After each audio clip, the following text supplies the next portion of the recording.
All right, here we go. Audio should be fine. Let me just pop this chat out.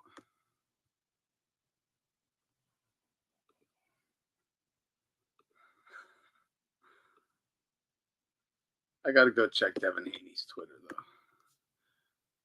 But all right, I got the chat out now. What up? What up? What up? Yo, just this is crazy. The only thing I've ever really given Haney like credit for is that he gets up.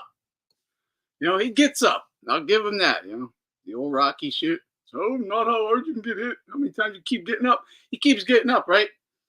But he just quits. Like quits boxing after an L. He saw what the I look. There's too much to this, man. Hold on, I'm gonna go to his Twitter though. This shit's funny.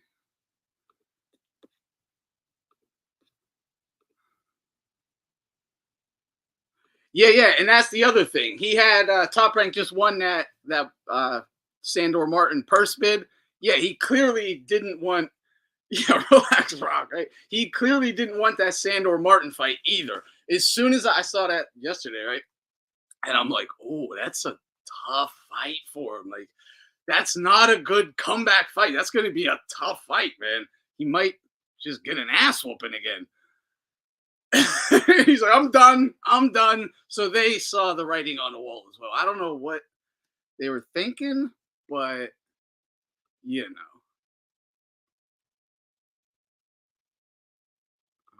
Okay. I got Twitter up here. Let me. But yeah, so there's no look, there's no way to justify this as any other thing but a quit. I'll guarantee you he just went to his dad and was like, I'm not doing this shit anymore. I'm not doing it anymore. I don't wanna I don't want to get my ass kicked anymore. I have money. I'm not doing it. And instead of just stating like he's done, it's more like done for a couple years, you know, maybe get his mind right, have Victor Conti and SNAC fucking Winstraw him up until he's a full fledged like puncher, super middleweight, right? Is that the plan? Because that seems kind of obvious. If you're with Victor Conti and you're going to step away out of the testing pool for 2 years, I think we understand what's going to happen, right? Sandor Martin, yeah, boring, but difficult fighter. He has that awkward Spanish backdoor mat. Yeah, I don't know what to call it either. Awkward, throws, you know, with some power. It's going to be a fight. It's going to be a fight. It's not. That's not, dude. Devin Haney don't do good in actual fights. Sandor Martin is going to be a real. He's going to have to really beat that guy. I don't see it happening. Not after getting whooped by Loma, getting whooped by Ryan, then going in with Sandor Martin. Maybe it's what he needs. You know, the fear. I don't know. You can't jump right back in there though. Yeah, it's all bad. Is there some kind of issue with, you know, it's not a big payday? It's not a big payday, right? Oh yeah, I give Devin a chance for sure. I don't. I'm just saying it's just going to be a tough fight. He could definitely win.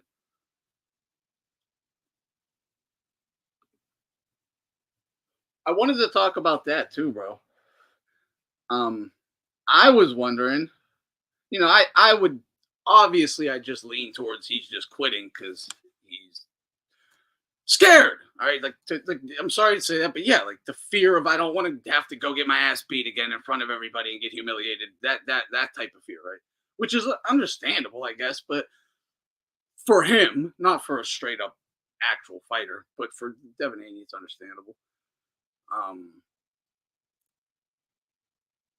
that's what I'm leaning towards.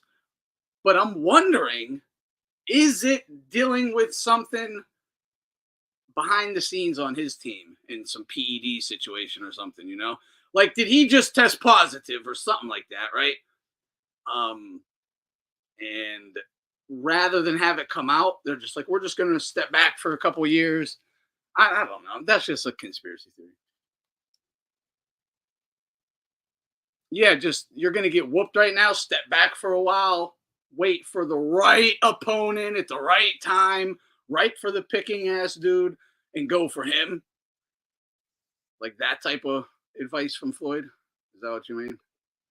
That probably makes sense.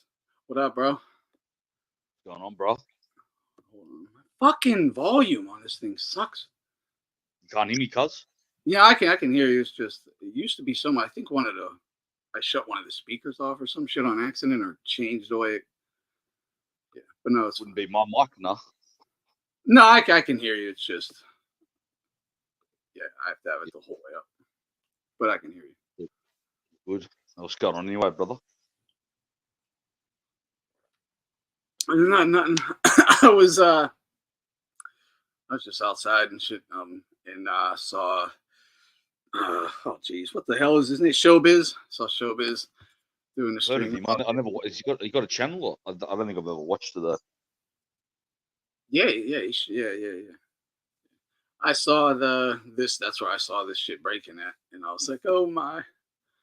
Yeah. You know, you were talking about Sandor, Martin Anthony. A friend of. Yo, this is brutal. Dude, it's. I can't show this on YouTube, or I would. It's some Spanish kid and a black kid fighting in a school bathroom. I mean, this fucking black kid gets hurt bad. And someone named. You're looking at one of Del Boy's videos or something for a minute. It's on Hassan Walayo is the dude's name. He has a blue check mark. And it said, "Don't this remind you of Devin Haney versus Ryan Garcia?" I searched up Devin Haney. I was trying to go to his Twitter. And that's what came up. Holy shit, is that brutal? You do that to my kid, I'm fucking killing you. I mean, God knows if that kid did. My kid might never do that, but just saying. What the fuck? Every time I come to Twitter, here we go. Found him. Yeah, here it is. Yeah. Fikis got gifted a belt. Yeah, that's what yeah. I know what you meant by Floyd. I'm sharing the screen real quick. Floyd advice. And 2 years of fucking juicing.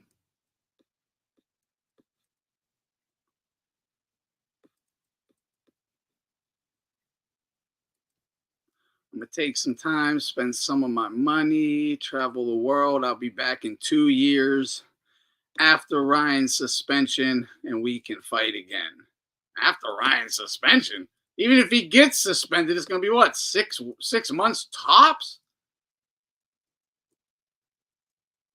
And I don't even think they're going to suspend him.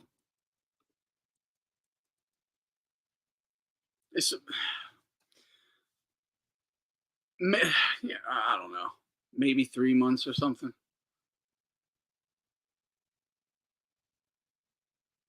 But I would bet if Ryan would just agree to fight for some sort of WBC belt, give them a nice little sanctioning fee in his very next fight, they wouldn't suspend him. Because, it's obviously it's a commission who would suspend or whatever, but it's going to go based on the recommendations and evidences and things like that of VADA, the CBP, and blah, blah, blah, WBC, Suleiman. It's just Suleiman's recommendation is all it is. Let's keep it a buck. So if he just says, fucking don't suspend him, they won't suspend him. That's how it's such all bullshit.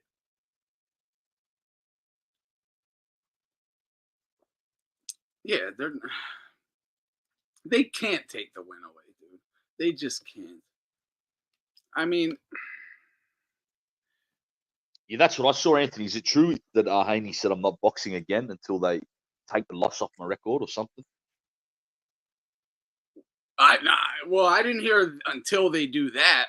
I did hear, that's what's on screen. He says, I'm taking some time off, spend some of my money, travel the world. I'll be back in 2 years after Ryan's suspension, and we can fight again. Well, first of all, no matter what, he would never be getting suspended even for 2 years, for 1 year. That's like crazy to even think of a 1-year suspension. And I don't get it. To me, it's just he's fucking shook. You don't want to fight. That's all it is. I bet he went to his dad and said, I'm not doing this anymore. I'm not doing it. That's my comment I left on fucking show business channel. I just said good riddance. Good riddance. When I was at the gym earlier, one of the young lads told me that he said, I'm not negotiating with anyone or something until they take a loss off my record. Oh my God. Okay. So maybe look into that. I don't want to say it's 100%. It's just what someone at the gym told me. But yeah. No, yeah. I mean, Bill's been saying stuff like that anyway. So, does that mean Haney has inside info? Well, dude, this is the funniest shit in the world, right? Because they clearly have been having inside info, but they are such little snitch rats. Like, they can't help but tell on themselves. They fucking gloat and brag about it like, Allah told me this and fucking this suspension. They've clearly been dropping hints the whole time, but like they're saying, yeah, we're clearly, it's us, not Bill and Devin, but us, like a whole gang versus Ryan. Yeah. And they can't not tell on themselves. Self-snitching is just at a fucking all-time high. And they have consistently outed themselves because they think it makes them look good. They think it's like a good thing. Like, see what I can do? It's like, yeah, I saw what Ryan could do. He fucking tested your jaw all night long. That's what I saw. Don't tell me anyone with SNAC, anyone, the biggest fucking, one of the biggest weight bullies in boxing, that's all cheating. The Harvey Doc helped you out, that's cheating. The fucking bullshit ass judge, that's cheating.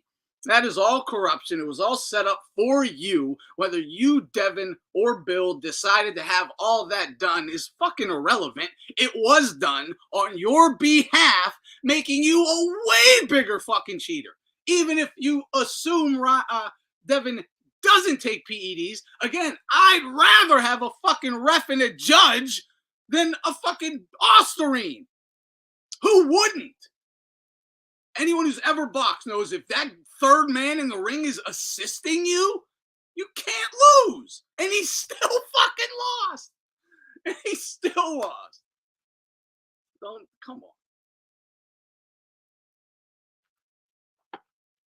Like, And that referee was one of the, like, we see a lot of bad refs, but that was one of the worst performances I've ever seen, Bar. Like that was extra with it. It was, and I was so happy that so many eyeballs were on it. And like what's the lad you had on the channel, bro? Tony Weeks. Yeah. He made Tony Weeks look neutral. No, he did. Tony Weeks wasn't that bad. No, I've never seen anyone that bad, bro. I don't think I've seen someone that bad, cuz. The reason is because Harvey Doc has done that to numerous guys for the past several years on shitty little PBC cards, though. That's the shit that doesn't matter. It's like it's a fucking one guy versus a jobber. All of a sudden, though, he thought, and because no one ever mentions it besides like some of us maybe, but yeah, then he did it on a big stage thinking it would, fly under the radar the same way or something. Not quite, buddy. Not quite. Yeah, I don't know, man. I think they thought Ryan was, probably going to get outboxed. And then when he started hurting him, he was like, oh, fuck, I've got to save him. Yeah. That is what happened for sure. Yeah. I know what I got to do. Oh, shit, this is my time to shine. He's like, this lad might get knocked out. I've got to let him fucking hold on to you, bro, Like, get in the middle of it. I don't know. I really don't know. I'd say they're about equal. Haney at 35. Oh, dude, yeah, I'd say they're just about equal, man. They're just equal. They're fucking enormous. Haney is coming in to fight at 140, and on fight night he's a super middleweight. That's bonkers. That's bonkers. But there's no PEDs involved to make that happen, or not like that.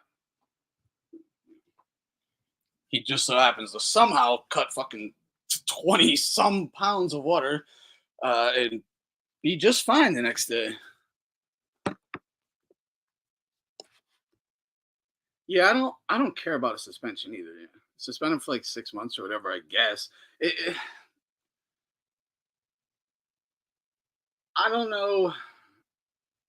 It's a tough situation even on the WBC to try and suspend him though. Because what are you gonna do? Like, if you do suspend him, Ryan already said and has a lab report. Now, granted, this is, whatever. But he has a lab report stating that this supplement that he was taking had ostarine in it. And so he's saying that that does account for the contamination or whatever. I'm not, going to just take his word on that. But what you have to do then is go get another unopened bottle of that same shit he was taking. Test that. It doesn't have to be the same lot number or anything. Just test it and see what happens. If it comes up ostarine, then you're like, oh, well, that case closed. We did solve it. It was an accidental contamination or whatever. If it doesn't, it wouldn't look good on Ryan, but it wouldn't necessarily hurt him all that much. It just leaves one more step. Now you have to try and get the same lot number of that bottle. And if you can get that, test that. If that comes back negative, well, then you're fucked. You're fucked. You got to take a suspension. If that does end up coming back contaminated as well, then you can't. How so? Like, none of that has been done. You see what I'm saying? It's you're still at this state. There's like at least one more step that needs to be done before you can rule. Like, honestly, before you can really rule, you have to test the supplement, the lot number the dude said it came from. That's not hard. That should have been done already. Dude, it's the fucking WBC. It's VADA. They could call that company the day that the Ryan said that's where it came from. Just call that company and be like, we need a bottle. Boom. Can you get us a distributor that has this lot number? Boom, bam, send us the bottle. Boom. They'd have them instantly. Why don't they? That makes me wonder, like, why has there been no further investigation? Because they don't, it looks to me, honestly, I'll just say, they don't want to investigate it. Mind you, a gallon of water weighs 8 pounds. That's a good point. That is so much water. Holy shit. I mean, he got a solid 3 gallons of water out of his body. 3 gallons! That's crazy. Yeah, come on, man. Diuretics? Diuretics, anyone? Yeah, that's the fight, Boog. That is the fight. Yeah, Vergil smokes him. I was talking about this last night, though, but it's good for everybody involved, that fight, except physically for Ryan, because he's going to get fucked up. But he's such a big A-side over Vergil. And they were saying him, them, and Oscar, they said fucking in the Cowboy Stadium. Vergil would have to have a fight before, honestly, though. You got to build some buzz back up. But Ryan, huge A-side, gets the big chunk of it. Huge payday, probably the biggest payday he'd ever get. Vergil gets to build his name off the back of Ryan Garcia, and De La Hoya got both guys. Like, shit. It's a win-win-win for everyone, really. If,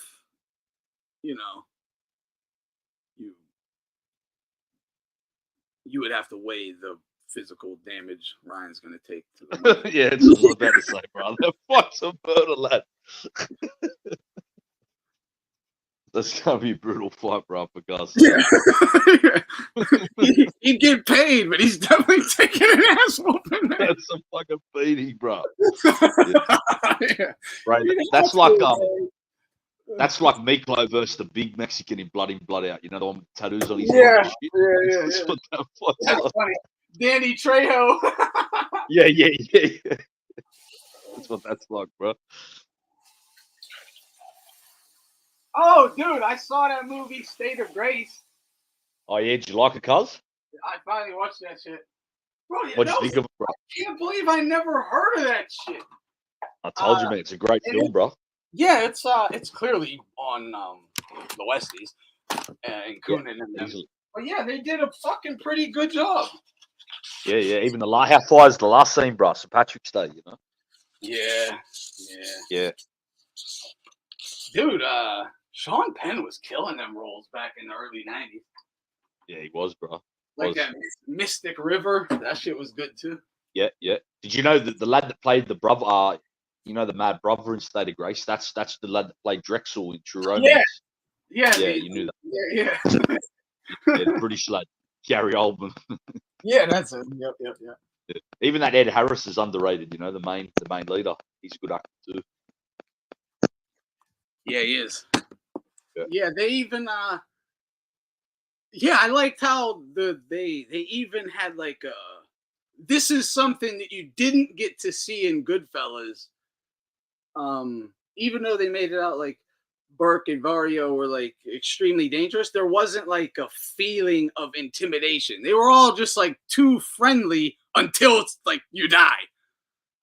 In that movie though, with State of Grace, what I did like is Ed Harris especially, there was like he could fucking hurt you at any moment. Like he would be kind and stuff, but there was like an intimidation, like an air of intimidation about him that I was like, damn, I wish Goodfellas could have had that. Absolutely, yeah, you're right. Him and his right hand man, they were like, you could tell they were ready to kill anyone at any time. Yeah, they were super serious. They were not, like generally nice dudes. Just don't fuck with them. Don't fuck with them, or you got to go. You know. Yeah. And they had that character based on Tony Salerno, I think. You know, the old fat Italian lad. Yeah, it was for sure. Yeah, for sure. Yeah. Yeah, Ryan, no, I knew you'd like that. Ryan brought up how he beat Vergil twice in the amateurs. Isn't Ryan years older than Vergil though? He's like years older than him, ain't he? No, I think they're the same age, bro. Are they? Like early 20s to mid 20s. I think they're the same, like kind of era. In my head, I'm looking at Ryan like he's 28. Nah, he's not that old. He's not that old. Okay, all right. Yeah, because it's like time flies, man. I was just like, it was just a fucking little ass Disney looking kid on Instagram and shit. Yeah, I think he's about 25, probably about that age, both of them.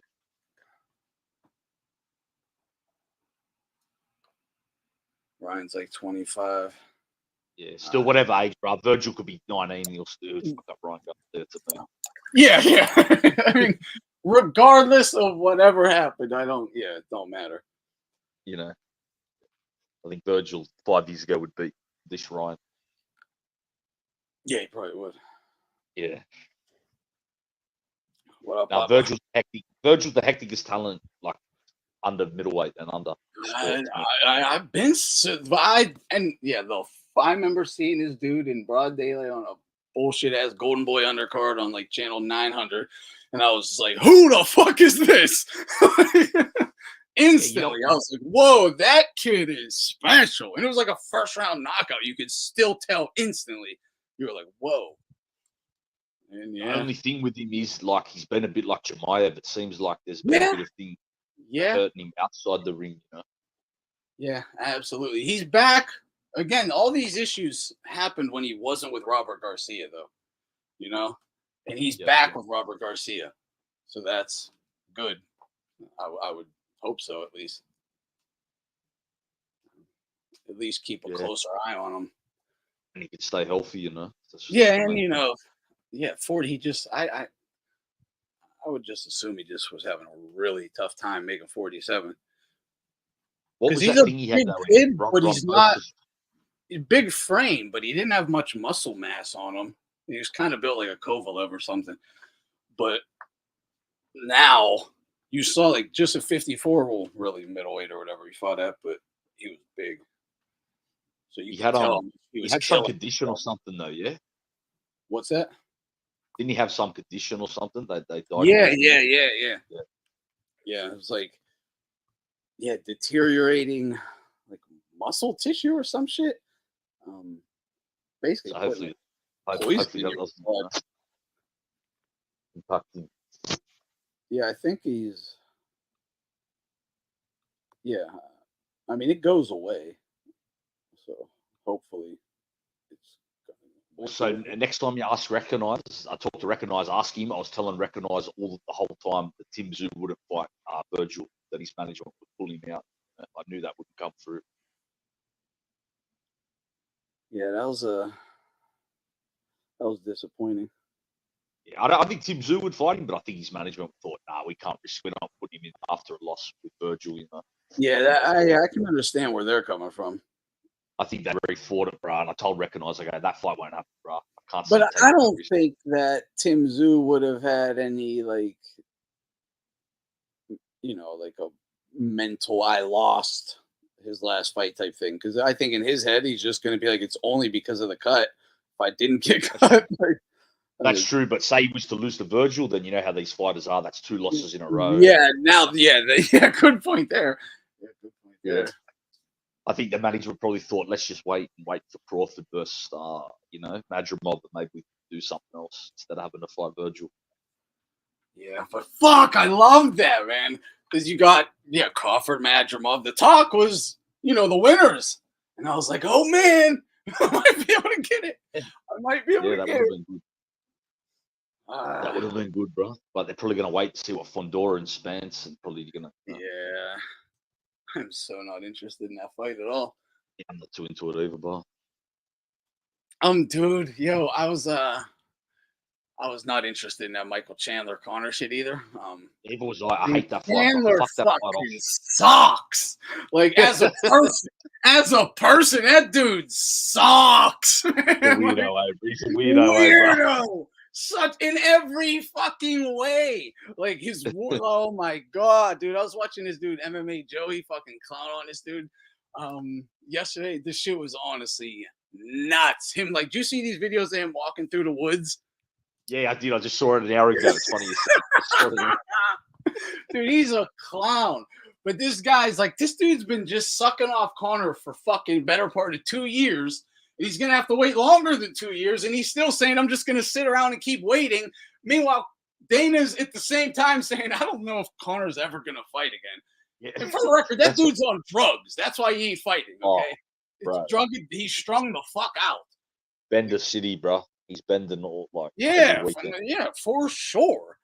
Yeah, he took the fight like, maybe I'll be right. And then it came time, he was like, I'm fucked. I'm not doing this. Connor's living the lifestyle I did when I was 18, bro. So, exactly. And because he didn't get to live it then, honestly. He's blowing the fuck out. And he's got way more money than we had at 18, so he's doing it. Yeah. I can't blame him. It's like, Chandler, you're a fucking fool, though. Because this guy's like, you could have had at minimum 4 fights, maybe 6 fights in the last 2 years that would have generated more money than this one Conor fight. And now you got neither of them. So for 2 years, he hasn't got a payday. And he's like, and you're putting out all this money for these camps. This dude's in the fucking hole. Like, he's fucked up financially right now. I guarantee it. All his bills have just been coming out of savings. He hasn't had a payday in years. 2 years. So, like, that's why he's like, so Chandler's like breaking. Like, what the fuck? I'm not getting the payday, and I put out all this money. What am I gonna do? It's like, that's all you know, bro. You know what reminds me of Ant when Mayweather trolled Khan, remember? So it said I was going to fight you. Yeah, that's what it reminds me of. I think McGregor might just be trolling this lad, bro. Dana kind of hinted that he was. Yeah. Yeah, he did. He even laughed at Chandler, saying that he wants to continue to wait for Conor. He laughed at it. Like, what the fuck? He goes, we'll get Chandler a fight this summer if he wants it. Because he knows he needs money. He goes, we'll do anything he wants. We'll get him a fight this summer if he wants it. But not Conor. And, McGregor's a petty little cunt, bro. It wouldn't surprise me if that's what he's doing, just trolling this guy, dragging him out, fucking with him. For real. And laughing at him while he's getting by, Yeah. Yeah, laughing at him while he gets by. Yeah. Dude, and did you see, I don't know if this was a thing in Australia, but did you see Chandler do the interview with the old Pittsburgh Steeler, Ryan Clark? where he Nah, I didn't fucking catch that one. I know who Ryan dude, Clark is, but I didn't it catch that. was well, he's on his like Black Power shit to Chandler because Chandler adopted 2 little black boys, which is fucking weird in itself. Number one, like it is a little weird.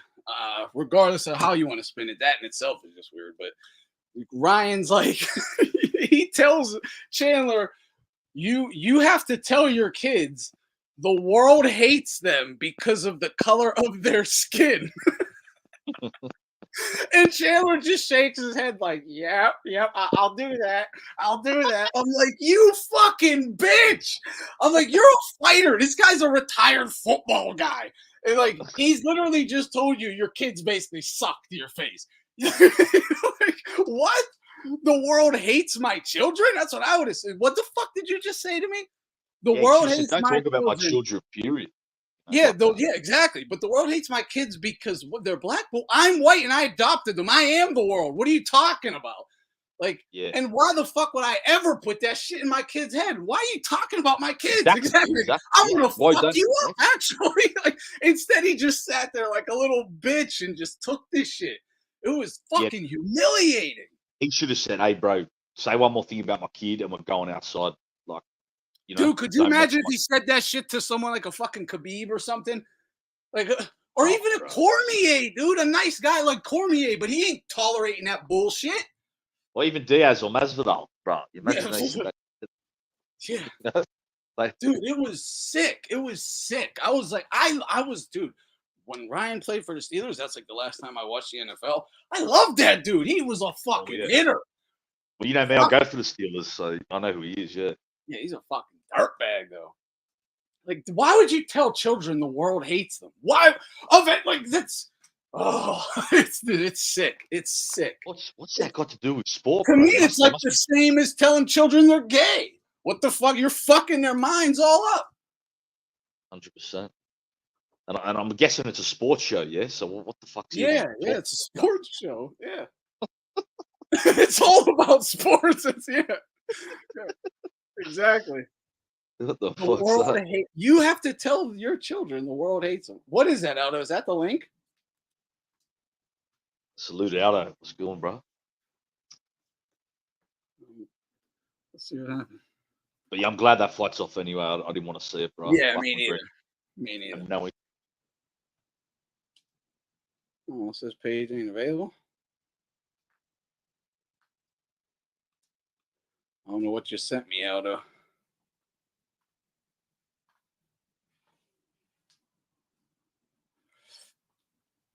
Bro, look, I'm not even gonna. I saw this black chick talked about Chandler, and she goes, "Why did you adopt 2 black kids?" Right? There's a black lady asking this, like on a TikTok video or whatever, and then some white dude is like does a video in response to her, and he's like a fucking white Southern rapper, I guess, right? And he's like, "Better question, like," and I don't agree with this white guy. I thought he was a fucking idiot.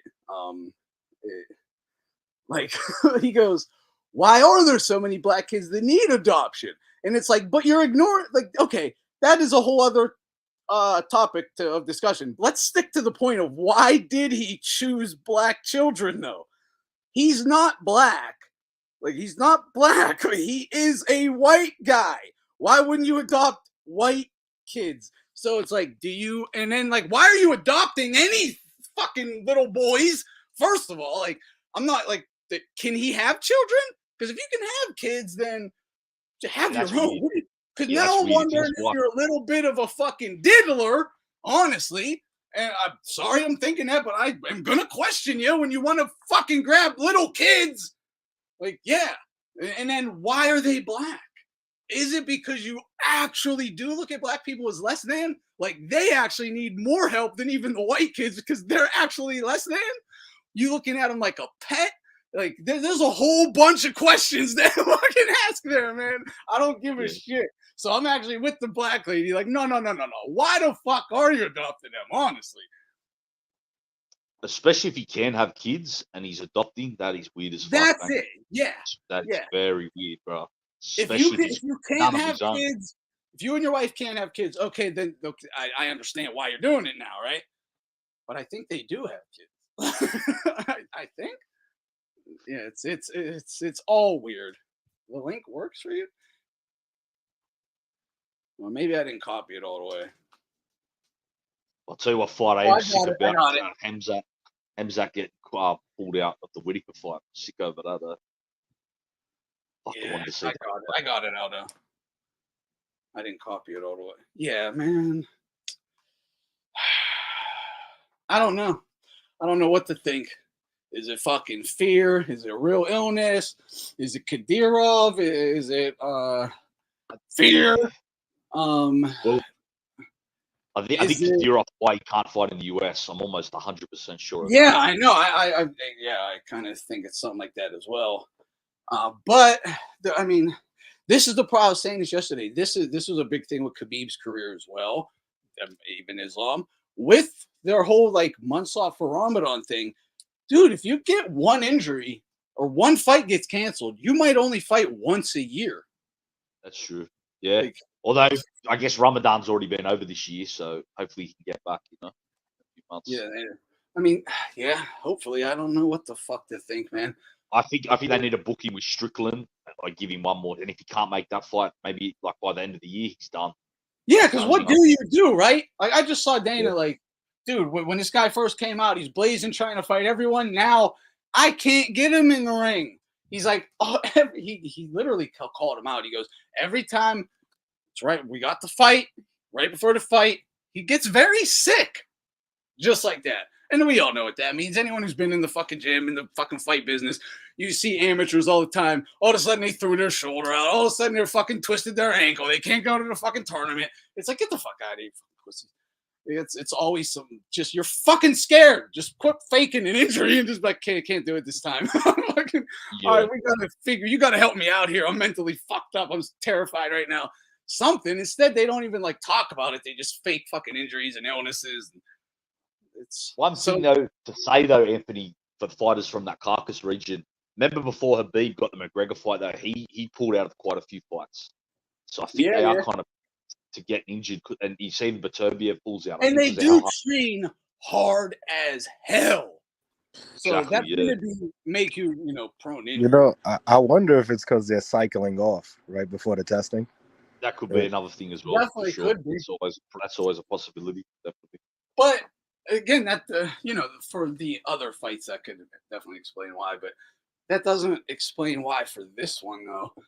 Nah, because this one would have been all good in Saudi Arabia. Dana said none of their doctors can verify any of this. None of their doctors have looked at him, talked to him, nothing. All they got is a picture of him, that's what we got is what they got. Yeah, I honestly think, bro, book him with Strickland in a few months, and if he doesn't make that, I think he's done. Like, it's over for him, I think it's one more. If he doesn't fight this year, he's over with. Well, now in fighting, they also acknowledge mental health too, right? So it doesn't have to be physical. Like Jamal Charlo, he had mental health for like 3 years. So they could pull out of fights due to mental health. Yeah, I don't think Chechens would be saying mental health, though. Yeah, no. It would be... Yeah, I don't know, man. I'm just imagining there is a ton of fucking pressure on that dude from he's around some crazy, scary characters, man. Hey, bro, and I don't care how tough he is, he can't do anything to them. Like, he's only at their mercy. He's at their mercy. He can't. Imagine if someone's told him, "Oh, Kadyrov's going to behead you if you lose a fight or some shit." Yeah, no, anything like that. Like, yeah, it's. Yeah. Or, hey, I don't like that guy. You're not doing business with him, or whatever. It's just something, anything. Kadyrov and Madison. Or if you lose, blah blah blah, and he's like, now I'm fucking terrified. I can't go out and fight now. Yeah. Yeah, who knows? Yeah, there's some heavy lads, bro, over there, Oh, yeah. Oh, yeah. I've never seen anyone just ragdoll Chimaev, and he has to let Kadyrov fucking throw him around like he sucks. It's quite humiliating. It's quite humiliating. That's funny. Yeah. just get body slammed and choked out by a fucking But bum. I could, you could see why, because he's like, if I slam this guy, I've got to look over my shoulder the rest of it, you know? Exactly. Yeah, he ain't gonna kill you then. It'll be like No. 2 months. You'll get fucking pulverized by 6 guys with pipes. Yeah. Or who knows, the maniac, he might kill one of his family members or something. Or that too. Look what they do. It's not these guys, but well, kind of. I mean, dude, look what they did to Fedor's daughter. Oh, true. So true. Yeah, I forgot about that. And People don't talk about that it's enough. the same guys. It's the same guys. Yeah. You remember they took Canelo's brother hostage Yeah. in Mexico? Well, that's I'm the talking. It's the Cartel, actual same guys that. Yeah. Yeah, the Eastern European guys you're talking about. Yeah, they attacked Fedor's. But some of the exact guys that are around Chimaev are the ones who did that. Yeah. Yeah, the Chechen fucking security. Yeah, exactly. Yeah. They dude. They go after your children. Yeah. And it's not like they will. They went after that's like fucking Mike Tyson over there. To go after his kids, that's nuts. Yeah. Yeah, Fedor said something about him, and that happened. Like, yeah. That was a message. And that was a light message, like, probably saying we'll kill her next time. We'll take her life next time. Yeah, you know what they'll do next time. Yeah. What's the difference, really? Fuck. Yeah. Now, that's something that people just sweep. Yeah, people forget about that. I even forgot about that. Because no one wants to talk These on are it. scary guys. I don't know if any of it's his choice, honestly. Because he's like owned by this dude, man. He should have just stayed in Sweden, bro. Chimaev. He should have. Yeah. He fucked himself because now he's like under this dude's thumb. Yeah. And he had to renounce Sweden citizenship. He was representing UAE. Did he do that? Yeah. Oh my God, is that fucking dumb? Yeah, I think he's fighting out of. Oh my God! Now. You have a Sweden citizenship and you renounce it? Do you know how much money that's worth to me? Like, oh my God! Well, yeah, that's a great citizenship. Yes, it is. If he didn't renounce it, he doesn't fight out of there anymore. It doesn't say fighting out of Sweden. It's like the hardest citizenship in the world to get. I know he represents like UAE now when he fights. It said that was going to happen from now on. Wow. Like, no matter what, I can't become a citizen there. No matter what. I can offer them $1 billion, anything. I can't. It'll have to be my children's children can get citizenship. Yeah, they don't play that shit. I could never get it. My son can never get it. Yeah. You have to get a girl from Sweden. Yeah, and he just gives it up. What the hell? I don't think anyone explained to him like how hard that is to get. Yeah, just convert and apply. I was just thinking that. I was like, wait, how did he fucking get it? And then I was like, oh, duh, he's a fucking Muslim. You just claim them fucking persecuted and they give it to him. Yeah, because he's from Chechnya originally, so he was a refugee. Yeah. He's persecuted. He's fucking right-hand man with the fucking, not right-hand man, but with the fucking Mr. Big of the region. He's persecuted, all right. Yeah, I get it. At the time when he fled, he wasn't with him, but it still sounds funny. I think he was like a teenager or some shit. Yeah, he would have been. Yeah, I know. It still just sounds funny. So persecuted. It was your crew persecuting people, motherfucker. Either way, it shows why Sweden is how it is at the moment. You got a bunch of Chimaevs running around with fucking grenades and RPGs and fucking Sweden. Sweden's off the hook, bro. Yeah, they've been using like 10 gauge with like 16-foot 10 gauge shotguns. Right, they blew up a whole. Motherfuckers show up with AKs and grenades. Yeah, they blew up a whole fucking unit block the other day, bro, to get one guy. Like, the whole thing collapsed. These guys have a fucking double barrel they hunt rabbit with. And they're like, what the fuck? I'm escaping U.S. Islamophobia. Yeah, dude, maybe I should apply with that shit. Apply in all these countries and just say that. Yeah, I'm fucking fleeing oppression. This radical Christian group said they want my head. Go on, man. Yeah, that explains how he's got it, though. I still can't believe he would have given it up.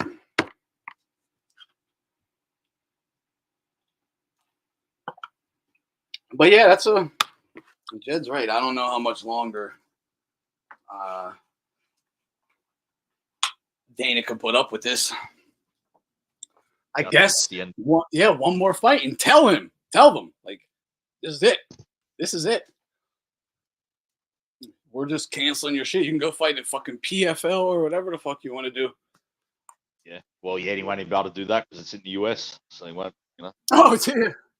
Yeah, go fight in the Eagle shit or whatever. Yeah. Whatever Khabib's little thing is. But yeah, you got one more time, man.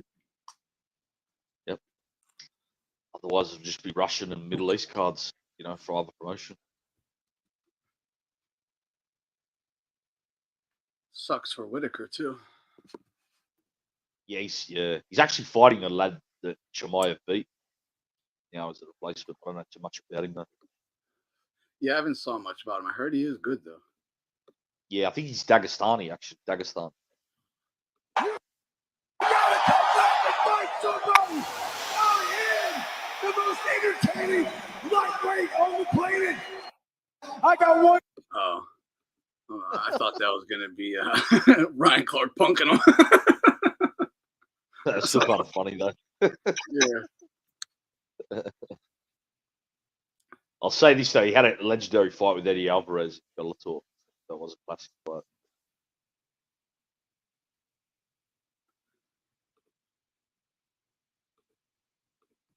Yeah, he definitely should have retired.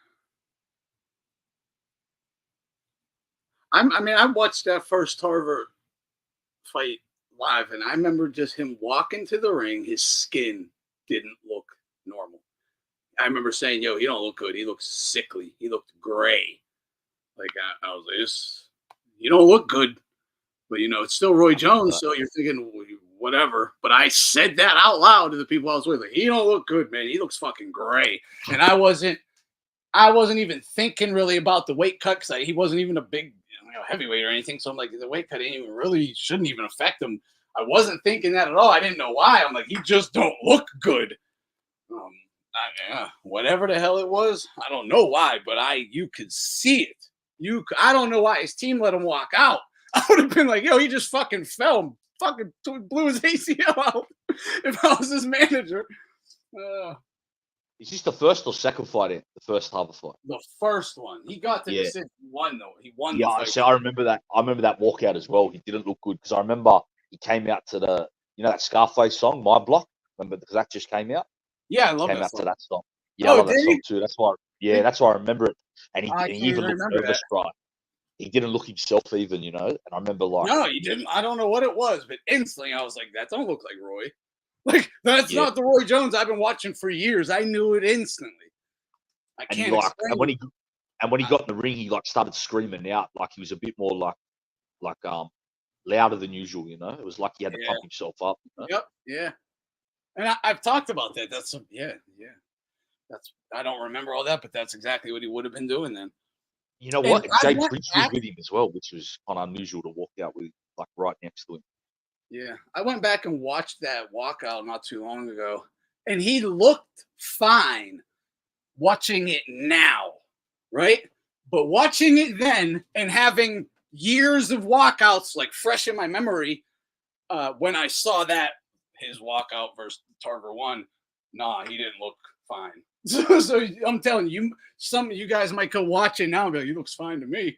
But he don't look like himself. Like, go watch. Yeah, he was gray. I said, he's fucking gray. I said that out loud. Grayish yellow, like a caramel color. Yeah, whatever it was. His skin, he didn't look good. He looked sick. Sickly. Yeah, really. He should have just, I don't know. He should have, I don't know. Maybe he should have just took that W. Dude, I would love to really, even in private, not on interview, because he probably ain't going to tell the truth. Even though I don't think he's like much of a liar. He's pretty honest about his feelings and whatnot. But I would really like to get his true thoughts on what the hell was going through his head right there. Because it seems like, this in all these old boxing books. Again, I never like saw this personally. It was black and white, first of all, but like Joe Lewis's opponents, they said this was numerous times. They like these guys would be taken to a doctor like the week of the fight, and they would look sick, and the doctor would say, what's wrong with this guy? He's scared to death. That's what's wrong with him. Like he's scared to death. But the doctor wouldn't know he was like an actual fighter because they wouldn't want to report like getting out. And I was thinking, like, as I'm like thinking back on Roy and them stories, I'm like, is that exactly what that is? He's just shitting himself. Oh. And then, like, damn, why? Why is Tarver the one that had him scared? Tarver beat him in the amateurs, yeah? I can't remember. I think so, actually. I think he might have, yeah. I think that was the big thing. I had some history. I don't know what it was. Yeah, but, yeah. Well, I know. Yeah, he definitely chased him around forever, harassing the shit out.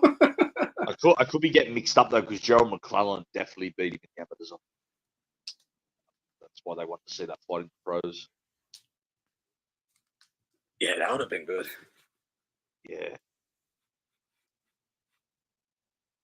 He would have had the best chance of catching Roy, I think, like the prime Roy, you know. Yeah, he was fast, strong, and just a monster puncher. Yeah. Crazy foul, bro. And he actually was. You know when they talk about guys being mean, that lad actually was a mean motherfucker. Oh yeah, he was a sicko. He was beyond mean. Total psycho. Yeah. When I heard fucking his sister talk about how he would duct tape, he'd like steal a neighbor's fucking collie and duct tape it and just throw it over the fence with his pit bull so they could just rip it to shreds, so they'd have the taste. So they'd have the taste of blood and like know to rip living things apart. I was like, what the fuck, dude? Sick man. Yeah. And then it's like, dude, and then you get put into a coma or like, half a veg. It's like, oh, dude, like I'm not one to, rely on or even really believe in karma, but it's like, man, is that karma? Yeah. Because I mean, that ain't the only fucking horrible thing I'm sure he's done. No, fuck no. Yeah, that's a crazy man. Yeah, it's sick. Yeah. And this way, he just did this in front of the neighborhood. He lived in like a neighborhood, just like mine, like a normal ass fucking neighborhood. Yeah, with serial killer dogs in the back. But his interviews were interesting because I seen interviews of him. It was kind of interesting though how he talked. He was so like, Oh yeah. He's like, I don't like humans. He's only like pit bulls. They're closest to me. Aggressive. Like that's the only thing I could relate to. No, and that's what made him great. And that's what Del Boy here is talking about. Like Prime G Man was a scumbag, but talented. That whole talented is the ferociousness. Just like he kind of was one of the fighters closest to Mike Tyson when you hear his interviews. Like he wasn't as deep or as Tyson, but when it comes to that aggressiveness, it was. And that was even he was kind of it was like he was even like hinted at being that, Yeah. Middleweight. You can see it. Have you seen him spar James Toney? Like James Toney's too slick for him, but you can tell he's trying to knock. Yeah, Kronk, Yeah, I did. Yeah. But you could tell he's trying to knock Tony's head off the whole time. He's too skilled. Yeah, dude, that's some intense fucking the 90s in the Kronk gym. Holy shit. But he's trying to take Tony's head on a pike, He's trying to knock him out the whole time. But Tony's just too slick. Nigel Benn lost. I'm sorry. The half a veg shit should have never even happened because Nigel got just stopped in the first round. It is what it is. Talking about when he get knocked out of the ring. Yeah. Come on, man. Come on. Fuck, I love that fight. You couldn't get your ass back in there. That's on you. But I get it. There's that many people. They don't want to stop it. I get it. I don't think they purposely like cheated McClellan or anything. It's like, it's like, dude, the fight just started. We don't end it yet. I've got to be real. If they stopped that fight, that place would have been a riot. That would have been. Yeah, I know exactly. I understand it. I do. I definitely understand it. But We got a great fight out of it, even though if it wasn't. Yeah. So yeah, for sure. And it's got so much knowledge out of that fight. Like what to look for in injured fighters, like mid fight, all that stuff. Just whatever. But bro, that fight made my little brother want to be a boxer. I showed it to him, and he started boxing after that. Yeah, he says, I don't believe in karma either, but the circumstances that allowed Ben to continue, then turning G-Man into a cabbage, makes you think. It does. It makes you think. And no one cannot think that. But yeah, Davis, I had it pulled up here. He said he's stepping back for a couple of years. He quit. He just quit. He quit fighting, he also, I don't know if you saw this yesterday, Bob Arum won a fucking purse bid for him and Sandor Martin. $2.5 million purse bid. So he was supposed to fight Sandor Martin, but he's retiring instead. That's bullshit. He'll be back. It's just like Shakur retired. All these guys have little tantrums. Yeah, exactly. No, that's what it is. Like, that's why he even said a couple years. He's going to probably step out of the testing pool, wait a bit, juice up, try to get better, heal his fucking brain, his mental state, all that good stuff. And try and come back when there's someone ripe for the picking. Like, or a big money fight in the wings or something like that. Yeah, I think that's the worst thing he could do. He should probably just stay active. I agree. Fight a couple bums and then, So. Yeah, but that's the thing. He can't unless he wants to give up that belt, which he shouldn't have anyway. But yeah, he has to either ditch that belt or fight fucking Sandor Martin next, which he should just fight him. He can win that fight. It is a tough fight after a tough loss. I understand that. It might be a little too. It's a little dangerous for my liking if he was my fighter, but if you win it, you're right back. If you're back, it's kind of worth it. That's why I like fighters like Derek Chisora. He doesn't care if he loses; he'll come back the same way the next fight. So I agree with that. Yeah. Just fucking run, get back in there. What the hell are you doing? Yeah, I respect Chisora as well. He fights everyone. And he gives everyone a good fight most of the time. So, yeah. Retire in your prime and wait for a cherry. Yeah, great business. Great fucking boxing minds, right? That's funny. Retiring in your prime. Like, dude, when Ali had to step out for almost 3 years, when Mike had to step out for almost 3 years, dude, that's not good for anybody at all. Like, a year and a half was for Floyd, but he stayed in the gym. Like, he was still. Yeah, I mean, he's so young that he could. In 4 or 5 years, the whole landscape could change. Tank is gone. Ali himself could have stayed in the gym. He just didn't, sadly. Mike couldn't, so he didn't. Well, Floyd at least could, but Haney's saying he's just going to live his life, travel, spend money. He's not saying I'm going to be in the gym, so like, you're really just going to let your body go for 2 fucking years? Yep. And he's going to cut back down and look like shit. So. Yeah. Yeah, I saw that. Chisora, biggest point. I'm telling you, dude, people were shitting all over, like, Precise brought this up, and I agreed with it. Dude, he's a fucking 200, when he fought Usyk, 260-pound Joe Frazier. He's literally fighting just like Joe Frazier, way bigger.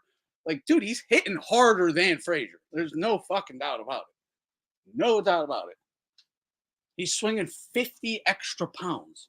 And he was gassed up in that fight too, man. He was in tremendous shape. His biggest asset, he doesn't give a fuck. I don't think he buys into anybody's hype. He just doesn't care. Definitely doesn't. And one thing people don't talk about enough, like, he gives everyone a hard fight except for Fury in the second and third fight kind of worked him out. But every time, every other fight, he gives everyone hell. You know, even if he loses, he gives everyone a tough match. Even David Haye, before he knocked him out, he was giving David Haye a tough time. You know? So Chisora gives everyone problems. I just saw. It's funny that David Haye has one of the best finishes against him out of everybody. Yeah, David Haye could punch, you know, back then, explosive, quick. I heard. I'm not going to say his name, but right before the stream, I saw another dude on stream, and he said the only deficiency Haney has is the bow and arrow jab. I thought that was pretty funny. Like, you look at Devin Haney, and the only thing you see him doing wrong is pulling his right hand away as he throws out a jab. That's it. The biggest deficiency he has is no power. Yeah, obviously. Yeah. But if I'm going on like skill, well, and again, if you put a little more technique into it, he might actually have some power. But he has no inside game. Like, exactly, I was about to say, you could be even broader than that. Just say you can't fight on the inside at all. Yeah, that's the number one thing to me. Anytime I watch him, I'm just like, he is fucked when someone gets inside. As you know, Anthony, I always say, like, when I was there live for Cambosis Haney 1, I've never seen two lads not want to fight on the inside in person as them two. You could smell the anxiety of them when they both got on the inside. They'll both like, get away from me, like each other. I was like, what the fuck is this shit? I don't know, man. I don't know. I will never understand that. I like the inside. Like, I do. Like, yeah. I mean, if you're trying to win, you should love the inside. I don't know what to tell you, man. Both guys would back away, bro. I could tell. I was like, these lads both want to back away. You know, they just both hold each other, and the ref would break them. I think I can remember what would happen. That's fight. Yeah, it's like you got a lot to work on. Also, his recovery is some of the worst I've seen. Like, credit to him, he gets up, but he don't recover for the rest of the fight after he gets rocked. You know? No, that first knockdown on the Garcia fight, his legs locked up like he was crawling on the floor. Yeah, he fell face down. Yeah, so he was fucked. And he never recovered the rest of the fight. No, he never did. He got, he might have recovered a bit, but it was just hit him again, and it's right back to where it was. Yeah, his recovery is not so good. I mean, he has hard. Even go back to Lennar. Oh yeah, that's the one thing I'll give him. He gets up. Love that. Can't do anything but respect it. I don't like this though. He's there. He's the opposite of Cotto. Like Cotto would recover like quickly. Cotto, Marquez, fighters like that get rocked, but they recover within 10, 20 seconds. This guy even guys like Floyd. Yeah, Floyd as well. Yeah. Tyson Fury. There's Yeah. How could I forget? Yeah, you see good recovery, and then you see bad recovery. Yeah. Actually, Fury's just hectic, bro. Fury recovers like crazy. Like from devastating shots too. It's like, how the fuck did you do that? No, there's certain people that's funny. Is even in Wilder, when Wilder got knocked out by Zhang, like the way he fell, I was like, yo, he got up before the 10 count still. No, like, what the fuck? It's like, what the fuck? Some of these guys just get up, man. Yeah. Like Wilder, even when he got knocked out in Fury 3, he was trying to get up. No, yeah, and that's when I gained all my respect for Wilder. When I saw him in a fight and he kept getting up and fighting, I was like, okay, he got hurt. I like it. Yep. No, it gets up, man. Yeah. No. Yeah. I respect the shit out of that. But yeah, that is funny. Bombs and just getting up. Hard as shit though, but getting up. But dude, someone who has maybe, I just thought about this, but maybe underrated recovery is Ryan Garcia himself. Dude got zapped by Campbell, falls right on his face. Well, that's true. Gets up like nothing happened. Gets fucking stung by Haney, goes chicken leg, just plants his feet for like 10 seconds. It's like nothing happened. Like, he definitely got fucking rocked and recovered instantly. Yeah. Even in the tank fight, he got dropped. He's getting hurt by, not big punchers though. So that needs to be. But even against Tank, remember he got dropped in the second round. He did get up. True that too. Yeah, I forgot about that one. Yeah, he got the fight out of him. Yeah, he got the fight punched out. Yeah, I after never that saw- body shot, he stayed down after No, that. I never saw someone give up more from one punch in my life than Yeah, fucking Ryan did. He recovered physically, but not mentally. Yeah, exactly. Because I'm sitting there watching the fight, and I'm like, "Yo," me and my son are watching. I'm like, "Ryan's doing fucking good." Like, whoa, boom! I'm like, "Oh shit!" Right? And he's getting up. My son's like, "Well, he's getting up," and I even said, "Yeah, but let's see how he takes it." And then I was like, "Whoa, this is way like instantly." You saw in his face, he was like, fuck this shit." Bro. I think he tried to pretend it didn't hurt him, and when he saw Tank knew it hurt him, then he just gave up. He was just like, "All right, fuck it." Yeah, for sure. Yeah, you're right, bro. He was like, "Yo, I'm not gonna take another one of these." So he just went down. Yo, I'm talking about the headshot, the fucking early knockdown.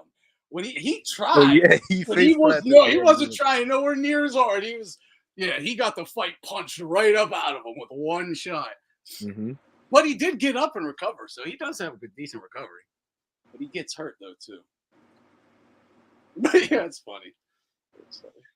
I also think these guys talk so much shit. It's like you have to get up, bro. You talk all this shit, and your entourage believes in you. Like just like Deontay, he has a delusional entourage who's buying it. It's like you have to get up. Yeah, you definitely do. Yeah, you're unbeatable. You have to get up. But they're all almost like cult leaders with their entourage, so they have to get up. Yeah. Wilder for sure. Cult leader is a good way to put it. That's what makes me not even think Ryan. Even like I don't care almost what weight him and Tank rematch at. Like let's just say they rematched at 143. No rehydration, none of that bullshit, whatever. Ryan's gonna be bigger. Yeah, okay, he's gonna be better. I still don't know if he's gonna be able to beat Tank. Not that he can't, but mentally, Tank was in his head before the fucking first fight. You go back and watch those pressers, he was mentally beaten.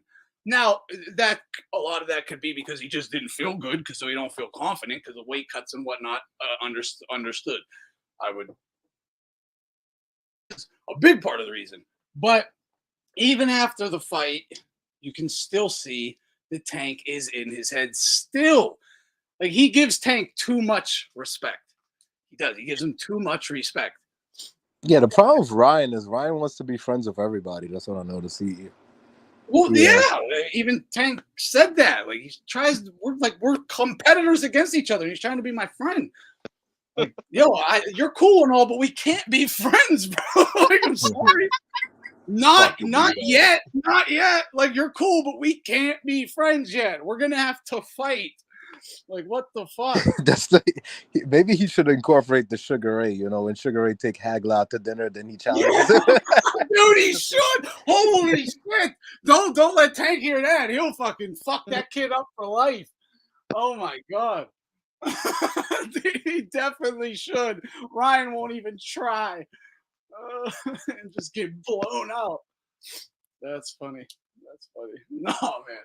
But yeah, and Ryan is still not developing a right hand, so he's just gonna keep spamming the left hook. Tank's gonna get under the left, weave up, and boom, zap him with a fucking hook. Oh, it's gonna be the same fight again.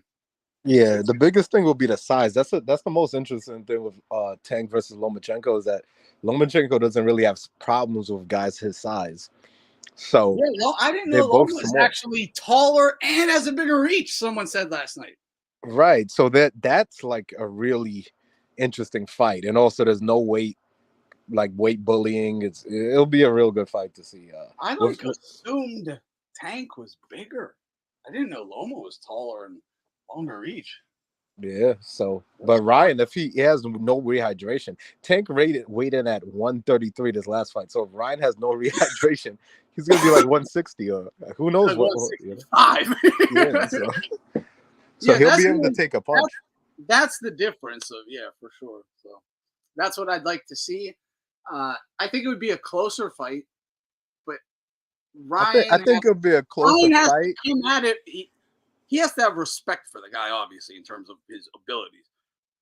But I think it'll be a closer fight, but the thing is, Ryan's gonna start spamming left and get countered. Like he's just gonna get countered a bunch of times and get knocked out. It's gonna be the same thing again. He's gonna keep going under it and boom, keep clubbing. And that's going under it and coming up to the body. And even though he beat a drained Ryan in the first fight, he knows now how to beat him. Though still, like he knows what punches to catch him with. What are Ryan's flaws? And if Ryan comes in bigger, his fight, well, he might just be slower. He was so drained. Maybe that did actually slow him down a bit. So who knows? But he might just, he's coming in at 160 or something. He's going to be slower. Tank should even have an easier time getting under it. Yeah, he's just gonna get countered a bunch of times, and then and the thing is too is that Tank, like we haven't seen it, but I'm assuming he's gonna be able to take a punch. So if he actually does land on him, I don't see it like he's not gonna react like Haney. Tank's not gonna go down like that. So definitely not. No way. He's got to flatlining Devin Haney. I don't think you're flatlining Tank. I think Tank could take punishment. I just got to feel it again. Yeah, Tank is definitely just tougher. He could soak it up. And like you said, Anthony, he's just going to have a huge mental advantage. That yeah. That's going to be hard, though. Very hard. Yeah, if Ryan could overcome that, it's going to give Tank. This is something people don't give Tank credit for. He is a modern fighter who is of the student of skullduggery. He gets in your fucking head. Like, for real. He really gets in these guys' heads. Almost everybody. He might be the only guy who might be able to get into Loma's head, honestly. I also think he's good at, like, a lot of people, like yesterday in the discussion, they were saying, oh, he takes long. He just throws single punches and takes long. But I think he's making adjustments. I think he's actually watching the guy. Looking at his tendencies. Look, you have to understand, fighters, this, man. Fighters are who they are. Like, that is who he is. Is there shit to be criticized about? Yeah, there's like we can pick any Ryan Garcia, a bunch to be criticized, but he is who he is, and that might be enough to overcome anyone on any given night. And the same for Tank, in that people. I get, like, in regards to Loma, like, if he's taking too long, is he going to be the one giving up the early rounds? I think he's going to have to open up more, but that's besides the point with Loma. Like, as the fight progresses, he opens up more and more and more. And, it's similar to what Canelo kind of wants to do, but Canelo don't have, like, Canelo goes a little hard in the first 6, so he can't really push as hard as he would like in the second half. Tank doesn't go as hard, so he can push harder in the second half, similar to Crawford. But Tank, to me, it lets his hands go more than fucking Crawford, even, honestly. Yeah, and that's the issue, is that we're pretty sure Loma's not going to be able to get him out of there. So he's going to has to last 12 rounds and not allow Tank to get a download and do something. You don't have to knock Loma out. If he can just catch him and drop him once, just drop him once. Because Loma can win the fight. Let's say he wins the fight 8 rounds to 4, but one of them he got dropped in. Yeah. Well, you lose. He's losing, and that's going to be hard to not. Yeah, it is. So. But Steve, at the same time, that's why it's interesting, though. But Tank usually fights these fights usually at kind of like a low pace. Will Loma's the mental pressure, that Loma puts on his opponents? How will Tank react to that? Well, and this is why this is a fucking great fight, man. People don't understand it, but because that pressure is gonna be there. Loma's gonna be right in his face, sticking him, and Loma again to build off Aldo. Does he hit harder than Martin? Martin stunned Tank, blah, blah, blah. Tank can be hurt. You can hurt him. He don't like getting hit. Like, he can get busted up and hurt. He ain't invincible. He ain't fucking granite chin guy or nothing like that. He's vulnerable. He's vulnerable, which makes it exciting because as Loma's pressing him, he's going to be getting hit. So what he has to fire to keep Loma up off of him. He's not going to be able to just lose fucking 4 out of 6 rounds. Like, he's going to have to fight fire with fire. And that's why I think that I truly think like the early rounds are going to be the most dangerous for Loma.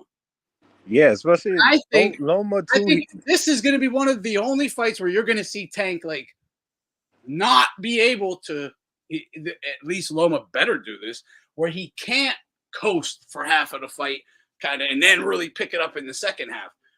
Because if you just push him in the first half, he might fall apart in the second half. You just can't get fucking dropped. What I could see happening is I could see Loma really styling on him for like 8 rounds for the entire fight. And Loma getting a little confident and like charging in a bit, how he does, like double jab coming in. And I could see a counter hitting him. I could see him just going down. Like it could look a lot like, wasn't it Luke Campbell who zapped him too? Or no, Linares? Linares. Yeah. It could look a lot like that. And he shouldn't do that inside stuff with Tank at all, to be honest. So he should stay, No, stay mid-range. Stay on the outside mid-range. Box him. And that's how the Linares fight was going. Loma was kind of styling on him, and then he got caught. Yeah. No, I saw Tank. I'm so like, and it's not. I'm not trying to shit on Tank. I've stated this always. When you don't have an answer for something, or it's like he is better than you for this moment. Tank was bested for first 3 rounds. He knew this. Martin had him. He's too fast for him. You just shell the fuck up and start marching forward. You put Martin was too much for him. Like, honestly, if Martin had a fucking balls and confidence and maybe a little experience to calm the fuck down a bit, he might have been able to beat him himself. Like, honestly, he just don't have the fucking mental. Yeah, but he the thing is like these guys, when they're coming with a full battery like that in the first few rounds, I feel like Tank, that's what he's doing. He's letting, even if you watch his sparring, he's letting these guys get off. He's letting them kind of like gas out or something. And then when they gas, that's why he was pressing, even like help make him exert more energy.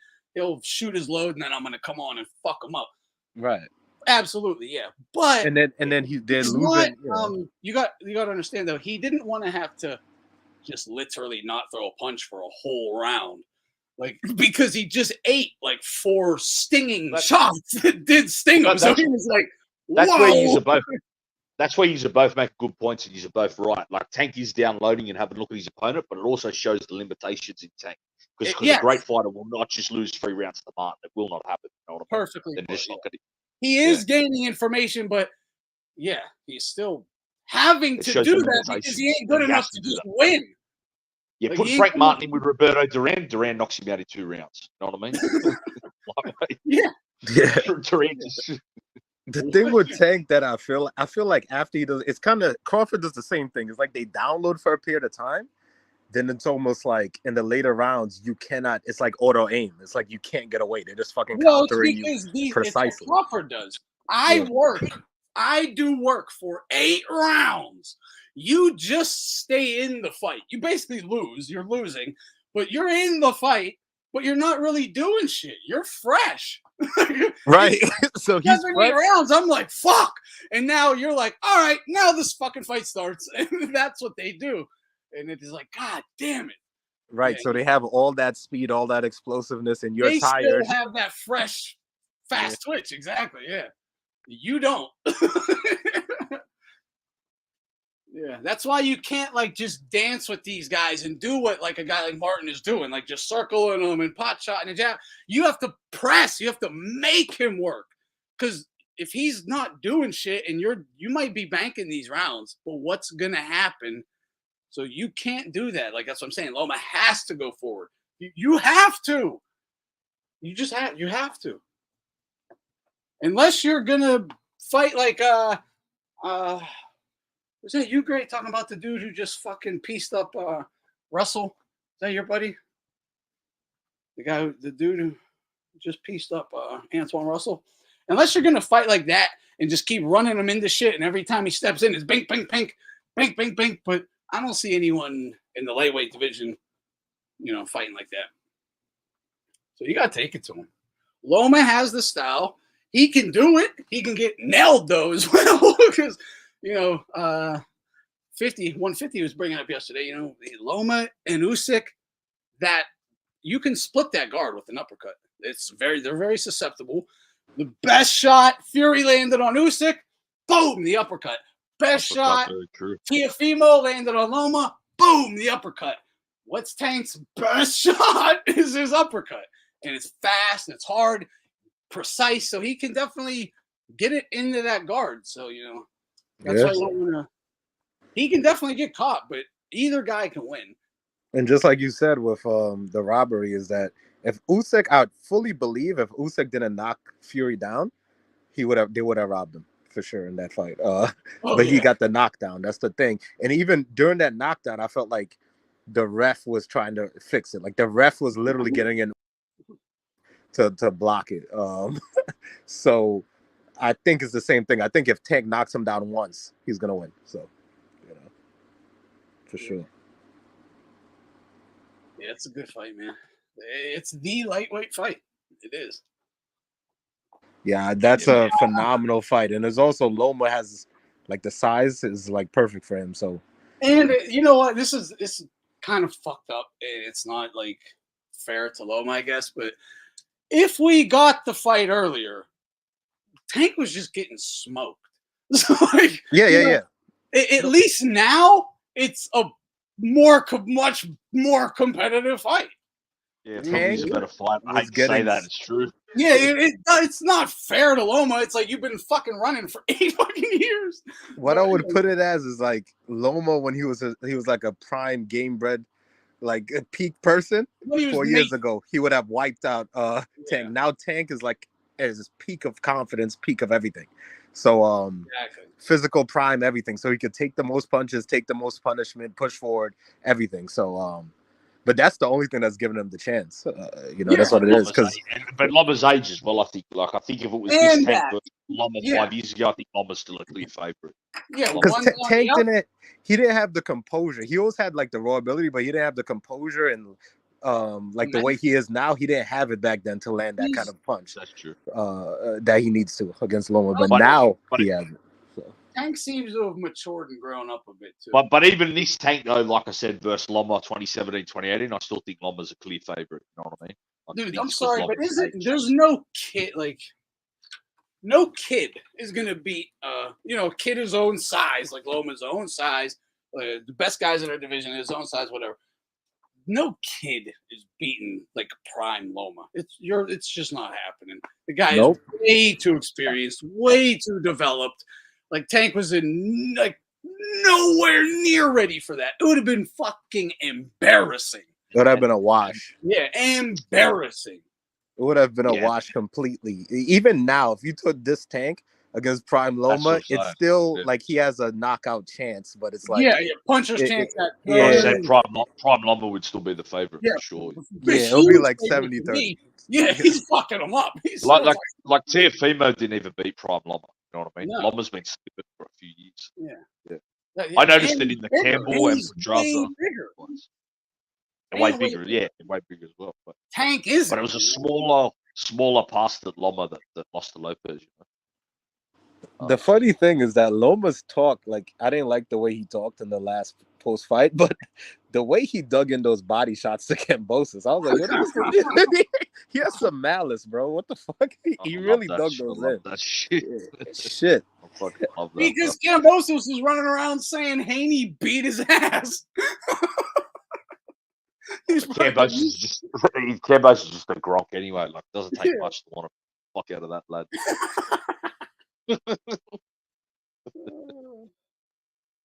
I'm so mad I didn't go to that fight, bro. One thing you can't do, I don't see him like trying to do that body stuff to Tank. You better not. No, man, that's not a good idea. That's the danger zone. Yeah.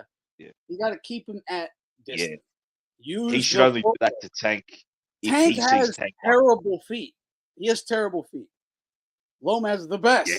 Use He it. should only play with that if he sees Tank like gassed out. He can really just put it on him. You know what I mean? Otherwise, Yeah. don't even do that. Yeah, No, Loma just needs to fight one more, like the fight of his life. This one, that's and it. It's and that's it. one more time. Yeah, that's it. More. And Tank's gonna have to fight the fight of his life too. But Yeah, he is. but He can get lucky. The thing is, Tank can get lucky. Like he has something that Loma don't. He definitely can get lucky because again, he doesn't have to stop him. If he can just drop him, it's going to be really hard for Loma to win. what's gonna happen is this: the fight's gonna. It's the same thing. Loma's legs are gonna get a little tired. His bob and weave, whatever, is gonna get a little tired, and that's when it could happen. That's why years ago Tank almost had no chance because he wouldn't get tired. So And Tank did gas. Tank didn't have a good gas tank. yeah, he was also doing weight cuts and all that, fat camps and all that. So now he has his best chance. It's gonna be a great fight. It is, man. It's gonna be a great fight. It's the only fight. It'll be sad. Like if Loma goes comatose, if he gets hit by one of those shits and just gets flatlined. Oh, that will be that'll sad. That'll That will be sad because then it's going to be like, see, this should have never even happened. Like, it's kind of fun. Yeah, the way you described it, if he's like styling on him and he gets just caught in the knife, that's going to be annoying, bro. You know? Like, but that's the only way that's the only way I see it happen. No matter which way this fight goes, I see Loma styling on him like for rounds. And then something's gonna happen. Like he's 7, 8, definitely 9. gonna be styling on him. Yeah, there's no doubt about it, man. Tank's gonna look bad for rounds. Bad. Right. That's a guarantee. And then when Tank, what we need to know is like, is this guy gonna get flatlined when he get hit, or if he hits him? And when Tank starts getting beat up, because he's gonna start getting touched up, beat up a bit, and it's like you got to fight fire with fire now. That's what I love to see, and I want to see what Tank is gonna do. Like, you got to go all out, and I think he certainly will, which is going to make it awesome. Tank is small. Yeah, we were talking about that. Tank, he has to endure. Loma's apparently taller and longer reach. I didn't look this up myself, but that's what people were saying. Yeah, and he doesn't have problems with guys his size. So no, he don't. Tank, he just has to absorb a lot of punishment and just tire him out, and then that's going to open it up.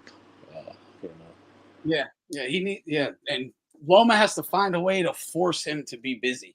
A lot of feints, hand feints, foot feints. Just keep him always guessing, mentally burn him out. Like you have to keep pressure on this dude. Because I've never I still don't think Tank has a great gas tank. I don't think Loma has the best gas tank, but he's not a slouch in that department because he's a very active fighter.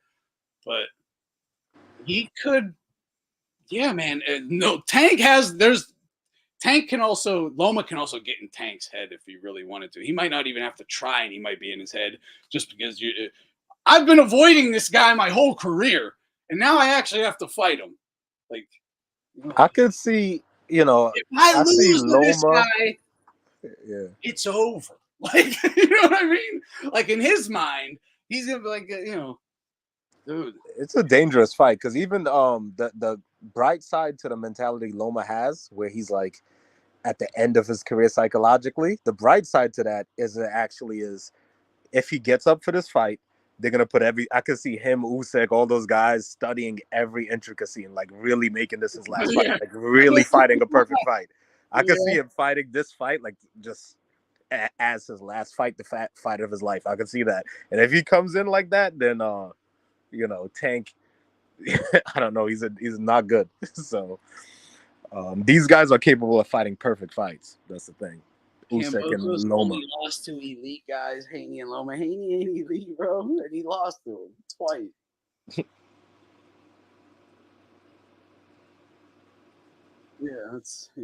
Yeah, that Haney fight, that's to me, and it could be maybe I'm biased, but the fact that Haney was an undisputed champion is unbelievable. I just still don't even understand how that guy is. Bullshit. He should have dude, he shouldn't eat. I wrote this down. Hold on. This fucked up, but where is it? I know I wrote it down somewhere.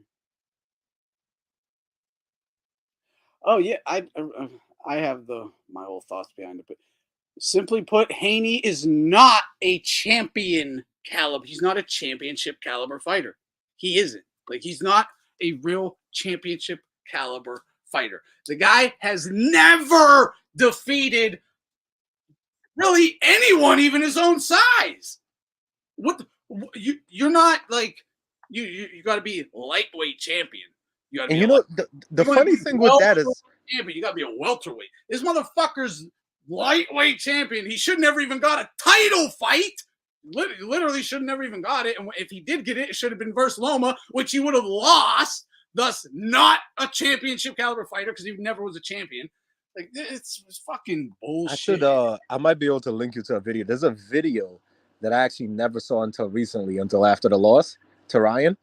And every weigh-in, he was like taunting his opponents, saying that they're too small. Yeah, so he knows he's a weight bully. He's like, he's weight, and the one guy that wasn't too small, he got his ass handed to him.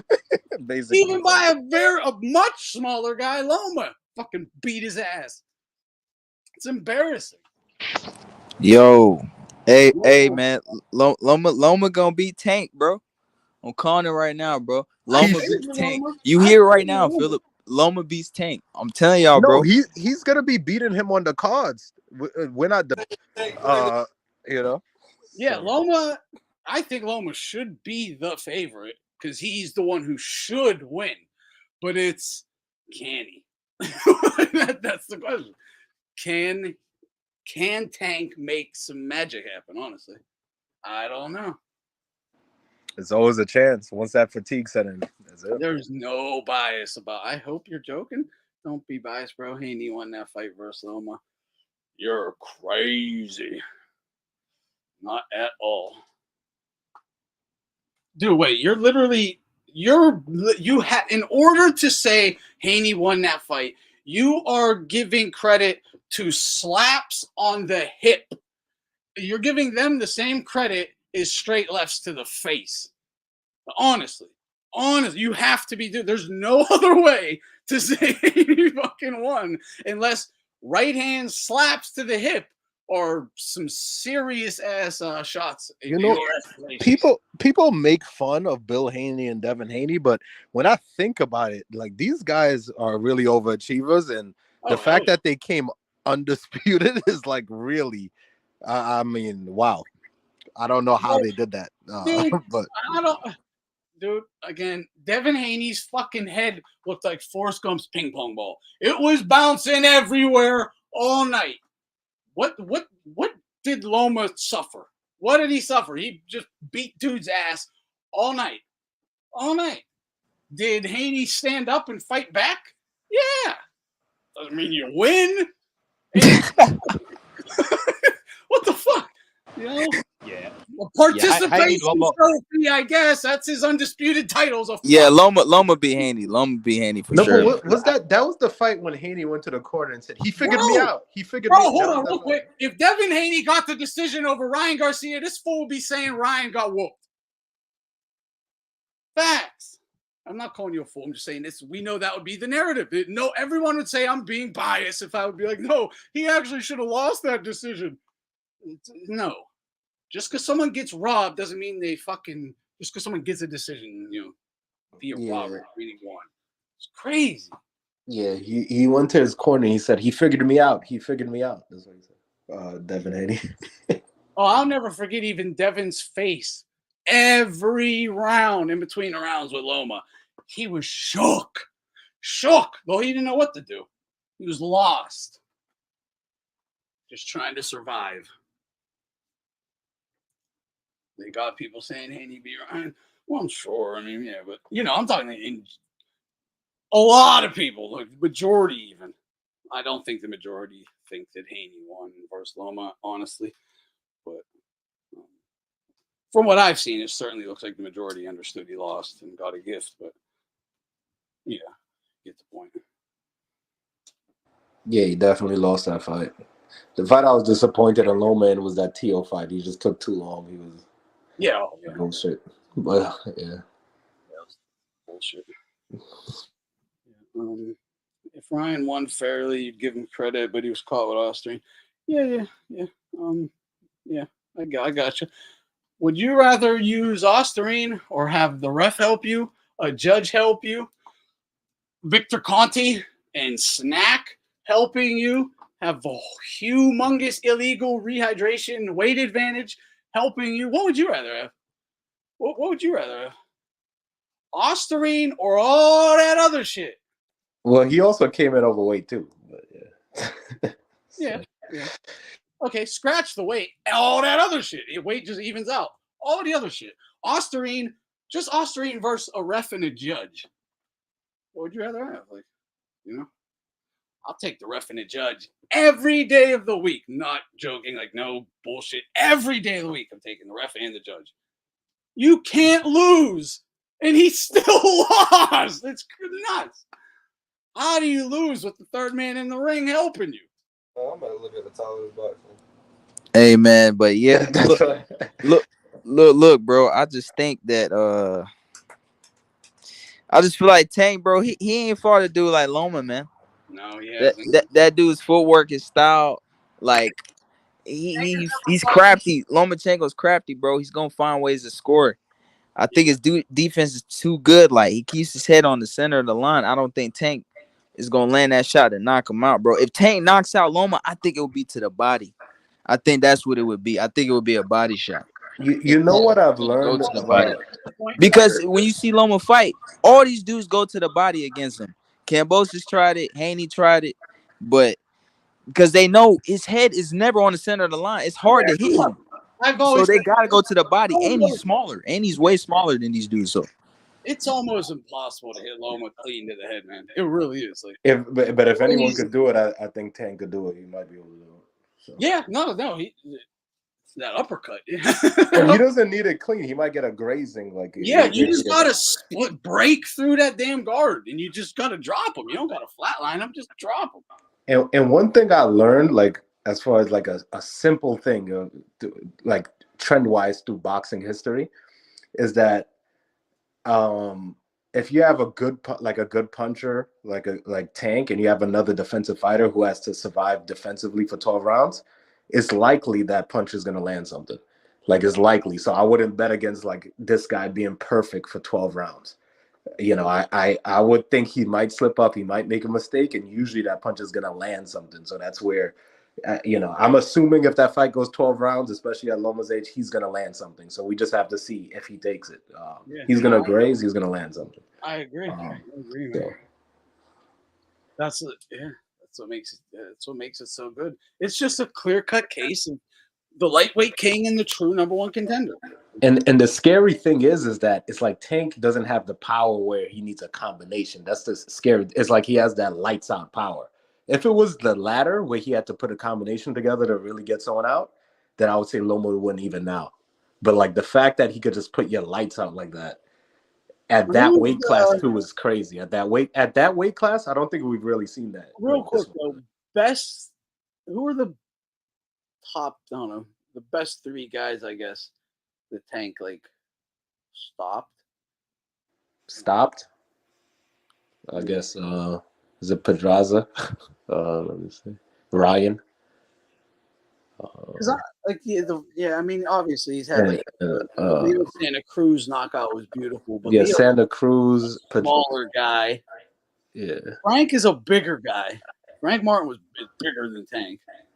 Yeah, he still got zapped. Yeah, it's like for that weight class, the kind of power he has is like concussive, man. That's crazy. It's definitely not overrated or anything. Yeah, that's the only might overrate it, but you know, generally, it's fucking big. It's legit. It's legit. Yeah, that's the only issue. Like, if he was a little bit lighter on the power and he had to put like 2-3 punches together, Loma would win no matter what. But the fact that he could just clip that uppercut and it's over with. So. Yeah, because you're not really gonna get 2 or 3 on him, but you can get one. You know, you might get 2, but yeah, if you can get one guy who might be able to capitalize on one would be Tank. Oh yeah, come on, man! I don't care what weight you run it at. Pac would have never lost to a dude like Tank. Yeah, well, come on. Why dudes comparing? Defense? Tank don't have good enough defense, man. Why people saying Pacquiao and fucking Tank? What? Come on, man. We know who's gonna win that fight, bro. We You know, know funny Pacquiao's beating fucking The Tank. Get the fuck out funny of here, bro. thing, Come on. funny thing is, I feel Like, like when Pacquiao fought Broner and Thurman, I think he'll beat Tank too. Oh, for sure. You Yeah, know, for so, sure. for sure. Dude, that Thurman would have beat the hell out of Tang. yeah, bro. And then even too, I see on social media, bro, I be seeing people, they talk about Floyd and Tank. Floyd would beat Tank. Pretty boy Floyd, 135, 130 Floyd beats Tank. He will beat Tank. I think if Tank jumps at the 147, Floyd beats him. Like, it doesn't. What are we talking about, man? Yeah, Floyd would beat the shit out of Tank. Yeah, Floyd would beat him. I'm just wondering. I have a feeling this is I wonder if Tank can still get better. Floyd's big and long. Do you guys think this is the best version of Tank, or do you think he's gonna get a little bit better in the next couple of years too? That's what I'm wondering. I would definitely think he gets better. Yeah, so if he gets better, then Floyd will still beat him actually. But, he can get a whole lot better. He still loses.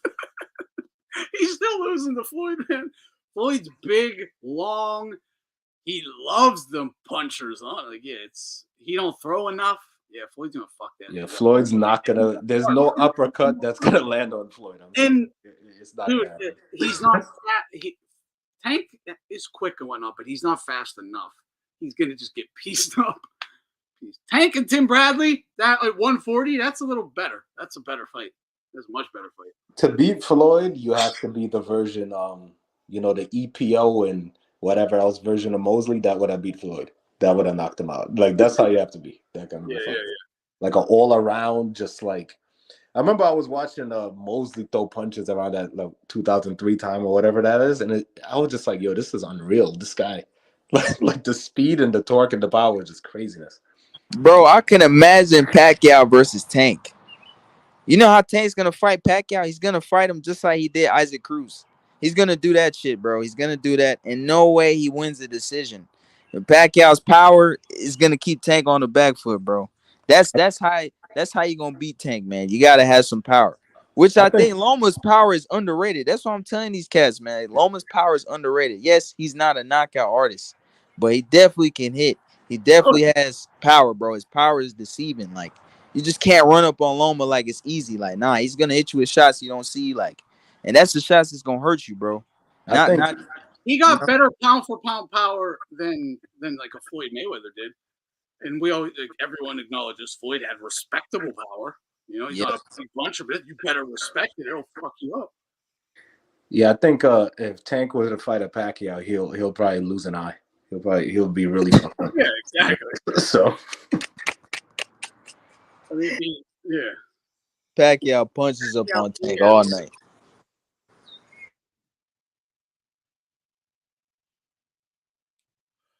No, that's a good thing because, if Pitbull Cruz had good enough defense to not get zapped, why couldn't Loma? He said Pitbull versus Loma. Nah, I think Loma beats Pitbull. I think Pitbull is too he's small. He's a smaller target too. That's the thing, bro. That's what people gotta realize. Like, Loma and Tank, it's not Tank. I'm sorry, Tank and Cruz, them dudes are small, man. You know what I'm saying? Like, they're not the big opponents like Loma's fought in the past. Like, like when Loma's fighting a bigger dude or at 135, like, he struggles with the range a bit. It takes him a couple rounds to get inside. You know what I'm saying? Not with Haney though, because Haney got no power. And Haney he can't find the inside. Haney can't find the inside, but guys like T.O. and shit like that, it's different, bro. Like, bigger guys. Tank is smaller. Like, he's gonna get in range way faster with a Tank or a Cruz because they're just small. You know what I'm saying? Yeah, I don't see Cruz has no chance, but yeah. Yeah, Cruz got no chance of beating Loma. Like, nah, I don't see that shit, man. You know what I'm saying? Like, I think he'll put up a fight because Cruz is a tough dude, and he throws awkward angles, but nah, he won't beat Loma. He's too defensively. Like, I ain't gonna say his defense ain't bad. His defense wasn't bad against Tank. His defense impressed me. Honestly, Mike, I think Tank and Provodnikov at 140.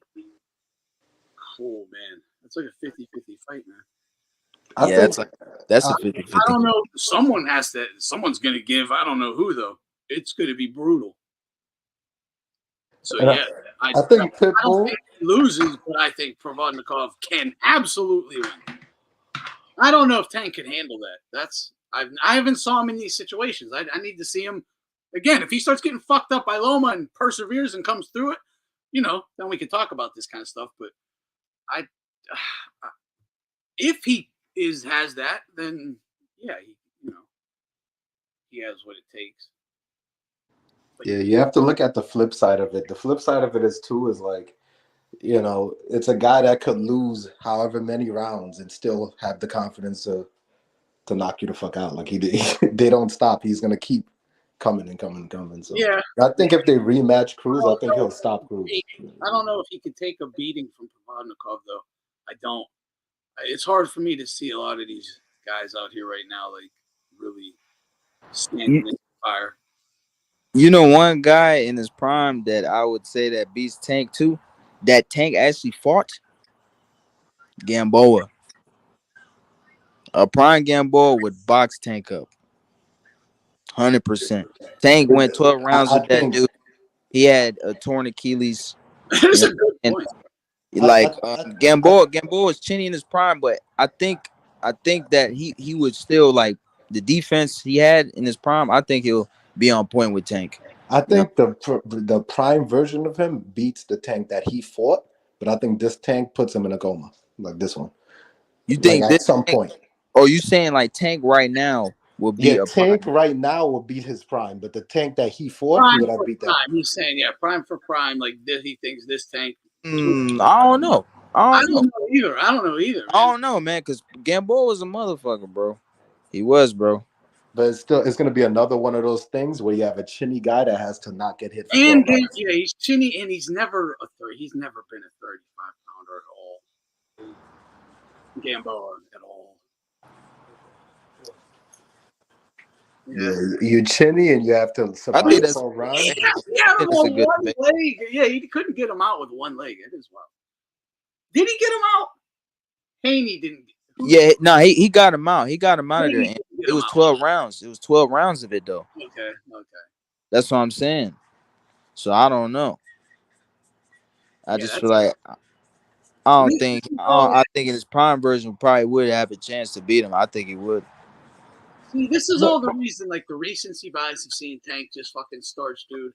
Everyone's like, "Holy shit, he's gonna fucking smoke Loma," but then you start looking at everything together, and you're like, "Whoa, man," And I didn't think he would even fight. well, I my never thing, for Tank to beat him, but my thing is this: like some guys just have a knack for landing a punch, and I don't see Tank going in a fight and just not landing a punch the entire, like not landing something the you know, entire fight. Oh no, he's gonna land. He's gonna land. He's he gonna. hold on, check this out. This is something because I tried to give credit to Tank for this yesterday, and I couldn't get it all out, but his body shots, like just zinging a boom, like a 45 to the solar plexus when he was zapping Martin right to the solar plexus. Wow, dude, I hope people, if you box it on, that is one of the hardest shots to land ever.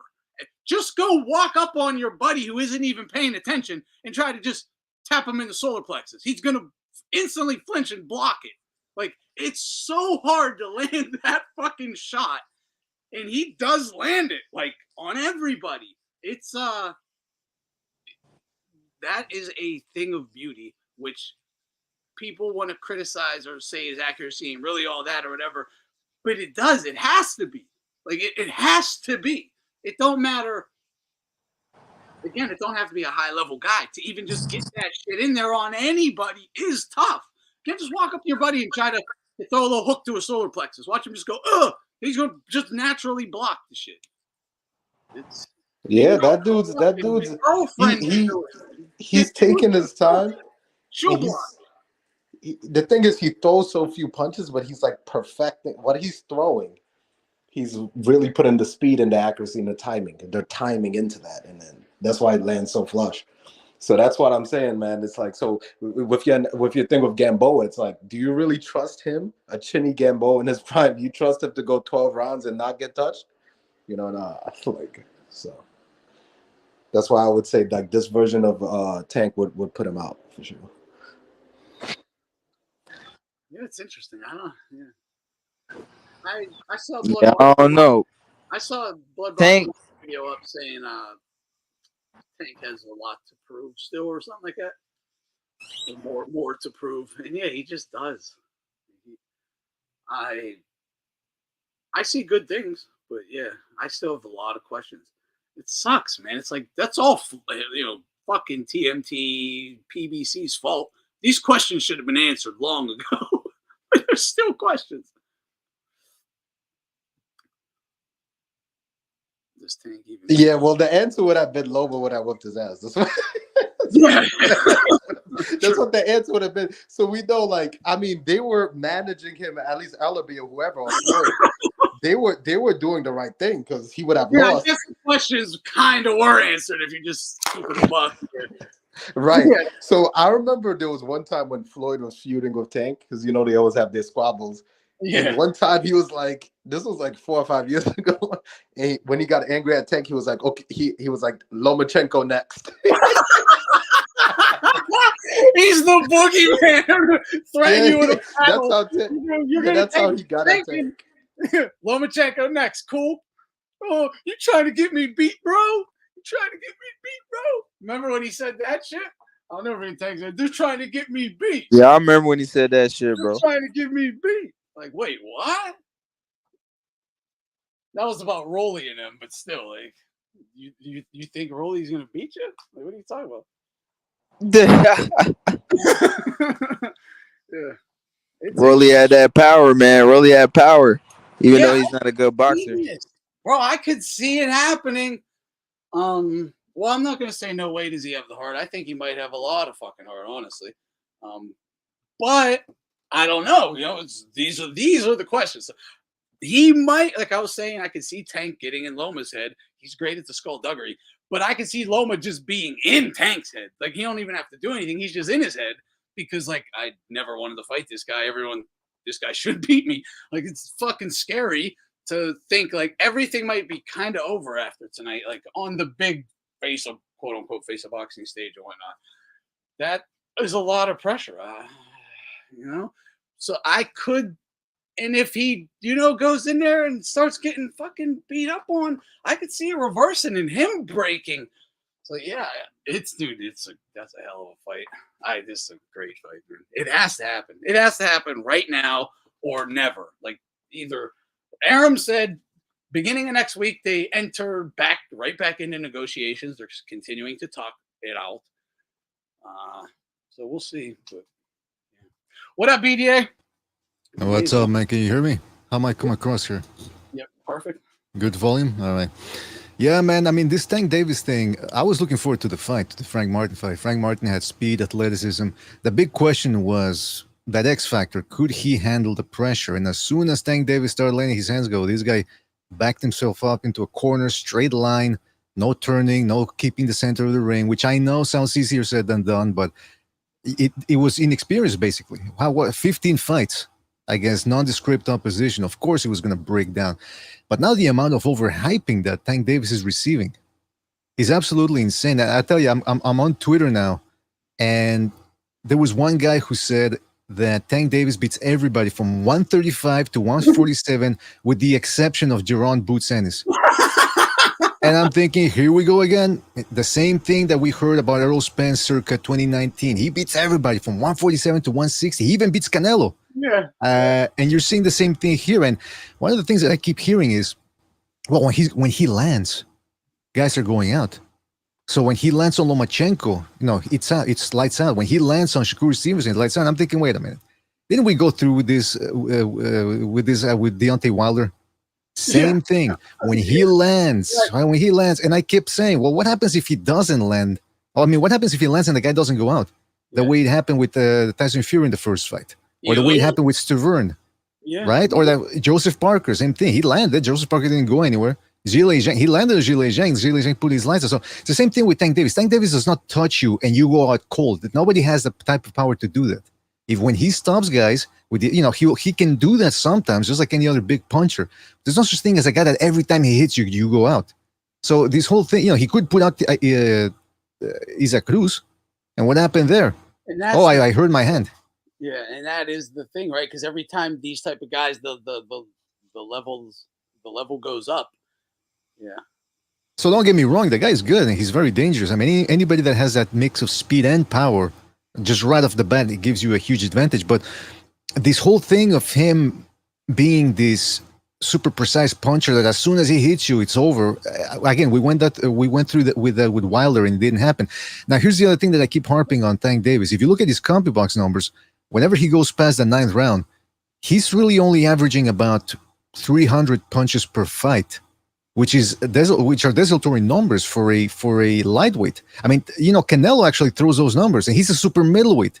And the difference is he's doing it against the best. Tank Davis isn't fighting the best, and he's only averaging those type of punches. Now, the counter argument I've heard some people say is, yeah, but that just means he's that good that he can throw less punches and still get the job done. But I'm saying, hold on. That's because he can't throw more than that. If he, what we were talking about this earlier, like, the quote unquote downloading information for round after round after, it's like, you can download and still win rounds. That's what the greats do. They still can win the rounds, or the majority of them while downloading your information. But guys like him, guys like Wilder, they just get outboxed. They're not good enough to win the rounds. That's just what it is. Like a guy like Canelo or Golovkin, these guys will win the rounds too. So, yeah, against better opposition, and that's the thing. People are under the impression that Tank Davis right now is only fighting at 50%, and that when he really wants to, he can turn it up and turn into Roberto Duran. He's never done that. He's never done that, and he's had to do that. In the Isaac Cruz fight, he had to do it. He didn't do it.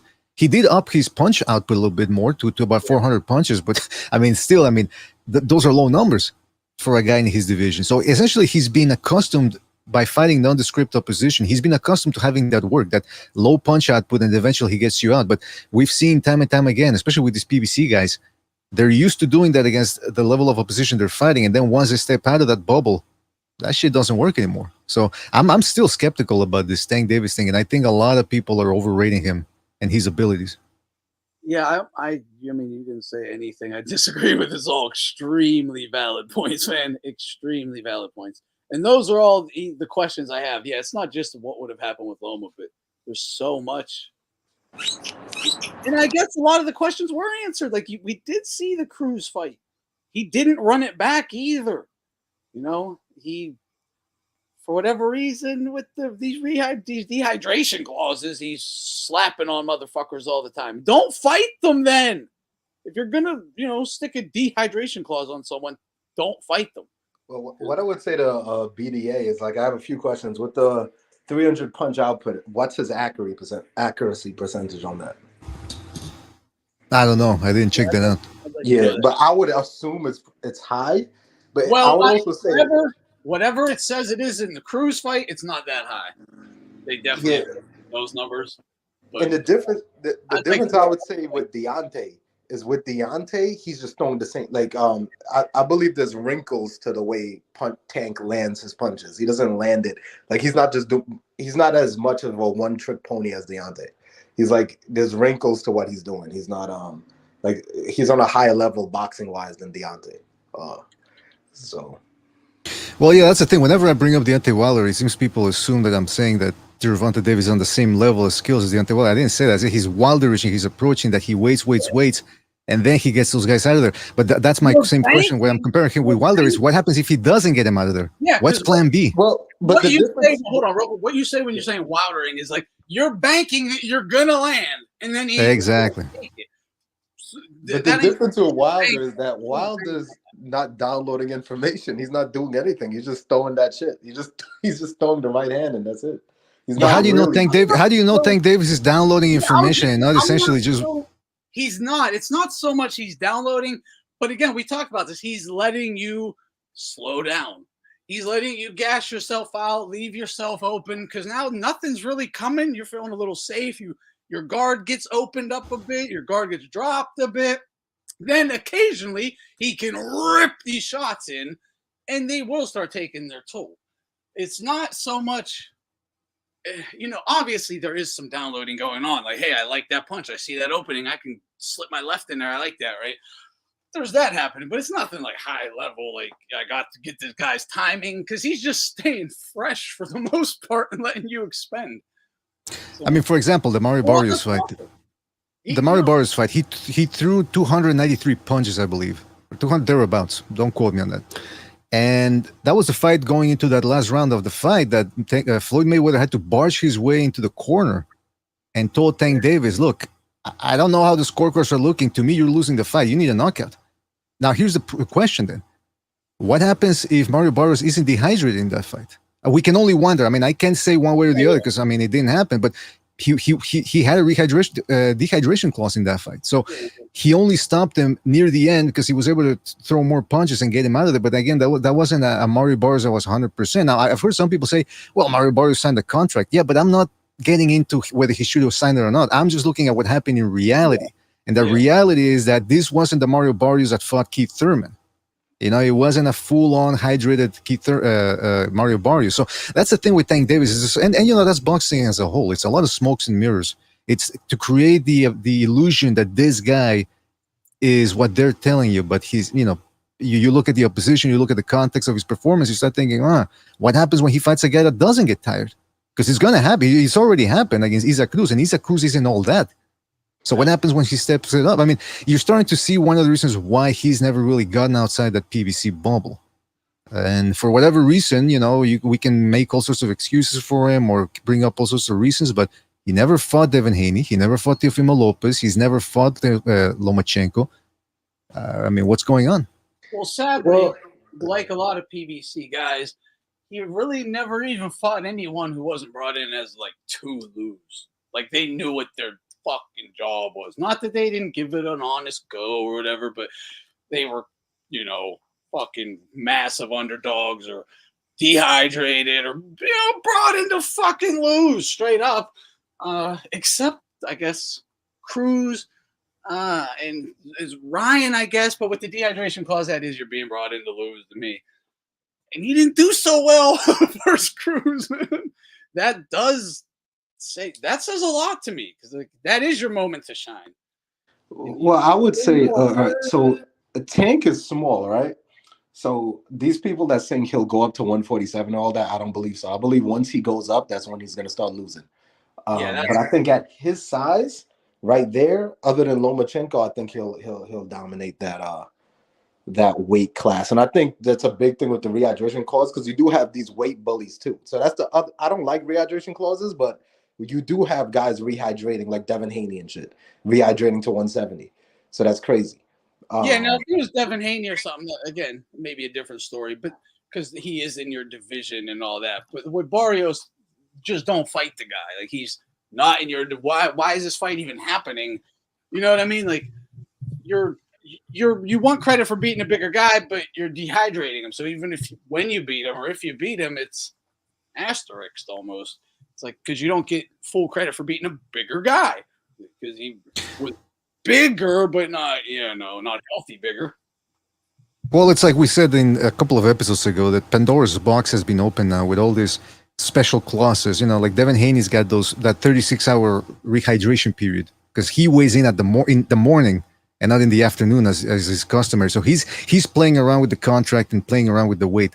Then you got Tank Davis with the rehydration clauses. Then you got Ryan Garcia going, you know what, all those guys are doing that type of shit. Let me just go out and flat out get an advantage by not making weight. And, you know, that's where we're at right now in boxing. I mean, I don't know. You just saw Haney saying that he wants to take a break for 2 years. He doesn't want to fight Sandor Martin for 1.3 mil. He feels he's above that. Shakur Stevenson too, refusing that top rank deal. As far as we know so far, that was a $3 million per fight deal. These guys feel like they're being underpaid. They think they're stars and they're not. Larry Holmes said that about 16 years ago. He said the problem, well, he was talking about the heavyweights, but he said the problem with a lot of these American fighters nowadays is they're spoiled. They want the quick money. They want to make the quick bucks when they haven't really proven themselves. And you're seeing a lot of that with Sandor Martin would beat the piss out of Devin Haney. He would. Yeah, that's a very dangerous fight. But real quick, he beat him easily. No, I don't know about that. But were you saying Michael Jordan said that? Larry Holmes. Okay, Well, Mike, I was just about to let you in, Jose. I was literally just hovering over you and you left. But Michael Jordan said the exact same thing about just athletes in general. They are getting the rewards before they earn them. And then, guys are just busting because they don't put in any work to achieve. They just get handed everything and they're just like, well, I'm done. I don't have to continue really anymore. And he brought this up with basketball, but it applies to all these sports because he's like, dude, these guys are, I didn't get big money until like years into my career. And this is Jordan, and it's true. And these guys are getting $100 million contracts. They haven't even played a game. Like, you don't even know if they're going to bust in the first year. Johan, I was going to make a point, but you kind of made it for me right before I jumped on. Basically, you know what you were talking about there, about how every single fight of Tank Davis's career, they bring a guy into the PBC realm, right? That's kind of what happens. And they let these guys know, you want to fight Tank, there's certain conditions. Obviously, there's a dehydration clause. There's whatever goes on behind the scenes. The fights, for all we know, could be fought under special rules. We know they used to do that in MMA. Like my point about it is, if he fights Lomachenko, right, to my knowledge, this is going to be the first time in Tank Davis's entire career where he's going to be fighting somebody from a rival network who has a powerful promoter backing them. Like at least from the outside looking in, Lomachenko's with Top Rank, right? Bob Arum, right? This is going to be the first time he's going to be fighting somebody from a different realm who's not just being brought in as cannon fodder, right? Not only that, but another issue for Tank in this fight, Lomachenko isn't going to be bothered one bit by a dehydration clause, because if you remember when Lomachenko fought Rigondeaux, right? Yeah. They had a clause for that fight where he couldn't weigh more than 10 pounds after the weigh-in. And that was fine for Lomachenko. I think he only put on something like 8 pounds. And that was after he had breakfast the next morning and everything, right? That was down at 135. Oh, sorry, that was down at 130, right? Loma's fighting at 135 now. His last fight was for the IBF title. Now, as we know, the IBF actually have a weight clause. You can't put on more than 10 pounds from the weigh-in if you're fighting for the IBF title. So whatever clause Tank Davis tries to come up with, like to do with the weight, that's not going to bother Lomachenko. So you got Lomachenko, who's got a couple of inches of height on Tank Davis, who's significantly more experienced, who proved in his last fight that he isn't a shot fighter. He can still go 12 rounds. He can still punch, right? How on earth is Tank Davis going to win this fight? This isn't like a Mario Barrios, a guy who's being brought in, who's drained, who's being messed with behind the scenes, and who probably is fighting under special rules. This is the first time Tank Davis has got a genuine challenge. And if this fight happens, I think he's going to get embarrassed. I think he's probably going to quit. I'm not even going to kid. I'm not even kidding. No, I can absolutely see that, honestly. But I've said this everywhere. It's a puncher's chance. That's just what he has. That's all he has, really. But yeah, he has it. And that is what he has, though. But that's really it. There is he ain't outboxing him. He ain't going to win the majority of the rounds. You got to drop him a couple times or whatever, or stop him.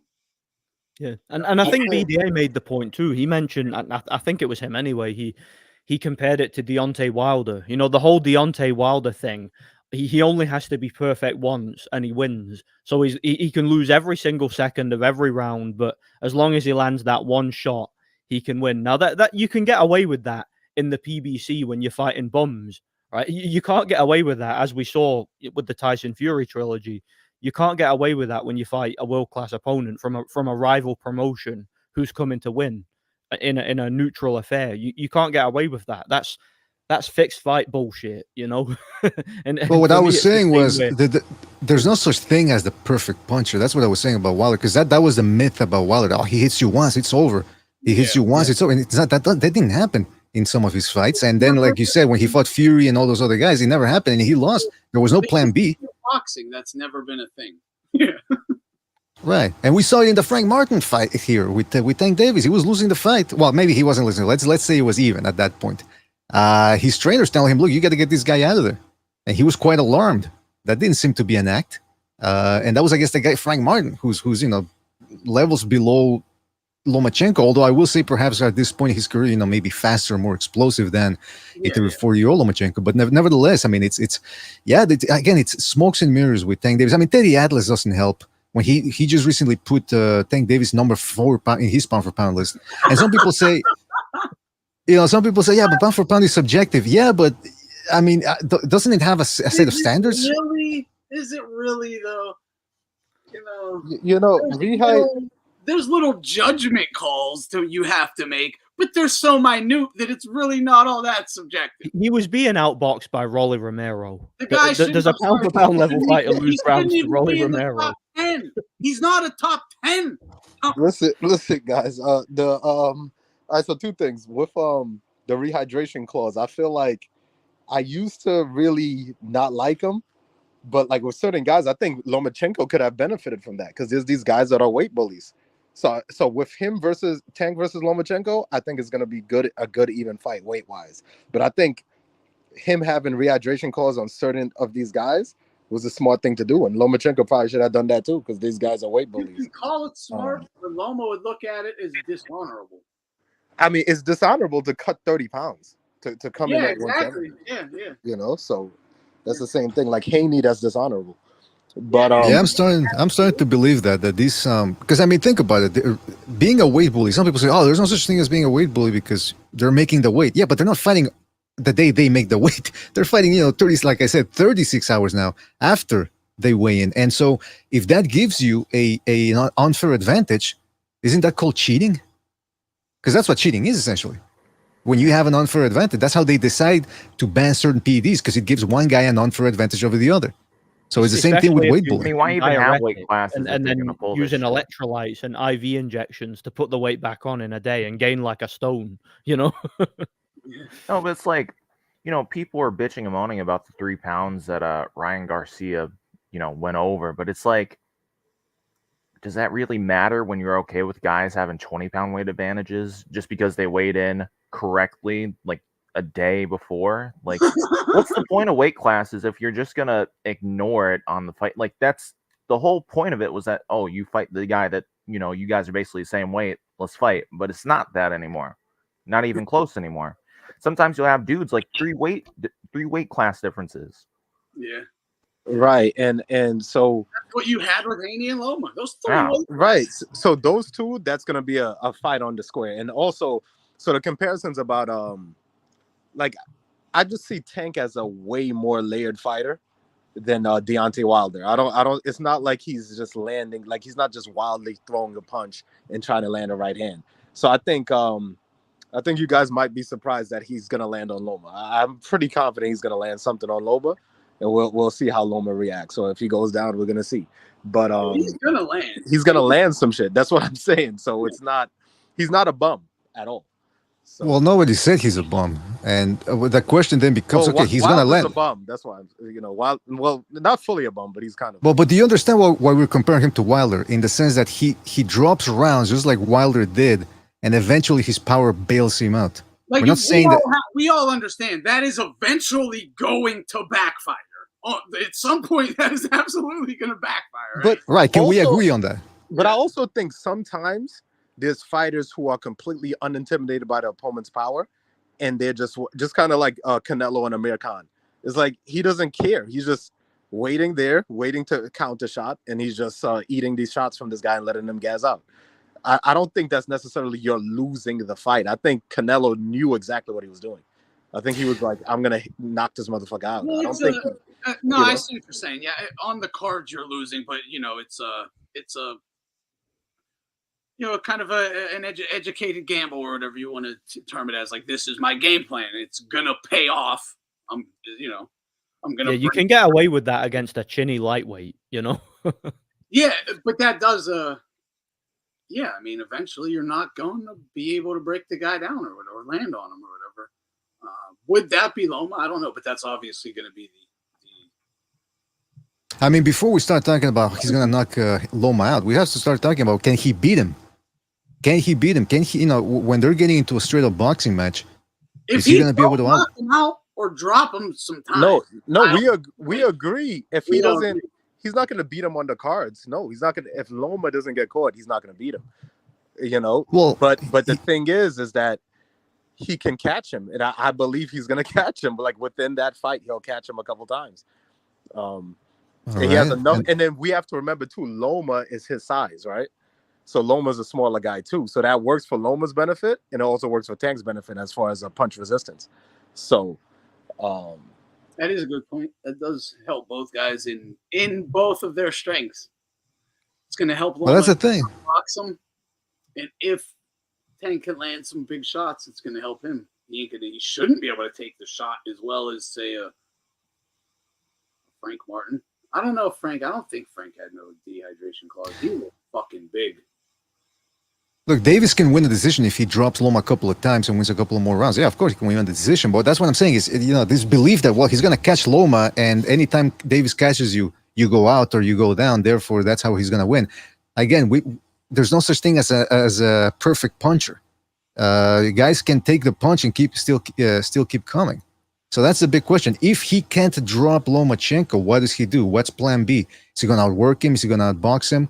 Again, I could see him winning a decision if he drops him a couple of times, kind of like Garcia did with Haney. That's sort of, back and forth fight. But other than that, I know it's a bit of a tall order, no pun intended, for Tank Davis. And, we've seen Lomachenko fight big punches before. Now, I don't know if they're bigger punchers than Tank Davis. I guess we could get into that discussion. But when we have seen him fight punchers, we've seen him be quite relaxed. I mean, he fought the axe murderer back when he was a murderous puncher, and he just stood in front of him and befuddled him. Same thing with Linares, who's a big right hand. He was walking Teofimo Lopez down, essentially a welterweight in there.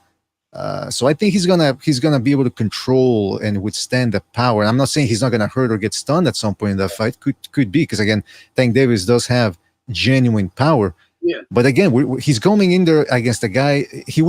Tank Davis would be going in there against the best fighter he's ever faced. And I don't think fighting the Frank Martins and the dehydrated Barrioses and Garcias of the world prepares you for that. It does. So I agree with what you're saying, but my question is this. So most of the punches that he lands after he takes his time to land it, it's a picture-perfect punch. So do you see, like, say, for example, if Loma gets hit with a picture-perfect uppercut, is there a reality where he's not going down? Well, hold up. But those picture perfects, he don't do that all the time. He's only done that a couple times. but let's just say, if he gets caught with the same uppercut, that's like he just gets cut with a clean uppercut to the chin. No, he's like a fucking monster uppercut like a Leo Santa Cruz did or something. No, he's probably going down. I don't know if he might get back up or whatever, but yeah, he's at least going to be hurt. He's going to be hurt. That's all I'm trying to say. I'm trying to say if he lands a relatively on the target punch, uppercut, he's going to be hurt. To this one, John Apollo, about Loma couldn't drop Haney. He's not going to drop Tank. I wouldn't say that because Haney is just so much fucking bigger. That's going to be harder to just drop a bigger guy. And he hurt him. He hurt Haney. He had Haney running all over the ring, and he had to chase him. That's going to drop Tank or hurt Tank. I think they can both get each other up out of there, man. I do. I love this fight. I still favor Loma. I do. To me, it should be the favorite. The onus, Loma just has to be Loma. Tank is going to have to elevate. He's going to have to elevate. The level of guys he's competed against, they ain't cutting it. When the best guy you fought was probably Cruz, I didn't even think he won. But you got to get better than that. You do. You got to elevate. And not that he won't. Who knows? But it's really on Tank. He has to prove that he's the actual champion. That's what it is, man. Which is why the fight needs to happen, though, too. Yeah, that's the thing. They asked him about fighting Shakur Stevenson, all those guys, and he gave the textbook meme answer, like, we're gonna go back to the drawing board, and that's definitely a big fight down the line. It's like, what? How come these young guys aren't fighting each other? It's bizarre. It's I don't know. So maybe what's wrong with boxing? But one thing Lomachenko does have to fix, or I would expect him to sort of change up if he fights Davis, is maybe block that body a little bit better, because he's fought all the time. He fights with that high guard. He leaves the body exposed, and he takes the body shots. Like, he'll give you the body shot, but against Tank Davis. I don't know if that's a good idea. And this is a good thing. No one, Tszyu or Haney, wanted a rematch with Loma. They were both like, fuck that. Tszyu got ridiculed. Dude, I think he kind of even got ridiculed worse than Haney. Like, because he was out in public a lot at these fights, and people fucking screamed at him every time. And he still wouldn't do it. That's because Loma figured him out. Those guys, it was like they robbed the bank. Both those guys. So when you beat a guy like Loma, you better just take that and run. There's no, you shouldn't rematch him. So that's just how it is. Yeah, Salido didn't want it either. Let's not forget that. Yeah, true. He never wanted it the first time. Yeah. And there was bullshit in every single one of those fights. We know how those guys are. It's just like Marquez. He gets 3 rematches, then he runs. When he's, Yeah, that's funny. But see, that's the thing. But that's the thing, man. At least Teofimo Lopez fought Lomachenko, and he stepped up against Richard Comey, and then stepped up to 140, beat the best. Like Lomachenko did very well against Lopez, despite giving away all the early rounds, or most of the early rounds. Tank Davis has never been in that type of stratosphere. He never beat the best at 130, hasn't been the best at 135, didn't beat the best at 140. So again, this is what I'm talking about. I keep harping on this overhyping thing because he looks good in there, but you got to ask yourself against whom he's doing it, and why are some people so quick to elevate him to top 5 pound for pound when he hasn't even done half of what a guy like Lopez or even Devin Haney has done? Because he's a black guy based in America. That's why. That is why. I fuck with Tank, but I ain't that guy. I agree with everything you're saying. That's clear as day. Like, I just have hope for the dude is what I have. I have fucking hopes where he's going to give us the fights we want. And this is honestly the start of it right here. I'm sorry. And that's the thing. He must fight. I know Loma will not, like, Aram is saying Loma wants it. So if that's the case, then Loma wants it. He won't say no. He's so easy to make a fight with. There's never been even a single report that he's difficult to make a fight with. So it's now or never fight the guy ever, Tank. And you have to just admit he would have smoked you because it is what it is, man. And that's the thing. They know what they're doing. Now or never. This guy, Tank is also, he seems like he's a student of boxing, so he knows. He knows this is the best chance to fight Loma. Before he would have got washed. We all know that, Wait, what do you mean?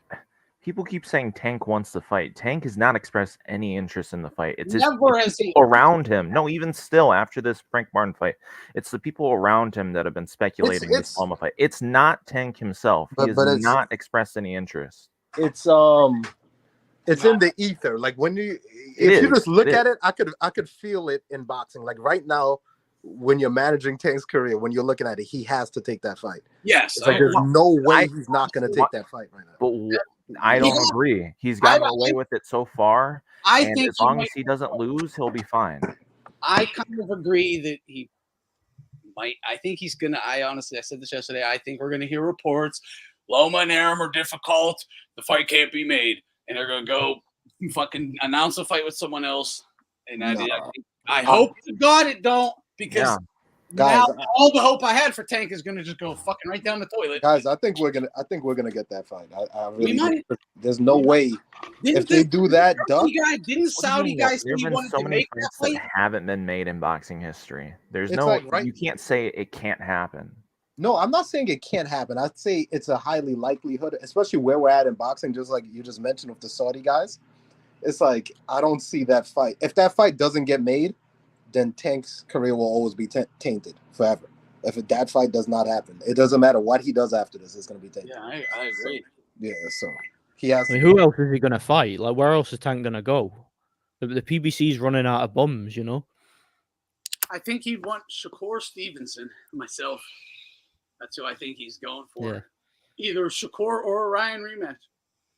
And with Ryan dealing with this stuff, if he can't fight, I think he's going to try for Shakur. Put it this way: if Tank's able to win and pull it off, then he could just continue doing whatever he's doing the rest of his career, and his legacy will be cemented. If he dodges this fight, it's just going to be forever bullshit. Basically, it's going to be forever, no matter who he beats. If he beats Shakur or whoever that is, Yeah, It's always going to be tainted. So I will not be even able to form an argument to defend him because I'll just be like, I'm not doing it. Not doing it. This is your last chance. It's available. It can happen right now. We know Loma won't turn it down if the fight is there and like if he wants it, obviously. And Aaron's saying he does. So if he actually does, why else would they be in negotiations? So make it. Make it. yeah, Can I just ask, Ken, who has the other belts at 135 at the moment? I honestly don't even know. I think it's Zepeda. And Zepeda, yeah, he's got the WBC, hasn't he? I think. Shakura Does Shakura have one? I forget. Because I know Loma fought for the IBF recently. Was that for what? The WBC? Yeah, I think Zepeda has that or someone, doesn't he? So what would Shakur have if he does have one? Did he not have like the WBA regular or something? Yeah, I think he has the WBA. They might have like upgraded him. I don't know. Loma has the IBF. Someone in the chat, let me know. I don't even know. Because I'm just trying to think if Loma wants to unify the titles and become undisputed. No, that ain't happening. Yeah, and I'm just thinking if there's another option, like is there another option for these guys that people would be interested in, like Loma versus Zepeda? Watch that fight, you know. Which I think is a more dangerous fight, by the way, than Tank. Personally, just my opinion. Branchik, Stevenson, Tank, and Loma. Branchik has the WBO. Loma got the IBF. Shakur WBC. Tank got the WBA. Wait, so I was right. Yeah. So yeah, I mean, feasibly, Bob Arum could make Loma. He's gonna get screwed twice different ways.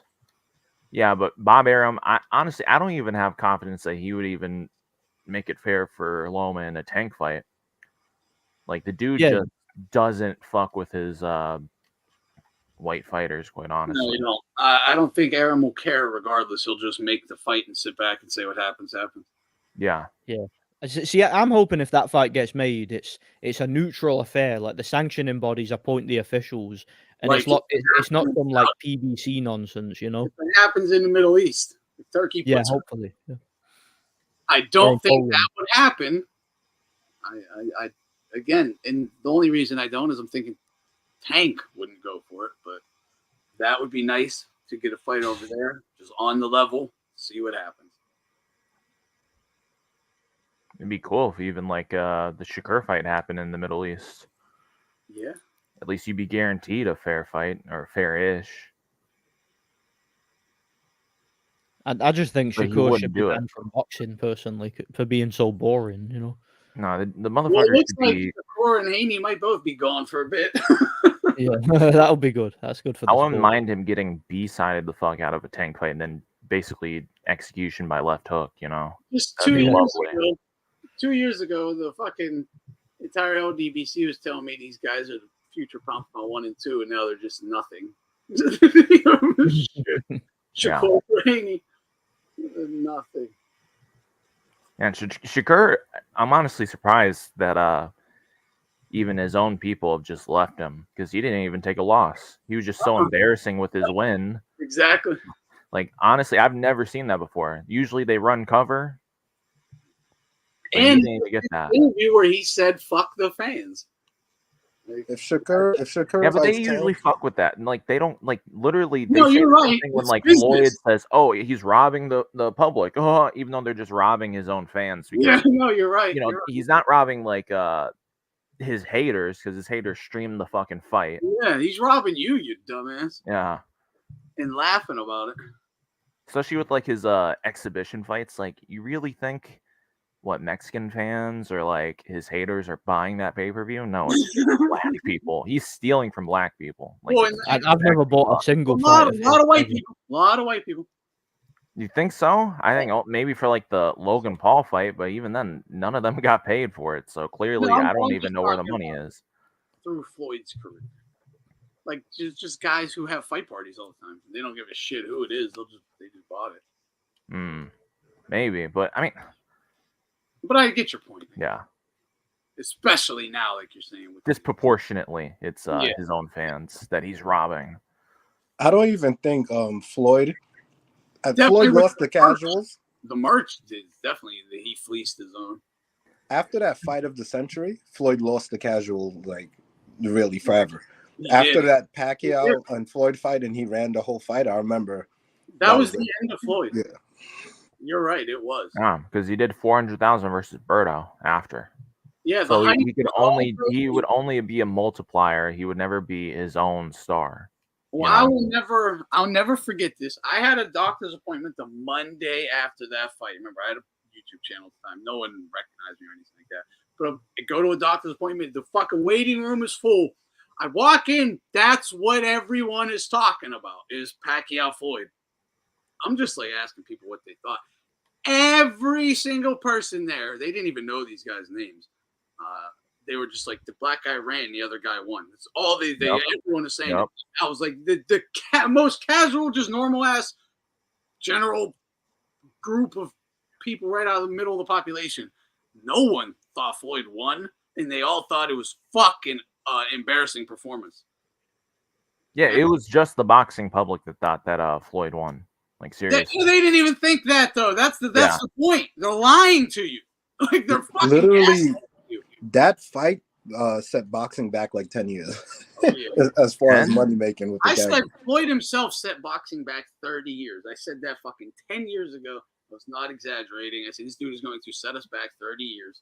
His whole career, boxing was not only put on hold, that's a 20-year career, and it was basically back. Reputation was ruined. Because when he came in, it was so much better than it even is right now. Yeah. So we haven't even got to where it was. It's only been he destroyed it. He ruined the pay-per-view model. He destroyed my sport. And then when I tried to come on here and tell everyone he's destroying our sport, I'm the fucking piece of shit. I fucking hate people. Y'all just hating. I hate people, man. Oh. But then I go to like an actual boxing gym and everyone's just saying exactly what I'm saying because it's so obvious. Really? Yeah. Well, wait, do you have are you in is your gym like black? Because my gyms are black and they all glaze Floyd. Plenty of black dudes, everybody. Really? I have the complete opposite experience. Most of the average people don't fuck with Floyd and say he lost all his fights with not all his fights, but the Pacquiao fight.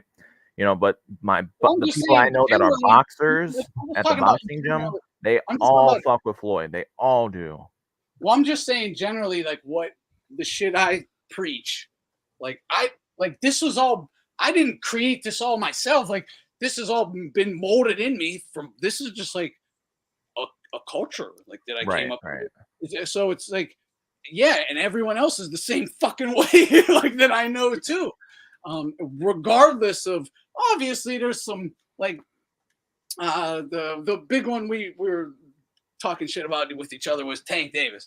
The last time I was at the gym, everyone was talking about Tank. I'm just sitting back letting everyone else talk, because I'm interested in what people are going to say. And 75-80% were saying exactly what BDA was just saying, what I say, what we all say about him, and the other guys were mostly just. But he hits hard, and I get it. But yeah, it's I think the vast majority of people do just see it for what it really is. You have to willfully lie to no one believes the shit they're saying is all I'm saying. Yeah. They're willfully lying to you, man. I think some good intentioned people do get psyoped by the commentary. They do. So, L-Dog, he's a perfect example. He talks about this. Yeah, I'm actually surprised he admitted to getting that he wasn't right, because for a long time I thought he was just trolling, but he actually felt that way, and then thankfully you saw the light. People used to say he's just trolling, and I was like, no, I never thought he was. I knew he was trolling, but I mean, he was definitely trolling to instigate things at the time, but it's because he did believe it. So he probably felt like we were the crazy ones, even though at times he wasn't seeing what we were seeing. At times, because you could tell he would sit there and talk to us and listen and be like, makes sense. Yeah, I see. And then when he brought up the body shots, he thought if you could punch someone in the dick And if the ref doesn't call it, then it was a legal shot. Yeah. And he thought that because of the fucking commentators with the Golovkin Derevyanchenko fight, man. Crazy. Like, not that he believed it, but like that shows you the gaslighting that they fucking do. Well, it's actually funny that he even admitted that there were low blows, because for a long time I think he didn't even say it, but then I think the second he started noticing, low because the ref didn't didn't call yeah. them low. That was that's what he was saying. I mean, we need more people like L-Dog though, that like actually are willing to, see things and reevaluate his own takes, Absolutely. Most of these guys are too stubborn because they don't want to be considered wrong, Dude, you see it every day in all walks of life with varying topics. They would rather just continue knowingly being wrong than admit that you were right. That's I don't. Bulldog wasn't that. Listen, You see that all the time. Yeah, I like to be right, but it's not that.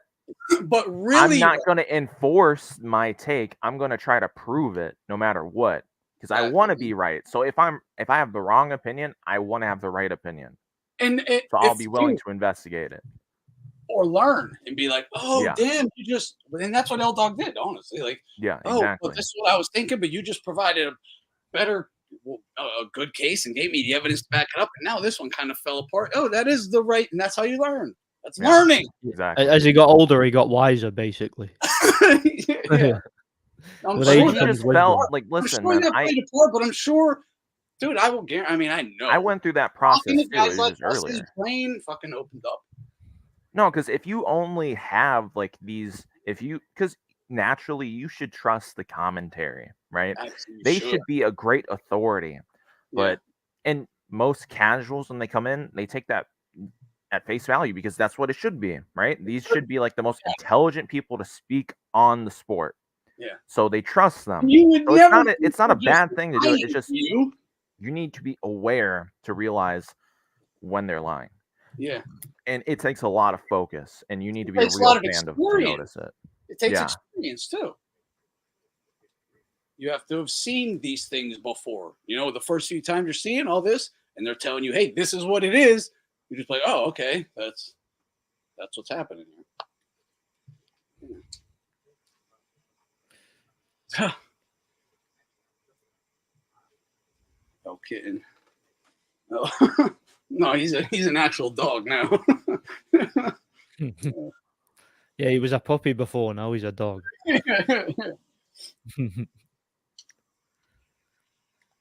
It's just one of them things, though. A lot of people are blue-pilled in boxing, and they think that the commentators are an authority. So they'll say things like, "Oh, well, what do you know? You're not an ex-world champion. What do you know? These commentators boxed." And again, it's an appeal to authority, but it's not an argument, Yeah, well, that's really, it. You should be able to trust these commentators. You should be able to. You should be able to. Yes, but look, even though we should be able to trust them, and everyone should be able to trust so-called people in authority positions, you never can't 100%. Never. Ever. Yeah, always go at them skeptical. Be like, I don't trust you for shit. Let me make sure you are what I think you are. Yeah. In any facet of life, any walk of life, employment, anything. We all know this. Come on. And don't be brainwashed by a commentator. When you see like Dimitri Bivol outbox Canelo and win 4 rounds in a row, and then Chris Mannix comes on and tells you he's got it even, that's how you're being sold propaganda and not an assessment of what these fans, these casual fans, they're eating chips, they're looking down at their phones occasionally through the beginnings of the rounds. They also listen to punches, and some of these fighters, their hard punches don't make any fucking sound for some reason. I really am interested as to why that is for some guys, while other guys are like always fucking hard when they throw, even when it's a light punch. Yeah. Like there needs to be some sort of like standardized like all these different gloves and shit. Like I know that some guys they're punchers, some guys they're boxers, so they need more padding or whatever, but like there needs to be some consistency, man. Like, I'm tired of all this like I know random what you're shit. saying about equipment. Just standardize the equipment. Every other sport has standardized the equipment. Everyone should wear the exact same, cups, waistbands. Everyone should have the same gloves. Yeah. But recently, I feel like casual fans are better than boxing fans. Or like, I remember, MMA or casual boxing fans. like just casual fans who's watching fights. Oh, I feel like they see it more clearly. Yeah, because they don't have a bias. They're not dick riders. Like just that's what telling most you- boxing fans are. No lie. Like literally, it's honestly wild how like they love these guys. Like on the real, they fucking love these guys. It's Wherever idol they try- worship. That's what it is. Yeah, it You know? is. That's just straight, Hero yes. worship. Yeah, Dude, a so, straight you remember that casual- dude they called casual Wilder as- a fucking king? Like who the fuck Yeah, yeah. says The whole that? community over there was calling Wilder a king. Not a king. He's just a boxer. Their king. My king. Yeah, yeah. Dude, no man will Jesus Christ, the only king I'll ever recognize. Like you're Amen. crazy. That's mental to me. That's mental. Well, let's not also ignore the very strong racialized like warfare essentially. Yeah, in- but I don't in even care boxing, about too. that. You shouldn't even be calling some other dude your king. I don't give a shit. That's No, so but that whole like king thing that like isn't that. based from like because it's like Black King, like that's Yeah, where yeah, that comes from. Yeah, but they And, didn't. and you saw how these people reacted. Like, see when Fury defeated Wilder in the second fight, mate. It was hard to watch. These people had a mental breakdown. You can tell that they beat their wives, that they banged their head against the wall. They probably self-harmed and considered ending it because these people were so hurt by that. I mean, and they were, there's because they audio. put all their eggs in one basket. There's audio of the main guy booting the fuck out of his dog on stream. He got so angry. Which is crazy. Exactly. They worshipped Wilder. It wasn't just even that they were fan. They worshipped that man. They did. Yeah. If that's true, that dude needs to be arrested. Oh, he should be in prison. No, he's a booting your scumbag. dog Yeah. just because somebody lost, like Yeah, very true. insane. Yeah, boxing. Does he have like people still watching his shit, or did he like fade after that into irrelevance? No, people still watch him. Same Yeah, people. He's like number one. Oh God. He's a leader of that community, the LDBC. He's like their head honcho. He's the big dog. No pun intended. Yeah. Yeah, I remember watching the Triple G Canelo 2 fight with boxing people. And I remember sitting there and saying, Triple G just beat this dude up. And everybody else was like, what are you talking about? What fight are you watching? I was like, what? Like everyone else, all of them thought Canelo like won. You don't know what happened, man? The whole narrative of, oh, come forward. He won the first fight because he came forward, not because he landed more punches. And then once Canelo came forward, then that was their reasoning for giving him the fight. Canelo didn't even come forward. He just stood still. He got fucking. Yeah, the fact he didn't run was enough, Pieced up for the whole first 6 and then backed up for the second 6, and they still tell us he came forward. Like honestly, he got fucking pushed back from like 7 onwards and just kept the middle of the ground, and Canelo or Golovkin just. And it's because in the first fight he spent the majority of it on the ropes. So by that standard, he came forward. Pushed Golovkin back though ever. Like his back never even touched a rope once. It's fucking insane. But he came forward. Golovkin had ring generalship. Even when he was moving, he was never backed up to the ropes. No, he circled him and just pieced him He had up. everything. Like, I'm sorry, but like there wasn't really anything. Like Canelo had like better slick defense in the sense of like it was flashy. That's the only thing that you can really say. Yeah, I hope there's some hardcore thing. This is gonna be a controversial take. I want to know what people are gonna say about this. Everything that made Salvador Sanchez great is exactly the same things that made Golovkin great. What did Salvador Sanchez have that you would call any of his run down what made him great, and you're going to think you're just talking about Golovkin. Everything's identical. He's not super fast, not super powerful, but quick and hits, a hitter, a puncher. It's the timing, the little head slips. I'm telling you, man, they're so. Salvador Sanchez is a featherweight Golovkin, and Golovkin is a fucking middleweight Salvador Sanchez. I'm telling you.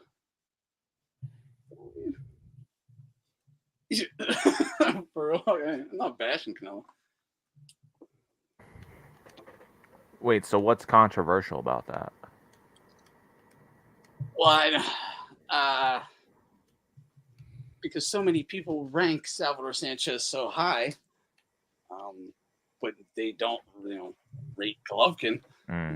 But literally, I can't think of anything that one of them like does. Like, dude, they're the same fighter. They're the same fighter. Cutting off the ring, they're both fantastic at it.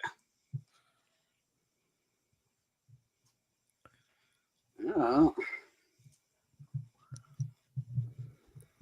I thought I'd have people saying I'm wrong. But I was just thinking about it the other night. I was just like, I don't know what the hell why it even came to me. I don't know what I was watching. Something. I don't know what the fuck it was. Can't remember. But yeah, I mean, man, he's a little more active, better. I mean, even like the upper body movement of Salvador Sanchez, bending at the waist, he would bend. I'm not going to say over exaggerated movements, but more exaggerated than a Golovkin's, just because he's a smaller guy. So, but they still had the same movements, like just bending off the line at the waist. Like, man, yeah, Golovkin often didn't need to bend. Salvador Sanchez, and you should, but yeah, it's really interesting. I didn't even never realize it myself until I started thinking about it, and I was like, man, kind of needs to be pointed out. Mexican stock Golovkin was Mexican. Yeah, I don't. It was actually kind of shocking to me. Like, they would compare him to Chavez, right? That's who they were fucking comparing him to, Chavez. But no, he was way more like Salvador Sanchez. He was technically way better than Chavez. Chavez was more of a brawler, Yeah, he really wasn't anything like Chavez. Yeah, really? Golovkin had those European fundamentals. He had a great jab, fought on the back foot, but when he trained with Abel Sanchez, he tried to get him to be more exciting and aggressive, but that was never like his natural style, I don't think, Yeah, like the brawler say, he's going to just pick you apart. Why do you guys think he didn't try to push Canelo back in that second fight? Probably fought under special rules. No, he did. He did try, bro. Oh, in the end, yeah, he hurt him. I remember. Even in the first 6, he's trying, but that's where Canelo actually shows his fucking worth. That that ain't prime Golovkin, but that's fucking Golovkin. And I get it, this juiced up Canelo, whatever. But Golovkin proved, even for 6 rounds, he'll go toe to toe with the caliber of Golovkin, totally hold his own, because them rounds are basically just split. Like they 3-3, whatever. First 6, that is a fucking war. He is trying to push Canelo back. He can't. Canelo's too strong. He's coming forward. Canelo can't push him back either, but one does break eventually. it is Canelo. Canelo is the one who starts. It's not like he wasn't landing though. So what's the big deal about pushing him back? He landed more than Canelo total. So I don't even really see the big deal about who's going forward, who's going back. Like, he's landing more. So it's because the media needed to come up with something to convince people Canelo won, so they made up their own rules. Well, he lost. You know whose fault it was actually? It was Abel Sanchez, because he began the whole. He went back the whole fight. I know. Yeah, dude, I'll never know why. Just because you're having an argument over money, you don't play into the media's hate with your fighter. No, but we've seen other coaches do that as well. It's gross. That's my one criticism. Yeah. But also, we have to remember, before the fight, Golovkin also kept saying to fight Mexican style. He kept goading Canelo. Yeah, and that's good. He didn't run though. He stood right there and Mexicaned it out. Like, one guy started backing up. It wasn't Golovkin. So he did fight Mexican style. Canelo did too, though. Like, he should have fought Kazakh style. That's what he should have done.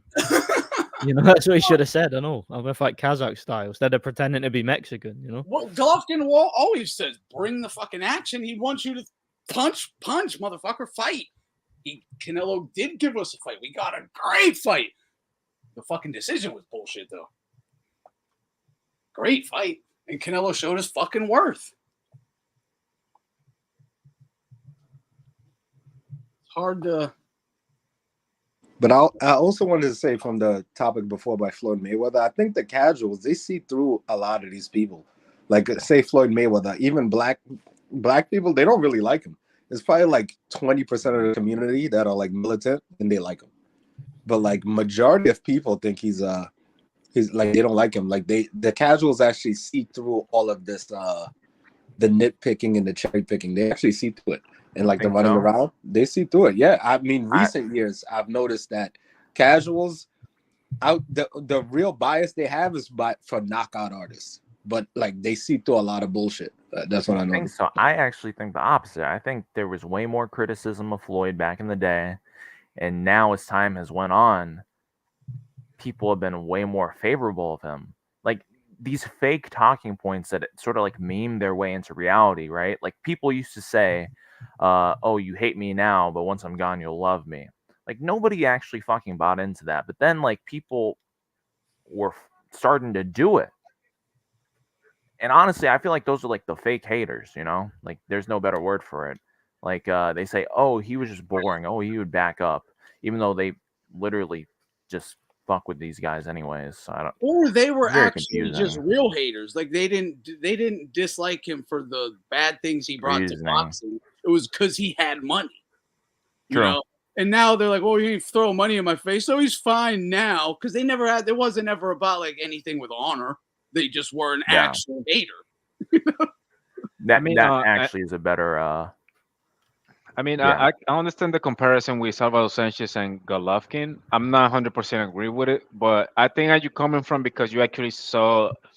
I mean, the way you talk about Golovkin is because I think you saw majority of his career not when he got into America and he was, like 30 plus years old.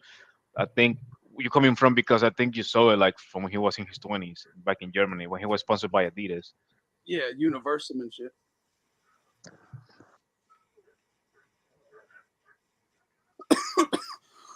Here's 150. I just noticed with Floyd, like whenever you talk about Floyd with casuals or even like casual boxing fans or regular, there's always criticisms. Like it's usually like split like 70-30 or something. But you mentioned someone like Pacquiao. It doesn't matter what race, anybody. Everyone loves Pacquiao. Yeah. You mentioned there's not really a debate. You know what I'm saying? But with Floyd, there's always no matter who. You can be around anyone, there's going to be a debate on Floyd. Absolutely.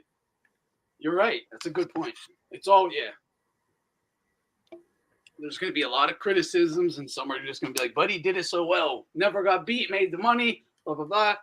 It's like, Man, I wish I was around the guys that you guys are around, man, because I get fucking lasers. I swear to God, I don't have that experience at all. I'm not asking, don't say it on here, but I'm curious where you do live, though. I got you afterwards. Well, I'm in New York, so it's like, I just noticed Floyd. People don't, and people. I feel like, especially recently with the whole Saudi thing and everything, I feel like people see through the real shit. Like they don't really buy into these guys ducking and dodging and weird behavior. They don't really buy into it. And they didn't like when Floyd was doing it either. That's the thing. But they felt like a personal affront. If when Floyd was criticized, they felt like you were criticizing them for whatever reason. I'm not getting into that. Blah blah blah. They they didn't like what Floyd was doing either. They saw the dishonorable nonsense and the ducking and what, but they would run interference and cover for it because they felt they had to. But they would have preferred he didn't do that shit either. You know, I don't know. I feel like they get a sick satisfaction.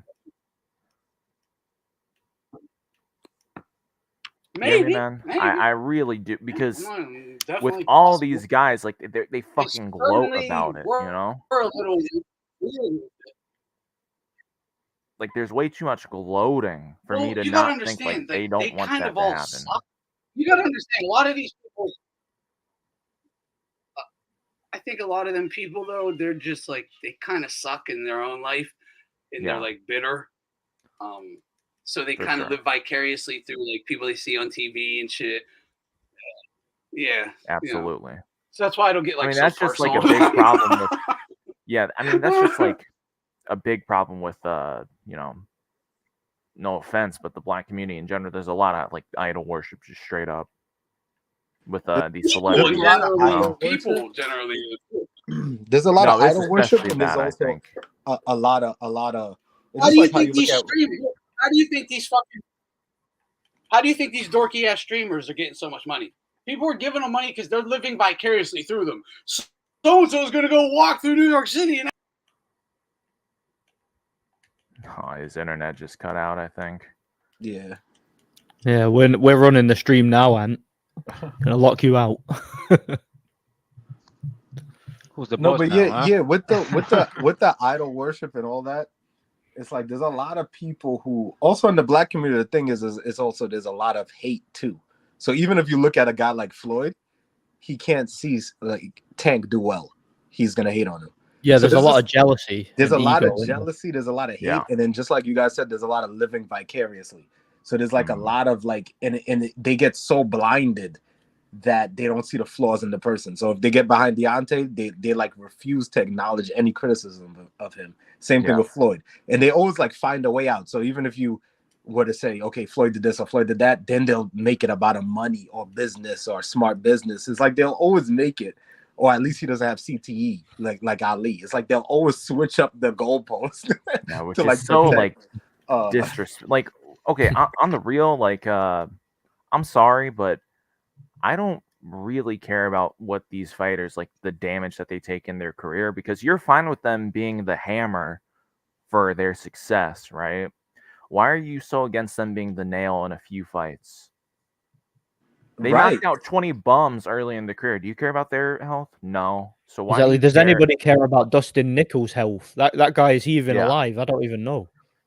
How many times have you replayed a fucking, you know, devastating knockout for your favorite fighter? Did you care about the other guy's longevity? Exactly. No. So that. But people are saying Wilder needs to retire because he got laid out by Zhang, but they weren't saying that all the guys that Wilder laid out needed to retire. I see what you're saying. Yeah. Well, he also said he wanted a body. That's the kind of energy we want from these fighters. It's a blood sport. That's what we want. Like so. So people say he was pulling his punches or whatever, and it didn't have the same zap. It's like, no, he just didn't fucking land because he doesn't have the skills. To be honest, and I think Wilder, a lot of people are saying, okay, he should just retire. He should just retire. I think more so than anything, it's a mental thing with him. I think he's mentally fucked. And especially his girl leaving him, all that stuff. He's just not the same person anymore. And also, he came in weighing in at like skinny as hell. Like if you just look at his physically, he looks.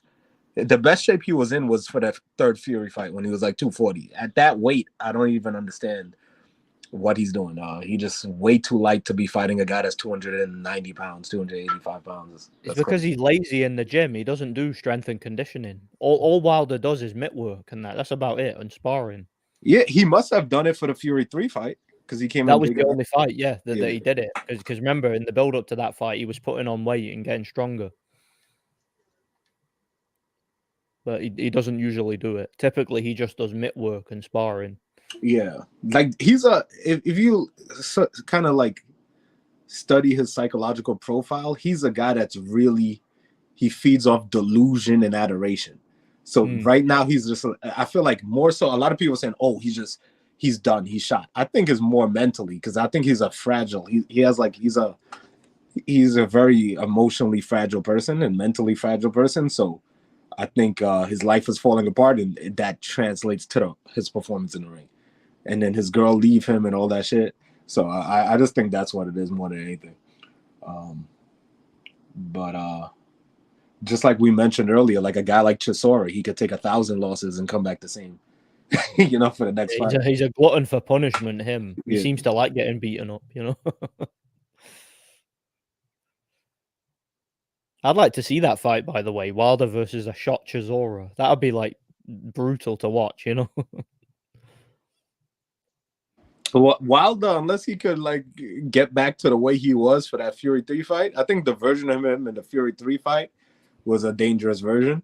After that, if he can't get back to that, then there's no point. Yeah, he'll never be that again. I don't think. Not after the beatings he's taken. You know what's funny about those like the narrative around those fights is that like it was a beating both ways. Because I remember when people were talking about Fury after the Usyk fight, they said, "Oh, after the Wilder fights, it just took too much out of him." But when you really think about it, he took like really no fucking damage in those fights. Like outside of the knockdowns, what did he really get hit with? Exactly, they were just flash knockdowns. Like the Yeah, third 'cause fight, the Fury first came fight- in badly out of shape and got caught a couple of times, but still He controlled still didn't the even get fight hit and like won that by a though. knockout. Yeah, He got hit. the second fight doesn't even matter. So really, it's only two fights that I would he took say damage in that third fight he did take damage because he got the 2 knockdowns, and I noticed there was like a lot of rabbit punches. There was like a lot of rabbit punches Wilder was hitting behind the head throughout the So fight. was Fury. Yeah, yeah. So they took a lot of behind the head punches because I think in the round before Wilder got finished, he also hit him behind the head, and Fury kind of like buckled. Then he started like going off on him a bit, and then the round ended. So I think there was just a lot of behind the head hits. I don't think, but Wilder definitely took a ton of punishment. That took Wilder years. did, yeah. Don't get me wrong. I mean, he got beat up, especially in the second and third fights. But I mean, even the first fight, he just got got schooled. No, the second fight was better. Then it was good that they threw in the towel. The third fight, I think he probably lost like 10 years off his life for that third fight. He got his ass beat. Dude, you don't get. There have been plenty of guys that got beat up and they don't get like 10 years off their career, man. Well, I don't know, man. Like maybe we don't know until later. We don't know if he's gonna have a brain condition. We don't know. But he got his ass beat in that fight. So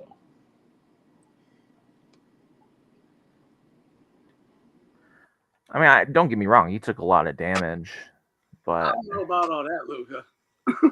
What do you guys think? Prime Ali, Usyk, they're the exact same size.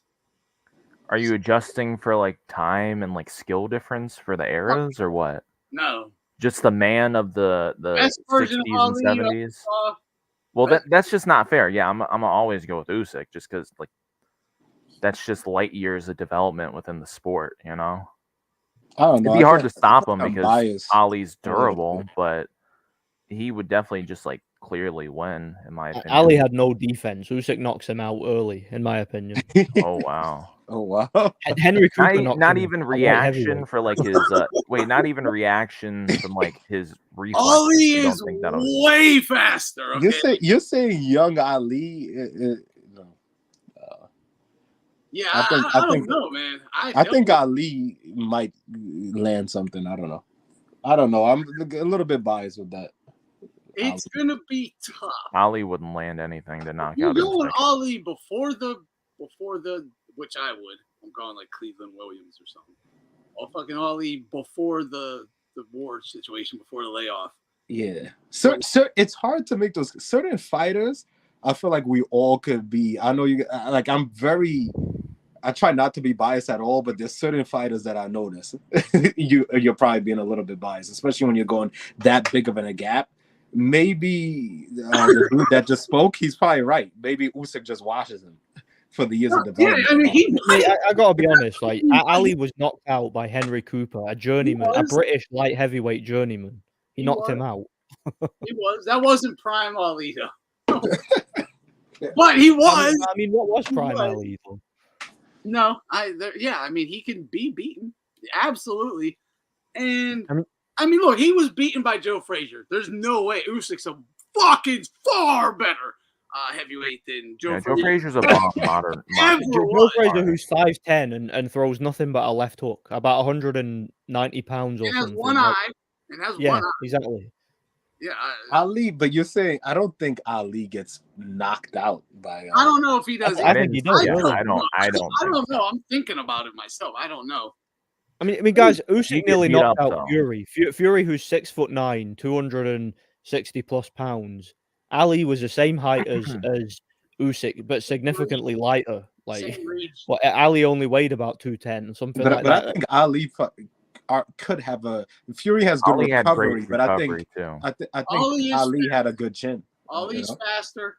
Yeah, he had a good chin against guys who are 190 and Ali's 5'10". faster, has worse defense than Fury.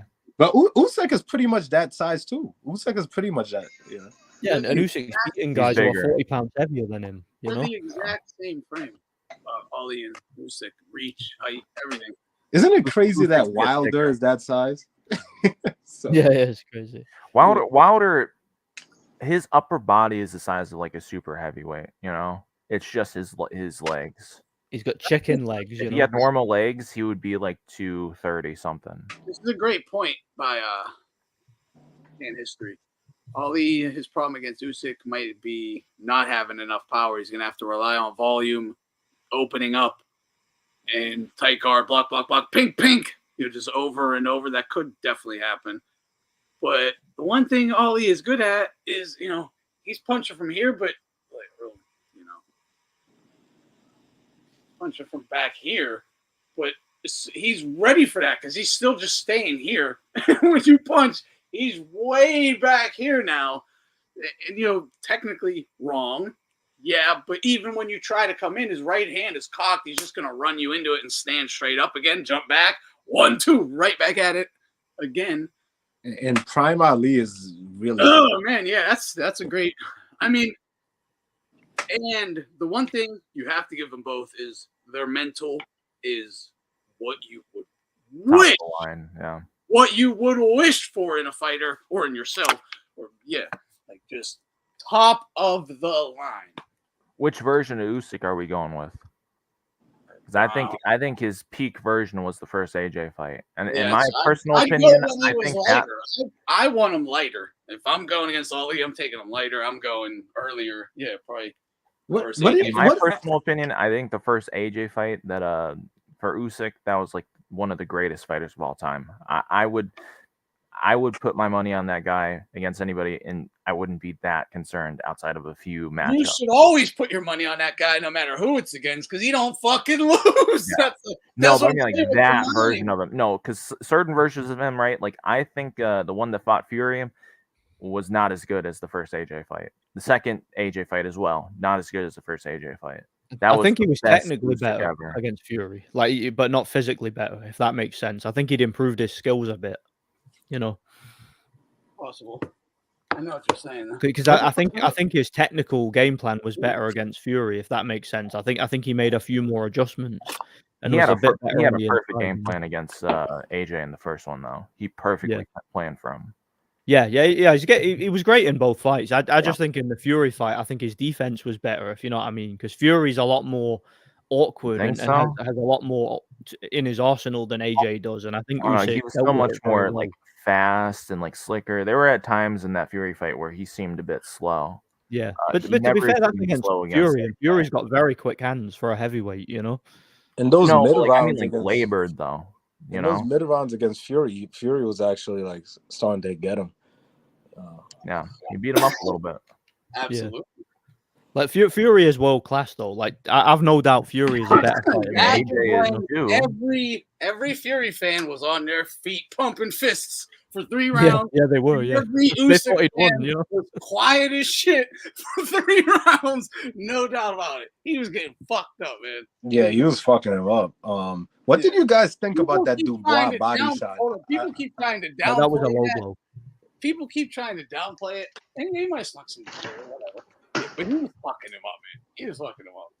Yeah, I was wondering what you guys thought about that low blow, because at first I thought it was a body shot, but then when you do it in real slow motion, you can see it like grazes the groin. I mean, mate, half of the glove landed on the belt, half of it was below the belt, all of it was below the navel, so it's definitely a low blow. Which fight are you guys talking about right now? The Dubois Usyk fight with the low blow.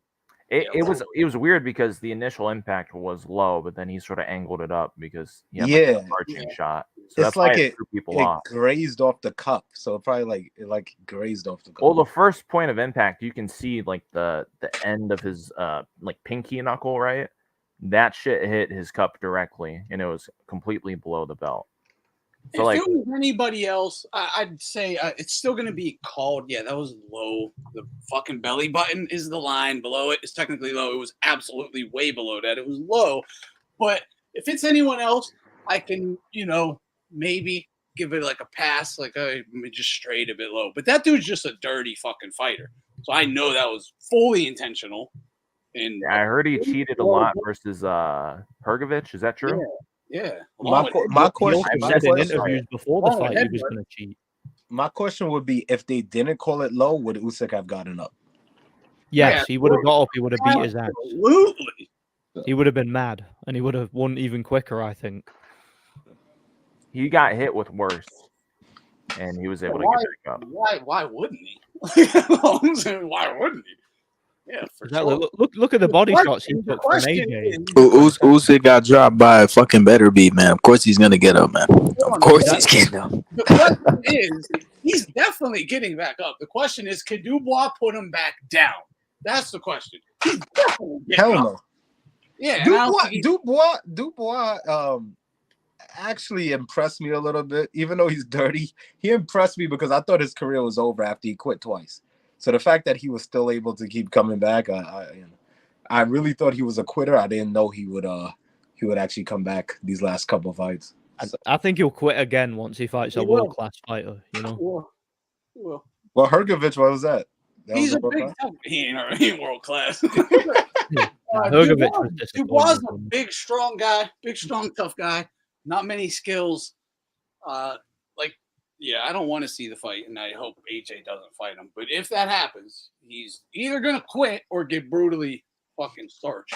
AJ has everything Dubois has and more. He's just a better fighter in every area, Yeah. And he won't be Bigger allowed to puncher, cheat. quicker. He's just a better fighter. He won't be allowed to cheat too. Yeah, probably.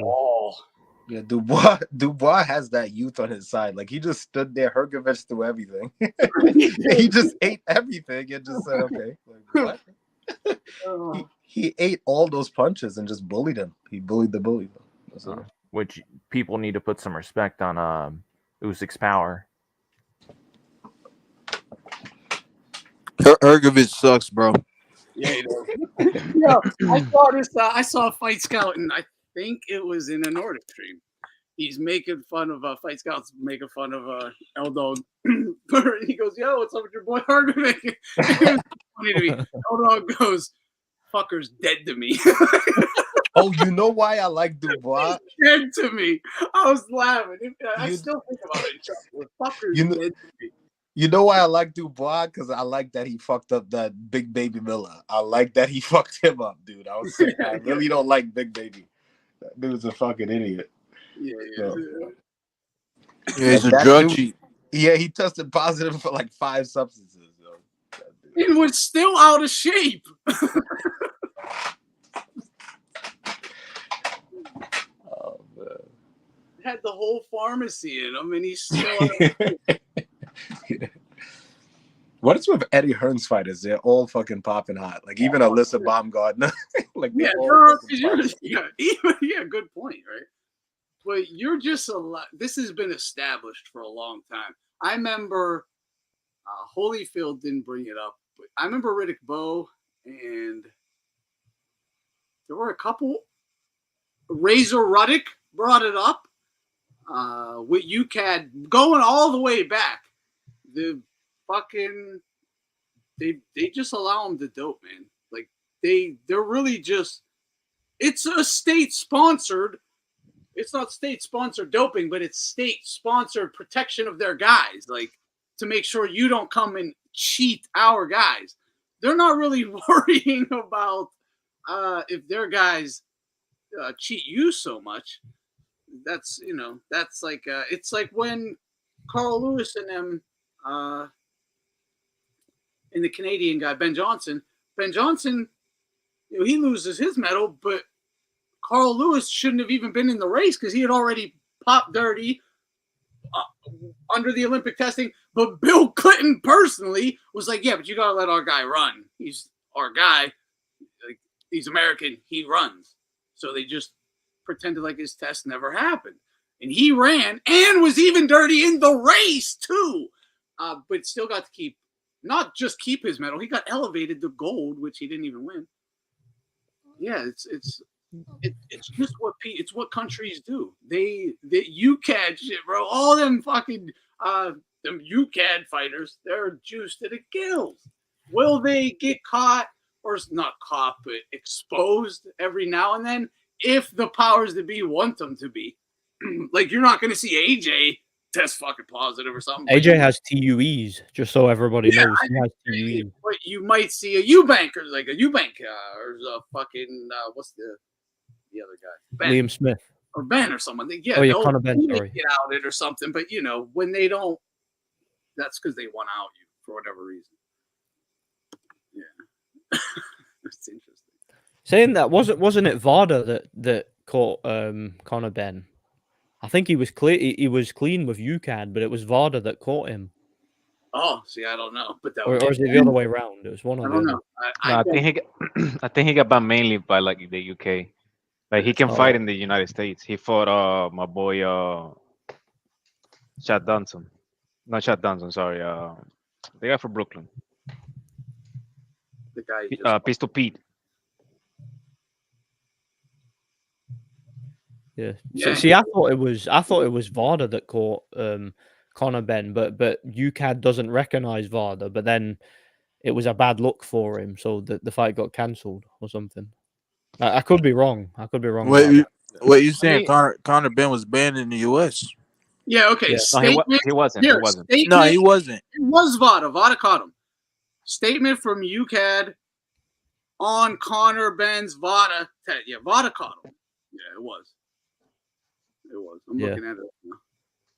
Yeah, I'm about to say his last fight was in the States, man. He fought some dude. I forgot the dude's name.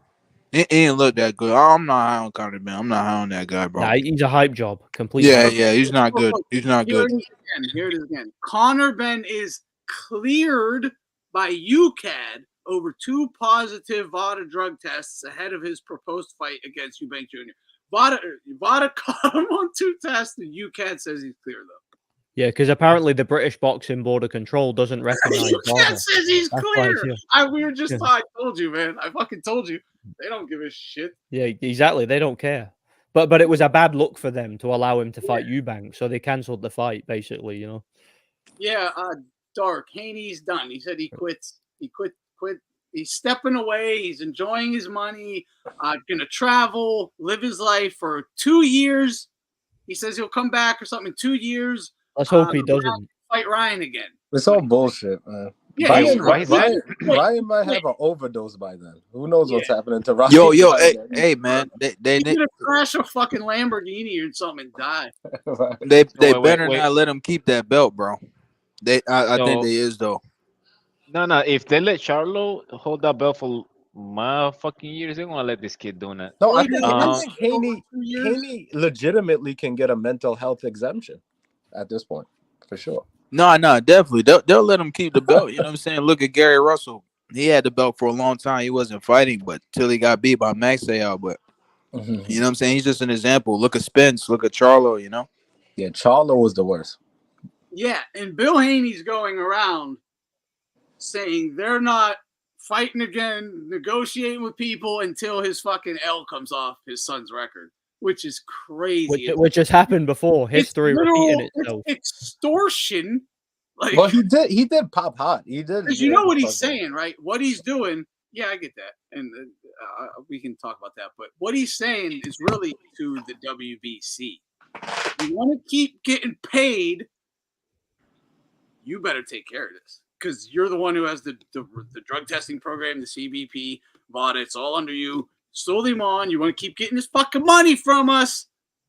You get this L taken off. That's what it's. Do you reckon that's what he said earlier in his career in Mexico when they apparently erased that loss? Yeah, for sure. He didn't have to say it to Suleiman. He just said it to whoever the fuck was keeping the books that night. Yeah, the commission or whoever recorded it. Hector, here, Hector's $50. I mean, technically Ryan popped positive, but I think whatever, if he passed the test, he'll still knock out Haney. Well, yeah, you keep the L, but like because it hasn't even been if it's established again.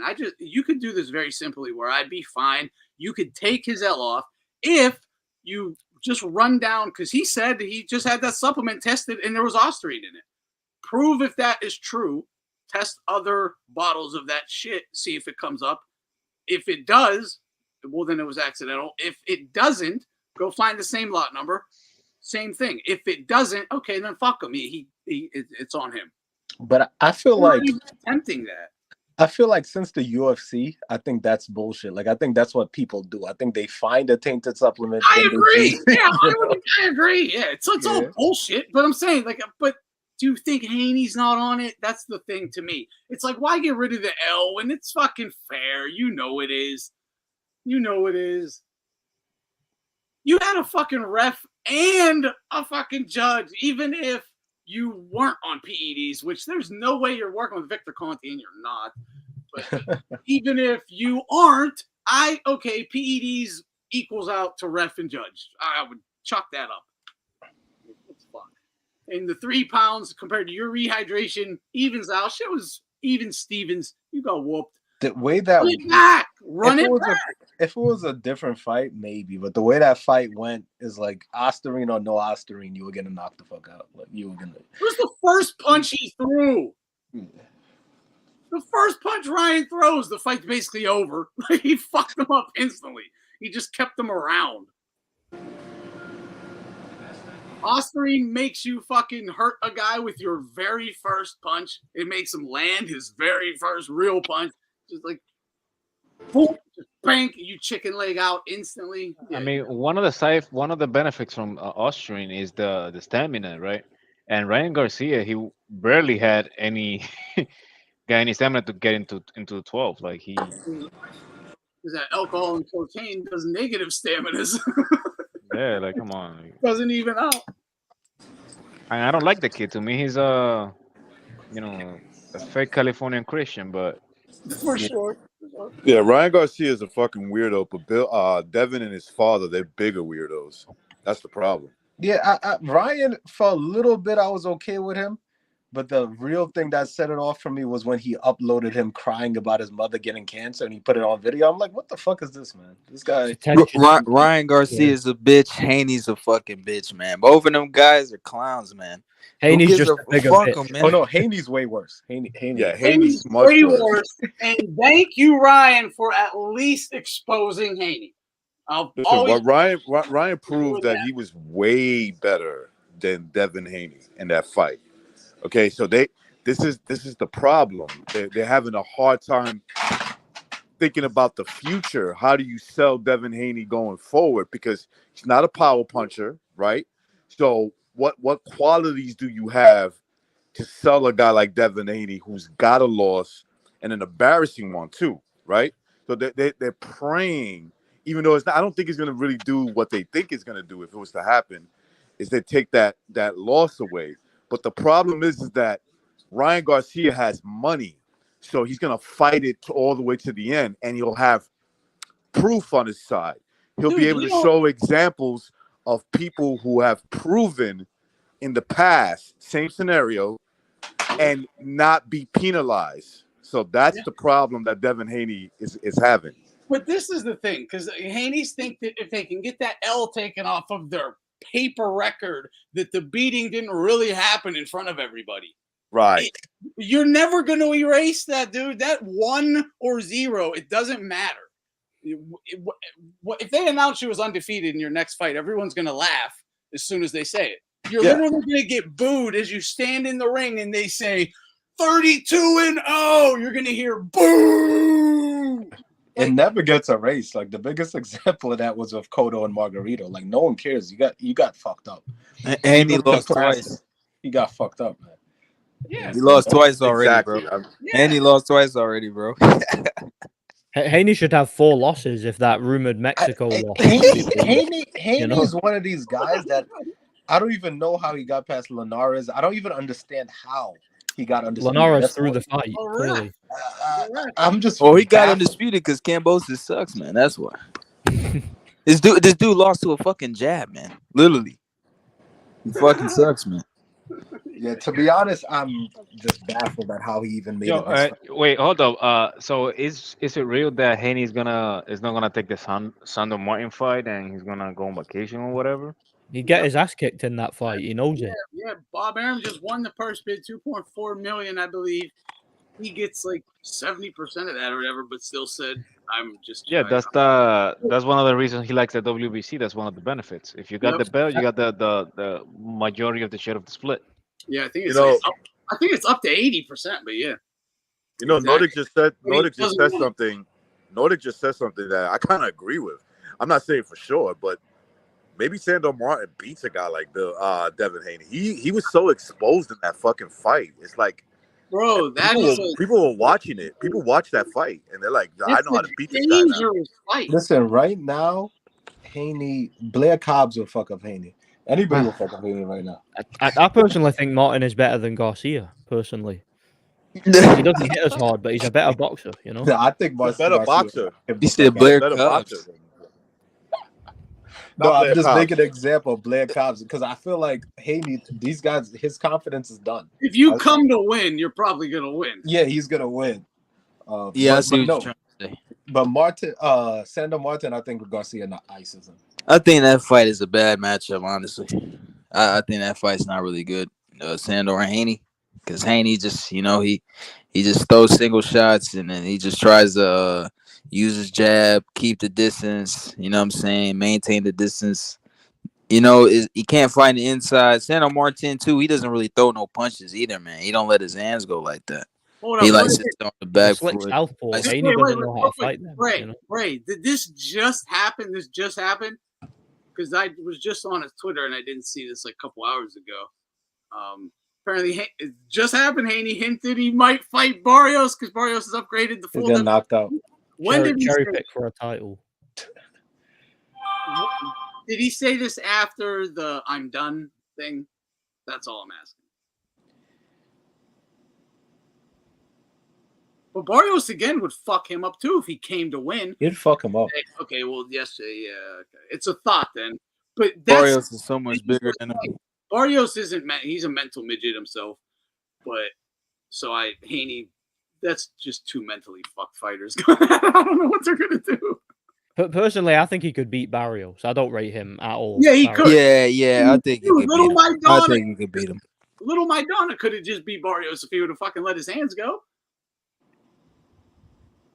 In his last fight, he fought little Marcos' cousin or whatever. Yeah. That dude just I'm not high on Barrios, man. I'm not high on him. I'm not high on Barrios, but he's better than Haney. So. Yeah, he is. But I heard that Pacquiao was coming back to fight Barrios. That's what I heard. Pacquiao needs to chill, man. Yeah, Pacquiao could beat him. But I don't think that's happening. Or it's not happening for Pacquiao's next fight at least. Right now, Pacquiao will beat Haney. Oh yeah. Now. He definitely will be Haney. He definitely will be Haney. Yeah. No way Haney's keeping him off, bro. Did anybody see the on Twitter Floyd Mayweather put up the full sparring session between Tank and Haney? I don't know if it was to make Tank look bad, but it ended up making Haney look bad. And I'm gonna tell you why. Cheap shot. There was a point where Tank, he does this move. Like, he's like, bro, I'm not even afraid of you. I'm gonna talk to somebody else and let you punch me from behind. And he does, and Tank just goes, oh, let's go. That's it. Like it was nothing. And backs right up.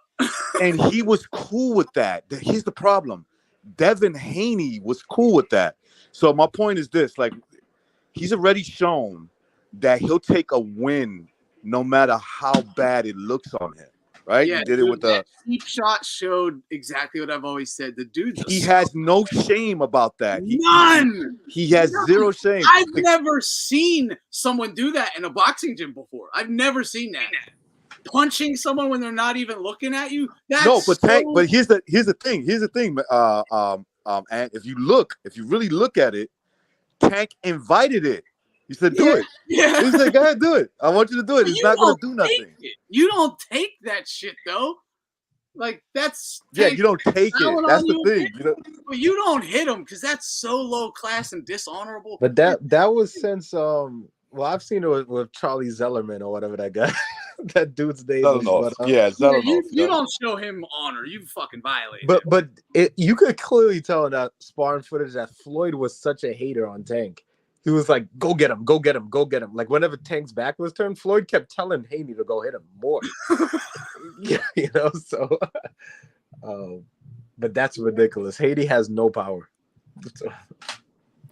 Haney has no power, even when he has a 25-pound weight advantage. He swung from the fences too. Like he cocked that thing back behind his head, way and threw a right hook right to Tank's jaw. Bank, nothing. And Tank just turns around and starts coming at him. But and Tank didn't even get off balance. He didn't. No, even, he didn't. He just turned around. It's as if he tapped him in the shoulder. It's fucking ridiculous. Every time he punches, it makes a squeaky toy noise.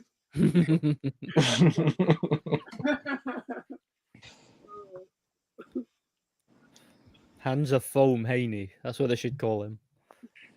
Hands of foam, yeah. Yo, these guys need to stay off social media. Him and Shakur, the more they post, the more people like see through them. They need to just chill. For real. That's a great point. Yep.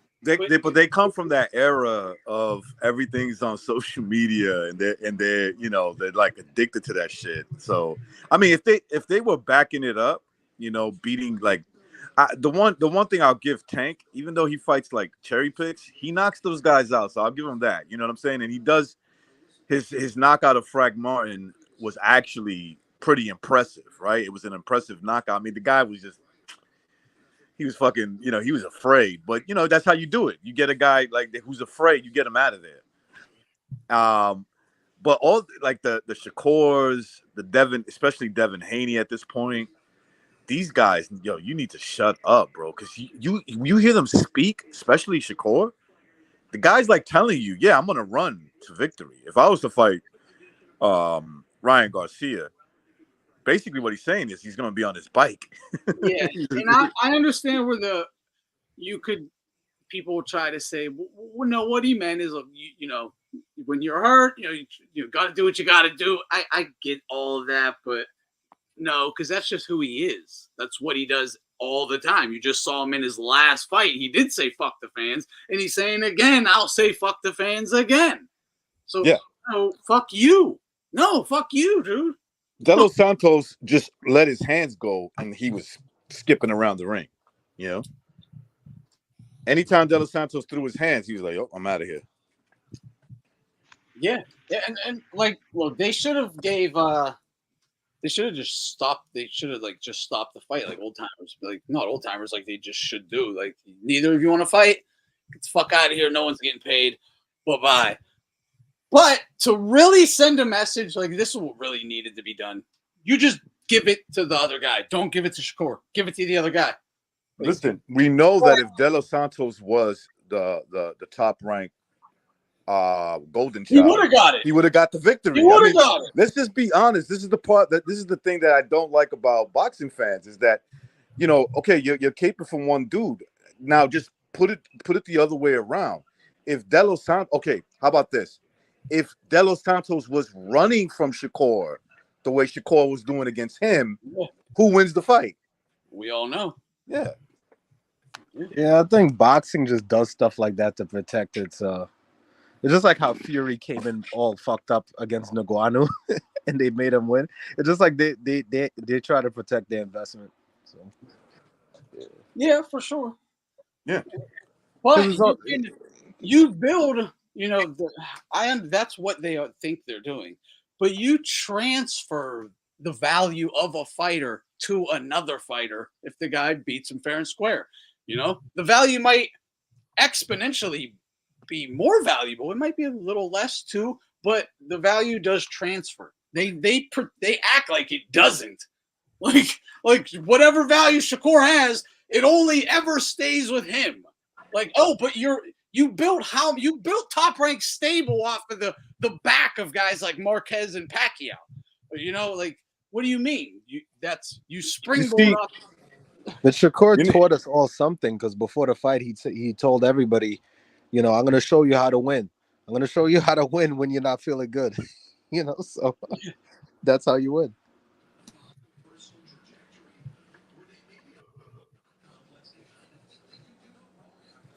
Yeah, the problem with guys like Shakur, and maybe to a certain extent with Haney, but you know, they don't, you know, boxing and every other combat sport is basically, you know, the process of elimination, right? Like you go in there, there's a good chance you might be eliminated from a certain spot that you're in. They don't want to do that with these guys. They want to do it as safe as possible. You know what I'm saying? And we're willing to break the rules how we score fights, which is a rigged fight, basically. Yeah, that's exactly. a rigged fight. That is a rigged fight. Yes. But that I mean, yeah. I mean, this is my whole fucking argument with why there's real ones and phonies.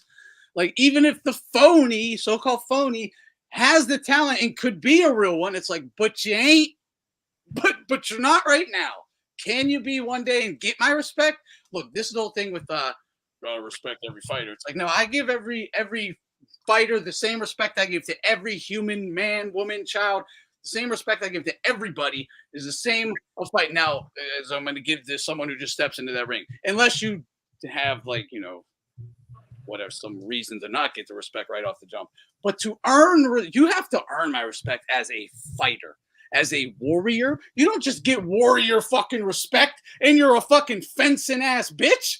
Like, what do you, since when? Like, no, man, you gotta earn that shit. And I was talking to this old timer, right? Boxing dude, right? In the gyms, in the local area from around my way.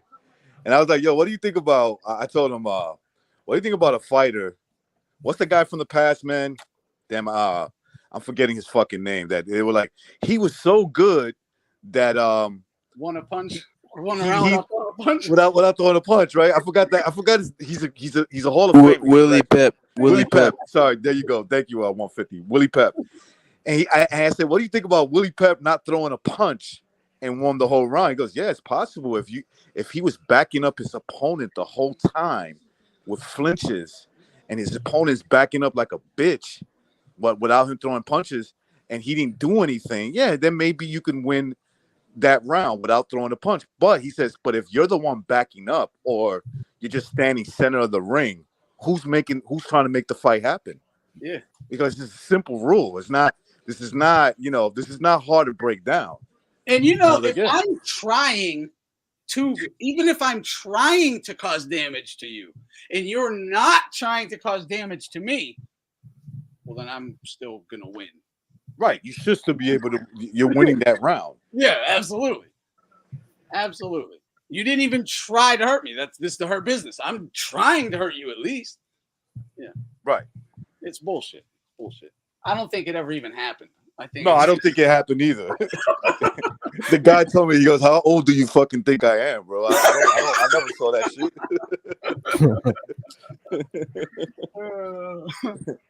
I know who's even seen a Willie Pep fight. I don't think anybody even watches it. I have, but yeah, I don't think that. I always want to be like, what fight did that happen in? Who? Yeah, who? Yeah. What round? Now, the scenario he painted. You should obviously know. You should remember this. I know I would. Shit. But the scenario he painted, right? I said, okay, that makes sense. Okay, if he was actually backing the dude up without throwing a punch and he's scared, right? He's just running. And I'm flinching at him. Let's say I'm not throwing a punch, but I'm just flinching. Yes. Yeah, I'm dominating the action in the ring without throwing a punch. Terrorizing him without even having to do much. You know. Right. So you're That's the only scenario I could see you actually won that round without throwing a punch. Yeah. Absolutely. Yeah, that makes sense. That's the only scenario. Canelo wins loads of rounds without throwing a punch. That's what someone win a fight without throwing a punch. Without landing. Yeah. You remember that when that fighter came into the ring then just walked out of the ring? Oh yeah, I think it was against like Jock Buzz. Yeah, I don't know. How many of you guys thought that was scripted? He's right here, Curtis Harper. He just brought him up. Curtis Harper, yes. There you go. He fought that African dude, no? What was it? F.A. Ajagba? Ajagba, yeah. Apparently, they cut his purse by at least half, maybe more, but at least half, I believe, right before he walked out. He could lose his license for that, though. Yeah. For doing that. Yeah. I mean that is bullshit though. To cut, take his money. So. It is. Yeah. It puts him in it put everyone in a bad spot. I don't know what you do in that situation, right?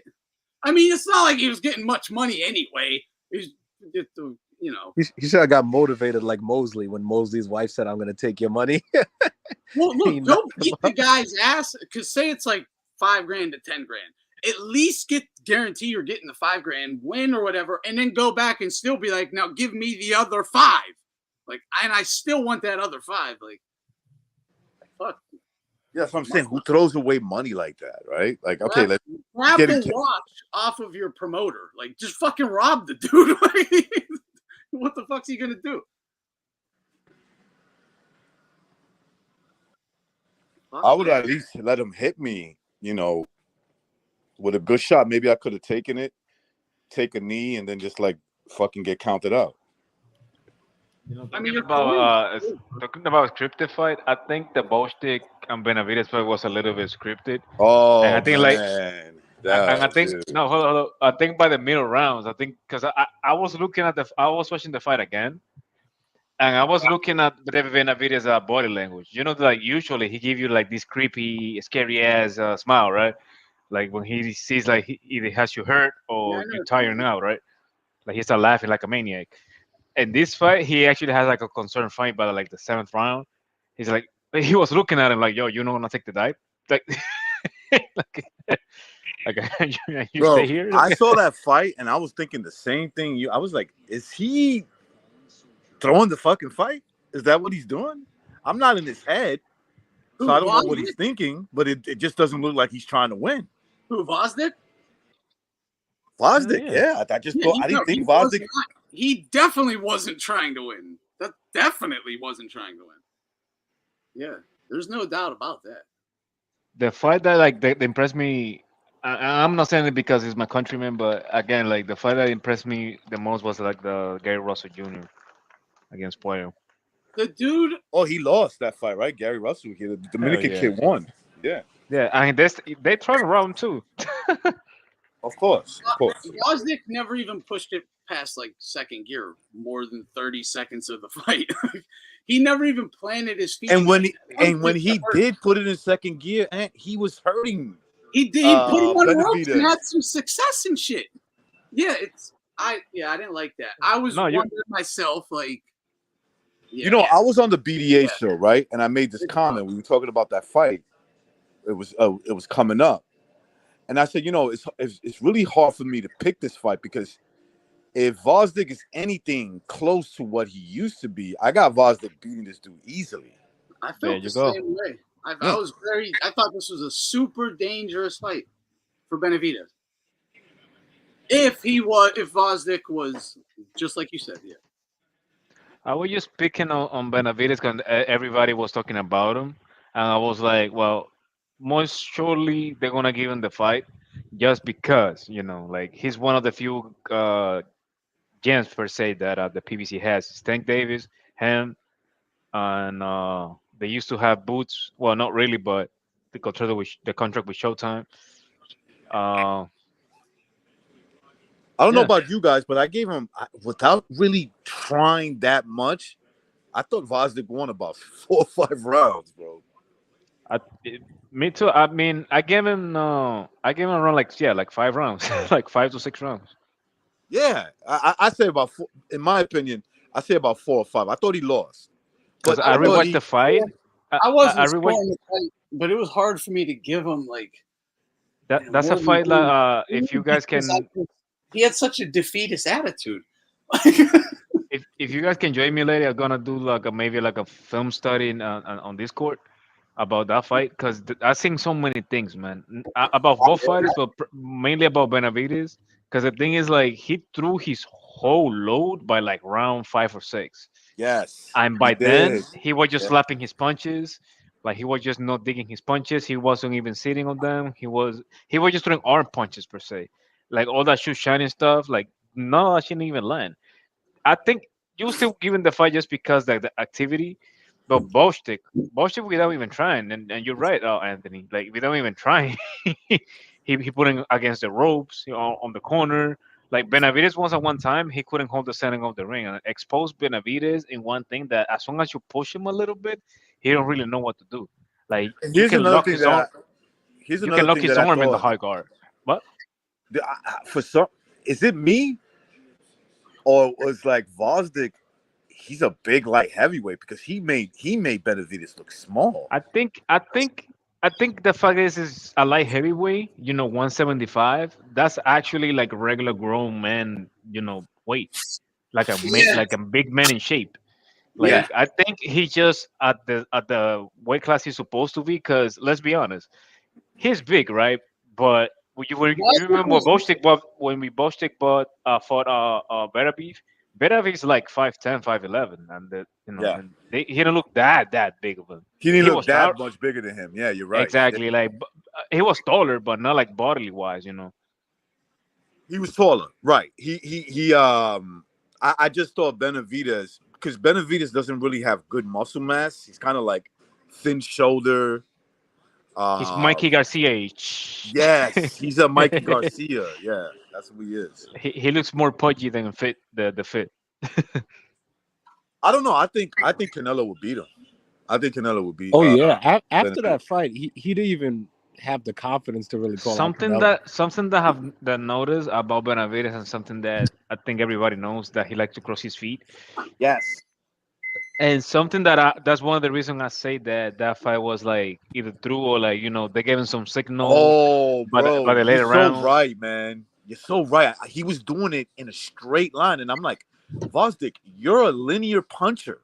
You've always been known for that.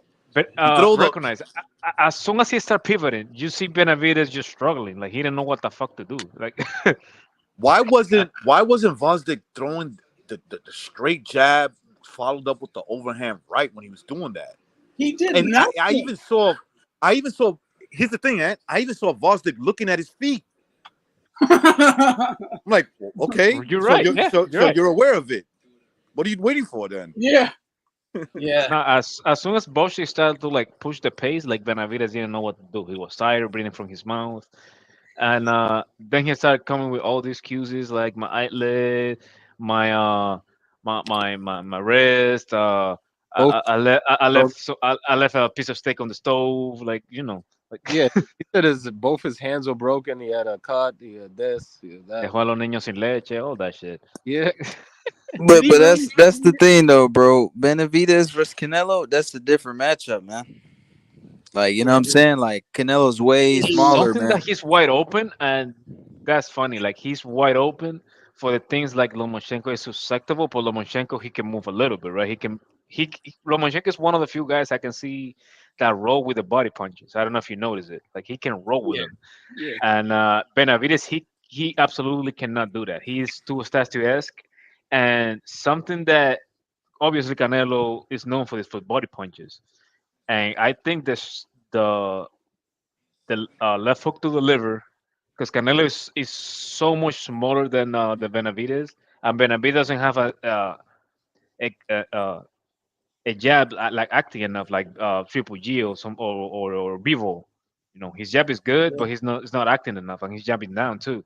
So he's gonna be susceptible, for left hook to the body, straights, and something that I have noted, Bostick, well, as soon as he started throwing his rear hand, he was hitting Benavides at will.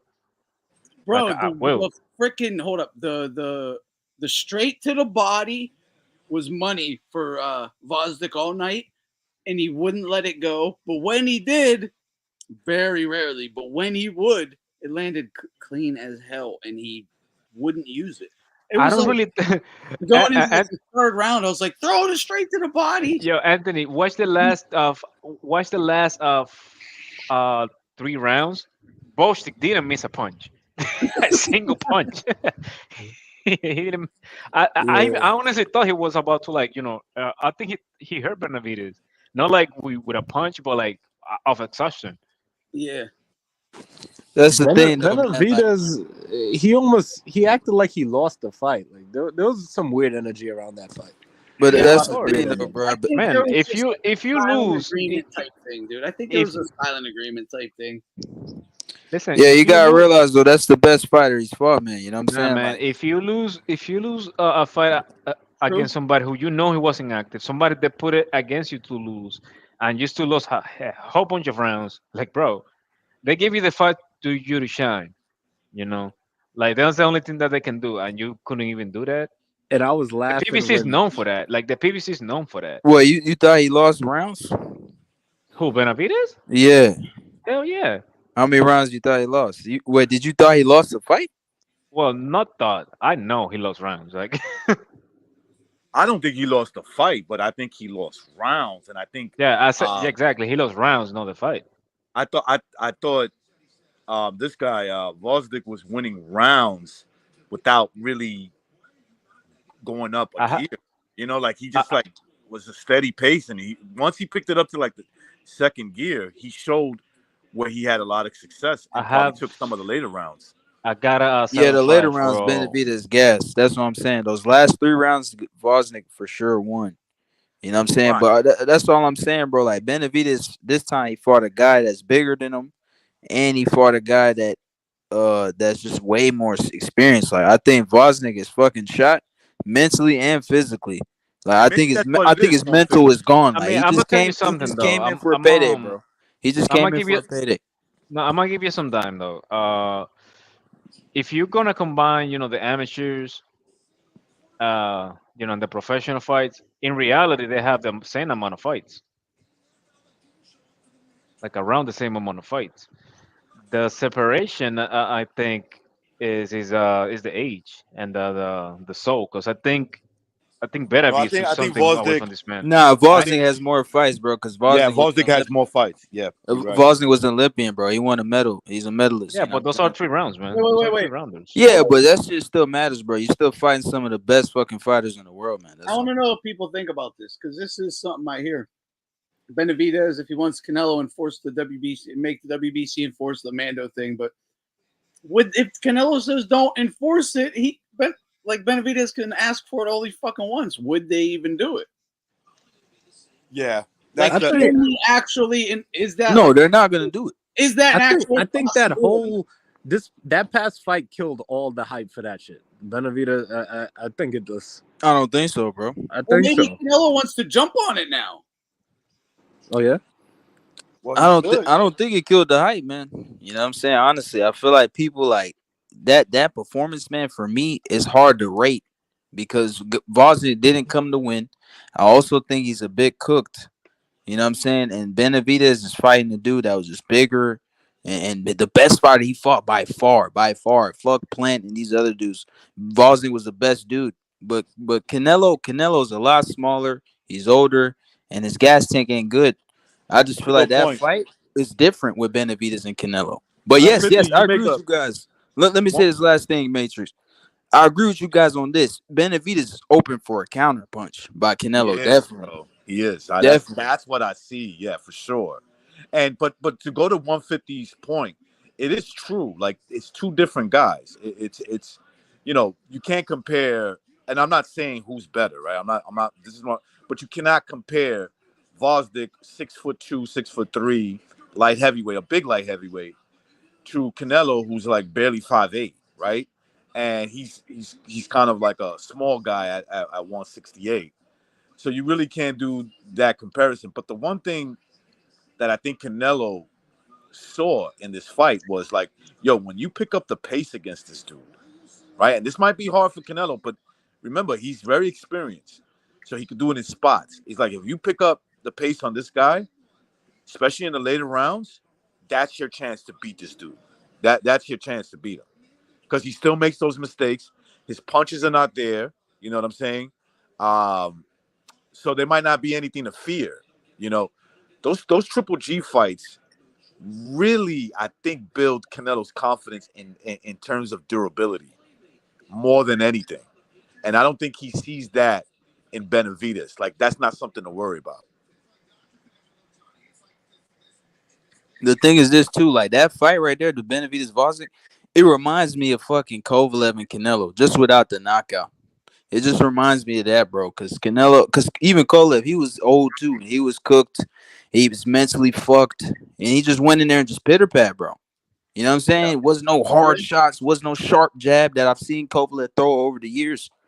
It's the same thing with Vosnik, bro. You know, that's why it's kind of hard for me to really say is Benavidez like bad or he got exposed. You know, like it's kind of hard for me to say that. You know, I know this though. I know at 175 he ain't beating no fucking better even Bivol. No. That's a fact. He's not beating them dudes. But I think he has a chance um, of beating Canelo. I think he does. No, I'm with you on that one, and I think also that just adding to that good points that you made. I think he just gonna establish, just position himself to like 175 to just to be in the rankings. Just when that crop of like heavyweights, die down, he can just in like what like 2 or 3 years, he can go there and like take advantage of those weaklings and take a couple of belts. Yeah, that makes sense. I mean, that seems like what he is doing, right? Because I don't think the next crop of like heavyweights is really that good, right?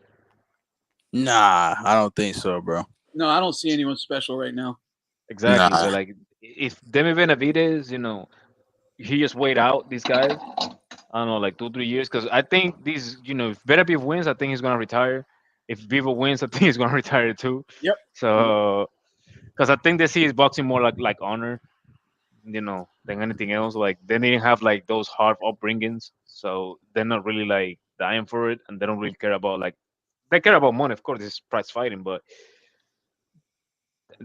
my point is like they don't really need like that much money, in my opinion, like to survive. They don't really need like $500 million to like go broke. They have Like all the money they need, bro. exactly. There you go. So yeah, they like they but yeah.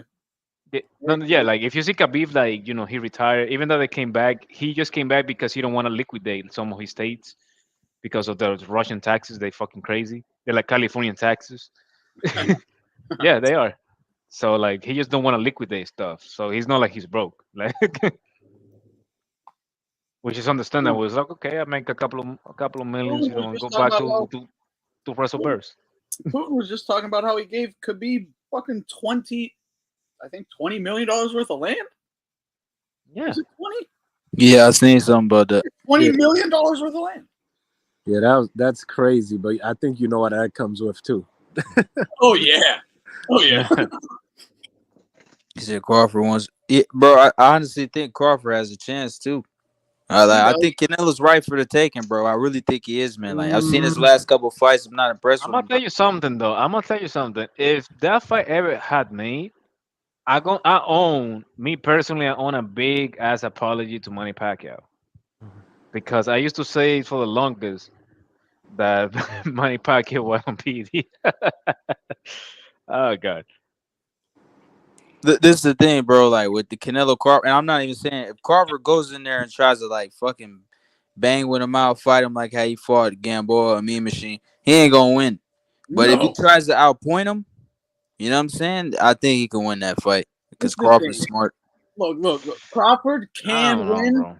Hold up. Let me say this. Crawford can win, but I've never seen him do what he's going to need to do to win.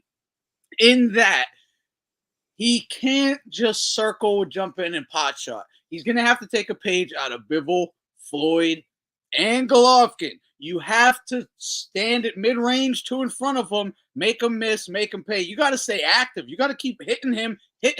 You can't lay off, or he's just going to keep coming forward and wear you down because he's going to hit you in your body, wherever.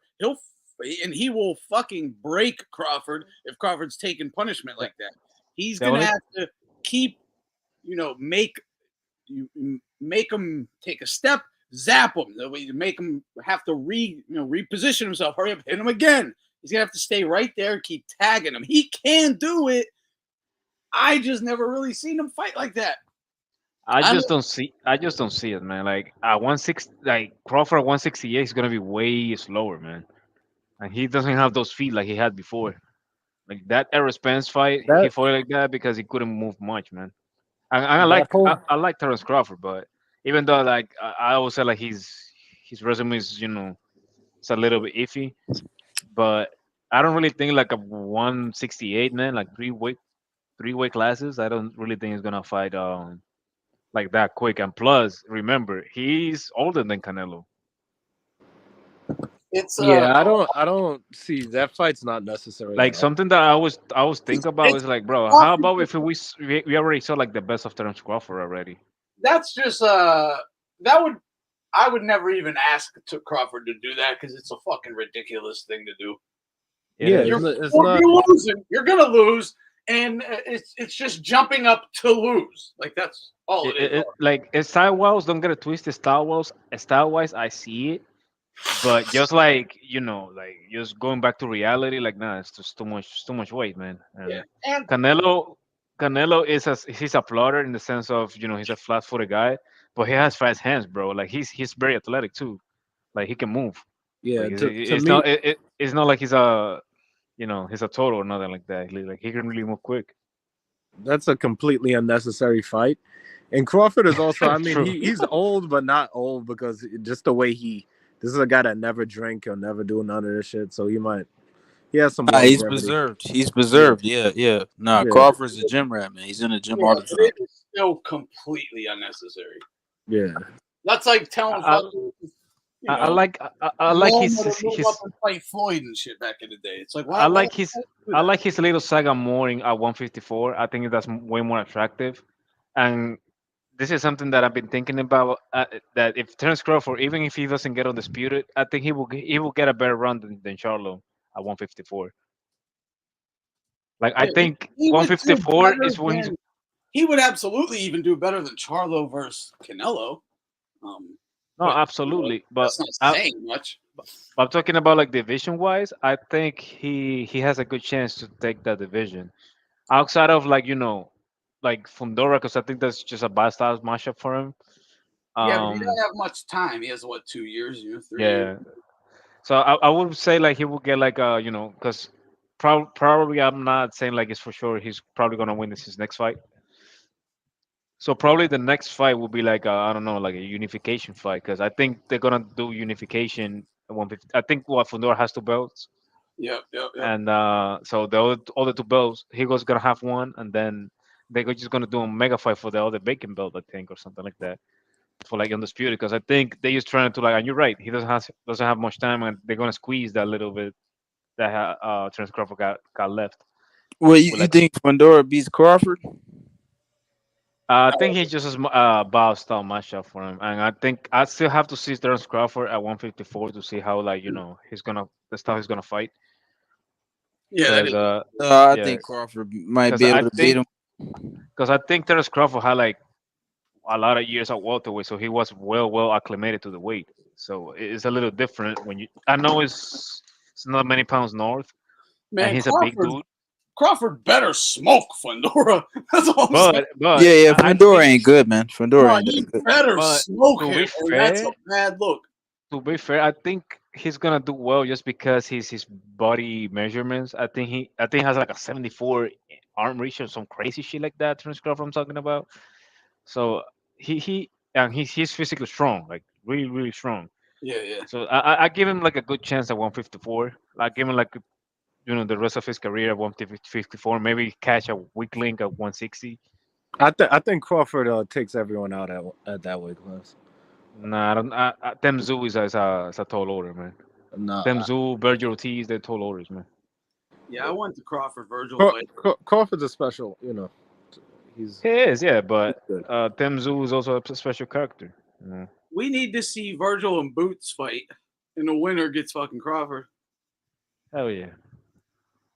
That's the fucking. And then you also have the caveat, because I think Errol Spence wants to position himself into another Terence Crawford fight. Errol Spence will get beat even worse than the first time. I mean, listen, I'm gonna tell you something though. As much as shit we give Errol Spence, let's not forget the dude. He can take a punch and take punches, and something that And he people now seems to forget he was done with 147 before the Terence Crawford fight. Remember when he was trying to do the 154 fight with Thurman? Like he was done. Like he couldn't make the weight after that. He Yeah, couldn't make a one. but here's the thing: he had the option to take the rematch at 147. Yeah, but the Remember? thing is, yeah, but you're not gonna let the biggest person of your career let go just because of that. I think he got paid like 25 million plus the pay per view stipends. Like, nah, he's not gonna let that go. No. Like, I know that, but I'm saying the rematch. He had the option to do it at 154. He could have done that. no, it has to be for the belt. I think it has to be for the belt because I think you're right. They have the option, but the thing is, I think Terence Crawford said like, nah, since the winner choose was supposed to choose the way they have to fight after.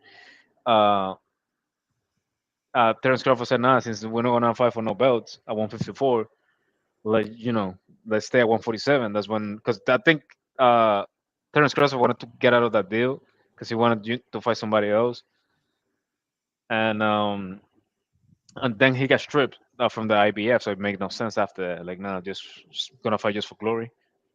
Like, so, but I think in the next fight, I think it will be a little bit more. I'm saying Errol Spence will beat him.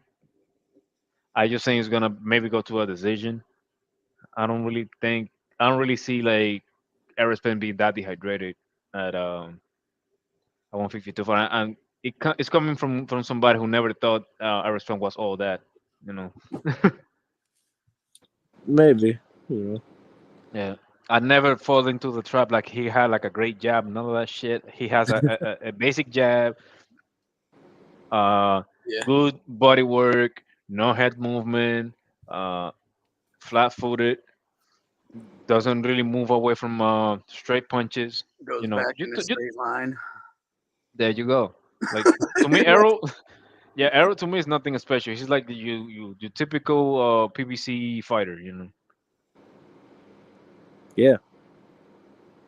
I don't even know why they called him Man Down as well. I don't, Some gay shit, bro. Yeah, I don't know why he wasn't a knockout artist. I don't know.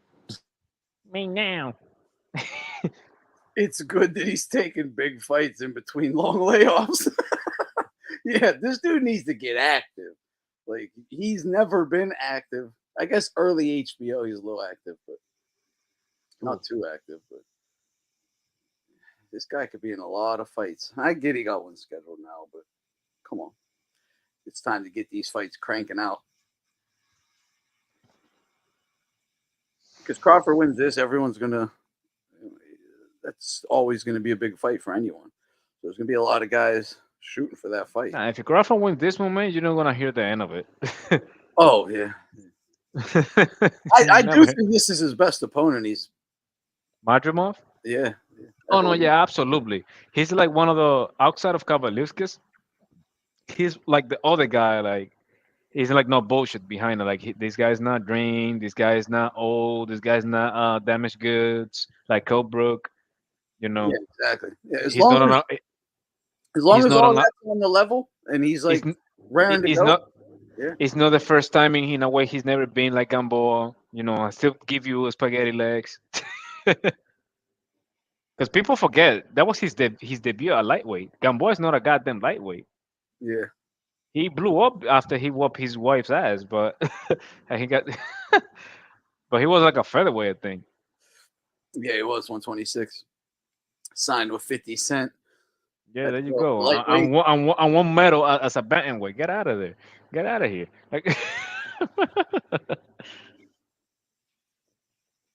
like he was never being a lightweight. Just like he don't want to lose that much weight, you know. Yeah, Spence was doing a little more than just alcohol.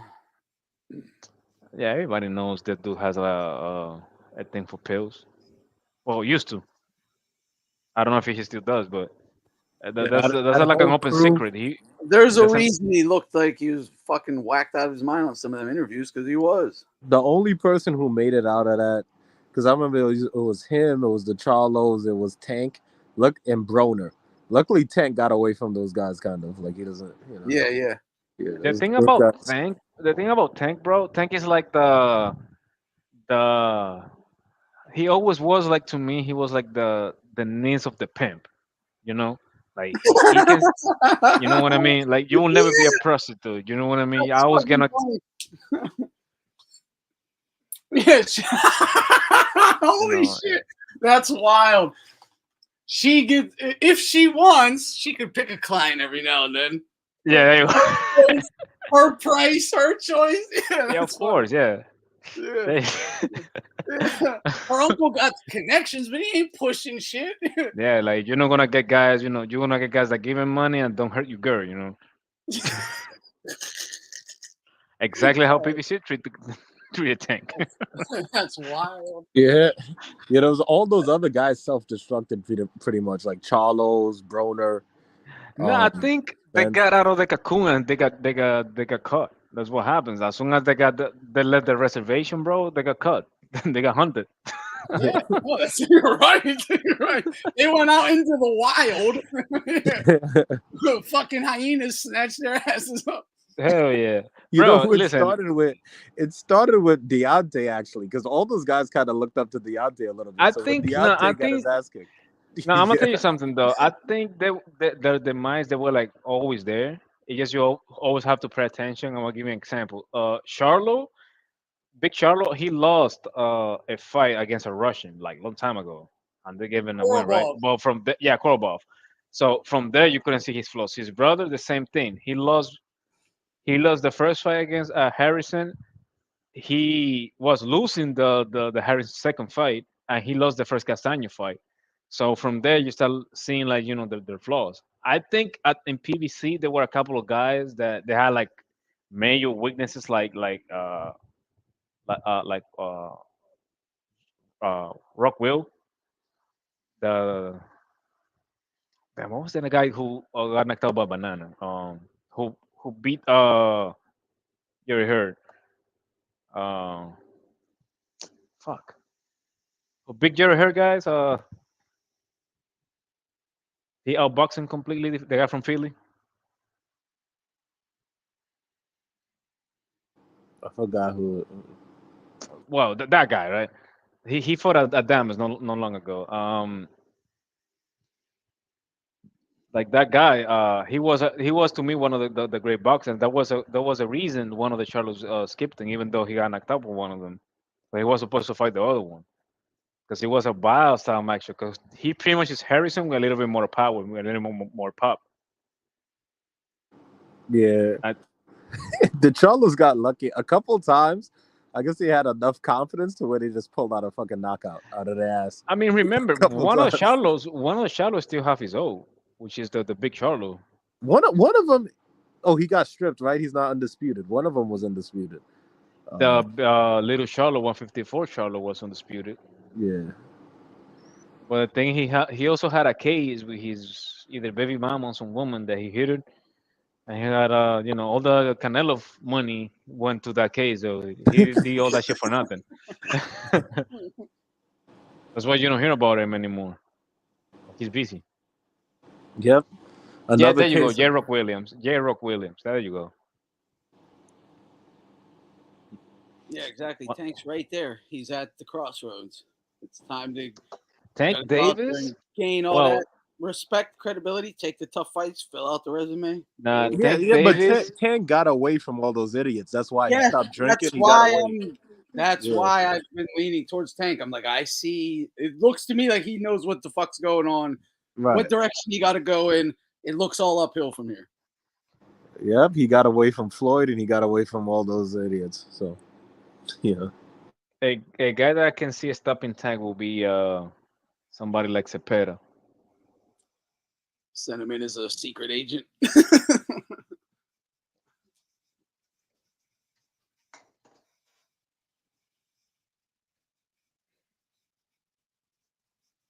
Pacquiao got robbed of that Spence win, and he should have been WBO champ as well. That should have been undisputed, him and Spence, and he should have won.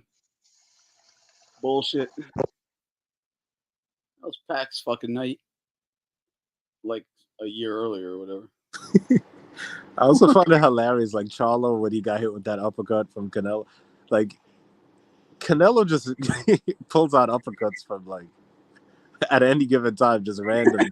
He just put on an uppercut to where it's like, what the fuck, man? And that's when you know that the competition he was fighting before it wasn't shit. Because you know the fight is really good when they throw accurate uppercuts. Because if you ever boxed before, bro, or you have some experience, you know the uppercut is one of the most, if it's not the most dangerous punch in all boxing. But also it's the punch that you have to throw it, and you know when you have to throw. Like you had to make sure it lands. Because if you miss that punch, bro, you open all directions. Like that's a punch is dangerous, as dangerous when it lands, and as also when you missed. You know, for you. Yep.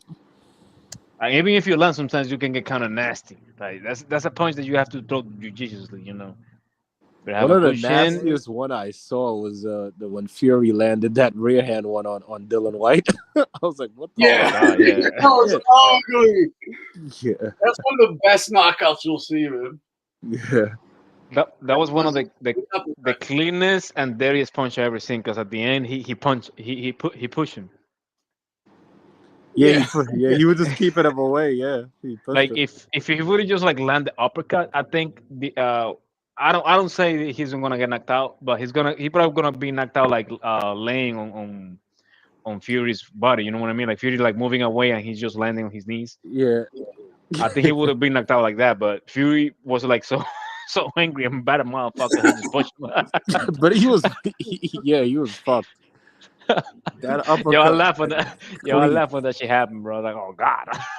No, that shit, like that uppercut, like the one he hit on Munguia as well. I feel like when they get hit by that, they're getting up saying, "Yo, what the fuck happened? How the hell did I get hit by that shit?" Yeah, like, No, did he just lengthen my neck? What the hell?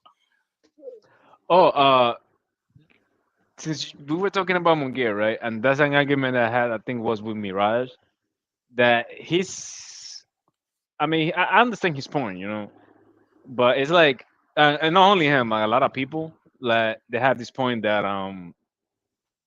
the Demetrius Andrew is better than Munguia. I was like, no, he's not.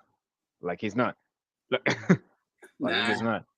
He's Like, Andre, especially recently, he's been too hit or miss, not per fight, every fight during the fight. Like, yeah. Like Munguia, you can say whatever, bro, but the dude can crack. And even though you might think like I think he has better defense than him though, than what's his name, the Andrew, because Andrew just does random stuff and just move away. And he just, as soon as he get tired, he don't know how to like move around. Like you never see him doing a shoulder roll. You never see him like catching punches with a high guard. Like he just scramble or clinch you, right?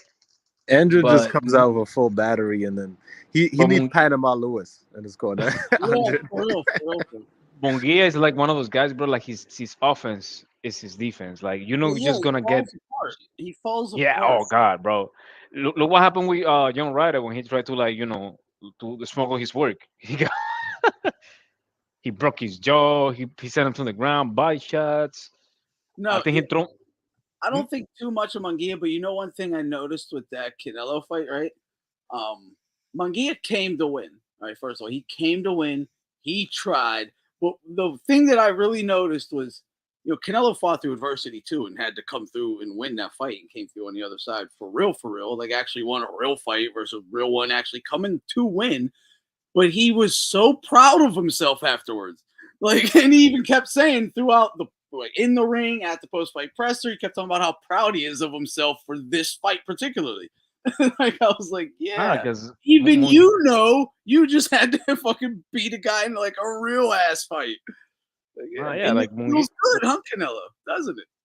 Nah, Munguia was not there to lay down. He said before the fight, he said in Spanish, he's like, nah, man, I'm here to take his head. Like, if there is a moment, like it's my moment. He said in Spanish, if it's a moment there is a moment, it's now.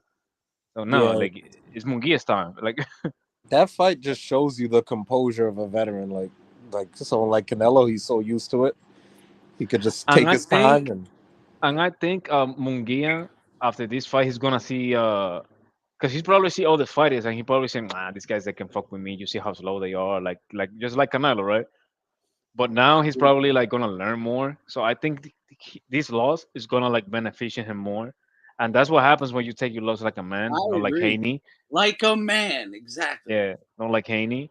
Like if you see some fighters, I'm not saying like this will be every case, but some fighters a loss actually it's better for them. Yeah, Like Oscar even brought it up with Canelo and Floyd. Like, just get better off of it. It's gonna give yeah, you just get experience. You better. just Like fought a high level guy, 12 rounds. You know exactly where you measure up now, what you were good at, what you need to improve it. Like you know what, where you stand truly, and what you need to work on. It's all up to Munguia from here, but yeah, I think he's gonna put the work in. Yeah, it and I depends. think Like, he had and I think he has the right coach for it. He's with Ferry Roach. Ferry Roach is not the best defensive coach, but the thing is, Munguia he will never be like a Floyd Mayweather Yeah. or Pernell Whitaker. Like he will be as much a high guard, a little bit slick with a shoulder roll type of guy, like half shoulder roll. You remember how that Manny Pacquiao used to be? He used to put like his hand down, like just shuffle, like with the shoulder roll up, like just get away with like odd shots, Yeah. and because I think he doesn't have enough time with Freddie Roach, but I think Freddie Roach is gonna like get him good. If he's not gonna get him like like a world class, if he will be like next to it. But Munguia's still young, man. Like he has a lot to learn. And I think I pick him against pick him to win against what's his name, Berlanga. I think he's gonna knock his ass out. Oh, he's gonna smoke Berlanga, dude. And that's what I'm saying. Like, how many guys really you pick to beat Munguia? And Munguia is a guy who low key some people have ducked him. Like you're not gonna take a fight with Munguia, even win, but get all fucked up. Cause he's what's his name? He's a Matias, but with sharper punches. You know what I mean? Like not much defense, just aggression. Yeah. Like a Mexican pit bull. I don't think he's all that, but you gotta credit do what credit's due. You have to give this dudes. No, that was and I was even giving Canelo and I gave them both a ton of credit for that fight. Yeah, they'll get better. I think the problem with these fighters now is that they can't get better off a loss because they're all kind of ego fighters. So they can't. It's like once they take a loss. I mean, we're probably gonna get in trouble what I'm gonna say, bro. But fuck it. That's what happens when it's not all the cases. Where everybody has different upbringings, but that's what happens when you don't have like a male figure in the house. You think like a bitch. You don't develop the type of male. You don't think about honor, and it must sound a little bit harsh, but women they don't understand honor. No, they don't understand that shit. I got 7 sisters, so I know what I'm talking about. For sure. I grew. Yeah, I mean, I was that dude. I'd grown up. I know. Yeah. Well, actually, that's not necessary. Look at Devin Haney. He has a male figure with him. Oh yeah, and the thing is, but hold on. Who raised Bill Haney? Raised with no father figure though. No, but who raised Bill Haney? You know what I mean? Oh, Bill Haney. Okay. Yeah, you know what I mean. So that no, it's those masculine character traits. That's all the honor shit. Yeah. Because you can have a dad in your life, but your dad can be a simp. Like a lot. Or a cock. Yeah, for real. But a loss don't have to destroy you at all. It can make you. Yeah. And listen, I think Devin Haney, it's because he talks so much shit and he don't know how to like take it back. Like, and it's because his maturation is a little bit behind. A lot of that's Bill's fault, though. You know what I mean? Like, I'll give Devin hell, but this is his father, man. He loves his dad. Here's the thing, though. And I think this Sandor Martin fight, it will be like a good revival for him. It depends on him how he want to take the fight. But to me, it's like a fresh start. Like you can like start from here. This is a new Devin Haney. Maybe you can stay with your bullshit ass style, with you pillow ass punches, but you can like rebuild from here. Like get another. No, maybe not trainer, but like bring you camp to another trainer. Like spend a couple of days with Robert Garcia. Spend a couple of days with you know, some other guys with Freddie Roach, you know, was striking guys. Do Yeah, not be with fucking was We'll spend time AJ in all AJ. these different gyms. That's always a great idea for anyone to rebuild. Yeah, but the thing is, he think he's all that. He think he's better than everybody, just like Yeah. Shakur Stevenson. So he will never see another outlook. Rocky 3, right? Rocky 3. Y'all switch it up, Rocky. I'll get the eye to Tiger back. Yeah, sometimes these guys take an L, and that's just, you know, it's like even this Deontay Wilder thing. It's like, did this guy? We know he's a one-trick pony, but did this guy really have a shot? Is like with Malik Scott and all these delusional idiots. It's like, did he really? If he actually got a proper, you know, listen, Deontay Wilder is one of the biggest disappointments for me, just because he is one of the most physically gifted athletes the boxing's ever going to see. Like, if you ever seen this guy doing any other sport than boxing, you see this guy is quick. He has a crazy ass vertical jump. Like, the dude, he can move. But the thing is, he's so egotistical and undisciplined that he won't do it. But just to give credit where credit is due, I think Deontay Wilder is an overachiever. I don't think he's never been overrated. I think he's an overachiever. Yep. No, I think he definitely is. His number one issue is ego and like delusional. That's it. Dude, here's the thing, though. Let me say that real quick. I always thought when I saw him coming up during the, you know, when he started his career, I think he was still in high school. I remember I used to say like, damn, this guy probably would be like a heavyweight Tommy Hearns or something like that. You know, he has like the length, has the striking. I was seeing some of that, like Brilliant was trying to teach him, but his stupid ass never wanted to try it. But I always thought like he going to be the guy, like some type of Tommy Hearns type of guy, like, you know, with a whipping right hand, you know, crazy power, you know, smart technique. But he never became that. Like he he was just lazy, because I think he was just he was in the zone of comfort, and that's dangerous. Yep. And he gets his coach as a guy he knocked out in what looked like a fixed fight. So even if you knocked out your coach, right? Because like you can knock out, let's say, you know, like somebody like Bomac, like, or like Cole Brook, you know, like that's fine. Or like you maybe just spark somebody like Roy Jones when you were younger, you know. But the thing is, Maliska doesn't really give him like a nice outlook of boxing. He just giving like the sand drill, whatever is funny in the gym, whatever have you, you know, kikiri kaki, what clap kiki and shit like that. You know, he don't really giving like these guys like acumen and stuff. When was the last time we see Deontay Wilder walking with a high guard, or cutting off the ring, or doing or throwing a hook off the jab, or, you know, double jab or something like that, you know, or double hook. Not even a double jab, dog. Like, nope. Like he's a fighter, bro, with like more than 10 years experience. And he has no existing lead hand. That's crazy. Yeah. A waste. Yeah. I still think he would have knocked out AJ in like 2018, 2019. He would have knocked him the fuck out. He had a chance. He had a chance. In my opinion, yeah.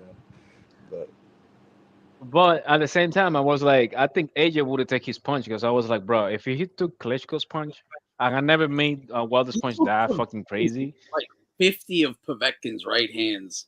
Yeah, Povetkin, there you go.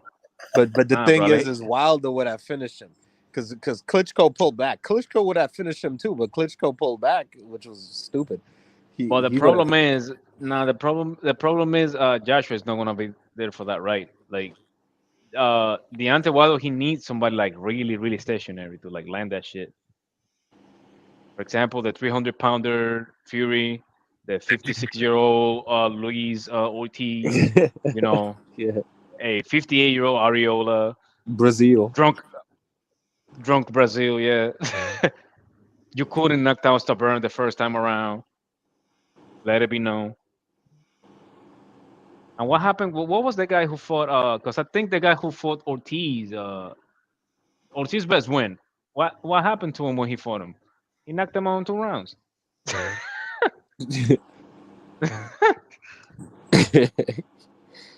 Was Ortiz ever good? Because Ortiz is just 60 years old. I don't know. Ortiz is good. He's just old.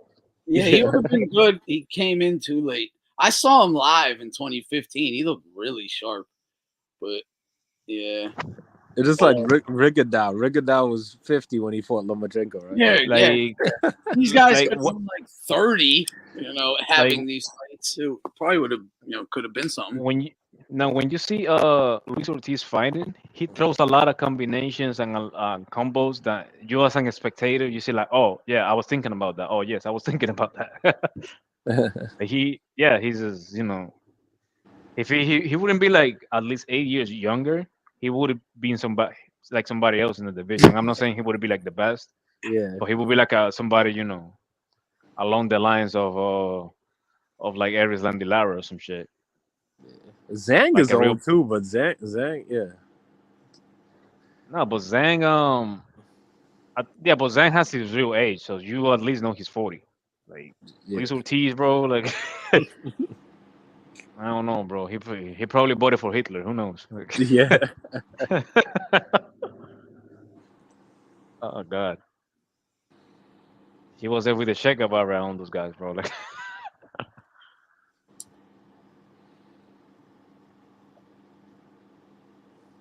no, like look if you can, if you can find it too, look at his Olympic run, his Olympic and his amateur fights of Luis Ortiz. He did was something else, man. That and the United States always been, kissing Cuba's ass when it comes to boxing.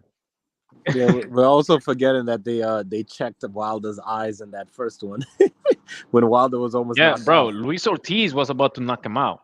Yeah, the he first was. fight. Yeah, Paulie Malignaggi, he got in a lot of trouble for bringing that up live on the air. Yeah, that's why he did. They that and for the George Floyd thing, I think they got rid of him, and I think that was the best shit that happened to him because I think he's doing way better on YouTube. Yeah, I started watching some of his YouTube stuff like recently again. It's good, man. It's good. When he's You know not, what's crazy? when he's just Like, speaking his mind freely, the dude's good, man. yeah, he is. You know what's crazy? Like Paulie Malignaggi, bro, as crazy as he sounds, he's a guy who have learned to pay attention to what he says. You know why? Because if you give his ideas, whatever he's trying to like say, right? You give him time, he's proven right. Like, remember when he said Devin Haney is me, but with money behind him, Yeah, and he's right.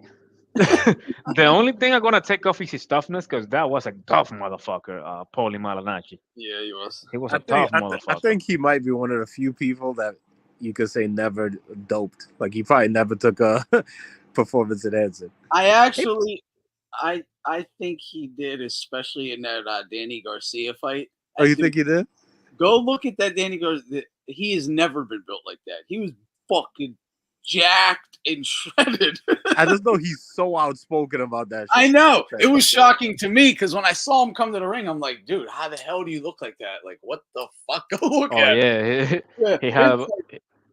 I mean, he was lifting Brooklyn that night. Like, yeah, for real. Like, he's diesel, man. And Paulie's never been like some built dude. yeah, for real. He always looked like this guy who cooked the pizza in the regular pizzeria, right? Like,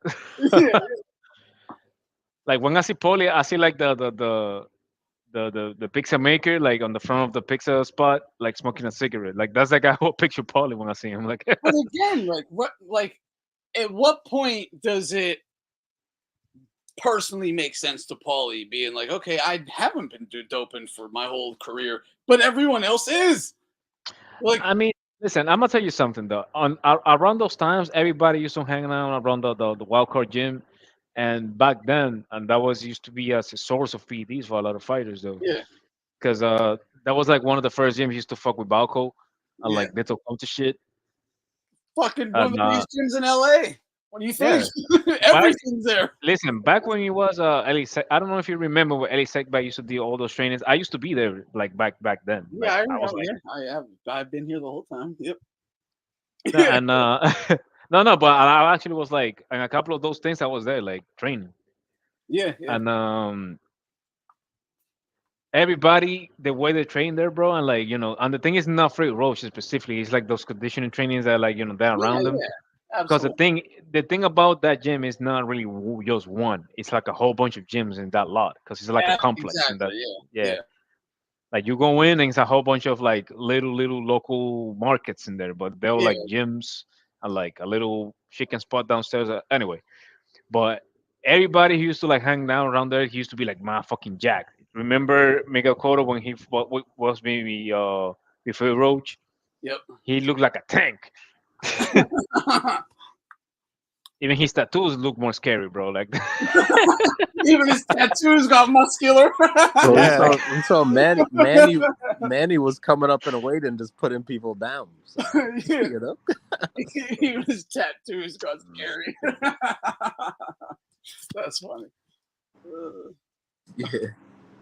Yeah, there was something in them shakes. Oh yeah, that's what I'm saying. Everyone's like, yeah, you've got to be crazy to think everyone ain't doing shit. That's why it's wild to me when like any fighter or anybody in the industry, period, really singles someone out. Like that's why I started criticizing Floyd for all his bullshit ass tests, because it's like, why are you pointing fingers and like trying to like shame and label people and like have their careers ruined when you're doing this? Your whole gym has been caught. Every fighter in your stable has been caught, like including you. But it's everyone else is the problem. It's not. Listen, man, crazy. So just keep your fucking mouth shut. Don't point at other people. And listen, Floyd, Andrew Ward, nowadays Devin Haney, they are what we call in circles a Las Vegas baby. Not necessarily because you were born in Las Vegas, but it's because Las Vegas, maybe because you trained there or whatever, you were raised or whatever, you're gonna have all the benefits in that particular state. Between California and Las Vegas, you're gonna have the De decisions. La Hoya was a great example of it too. De La Hoya, Floyd, yeah. So Las Vegas is basically like the Wild Wild West between all the commissioners, right? They don't really have like a here of rules that they have to follow. Is whatever the rules that the fighters want. Between the rules that the fighters want and like some on a marker of like the boxing rules, but it's not really like all the commissioners. Like they only said they allow Floyd to do his I don't remember the name of the drug, but it's an injection that that was the only state who allowed it. The hand numbing. Xylocaine. Yeah. Yeah. Which is not really a big deal. I mean, who cares? Well, it's not. No, I don't see it as a big deal. But if you're gonna harp on PEDs, you might not see it. If I have hand problems, that's gonna be part of me as a fighter. Now, if I can take a substance that makes them go away for an hour, that is a performance enhancer. Now, yeah, but I don't think it fucking to me, again, I don't care about that stuff, but don't act like you're just crystal clean and all that stuff and these other guys are cheats, because we can get technical about this shit too. I mean, the numbing knuckle thing also works well, because imagine you can throw like the hardest punch you can throw and your hand or your wrist won't feel it. Yeah. Think about that. I know the benefit of it. That's why I'm saying it is a performance enhancer. For example, I don't really care, but if you're going to make a big deal about all this stuff, then that's a big deal too. I mean, Floyd is not like any angel, That's what. Yeah. He's not. Yeah, but Floyd also cares about the other fighters' hands. That's why he doesn't want them to wear Reyes gloves and he needs to wear powered locks, because he's trying to help boxing. He's trying to protect everyone's hands, So. Yeah, right. I'm gonna tell you something though. Fuck him. Put his ass in power locks. Bro, I have a pair of Reyes, bro, and they'll feel good when you punch, bro. They just feel good. Yeah. Yeah, because they don't have the memory foam and all that cushion. They just have a thin layer of latex, and that's it. I mean, I'm wearing. If you see my profile pictures, those are Reyes. Yeah, I never had Reyes. Reyes, I've had horsehair gloves. Loved them. Oof. But yeah, can't never fought with them, obviously. The only thing I don't like about the hairs, the horsehair's gloves is that you have to like punch same way, so you have to move like the hairs around the knuckle area. Yeah, yeah. Because if you're training with a bag, it's kind of messed up. It's gonna mess up your hands a little bit.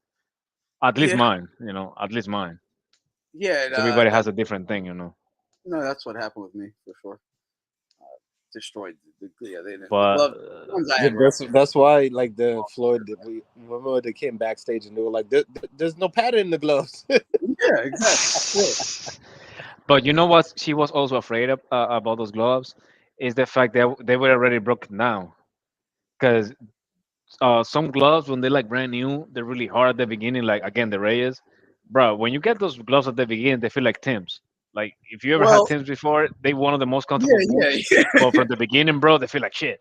Like, keep it a buck though. Like Floyd was wrong. You could easily just say pick another fucking pair, but I understand what he did because the guy Garcia and them had an actual relationship with the guys who made them the gloves, with the MX guys and shit.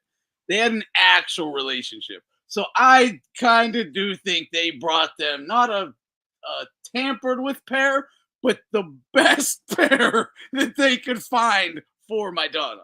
Like, this is what you want. Check these ones out. The fucking padding. this is what you want. Yeah, the padding's all in the fingers, bro. Here, these are what you want. Know what? So Anthony, know what you need. This is what you want. They gave him a handmade one. It was a handmade glove. Yeah, it was. Yeah, because I'll never that Floyd's team didn't really push that issue. I don't think enough. Because back then, I remember being like, if I was them, that's what I'd be yapping about. They got some good ass gloves. His fucking friend brought them, bro. But they tried, right? They tried. I remember you remember when Amir Khan fought Kell Brook and he came to the ring and they just put a pillow on his hand, and Amir Khan still got knocked out. Look, Anthony, look. That shit was crazy. I'm like, yo, they're really gonna make him take it off and put a pillow on his hand. So Yeah, they really think you see, Anthony. Yeah, and they look thin too. No, yeah, like the wrist protection in here is crazy because here is like you see, like you can just flip it. Like it's not really that hard in here. Like you actually have to know how to punch. It has like recoil, as you can see. See. Oh yeah, I saw that. Yeah. Yeah, and if you grab Floyd this, didn't like that. Floyd didn't look at like the that difference. with those knuckles. Look at the difference. Gigantic ass glove, right? Yeah, exactly. Like the recoil, whoop, kind of takes a little bit of time. I like my clitoris. I like my clitoris gloves. Oh, look at here. Yeah. Oscar De La Pending, Hoya, bro. Oscar De La Hoya should have forced Floyd to wear those gloves, like to wear horsehair gloves. Have his hands broken. When they say like brittle hands, just to like maybe some people that struggle like what that means is like, but those two fingers around like the pinky and the other one, like it's like you feel those two like numb, and like when you like have like your hands like just relax, then you can see like those particular knuckle area a little bit like like lifeless per se, like a little bit numb. Is Khan really fighting KSI? Is that for real? Who?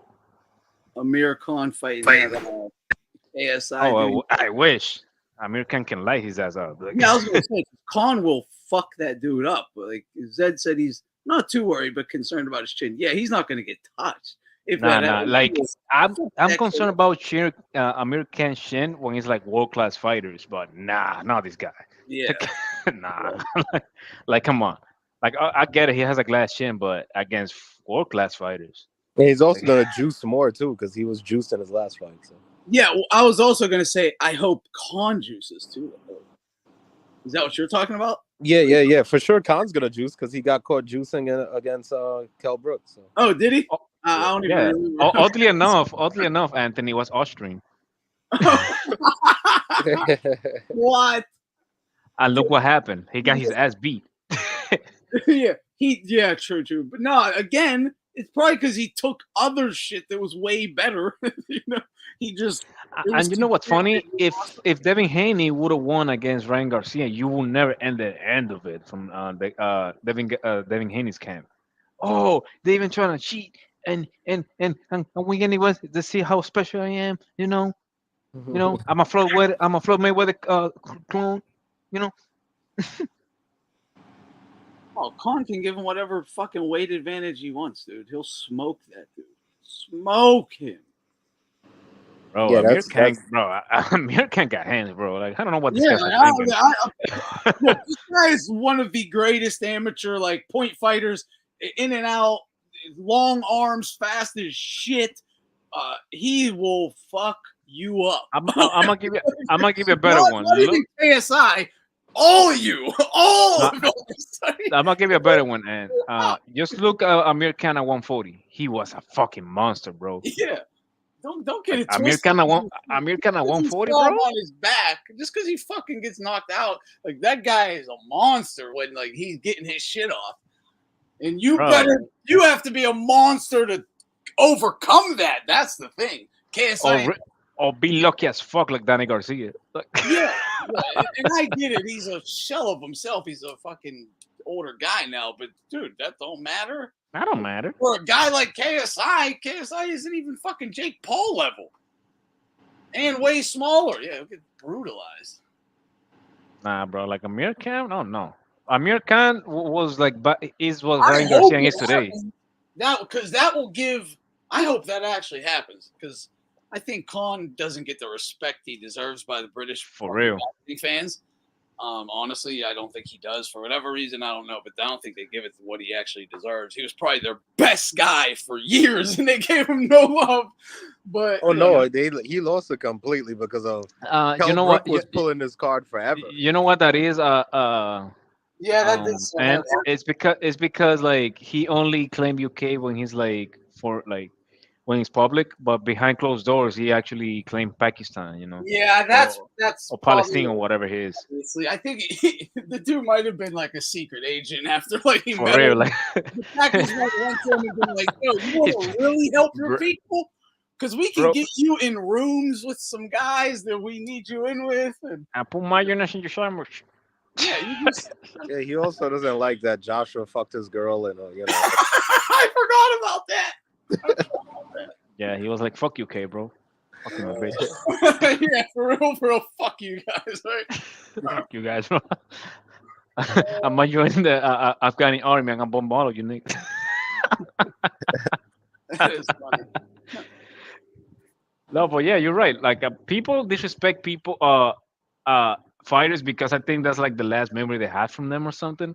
Oh no, bro. Amir Khan was a fucking problem. It's the same with Oscar De La Hoya to me. It's yo, why are you guys disrespecting this guy like that? Oh no, but Oscar was a different level. I feel like Amir Khan's just one of those guys where it's he ain't Oscar, obviously. So let me tell you something though. Other than Burning Forest, what I'm saying is if he fucking can fuck KSI up and let that be his going away memory, kind of. Yeah, that would be good. KSI, the younger generation will be like, "Oh, come here, call fuck KSI up," and he'll have a whole group of people liking him again. Yep. So Anthony, I'm gonna ask you something. Who that other than Burning Forest and Oscar De La Hoya, who else was twice in the ring with Shane Mosley? Nobody, right? Nobody wants to go through that shit again. With Shane Mosley? Oh, I know. Yeah, I know bro. His right hand is legendary. His right hand is like whatever right hand you think Wilder has. No, Mayoga. Mayoga was him. Did Mayoga do that twice? Yeah, or 3 times. I don't know how many times. I think he fought Mosley a bunch of times. Dude, remember Zab Judah had a fight scheduled with Shane Mosley? It fell through. If anyone remembers this, they had a press conference and everything. Dude, Zab was gonna get fucking murdered. Yo, I remember there was one time when I believe Floyd ducked Mosley, but then I saw the interview with Mosley said he had a toothache. And I was like, "Oh shit!" That Mosley was in actually 2000. ducked Floyd. It was the other way around. He ducked him. No, but it's because like his teeth was falling. No. I'm explaining you what happened. I'm explaining what happened. He didn't duck Floyd. I think he was chasing the Oscar De La Hoya fight. Yes, exactly. He Like was begging for Floyd for fucking years, but Floyd wouldn't leave 30. So he was like, and he's at 35, Shane. He's the king at 35. He's like, fuck. The Oscar fight opens up at 4-7. He's like, he's literally talking to Floyd and Oscar, being like, what the fuck? He goes with Oscar. Floyd doesn't do it. Soon as he goes up to fight Oscar, fucking Floyd moves to 35 and gets his belt. It's like, dude, like this is ridiculous. Bro, Jay Mosley was dominant, bro, at 135. He was dominant. Man. Yeah, he was fucking juiced up, man. Yo, God, yeah. For real, bro. He looked like Bernie Sanders in the ring, bro. Like true science experiment, man. That was that was like his fucking Frankenstein back then. No, but you remember, you know that the fight that make me gain a lot of respect for well, more respect from Mosley when he fought Margarito, bro. He treated Margarito like he was a piece of shit, bro. He just bro, no. And look, this is a great point, Zed. In fairness, I've had a toothache, wasn't cool. Dude, I just had a toothache and I was thinking, like, I can't even function with this thing. I couldn't even like live my and I had a for like 3 days, but them whole 3 days were fucking I couldn't do anything. Agonizing, right? Yeah, it's all I could think about was like this fucking tooth. Like I haven't. Bro, you want to take your gums out of your mouth. Bro, right? Yeah. It was just I got something in my gum, and it's just like a swollen fucking gum thing. No, but yeah, like mostly never dug the Floyd. Think about it. It was horrible. I just remember that. Yeah, I remember that interview when they asked him. No, because it does sound funny, but everyone knows they fucking suck. Like you can't function when you got one. Nah, for real. Like by experience, I can let you know, bro. Like it's it does sound ridiculous. You have a fucking toothache. It's like, yeah, man, my whole fucking head hurt. Yeah, dude, even just said that. My whole head hurts. Exactly. Yeah, bro. Like, what are you talking about? Like, you feel like you're turning into a zombie or something. Last thing I want to do with a toothache is box Floyd Mayweather. For real, like holy shit, that is funny though, man. That is funny. For real, that's the last thing you're gonna do if you have an actual toothache. Like, right. Crazy. Right. I'm not even gonna box my chihuahua. Are you crazy? Like it does sound so silly when you heard Shane say it, but you think about it for real. You're like, I'm not doing it either, man. Can you imagine, bro, like you with a toothache, bro, and like the only thing you think is about your tooth, and somebody asks you like some stupid ass question outside of like your toothache, and you're like, what the fuck? Well, Broner fought through a toothache against Blair Cobbs in this last fight. Nah, he got his tooth knocked out. For real, props to him because that is brutal. I made fun of that one guy, and you remember there was the dude who said he pulled out of a fight because he said he sneezed and tore his rib cartilage or some shit, and I fucking clowned this guy like. That's bullshit, right? I'm on the phone with Jed. I'm on the phone with him because I'm holding the phone in my ear and I sneezed and I blew my fucking, it hurt so, I couldn't breathe. It hurt for like a week. It was bad. And I was like, you just never know. Like these simple little things, you're like, man, that sounds like such pussy shit. And then it happens and you're like, oh, this is utterly horrible. It's all I can think about. You know what's funny, Anthony? One of the sports that I like also, I don't do it as much as before, but BMX, right? Like, like tricks on bikes, right? I do it sometimes, not much. One of my friends, like, he's one of those guys who does a lot of tricks, goes down like, like 18 steps and shit like that. He's a pro. He was sent by Animal or something like that. The dude, we rode the whole day. He fought like fucking crashes. Even I think even a car hit him a little bit, and nothing was going through this guy. Right? He looked like Superman, right? And you know what got him injured? He stepped over a rock, bro. he stepped over a rock. That's it. Yeah. That's Yeah. how it happens because he It didn't. happens. Yep, that's how it happens. He When probably he told me, expected the right. car No, more that than the rock. checks out perfectly because it sounds so stupid that it makes And I didn't believe him. I was like, nah, man, you joking. Because he called us, right? I mean, he called me, and I was with a whole bunch of dudes. And I put it on the speaker. I was like, hold on. Say it again. He's like, oh, man, stop playing, man. I'm like, and such. He was in Hoboken at the time. I was like, because it's a skateboard by Frank Sinatra Avenue, like a big one. And he's like, yo, I'm by Sinatra Avenue, bro. Like, go, can you guys please pick me up? I can't even move. I was like, no, bro. You have to tell me something else, man. Like a marionette truck roll over you, bro. Something, but you can't be telling me you step over a rock. Like, come on. But he was true. The funny thing is he probably expected the car, he expected the falls, but he never expected the rock. That's how he got in. He never thought of it. Dude, So- the dude was running all day, and we know him because he falls like from big things. Like all of a sudden he do a 360 and he fall on his back, or like he twists his ankle, but he keep on going. Like the dude's made of cocaine or something. But he just stepped over a rug, bro. He told me like, no man, I went to like use the public bathroom. I step over a rug, and boom, I was on the ground. Like my knee hurt like a bitch. Like according to his fixation, it was like when he stepped over, like he stepped over the rug like in such angle, like his knee was like on a barricade or some shit. So it was like the he stepped on the wrong thing on the wrong time, type shit. Well, it's the stuff you don't see, right? It's like the pain you don't expect. It's the worst. I don't know. One of the most debilitating things I've experienced is like if you train core like really heavy one day, just like hours of core. Oh, if you pull and then- abdominal muscle or something? No, not even pull, but like on that same day after you trained it for so long, if you just sneeze.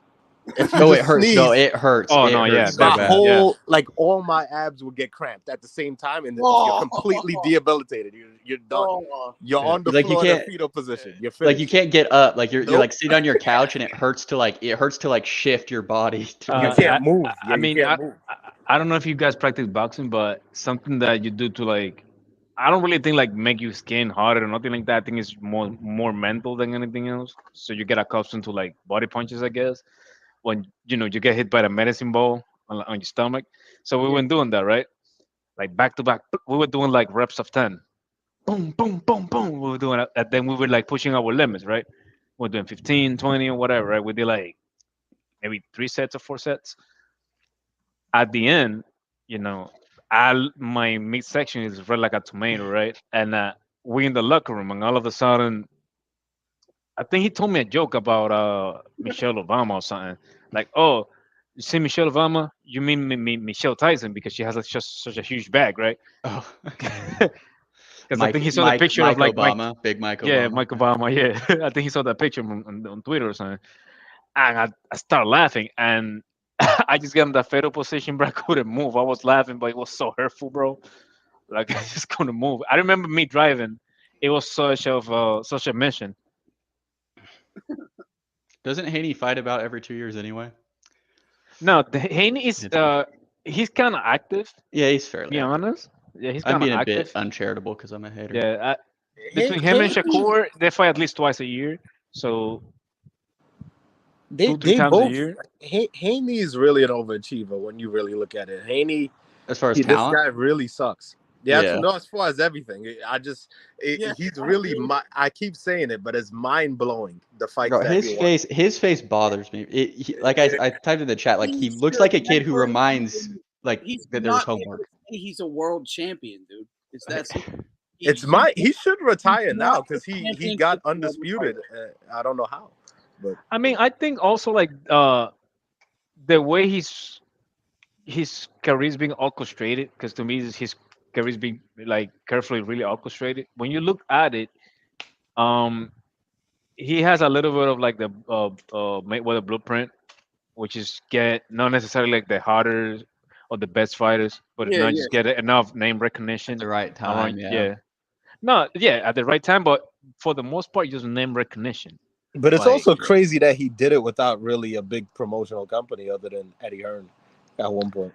No, he had the best promotional company, which is the WBC. So don't. Yeah, he was don't. backed by the WBC since he was an amateur. Yep. Hell yeah.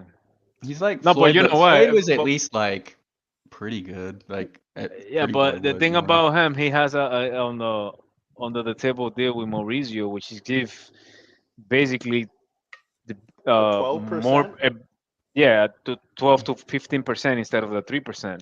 So the $2.4 million would have to be split in that particular fight for Sandor Martin, and he's gonna take a 70-30 split that Devin Haney talking about. But from that 70 split he's gonna take, he's gonna have to give 15% of that to the WBC. No. I think Paulie would kick Devin Haney's ass. Like that's the reason he don't get that's one of the reasons he don't get another trainer, because he can't afford it. Yeah, that's why Bill is holding the pads. Oh yeah, no, Haney for sure. Well, they Diddy can't did things afford those to black Diddy guys did that things are to like, Haney for beat sure. that boy, Dev. Beat that boy. Beat that boy, Ab, bro. That's Dev, you the champ. all this stuff makes sense now. His whole career makes sense. Diddy was just helping out his boy toy. Yeah, you ain't in the club until you're in the jacuzzi with Diddy. Oh, you remember that? Oh my god, that picture was disturbing. Even before all that shit came that out. aged well. Dude, That aged hold well. up, real quick. It's not. I've known about Puff being a weirdo. Like, dude, this Well, in the '90s. We knew he was a weirdo. Like the whole bad boy camp. Like they were the ones who like popularized like running trains on girls. Fucking the disturbing shit. I'm not even gonna get into what they've talked about, but like. And to just a few years ago, like, or a year or two ago, you're in the fucking jacuzzi with him. It was well established.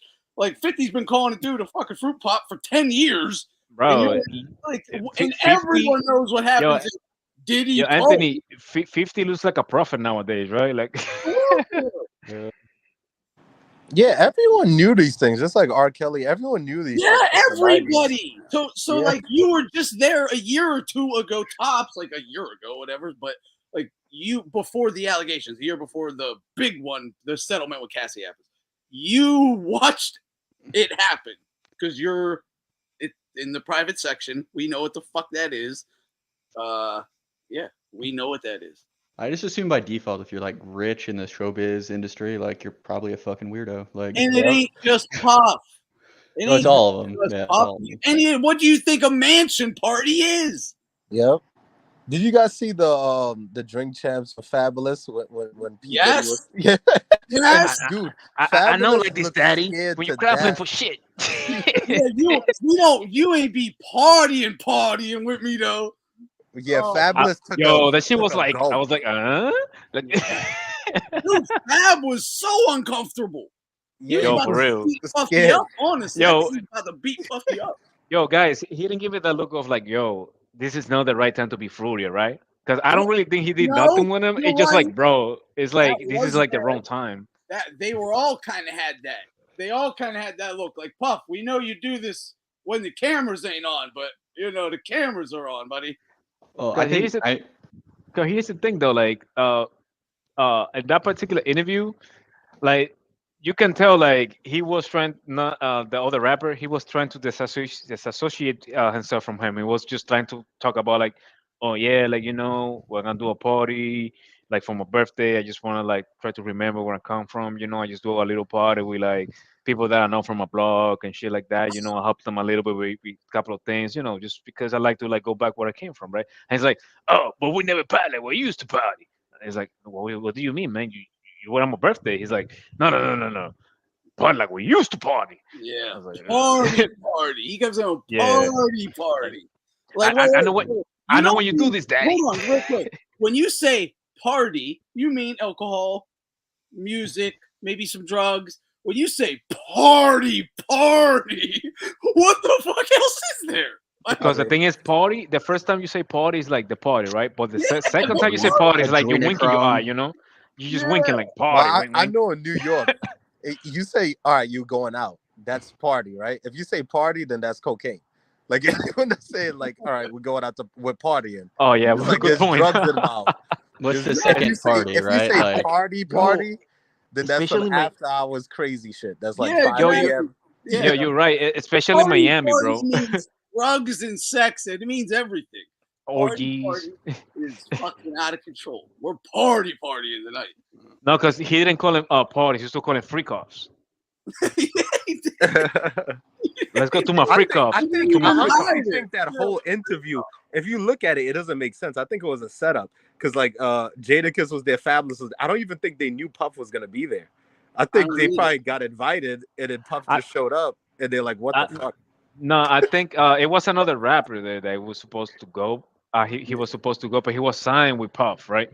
And then they just came up with the idea like, oh, well, we just interviewed Puff anyway, right? Like, because if you see, like, he has a whole entourage behind him in the interview. That's when he pulled the dude with the dreadlocks, one of his boyfriends. He's like, oh, you see the clothes that I bought him? See how cute he looks. And then he was like, groom me while I'm intoxicated. Dude, see, that's the thing. It's like guys like Puff. Like, you don't find me sexy, daddy? Yeah, guys, bro, and that's the problem. Like, everybody's looking at him like, bro, not here, my dude, not here. Like, you know what I think happens? I think what happens is like a guy like Puff, right? He's throwing all these huge parties and he's doing gay shit on the low. Like, I think people had come out that he'll be like in a room doing gay stuff or whatever. Yeah. But the parties have, it's like in Miami or whatever, they have the baddest chicks ever. So everyone wants to go there. Will so cover up?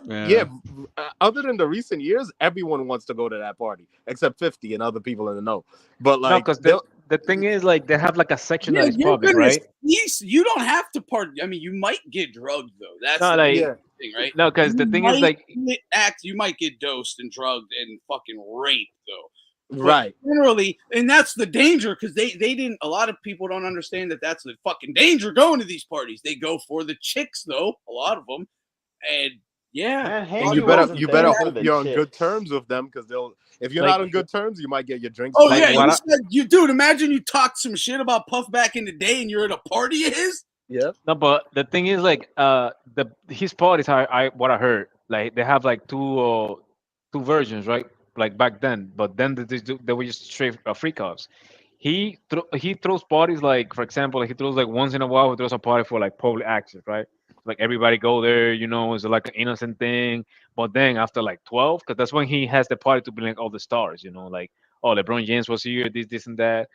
But after like let's say like 12:30, that's when he does his freak offs. But after a while, he just started doing freak offs. Like Haney, he actually was in a freak off. Because he does like gathering, like the one he shows. He has the big party and then the little party next. You remember like the video he's with JC? Like JC looks like mad, like nervous and shit. Yeah. Like that's like the part one of his parties. No, that's just the part one of his party. He's all like all white parties, or like he does like a hip hop video, or like YouTube or some shit. That's like that one's for the public access. Well, he put like the stars from Miami and shit like that. But at night, that's when he does his orgies. That's one of the things that came out on the lawsuit from the Little Rod. Oddly enough, his nickname is Little Rod. I know, right? Worst name ever. The thing with those parties is, I made love to Little Rod. I was like, what? Like, they don't. I feel like a lot of these people don't. Just like Epstein, right?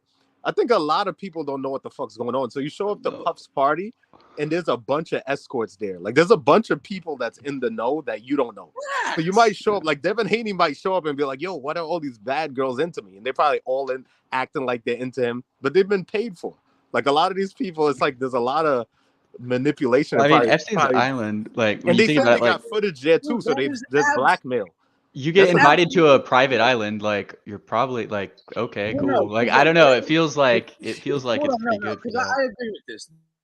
It's going to be an inner circle. They're as perverted as it gets. They know exactly what they like, what they're into, and that's what they're fucking down with. But there's going to be peripheral figures going bigger circle out and out. And like, you might just be like, hey, this mansion party, such and such, is throwing this party, Usher or whoever. You're like, I'm going to that fucking party.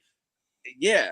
Like, you don't have any intentions on doing. Now you're associated, right? And then they get you deeper in, right? Like, he's having a party. It is the Wexler house, the Wexler gave him or whatever in Manhattan. You're like, oh, I'm going to this fucking brownstone party, And then now all of a sudden you're in the party. It's normal, and as you're in this normal party, it turns And now you're on video as it turned, though. Because you're like talking over here, maybe blowing a line over here, and then all of a sudden you're like, wait, that's a fucking kid. Yeah, you go to you're on camera. And that's what I think it is. I think, and there's a reason why Puffy, for years, I was wondering, why is everybody kind of scared of this guy? And I think what it is with Epstein and him is like blackmail operations. I think they're just videotaping everybody and they're just like, bro, you go to the line, you go to the line and you come out and they're just all the dudes are sucking each other's dicks. Yeah, you're on video in this room of. I think whoa, that's what it's doing. You're involved, bro. He'll invite someone like 50, right? And 50 will go there. He'll see a bunch of bad bitches, and he'll go there. Then they'll probably drug him and do something to set him up, and then blackmail him. That's what I think those guys are doing. You know? They are. I think they're feds. They are. They are. I also think artists in general though are like prone to this. Like I feel like there's something about like musicians and artists. They've like this emotional thing. So I think they're like really vulnerable to like conditioning and pressures and things.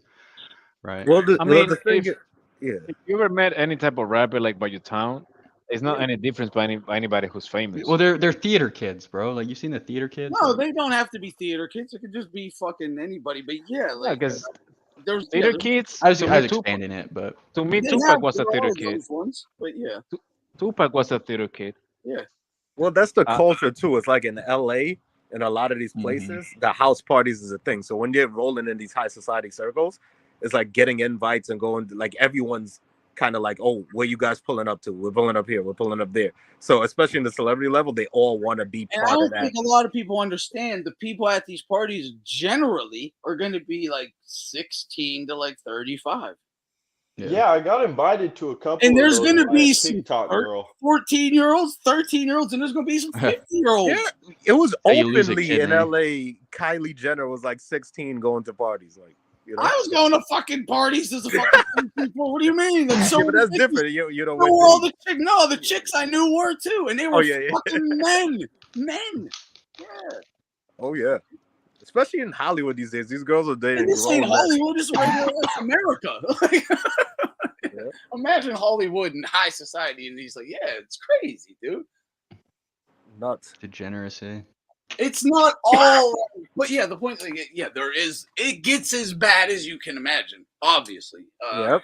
Rex and even with consenting adults. Yeah, it gets as bad as you can imagine. There are networks. It's anyone who tries to say that ain't true. I mean, dude, the whole shit with the Long Island serial killer right now is proving there's a network with him. But regardless, you know, like, and people are underestimating. They're called rings for a reason. They're called rings for a reason. Yep. Yeah. And there's like all different kinds of escorts. There's organized escort companies, but there's also just like IG girls who are known to be escorts. Who they're not officially. They're not officially, but they are. Yeah, like Twitter girls.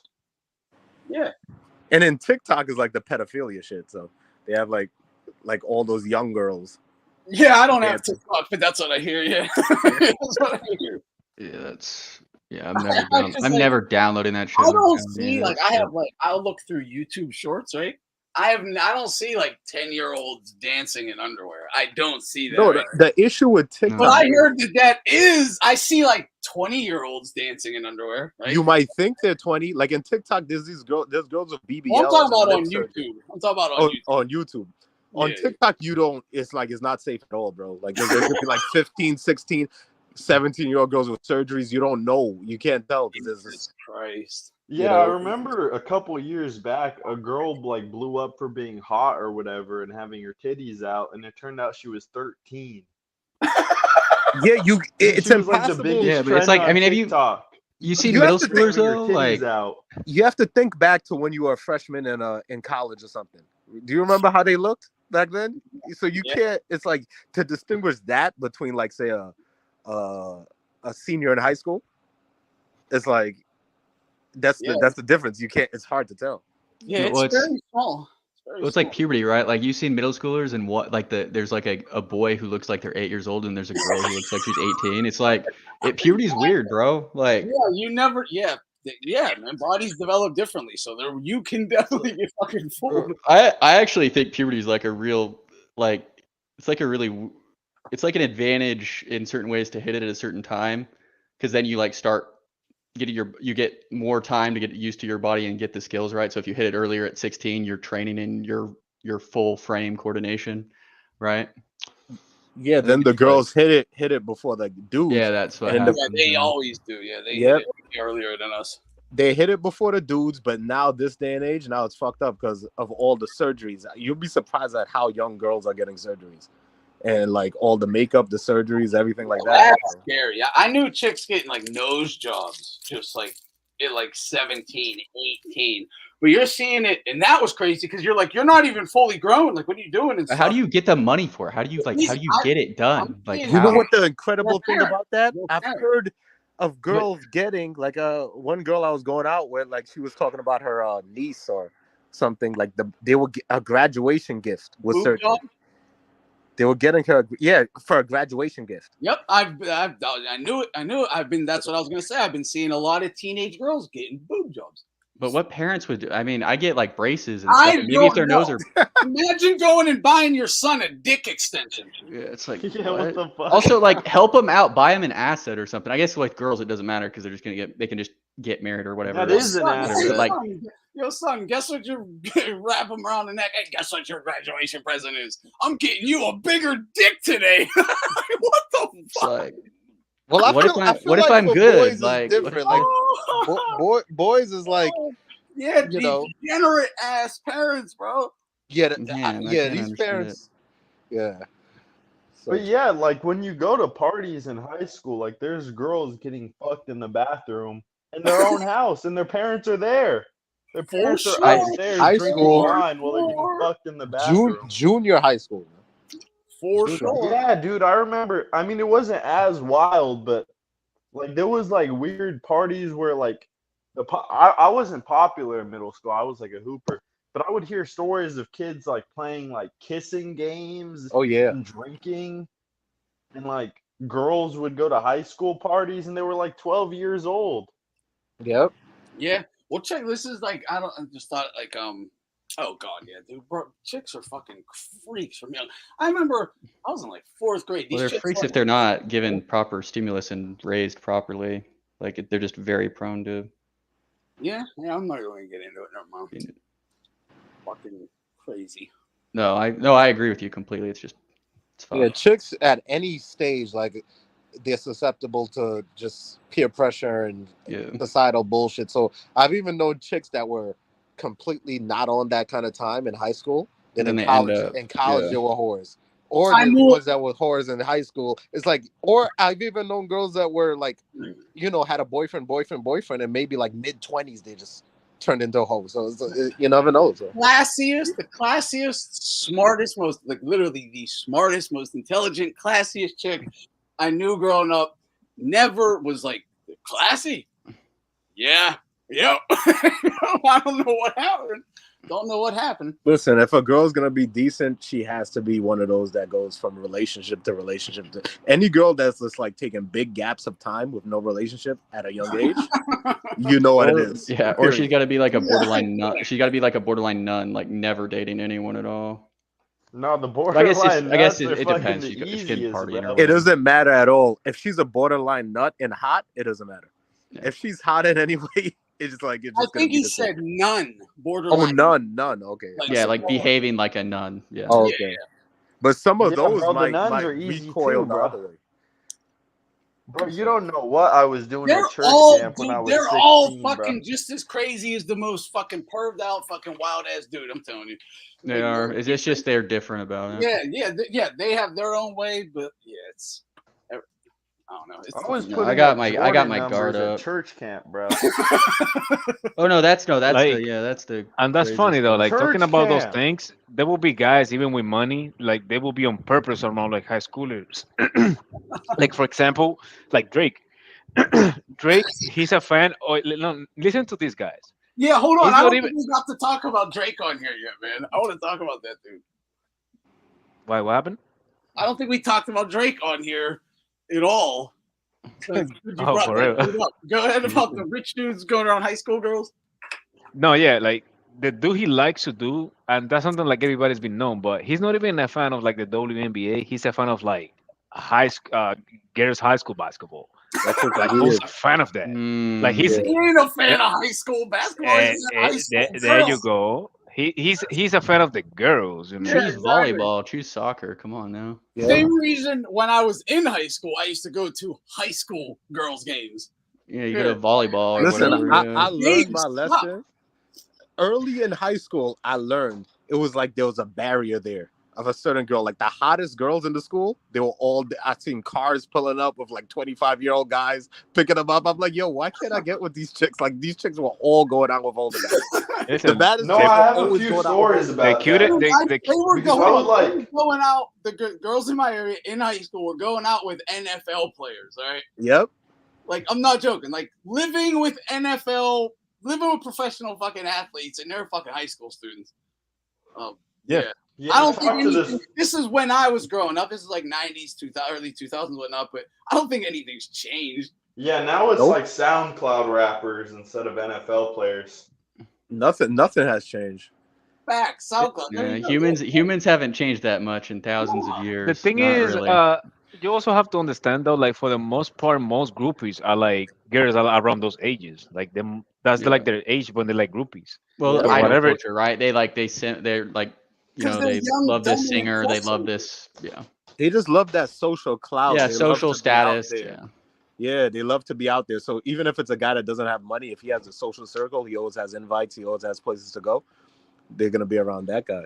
So Yeah, for me, I would like talk to the hot girl for like a week, and then she'd be in like a GTR the next week. Yep.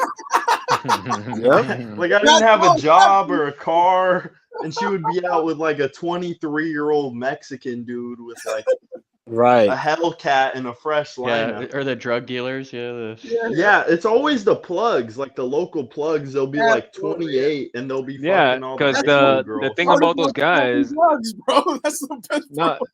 no, but the thing about it is like that's something that if you guys are experienced, you might know this. Is the thing is all girls they like excitement, and those guys they bring all that shit, drama, drag out discussions. You know, I'll call you the cops, all that shit, all that package. Yeah. It's excitement. That's all. I remember the one time I was truly baffled. It was like a really hot chick. And it was, there's just that invisible barrier there. It's like, yo, why can't I bag her? What the fuck's going on here? Then she was going out for like some Mexican dude at a tire shop who like It was a Mexican with you, yo. I don't know what it was. I was like, yo, it's always like the Mexican it wasn't dude. like a good looking dude. Damn, it was like bro. a dude that looked like an alcoholic. That's why he's the plug. Bro, you better ask for your Cholo citizenship, bro. No, he was free like an carts, bro. alcoholic, like guy that was like 30 something, and this is high school. I'm like, what the fuck? They also generally like dudes that are older than them too. You know what's happened sometimes, bro? And that's something that I've been getting a lot. Like I'm 30 years old, right? And I've been getting hit sometimes by like girls that like around that age. I just don't really know. But the thing is, there's something that tells me like I don't know, maybe because of like I noticed like their flat ass hips and like their rounded ass face. Like I know already, or like the way they talk. Like, I just, as soon as they talk, I just feel annoyed. So I know you're like a I know minus. exactly what you mean, bro. I know what you mean. Yeah. No. I mean, that's almost like any girl that's 23 and younger. I just feel like girl era. Wait, what happened? I just heard this one, dude. I'm in my workout girl era. There you go. They Yeah. always say some dumb shit like that. I wanted to fucking vomit, bro. Bro, the kick-ass gym chicks, bro, they're the most annoying fucking taking up the weight machines, man. That's like a trend recently. I've noticed. No, they want to be like, I want to used be to- badass. These chicks who want to be badass or whatever. It's like I used to go. The Drake thing. Drake is absolutely a fucking pedo, bro. There's no doubt about it. Nope. No doubt about it. He don't even deny it. It's obvious. The evidence. Bro, even from the beginning, you remember? I think one of his first song was like, "You the fucking best." Like he was a grown ass man, but the song is about he falling in love with like some high school kid. Like I think he's one of those guys. He never grew up. I think he's still stuck in that. a lot of those stars never do because they're but like, that's what Hollywood lives off of. It lives off of like 18 to 24-year-old girls. Yep. That's it. That's like magazines and records and all the whatever merch and it's kids, man. Yeah, once you get older, once a girl gets like I would say 28, 27, that's it. Like as far as these like celebrities and goes, that's it. You're done. So It's like the Leonardo Yeah, DiCaprio or whatever, There right? you He, go. like, Yeah, you just read my mind. I've had 3 girls stolen by the same SoundCloud rapper. what? What? Are you just? What'd you do? Did you just this come down is and you. like what? Yo, this that is you. calls into question what kind of girls are you going with? Yeah, Like, you what- gotta get a dog. better. It's always like the kind of like big titty goth type of like emo girls. But it's Oh, this yeah. Oh dude called no. Net Oh, Spend. jeez. This Yo, those girls, they SoundCloud fucking rapper freaks, called bro. Net Spend. I feel you. They can be hot, but yeah, they're always mental cases. for I sure. mean, isn't that I all dated women 2 though? of them. Fucking mental cases. But You just isn't gotta that keep all it women, on though? rotation. You just gotta lay back. That's it. Yeah. I mean, listen, a lot of those like gym girls always approach me. Well, they used to approach me because, like, you know, that they always want to, like, oh, how long you been doing this? Oh, can you train me? And as soon as I give them a fee, oh no, never mind. Like, Bro, no, yeah, no, because bro, here's the thing though, like I'll get it. Sometimes they hot, bro, but I go to the gym to not waste time. yeah. And here's the thing, like it's not that like I don't like you. It's just the fact like I don't come from here to this thing. That's the first thing. And second, I already find you annoying. Because Yeah. depending Yeah. how you approach me, I'm not somebody who's really like a people person. Like I'm, you know, friendly or whatever, like kind and with general principles per se. But I'm kind of an asshole, you know. So if you approach me with like not with decency, like oh excuse me or like hey good afternoon or whatever, I think you're a big asshole. If you're Yeah. like hey Yeah. hey you, Yeah. like you know, or you just touch me, like I think you're a big asshole. Like No, Yeah, there's a waste I of time. Like no. with girls, I need a down payment. Like I need you to, I need you to fuck me first. Yeah, For me that to no, like not even. I even. mean, no, I'm gonna be honest. Like, I've been with a couple of those. I don't want to like, cause I'll be like, "Woof, Jose, you can let this go," but we got to work, Papa. But Mhm. but there's something about me. Like, I always think about like the long run per se. I always think like, bro, after like we finish, I have to like listen to you talking. Bro, no, you gotta jerk off before you go out with a chick, bro. You got to. No, but I'm going to You the gym, know. bro. Like, that's not a good strategy. Oh wait, oh yeah. Yeah, bad No, shit. but that's the whole thing. It's like, and it's also like in New York. I'm in New York. It's unlimited. It's unlimited, guys. So it's And, like, and I'm gonna tell you something too, though. When you get into a certain age, it depends on the man. Because I always blame the man. Like it depends on you to say no. Because I'm 30 now, and I'm gonna tell you, bro. Like a lot of those little chicks hit me up sometimes, and it's me. Like it's being like, and some of them that look like kind of hot, but I'd be like, nope. I'm being talking to him like I'm about to punch him and shit. Like, yo, what? What you want? No, go away. Like I've been hella rude At a and certain shit. point at the gym, you're just annoyed because they're taking up machines, they're taking up space, and you're just like, get out of here. yeah, I just get annoyed mostly because I'm the not thing getting is, I annoyed, always bro. get my headphones on. I don't really listen to nobody. But my problem is like when they start filming, and I'm being one of those guys, bro. Like I'm being an asshole too. So what I do is like, oh, why you recording me? So, oh no, because I think they put the camera on a fucking tripod all across the fucking gym. So there's no way they're not recording you, right? So I'm Yeah. like, oh, why you recording me? They're like, oh no, I'm doing, I'm gonna blur you later. Yeah, but I don't want to be in your phone. I'll be like mad annoying. I'm fucking, you know what I mean? Like, I've been going like the extra mile of sensibility. No, I you do. have to I do be the same careful. thing. I do the No, same thing. I'm just like, bro, nah, I be acting like a bitch. Like, no, I don't want you to be in your video. You know what? be a Show Karen. me the You video just and erase it in front of me. you Like, I decide to be a Karen, like. Yeah, definitely. hell yeah. No, it goes both ways, bro. Oh yeah. Yeah. There's different kind Yeah, of I need girls to in the start gym. There's going the to the ones. gym. No, but let me tell you something though, and that's Hold up, funny. hold up, hold up. Go ahead. And that's Oh, funny. what's up, Julio? What's up? After You, that, like you know what I do? I lift the weights and I'm all like, ugh. no, after I did that to that girl, you know what I did? You That usually know, scares people away. no, you know what happened after that? Like all of a sudden, she became like, you know, like a fangirl to me. No, they get more into you when you do shit like that. Yeah. Oh fuck you! It's like I told a chick to put her weights away because she left her weights away. She left her weights there, and like you could tell she thought I was gonna hit on her or whatever, and I was just telling her, "Yo, go put your weights away." I'm like, hey, Like, get your dirty ass away from me. No, Right? that actually turns them on. Like when you tell them what to do. Yeah, when you tell them their ass is dirty, they usually like that. Yeah. They're like, oh, you noticed, I, huh? I learned two things about girls. There's two type of girls in the gym. There's the one that you'll fuck with them and they'll try to like make it public or keep coming around you. Then there's the other ones that no one will be able to tell because it'll just look like you guys know each other. So then And that's the scary part because you're like, You're well, right how about many that. dudes and are then fucking, there is the, you know? and They're there's doing the, this- hold on. The reason they hide it like that is because you just nailed it. That you ain't the only one. Exactly. So No, but, you nailed it. Because if you're the only one, or they want, like, they will mark you. You will be marked. for real. or they'll try. Yeah, They'll like try a to, like, sniper. Oh, they'll pressure. try it. Yeah. And But then the let me ones give that you. move like the way I move, like the ones that are like we Like have a silent champions. understanding, like Yeah, we like have a silent champions. agreement. I'm like, what? No, but you forgot about the other type of woman, the one that use the horny PD users, that they take two guys at a time and shit. Like, All the dykes. Yeah. Oh yeah, like Oh, those no. girls, bro. Like those have the. I don't know if you ever been with a girl, that have used steroids, but like their clits, they use gigantic. Oh yeah. I know. The mock penis.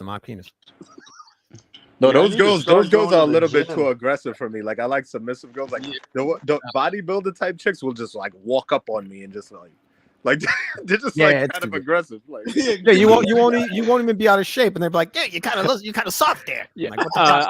I don't know how old are you guys, but I've that had reminds me on happened to me. I've had, dude. I wanted to snap on this old bitch. She was like, 40 something, been clearly working out her whole life, like a fucking triathlete type chick. I was just in the boxing gym for like 4 hours. I mean, I'm spent. I'm literally sat down, starting to undo my hands and everything. And this dude comes up. End of the night. We're the last three. Me, this dude, and this chick finishing up her packing her shit. And this dude's like, hey, you trying to spar? I'm like, dude, you just watched me like here for hours. I was like, tomorrow? And the lady looks at me and goes, well, you can always get better. Yeah. Okay. I was like, the fuck you just said, bitch? Like, first of all, I just said tomorrow. I'll fuck you up. He said no. First of all, when I said he was hoping he could like catch me drained. That's what he was doing. Yeah, he's trying to. Yeah, he's trying to Floyd Mayweather you. That's what he's trying to God, do. I hate. Don't Floyd me, bro. Don't try to Floyd me. Anthony, you know what? Hours. You know the name of those dudes? Those are gym snakes. Yeah.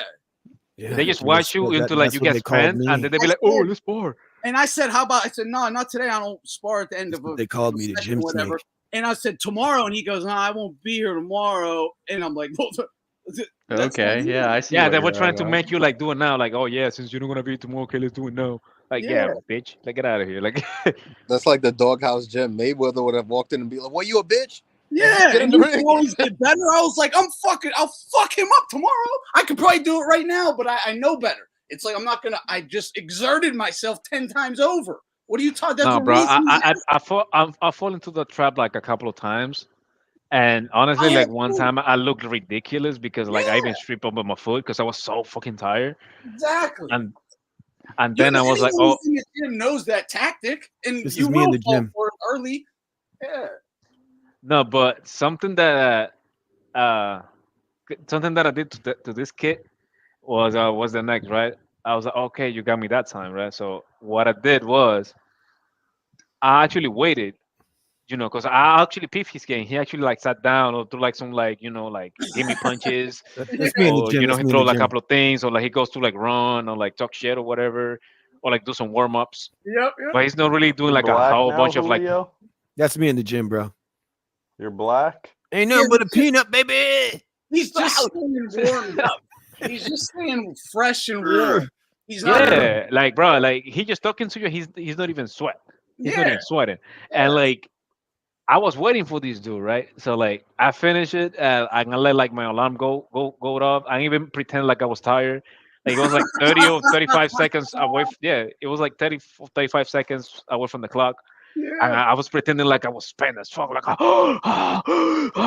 That's a great bro. idea. No, and here's the thing, like, cause I picked his game, right? And he just fell to the trap. He was like, "Hey, you want to short a couple of rounds? Something easy, I was like, yeah, okay, let's go. as soon as like I put the clock on, because the thing is I picked myself like mad quick, and I put my clock on, and I put my regular back on, right? I think he looked at me with like he gracious look, and he was like, I think I mean he You didn't say know, anything, you but got a I little, read his mind. you got a little Yeah, up from it. yeah, I read his mind. He was about to like just like step back. What? He was like, he was about, Was he you know what? bald? Huh? Was he bald? No. You know that guy on YouTube, he like sucker punches people. It's like a bald guy in the gym. Oh, So hey, hey yeah, guys, yeah. you want to spar me? He'll be in like the sauna and give somebody some fucking. Didn't Wilder spar him or something? I forget his name, but he'll go into like a shopping mall and say, "Here, do you want to spar?" I mean, I'm one of those guys who don't really like to like hurt people when I'm sparring, but I just had it for this kid. I was like, oh, you know what? I got you. Well, he's So trying I to get threw. you. He's trying to get you. No, the thing is like when you know your opponent is tired, so you're trying to like style them. So he was trying to like style me like like clown me and shit. So what I did was I Trying threw. to Ben Whitaker you. Yeah, I fainted. I threw a body punch and I moved my head all the way to the opposite side. I threw my left hand. I'm a southpaw, by the way. I threw my left hand like as fast as I could. Boom! But just to like tap him in the chin and just like recoil real quick because I don't really want to hurt him. But just good enough to like I can feel his shin being pushed. Boom! Boom! And like, he just dropped to the ground and he was like, "Oh man, we can do this tomorrow." And I saw his his nose licking like, "Oh no, man, I'm thinking about my mom's calling me." Like, That's a problem, bro. There's these like fucking snakes. That's a great way to put it. They're just like waiting to catch someone. snakes, yeah. Waiting to catch them. They don't have. They're like they don't scavengers. have- They're not don't predators. They're scavengers, right? It's like- Yeah, and to be honest, his game. vultures. Yeah, they're And here's the vultures. thing though, like, because I coach a couple of kids, right? They're I don't so coach him, weak. but I They're see him. always weak. They never last. They're never. There like, you go. No, I that- just always similar, weak similar and to that. disappear. No, there you go. I done- Anthony, like his game having evolved a leak. I've never not, seen these guys stick around long myself. I'll just say that. Yeah. Nah, like his advantage is like he's a tall, lengthy kid. So for the most part, you're gonna see like not little, but Oh yeah, the you big wanna guys see- who always spar little guys. Like, Yeah, This guy's like 6'4", 240, just for the record. I'm not kidding either. He's a heavyweight, no doubt about it. I'm an actual lightweight. Like I could never even cut weight and could have made lightweight. oh, I hate that. Like, He was I like- definitely 6'2" plus, 200 plus. but the joy of fighting is like you can lose, right? Like Yeah. like, you want to be. You don't want to just I'm guaranteed to still win. That's told the him thrill. The rush is that you're in danger. That you could, that's the part that I excites me. still told him like I'll do it anytime you want when I'm fresh. Like But I'm also like usually one of the bigger guys at the gym, so like I like it when there's another big dude in there. I don't want to be like I don't want to feel like even if the small guy's like really good and like better than me, it's just like Something I don't that I like the like to do optics with- of it, right? Like Yeah, there was this Indian kid at my gym, and he sucked. He had about maybe 25 pounds on me, and I took it easy on him, but I was still whooping on him. Yeah. And then his brother, who was like, I'm 19, Amir Khan. dude was 27, like 6'4", 210, and he was like, "Hey, bro, like you're good. Like, you want to get some work in?" Like he was trying to weight bully me by like 50 pounds. yeah. I don't know. That happens. You definitely got to keep an eye out for these people. Don't ever fall into their bullshit. Just Yo, if you want to do it, always just you know something that I like to do with big set it dudes, on bro. a time when you're gonna be fresh, or you're gonna be fresh and they're gonna be tired. Flip it on them all the time. Dude, bro, you know what I do with like guys like that sometimes? What I do is I put them in their back foot. Once you put, I know it sounds easier, than it sounds. No, that's what you But- kind of have to do with a bigger person, really. Yeah, just put in his back foot Yeah. and start hitting his solar plexus. Just start Yeah. like locking his guard, like he can move his guard. I was hitting this dude like in the not in the elbows, but like in that area on both arms. I was hitting his solar plexus, and I was keeping on his back foot, throwing my left hand a lot, and Yeah, I pivoting a lot, punch just making him turn. I love punching them right in their fucking chest as hard as Hell I can. yeah. Boom! Right in your fucking chest. You If big I'm there and I motherfucker. see You that can stuff only going take on- a few of these. Yeah. I don't really let it fly. I like hitting people like in the solar plexus, and I like to feel like like on the recoil. I like to feel like the whole body through my punch. You know what I mean? Like I like to feel the echo, like Oh yeah, I know what you're saying, like that. You know what I mean? That's messed up. You So, might like, be a serial killer, man. You might be. No, I love that shit too. I like to hear the bones crack. Nah, No, that's I what mean, I envision. That's what No, I'm you like to telling you, I feel don't like like- the like you're it's like sinking into them, like it's like Yeah, someone dude, said like- that. I like described it a few streams ago, and someone said he started describing it like it's a Mortal Kombat finishing move. I was like, yes, that's Rip the exactly heart what out. I'm like. that's seeing. exactly how you have to think, bro. Yeah, that's what I'm seeing. Yeah, you gotta I'm be seeing, you gotta be bones mean. slowly break and little pieces chip off, and the tissue around Like- them is rupturing. Like for example, me in the amateurs, I used to rack out a lot of knockouts, not because I had a lot of power, but just because I knew how to hit you. For example, I like to throw my rear hand like through your shin, but not like to your shin. I like to aim at you across your shin to your shoulder. So Hey, I'm trying to Controversies. like grab you all the shoulder. You know what I mean? So like you spin your neck almost like it's about to snap it. So I always trying to break your neck. In other words, like They punch you no, through yeah, the like target at that point. dude, nah, like I was I used to rack a lot of knockouts in the amateurs, dog. Yeah, Yeah, I yeah, used to that's what rack I was a- thinking. The Exorcist. Yeah, yeah. I used to rack a lot of knockouts in the amateurs. I used to also like lose their headgear a lot because of that. Yeah, Or like man. cut you because you didn't have enough Vaseline on the headgear, and like Big also like scratch your proponent. face. Yeah. That's Julio, big proponent. Punch through the target. Oh hell yeah! And you should for sure. Yeah, you punch Oh through. it. yeah, I saw his video on Tank and his big pad. Is what? You know how they use those like big circular pads? Yeah, like yeah, the yeah. Amero bums. Yeah, I know what you're talking about. Yeah. I've The never punching hit one shield. of those in my life. Like I've never done pads and like a coach has brought up a big circle. I've hit. I have one. I hit one. I don't use them though. They're on. Look, whatever you're doing They on call it, it the just power do it on pad. just use the heavy bag, dude. Just use the heavy Yeah, bag. that's what I There you think. go. Exactly. Just use the mitt heavy work bag is and that's like basically mitt work. Where you're doing I- mitt work. I know Mitt you work guys is are talking gonna about be the power for- pad. Yeah, I've heard people talk about that. I had a friendly argument with someone. He was saying that pad's really good because I work with my coach and like he's telling me how hard I'm hitting. I'm like, that ain't gonna do nothing, bro. Well, your coach is how long is he gonna hold this fucking Yeah. pad? Right? You get on the heavy bag, work on it every day for a few, an hour or 2 hours every day. And Because I it's mean, for if you- power, right? You're ripping for power. Yeah. Power If is you- so-called accuracy. you gotta right? fix a little your bit technique. of accuracy. The but technique, mostly power. Yes, but you want I mean- your technique's got to be solid, Yeah. and you got to get used to throwing like that, and your body's going to get used Yeah, to it. but the thing about pad is like for the most part you know what's coming from to you. Like if you know the whole thing, like it's fine. Well, no. If you're doing like a marrow bum pad work, yes. Yeah. Oh, yeah, Devin yeah, Haney- tippy Devin Haney tappy. does Look, that someone exercise. on Nordic Stream was just talking about this, right? Manny Stewart.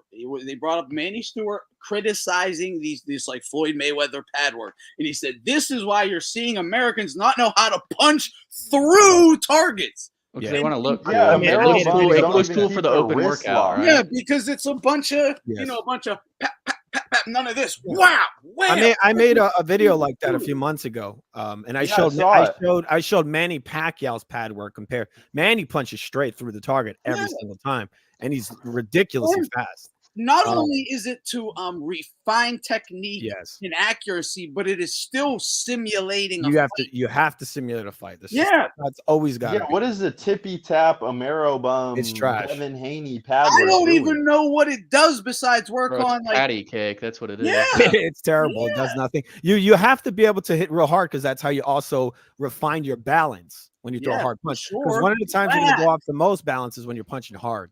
So you really Yeah. want to just punch hard. swing hard I mean, without losing balance. And Yeah, then if you really exactly. if you really want to get like punching technique, timing, And on recovery speed, as well. do a double end back. That's way better than pads. Yeah, That to me, absolutely. that's like one of my favorites. yeah, Mhm. that's one of my favorites too. It always was. I I love like to hit the same if you have double someone end who knows bag. how to work pad work properly, not the Amero bum bullshit, like actual pad work, simulating a fight, pushing you, because you can get pushed harder on pad work than you can in sparring because the person ain't actually fighting. You know, they're not actually taking punishment or whatever. They can just keep pushing 2, 3, hard. Oh, again, just keep going. Yeah, and then you back up at the You'll same throw time. the fuck up. They'll push it till you vomit. You can't really get that. And you try to make them. You try to mess with their balance as well. You they take a little swipe at you if you're taking too long to recover. Dude, Floyd's hitting those. He's doing pit pat on some fucking pads, and the guy's not even moving. He's standing right in front of him. One of the ways that one of the ways at least my generation, or at least the way I was trained, is like with pads, you have to be like in interactive pads. Let me explain myself. Like you have to actually, let's say like I'm telling you to slip the jab and give me with the right hook, but with the other hand, I'm trying to hit you. Like if I'm simulating like a hook to the body or a hook to the head, so I'm making sure you keep your fundamentals all the way up. You always got to think about the follow up, right? There you go. So I'm always I was trained the way like, nah, I don't want you to look like fancy. This is a real fight, so you have to like pretty much. Of course, I'm gonna tell you like what we're gonna do, but you have to simulate it's a real fight. You're not supposed to look fancy. You're not supposed to look Just it's pretty much teaching you how to like deal with pressure. I'm always throwing you hands. Something about like defensive responsibility, right? Yeah, they don't have to knock your head off. They just gotta occupy that space so that you know to roll and do all that stuff right after your punch. Yeah, like hey, you're gonna if you throw it like this, you're gonna get your foot position and all that rolling all that, but not heavy back, double end back. They will do all that for you. It will do the same shit. Real quick, the double end bag is supposed to be as tight as possible when you set it up. I think you're talking about the fucking like bungee cord things. If that's no, it should just be as tight as you would want it for yourself. It just has to be hanging pretty much. Get it for both ends, something to hold it. Whatever. Just something to hold it. Yeah, just something to hold it, and like you adjust the height. Yeah. It's whatever you like. There is no. Oh, I almost forgot. And the wrecking ball, if you have one. That's my favorite. The water bag. Oh God. Oh yeah. Yeah, that's all, dude. That's. I don't have one. Oh God. I was gonna get one, but I heard some bad reviews with that stuff water one. Oh, I mean, you want to get? There's nothing better than me. Them were the best, bar none. The thing about the water bags, you're gonna hear a lot of reviews. I grew up with one of them, not the new ones, like the ones that are like marble, like a bowling ball or whatever, like whatever that Aqua brand is. Yeah. But just like old school Everlast had them and shit back in the day, but they were a little thicker. But yeah, they were fucking great. Probably a lot better on your joints, right? Oh, yeah, absolutely. And you can drill that thing. Yeah, drill it. And you can, I like them big balls because you can use your upper body movement. It gets swaying. You can, practice all your upper body movement. I wanted to get one for an uppercut bag, but probably get one eventually. Yeah, I don't have one right now. I want one myself. I don't have anywhere to put it though. I kind of do, but not really.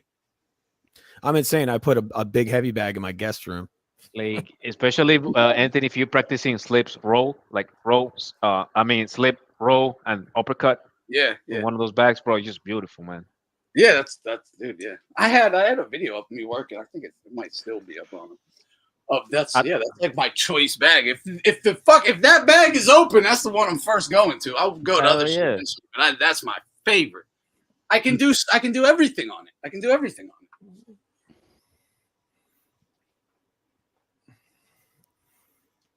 I just like going to MMA gyms and then you see the BJJ guys and then you see the boxing guys. You're like, oh, okay, this is different. Yeah, and the wrestling guys, I guess, the three different ones. It's like all right. Two of these are not like the other. Yeah. There's no Muay Thai guys over there? Well, Muay Thai is also hardcore too, yeah. Yeah. Basically, I meant striking guys, like the striking class versus the jiu-jitsu class, right?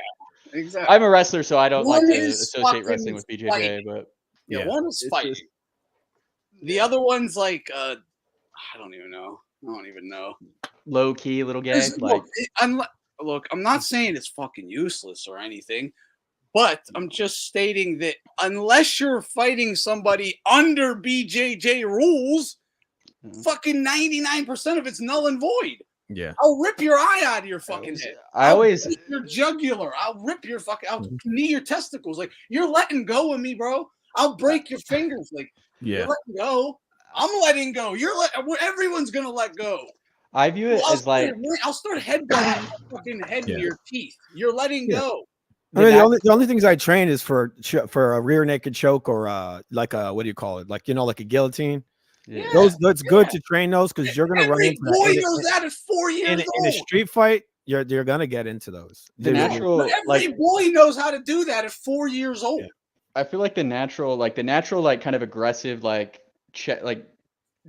Chad's going to like striking and like wrestling, like BJJ. It's like the guys who like, oh, I don't want to get bullied anymore, and I'm like smaller, and I want to like it's just literally a difference make in a mentality, difference. right? Like it's like wrestling will like almost like because you're like constantly doing it, you're constantly wrestling, you're constantly doing like that'll like kind of make you into like a aggressive person, but like the natural kind of aggressive are go into like the striking sports or whatever, and then combat sambo is like one of the best. BJJ is like it's just soft. I don't know. It's just it is. Yeah, it's like you want this like warrior credit, but it's like you're cheesing something, right? Like it's like look at MMA, right? In the first one, BJJ won because no one knew what the fuck it was, right? Yeah. But then now look at MMA, like none of these guys win because the wrestlers learn it. The wrestlers learn striking and like the rules learn it, and like so it would like have better chances of winning too, like no time limits, like shit like that. That was done then for BJJ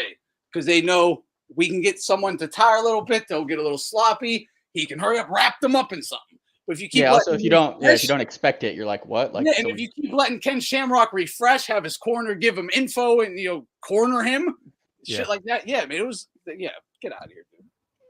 Yeah, Ken and then Shamrock. Like now it's just look at how the game's evolved. Like the it's just like you see the BJJ game. I think it's like why I say the natural thing is like you see the strikers and the wrestlers, people from those backgrounds can adjust to the other sport, right? So like a lot of good strikers were wrestlers first, right? But they're big, strong, they're trained hard, right? Good coordination. They can crack, right?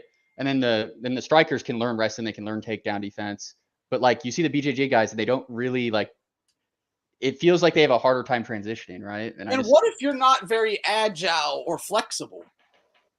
Yeah, it's like are you even going to be able to functionally do BJJ just to defend yourself in a self-defense situation or something? Because you gotta be hella strong then. Hold on. Unless you're learning BJJ just because you only want to compete in a certain tournament or something. But if you go, I want to be the most dangerous person I can be in case I need to protect myself or my family, why the fuck would you start with BJJ?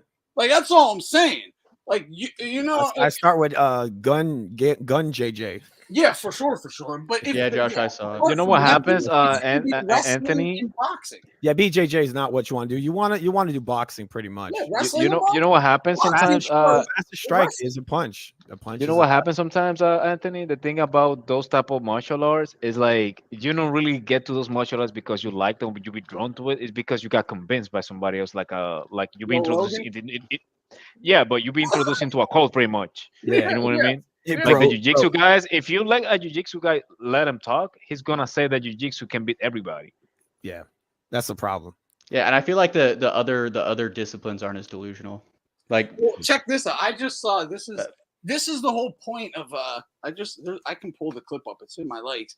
It's Joe Rogan talking about why BJJ is the superior form, and it's a fallacy. No. He goes, listen to Joe Rogan about like a 135-pound boxer, world champion boxer, could never beat a 175-pound world champion boxer, but a 135-pound world champion BJJ guy can beat a 170-pound normal guy.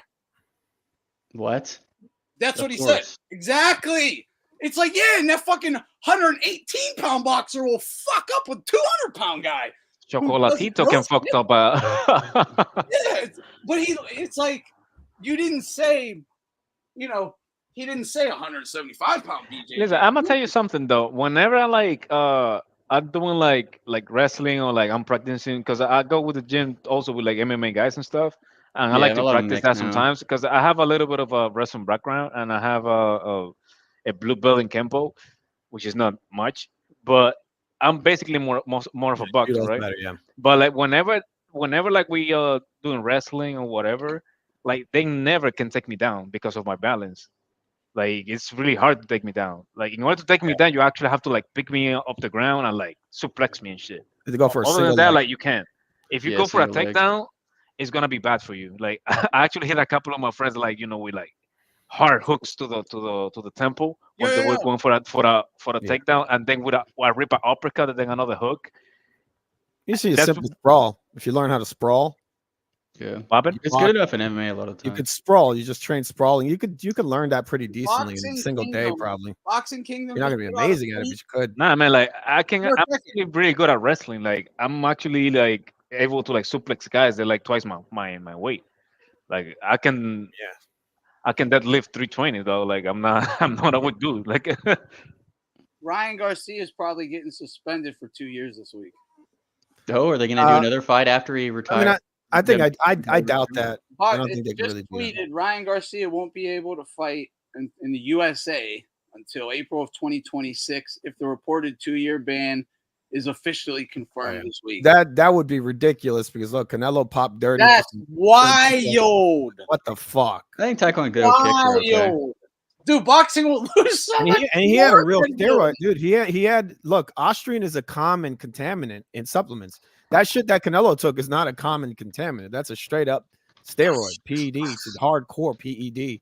And they gave him 6 months. Plenty guys had fucking actual nandrolone, testosterone, Winstrol, and didn't get 2 more than years. 6 months. 2 years is crazy. Dude, I saw that guy, Cobbs, who just fought Broner. He's working with SNAC. Did you see his belly when he got in the fucking ring? He had like Dude, 20, they're he had like doing a loads of 2-year injection marks ban all over it. from Rando. If Like- they're actually giving him a 2-year ban, they're probably going to take that L off too. I don't think they could, but I guess they would because it's a contaminant. Why so wouldn't they? At that they would call point, it a no contest. It would 2 probably years, be that called, might be has there been a longer ban for drugs ever? Is there yeah, in but the boxing- reason they suspended Ryan Garcia is because how stupid he handled the thing, because he didn't sell the thing when he sent it back. So he was so the whole thing they said, well, it probably who contaminated the thing. if But it's unintentional. Look, it's like has you anyone cannot- ever been suspended in boxing for more than 1 year for PEDs? I don't recall maybe that Tyson ever Fury. I think Amir Khan got a 2-year ban. I think Did he? he's yeah. I Nah, think but he Amir was- Khan was almost retired. I know, but he got Yeah. a 2-year ban for The guy who got Popping the dirty. longest ban, I think it was Tyson Fury, because he got banned out of the UK. It was like what's his name, Conor. And Benn. Ryan Garcia, he also like went based and was like quoting Alex Jones and stuff. I pro mean, Trump, but like- in reality, how much they were really missing from Ryan Garcia? Like 2 years is basically like 2 fights. I'll schedule these kids' Yeah. fights. but I mean, look, if it's unintentional, then how could you really ban him? It's Yeah, but the whole unintentional. point they're doing this is because they're like underneath a lot of scrutiny because they're getting like a lawsuit. Yeah, So look, they all trying we're to. doing is hurting. Yeah, it's all optics and It's all how the wind is optics. blowing. The guy, the But the kid's thing just is, gonna fight that's it in the. elsewhere. Ryan's Yeah, just going to fight elsewhere. It's Yeah. just hurting us, like American fans, mostly fans of boxing. It's hurting fans in the boxing. Southwest region of the U.S. because they're not going to be able to see dude for a couple of years. And it's just Saudis are going to fucking put him up and have him fighting. That's There all. you go. Yeah, He's there gonna you fight go. Conor McGregor probably. I bet. When I saw that thing, Anthony, I was like, that doesn't really matter because at the end of the day, it's the Saudis who's putting all the money. Like, who cares? Like, Yeah. Look, the IV bag thing, I see what you guys are talking about in the chat. The IV bag absolutely can be illegal. You're not allowed to put more than, 750 milliliters of anything, even a saline, in yourself. And it has to be done in a medical facility. I believe Ryan did that in a hotel room. But they also, one thing I did like the know, scumbag that he is. I think he did that in, the weird thing is if he did that in Vegas, there are roving medical units like anyone. If you just are hungover in Vegas, you don't go to a doctor, you just call like the doctor and they come to you. Yeah. Like, you don't And they go could to just be tired of listening to Devin Haney's dad bitch, so they're probably like, "Here, fine," and like they don't have any actual intention of enforcing it. The ban. The thing is, like, Well, their case was technically really it's weak, illegal, though. but yeah, it's fucking nonsense. Because the thing is, their case was like they were trying to like put the example of Battle Jack and shit. But the thing about Battle Jack is it was an open bout when you talking about a draw, so you can actually Yeah, conclude Ryan it. Garcia is actually a draw though. So No, no, based on no. what I I mean, like understand. the fight was a draw, like the Battle Jack against whoever. Like, because the thing is that Battle Jack's opponent positive for Austrian. Yeah, they overturned that one, but the fight was fucking super close. Yeah, that's what I'm saying. Like, it was a draw, so it makes sense. Ryan Because Garcia, could it Ryan be Garcia beat the fuck out of so? him. Yeah. Because they were like, okay, if he was that close, if he wouldn't be, him off that, okay, we're gonna give it a draw. But come on, Ryan Garcia knocked down this guy 3 times, and they were still a judge who gave him a draw. I mean, come on. And it wasn't even Yeah, close. I Even in the know rounds what where he it is. didn't. Yeah, it's exactly what I thought. He's just getting a bag of fucking vitamin B, saline solution vitamins and bullshit. Hydration station, you know it. Like Yeah, the first, they all like, do that though. like Devin Haney got stunned When on the Floyd first round. Mayweather did it, it was totally fine though. Just want to make that clear. Make that clear. You know what's? I think Mayweather actually, he was kind of lucky that he was not really part of the social media. You know what I mean? Like, I think he would have got more scrutiny, but he wasn't He the ducked it before it became super big. I don't know, Another man. thing, let It it was yet a another big duck from deal. Floyd It was a Mayweather. big deal. No one would call it out though. That's all. Like if you go back to the 24/7 of him and Shane Mosley, he didn't hide that he was taking PEDs and that he was taking Shane's PEDs from him. Go watch that 24/7. now imagine in that time, like it wouldn't be something along those lines of Twitter. Yeah, yeah. Like people repeating the tweet, so it wouldn't be like a bigger thing. But at the time, it was just it can TV, be memory. It can be like kind of memory lost a little bit, I And guess. it is because I brought it up It on is. the stream before, and people didn't even know that happened. I guess the difference is today. I guess like because there's so many stories. I guess like sometimes like a scandal can get buried because there's just so many other stories. If you're lucky, right? Like something bigger happens. I mean that, and like they DFIs Floyd so much on the internet, like it's not even. Yeah. Also, I will say boxing kind of adapted to the internet. It felt like quicker than other sports. Like it felt like boxing became like YouTube and stuff like that kind of became a thing. The thing before about boxing also is like being a boxer is cheap, but the access to boxing is a little hard nowadays. So people have been like more into streaming than like Yeah, they paying gotta for get the their service boxing streams and shit. content online, so it just brings them into the online. Like by the world. time Floyd wasn't his shit, like streaming was a thing, but no as a thing as nowadays. Like you only had like a few links, and also I don't know if you ever get one, but if you were like streaming a lot, you were always gonna get like a letter from like the cable company or Yeah, something. yeah. Like it doesn't happen really much nowadays because the website streaming websites that have like a better BPM or something. Yeah, they used to send me these things and be like, your IP or whatever address. Yeah.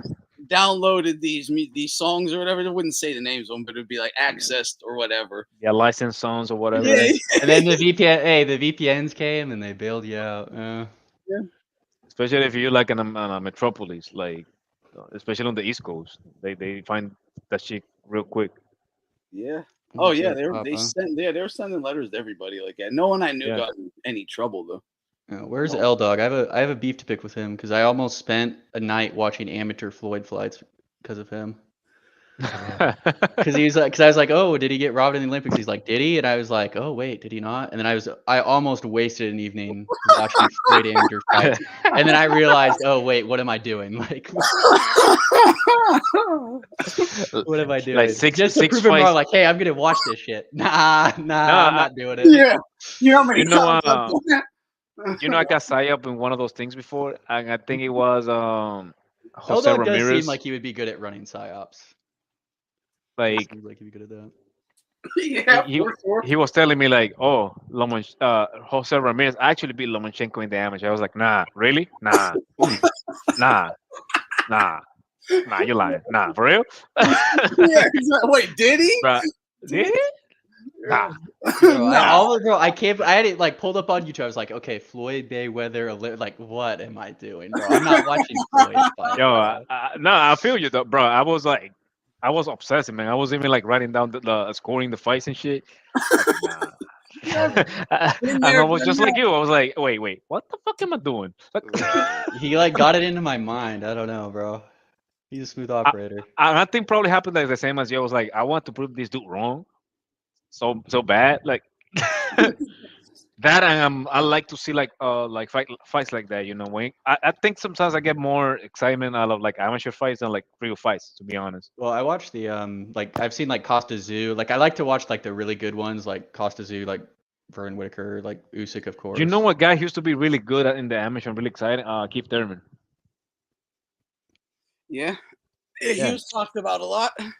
So what's important? Keith But Thurman. the American what's American so amateurs important? aren't any good anymore. So, like it's Like Keith Thurman, he got stories because he wobbled like a lot of big guys. He wobbled on giving an 8 count to he gave an 8 count to almost everybody in the amateurs. He gave a 8 count to Bubu Andre. That's when you know like Keith Thurman is not a small dude in reality. He just lazy. Like, to me, he was a guy who always can make 140. He always got so fucking lazy.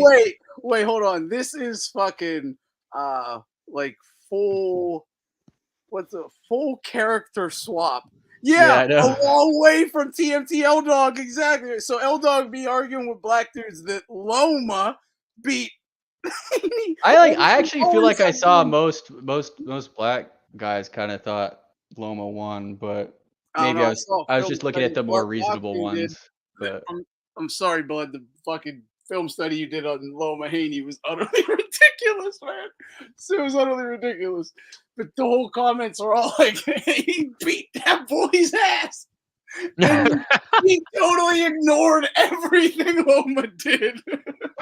I think I'm not even trying to hate, but it was fucking nuts. I mean, I watched Costa Zoo versus Roger Mayweather, and in the comments, someone said Roger won, and I was like, nah, this was like 118, 110 or whatever. Like this was like he like lost every round, but like people in the comments still think Roger Mayweather won, bro. It's like, all right. You know what happens sometimes, bro? It's like a lot of people they see everything, you know, and I'm never trying to like make this point, but it's just like it's so obvious. They always see everything but behind the race lens. Yeah.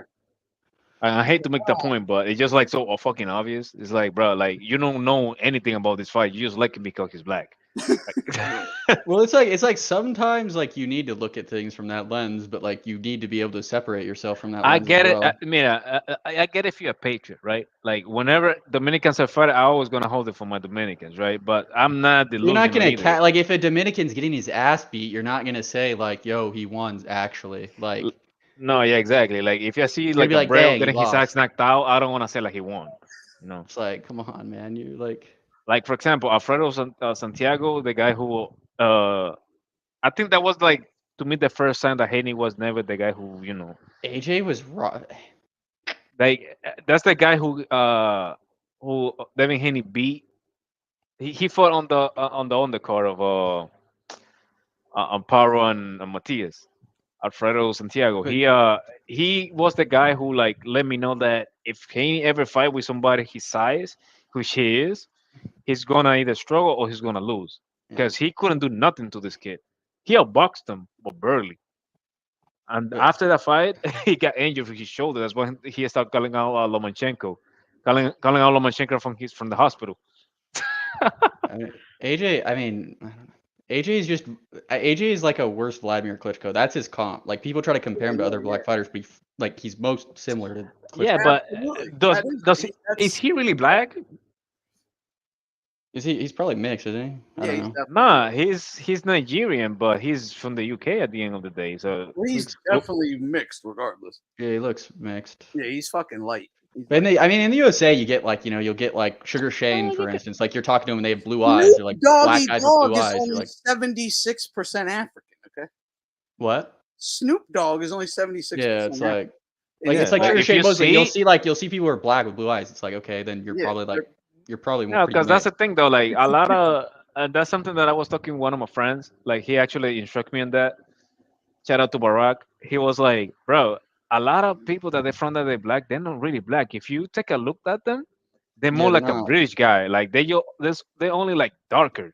But when you take a look at them, like for example, when you take some of the Obama, facial features and stuff. Yeah. There you go. When you take Obama, put Obama on a lighter skin. He's George Bush. I mean, they even like No, yeah. bombing people in the Middle East too, like just killing kids. Like, yeah, That's what I'm Is saying. that Like, right? do you are you really? It's like my friend says. Like, are you really an Yo, African he's American? How you say low it? key. He just got a spray tan. George Bush got a spray tan. He did. He You can't tell any difference from how they behave. Yeah, he's like, no one will care if I kill browns because now I'm brown. Legit. That's what that's the Yeah, I tag. think no. So also this is like a little bit culturally, but like why does it always got to be black? Like so like this video game came out and it's in Japan and there's like a samurai, but they made him black or whatever. Like, why did they always have to, why do they always change it to Oh a no. Let me guess. Hold on. Let me guess. The black We guy that got was dreadlocks, right? samurais and shit. Yeah, it's like, but why can't you change? Like, if you change to a Latino or like a Middle Eastern guy, but they only change it to that. Like, it's always weird. It's like there's more than one ethnic group in the world, right? Like They always change it to the black dude that was in the movie Blood Diamond. Or like black as shit, dude, right? Like, bro, they and will also do, some like- people dark. Like, it's like I have Polynesians in like on my cousin's side, right? And it's like, there's variants, and I don't know, it's weird. There's You know what's is. funny? Like I It was is watching wild. this show. It is I was wild. watching this show in Amazon Prime, right? Like when you injured, you start like when I'm injured, at least me, like I'm doing stupid shit. You start like watching like TV shows, building like puzzles, etc. Right? Or like working around in my house or like building shit. And I was watching the Rings of Power. Oh my god, what a piece of shit show is that shit? Is it really? Is that no. that anime shit? No, it's that's like based it's the Lord of the Rings. Lord of the Rings, but they bought it and they made it feminist. Yeah, because I read most of the books when I was a kid, right? So I'm a huge aficionado of that one. I was more of a because back in my days you were either a Lord of the Rings type of guy or a Harry Potter type of guy. I was being a Lord of the Ring type of guy, right?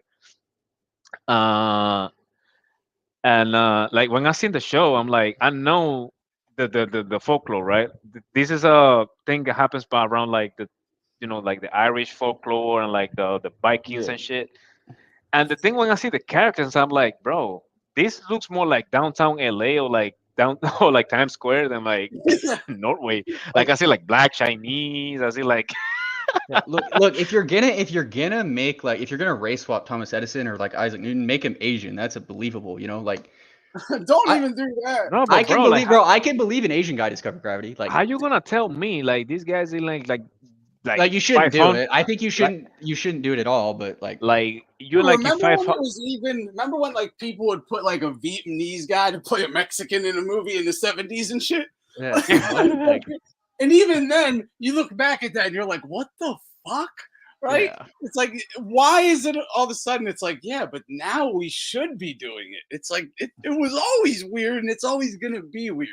Yeah, it's just No, like but I don't know. like it just I felt like they don't really respect the history of like the demography of people. It's like, bro, like you understand like this part of the world is always being isolated into this day, and you're gonna put like all of a sudden like Everyone's more gonna be- diversity than like downtown Los Angeles, bro. Like, come on, like. It's also like it's like I don't know. It's weird. Yeah, like it's Also, like they're not even like in the same group. Like look the same, right? Like I mean, I'll just use Latinos example. Like some Latinos look like way more white than others, right? It's like no, yeah, because there's a lot of we are spread variance. out. No, because we are spread out. Let me say something real quick because I wanted to really get this across because there's all this talk about race. It's race. Yeah, it's like racism, feminism, all these isms. All these isms, yes. Isms. Listen, hold on. Let me say this, man. None of it exists. None of it's real. It's a predetermined like set of motives that they are attributing to you when they don't even know what the look. It has nothing to do with race. You are fucking hunter gatherers in the mountains. You're in your little tribe, 50 of you, whatever, huddling down. A scout goes out looking for some food one evening. He goes up to the hill, looks down on the other side. He sees another group of people look just like you, but they're down there. He comes back. He's going to tell you, hey, there's another group over here now. They're going to be at our food sources, our water sources. Like, are they going to come over here and try and just capture us? Are they gonna Yeah. take our political power away? Are they gonna try and merge with us? And it has nothing to do with race, but No, it's group behavior. It's put a evolutionary tribal predetermined- behavior. Hive mentality. You're putting a predetermined set of motives that you're not even asking the person if this is it because 99.9% of times it's not going to be because No, of it's just race ever. It's like your family, right? You're going to prioritize your family over someone else's family. Exactly. Like, Exactly. it's just it is what it is. Like it's not real. I'm just racism isn't real. Like it's not real. It's just like it's more of a ism. hoax than anything else. Yes, it's not. It's a fucking predetermined set of motives. It's not your motives. It's social engineering. That has a right? name, It's Anthony. social And that's engineering. called Gehelian dialectic, which is when you apply pressure when you make a problem with a already solution already made. You know what I mean? Yeah, I know exactly what you mean. Yeah, the Hegel. That- Well, that is Hegel was what that is Marx what it read, is. right? Ain't Yeah. real, man. People just Huh? fall for this nonsense. Yeah. Like, Hegel was what you're Marx like, read. yo, the person didn't hire me because of my skin color. No, I guarantee you it had nothing to do with your skin color. It might have had to do with their Your poor resume. a million things. Well, it's like there's a million. It's also like, hey, look, let's say you have let's say there's 50 applicants. You have a 1 in 50 chance. Chances are you're not it's 1 in 50 realistically, right? It's like I mean, I'm gonna give you. I think it will be more examples with other things though. Like for example, I'm a born American, right? But I left the country when I was 4 years old. So that's why I speak like this. So there will be more chances that I get something because of this than like from my skin color. Well, it's better to just be defensive towards anybody. yeah, anyone you don't know. Yeah, exactly. Yes, to any you're supposed to be that way, or you're a fool. It's You're an a evolutionary. fool. Yeah. It's like we were talking about last time about like how like negatives we're programmed biologically to respond harsher to negatives than positives. Like it's the same thing as that. Yep. Right? It's wired. That's why we've survived, right? Yeah, dude, look, man. I don't give it. Look, there's white. Yeah, I know that you're pointing out. Obviously, yeah, obviously. I got you. But think of like, it has nothing to do with race. Look at how Nordic talks about the gypsies. They're all white. They're all the exact same people. He's like, fuck them motherfuckers, right? What's that? No, bro. But gypsies call it racism. Gypsies go, they're racist. No, it has nothing to do with that. What's funny, there'll be like Europeans who different. complain about like racism being bad, and then you mention the gypsies, and they'll be like, they're not human. Like, it's like, Here's the thing though, like I understand like why the point of the gypsies, but because the gypsies are like the European hippies, so I understand why it's coming from, because they basically like guys, scammers. Yeah, scam. That's what they're thinking. trans- That's what they think. You guys are gonna come into our neighborhood and scam our grandmas. And here's the thing though, I don't know why. I think Tyson Fury doesn't really know like the story of the gypsies, but if he really knows, he don't want to like be associated with those people because it's like there's like a ton of prostitution, scammers, transgenders. The first transgenders came from the gypsy cultures. Of course. oh, we know where those came from. How are you gonna tell them they're wrong? It's their experience. Yeah, because Yeah, it's your experience. Like it's also like it could also be reversed, right? Like I growing up, like I grew up around Koreans and I had a positive impression of them, so I think better of them, right? But if I'd grown around Koreans who were dickheads, I'd have a negative impression of them. Like it just is what it is. Like when you get older, you're like you end up kind of being able to do it, but it's like I grew up, I have a positive impression of you, right? Like I mean, they also like a lot of it. It's also like they're trying to make you. It's like if you see a group of people and they're That's acting really cool, fucked up, it man. is Never trust the Koreans. Never. No, it's like logically speaking though, like you can only go based off of like what you know, right? Like what your experiences are, right? Like otherwise you're illogical, right? It'd be stupid of me not to recognize a pattern of like You should never that's what we trust the are. Koreans. Yeah, for real.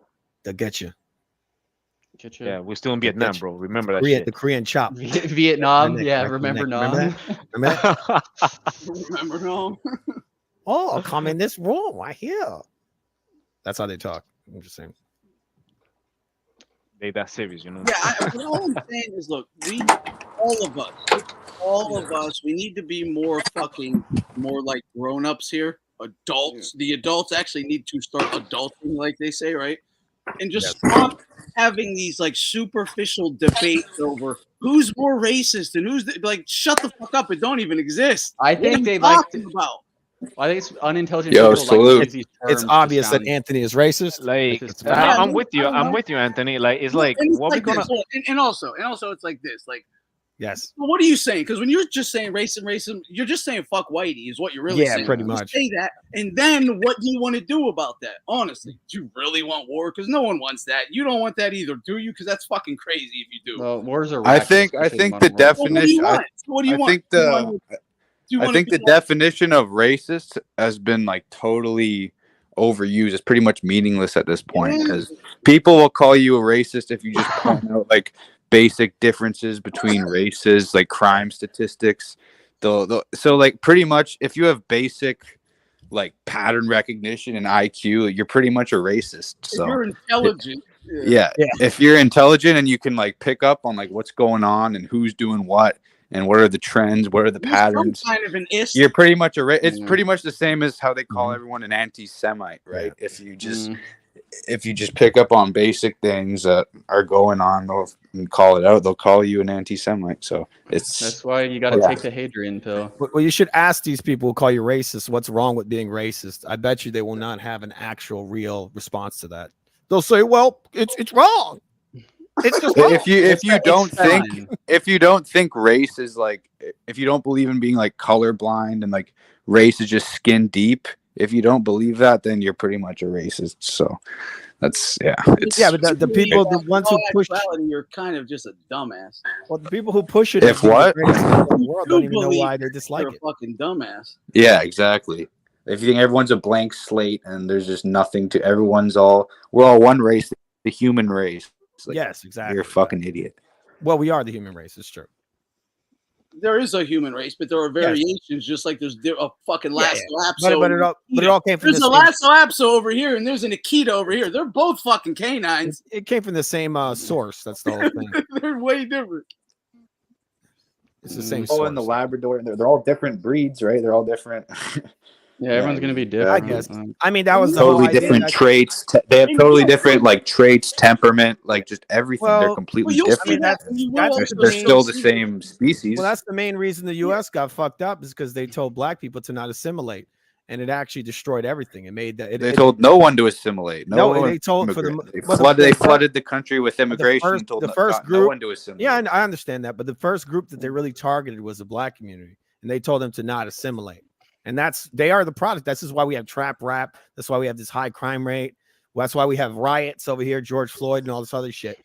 That's all a product of that. Don't assimilate. Don't assimilate. Don't be like the white man. He hates you. Right. No, that is a good point. That was the whole point. And it's just Because it makes it so adversarial.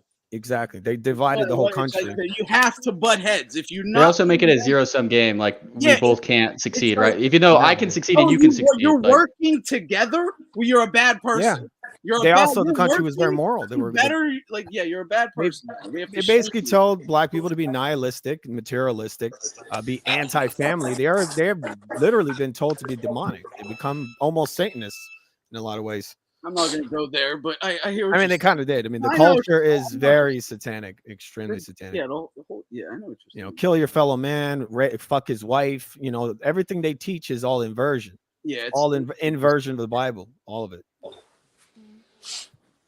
So that's the culture, and that's what you're seeing. Yeah. Oh, I mean, yeah. And it's getting on everybody. People think, oh, well, it's just that community. No, it's getting on everyone. That's Well, what it's that's also what very I was- feminine. It's that's also what I was- like the feminization of our society. That's what I was going to say about like I'm not going to go there. Yeah, that too. Yeah, I'm trying to attribute it to one because it's everybody, man. It's fucking crazy. We're all sinners, yeah.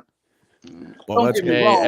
everyone wants mercy. There's No one degrees. wants to There's give degrees. it. There's degrees, bro. There's Yeah, there are degrees. No, you're right about that. We're all degenerate, but I we're not quite was as just degenerate. crazy. But the root of like all these different cultures, like all this subversion of like Western culture, it all comes from like cultural Marxism, pretty much. Yeah, that's the root of it. I want to address this too. Okay, look. Yes, you are right. You are right. Okay, but think of this because I was thinking of this myself. Rome was created, broken up, divided, different subgroups had to politic on each other. The exact same, the tactics that the Marxism and Communist Manifesto and all that use have always been used. Exactly. But they put it together in a new nice story. That's facts, bro. The reason Rome fell, one of the main reasons Rome fell, is because all these Germanic tribes flooded the Roman Empire, and their birth rates, and they reproduce so much more than the Roman Empire, and they completely replaced them. And that's the same thing that's going on here. We're getting flooded with immigration. They reproduce more than our population, and we're getting replaced. And our country's going to shit. So there you go. And now your political will can't get done because you have an actual adversary in your own nation working against you. Whose say is equal to yours? Yeah, exactly. It's ridiculous. Just because they illegally immigrated or had kids, birthright, citizenship, whatever, they have an equal say as you. How does everybody know this, but the world leaders supposedly don't, right? So of course they do. Of course they exactly. That's my point, right? Yeah, it's intentional. They know that. I mean, it's been going on for but like 99% of people pretty much just think, oh well, we don't have enough kids, so we need immigrants, for the economy. That's all they think. Out the downtrodden because they just want to better their lives and all. Exactly. That's not the reason it's being done, though. They don't understand where it comes from and what's the goal, and they're it's just like, so how are lost. they how are they going to make the country that they came from better if they're all the best ones who want to make it Exactly. Their countries were shitholes. Why do you think if we bring them all here, they're not going to make? Or how is our country going to get better when they empty their fucking prisons across our border? Well, have you heard the Islam guys talking about they're talking about it's like the Islamic immigrants that go over there, they're not like the ones that are functioning members of their society, right? They even talk about it. It's like the ones who are good for us stay. It's kind of interesting. Well, they're just economic migrants, right? They're making pesos over where they're at, and they'll make their standard of living is way better when they come to America. So they're willing to work for less, work shittier jobs for less benefits, less pay, and they pretty much just outcompete. They pretty much just replace. Well, it's not work for less. In America, there's a minimum wage established here, so you can't work. He's trolling that dude. Okay, this is Yepes. No, he's serious. No, what do you mean? I'm trolling. Is there not a minimum wage established here in the United States? I'm talking about the guy in the comments. Yeah, I'm talking about the comments. Oh, okay. He's majorly trolling every comment. Neo-Nazi boxing chat. He's okay. Yeah. No, Yepes is a Nazi. He's a contrarian. Everyone says it. He says the opposite. I'm sorry. I thought so. I just wanted to make sure. But I was going to say, because if not, that's crazy. Because Tally was just saying, if you show any kind of nuanced understanding of a situation, you're just labeled. Well, here's the thing, though. Immigration is good for any society. Why? Because you need a lower class. You need a lower class, a middle class. It's good for big corporations who want to pay people jack shit. It's not good for the average middle class person. Society doesn't have a yes, they do, bro. If you've studied any successful society, they always have so how does a bunch of Yepes? How does a bunch of migrants working for lower wages and replacing the native population? How does that help me?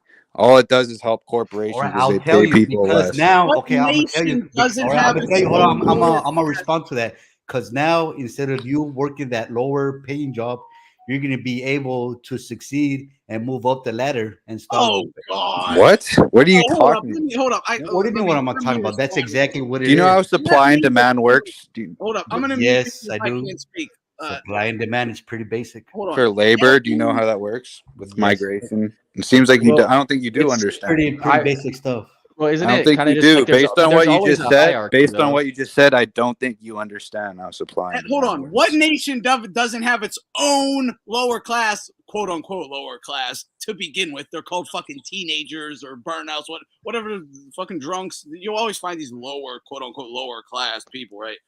which I'm not going to call them that, but that's what you called them. So lower class people to do the jobs that so and so don't want Well, to I do. meant lower class as far as what's it called? As far The as their laborers, yearly the income. workers. That's what I meant. Not they're less than humans. Yeah, I know. As far as their, And I know that's why I use teenagers even because they'll do the labor. Well, I think all teenagers should have to do that. So, then. Like, Yepes, you said that. Okay, so if we bring in all these people who work these shitty jobs and they're willing to work for less, right? Then that means everyone else is going to get higher paying jobs. What's your evidence for that? That's just an assertion. So, what's your evidence? I'm not saying you bring them in. I just say if they're here already, you just let That's them. what we've done, but we are bringing in millions every single year. So, what do you mean? That's what's happening right now. There's just like a certain limit to it, right? Like you can bring Yeah, in there's some a limit. people, There's a limit to it, and the government knows that limit.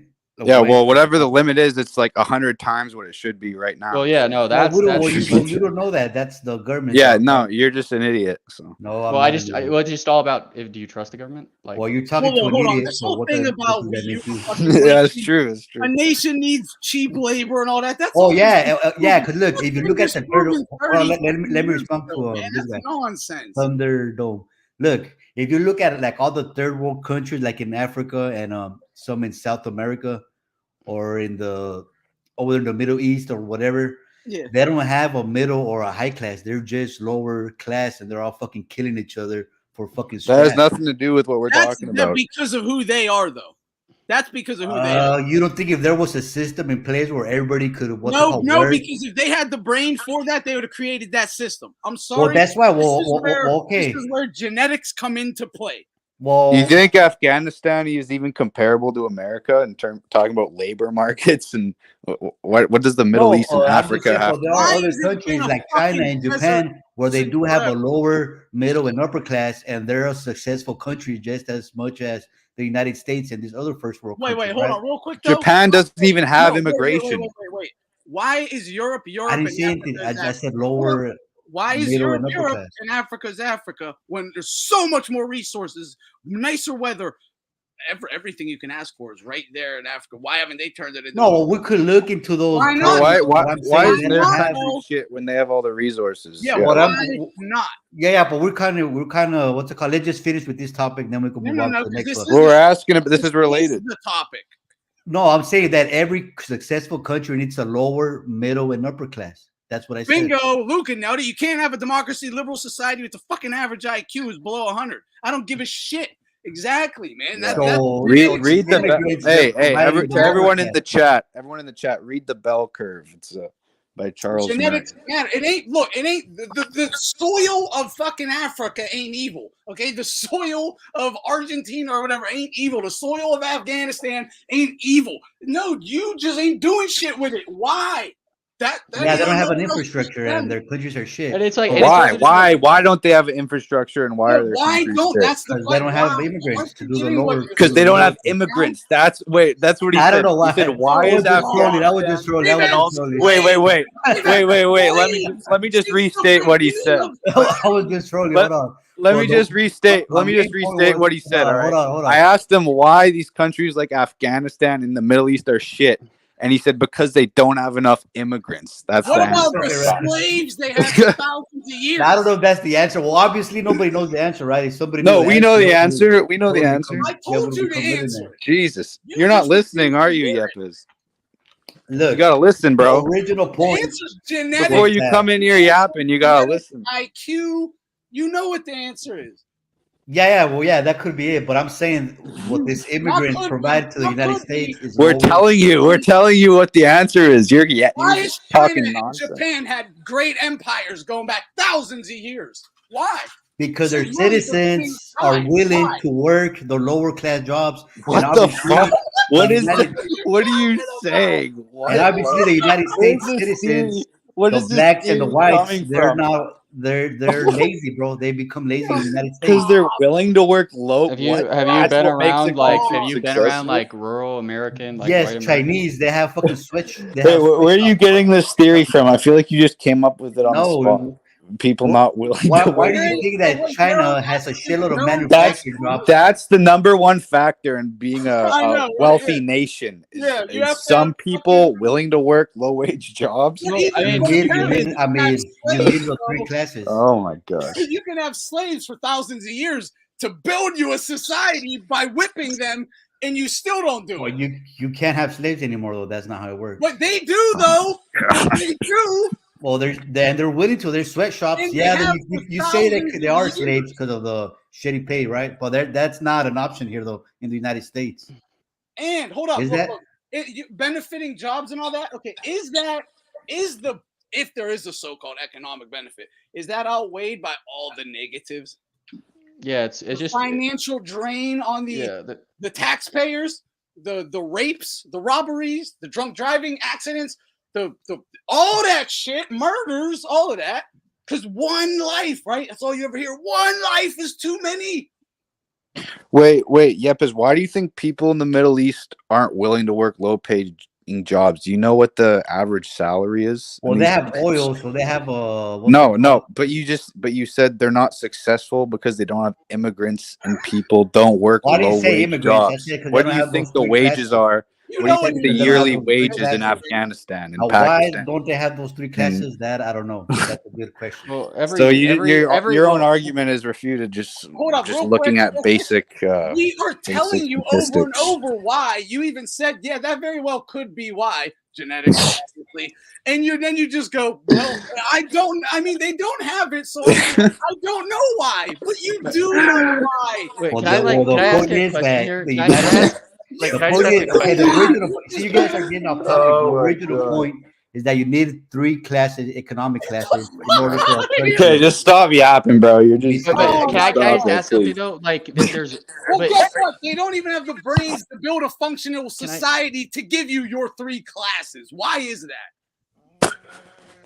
They're just all living in mud huts and fucking tents, man. Covering themselves with a fucking palm tree leaf to get out of the rain and shit. They can't even get wells. They can't even get water out of the ground. They need fucking Western countries to come in and literally build fucking wells and infrastructure. And literally, they need Western countries to come build infrastructure for them because they haven't been able to for the last like however many thousand years. They have not even developed like whatsoever. Can I just ask something? Like, but every group of people is going to have a hierarchy of middle, upper, and lower, right? So it's like I just don't really understand.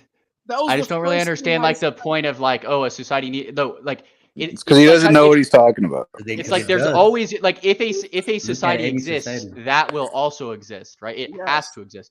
No, not in the shitty ones. In the shitty ones, they're just a lower class. There's really no upper or Any middle class. society is gonna But have even in those, there's gonna people be warlords. There's gonna be like a warlord or a chief. Yeah, but that's more like a criminal. That's not really a functioning democracy. But it's still a hierarchy, though, right? Like it's still a hierarchy. If you look at it that way, but any society, you can put any fucking 10 people in a room. Do you know that guy Mansa You get a Musa? hierarchy. Have you ever heard of that Mansa Musa guy from Africa? That's he literally got his money from slaves and from fucking trading his own people. Yeah, but that's that's like I mean, that's just like I don't even like I don't even look at Haiti. Like, that's just shithole. But that's just all business back. Like it's just like that's the thing. That was normal.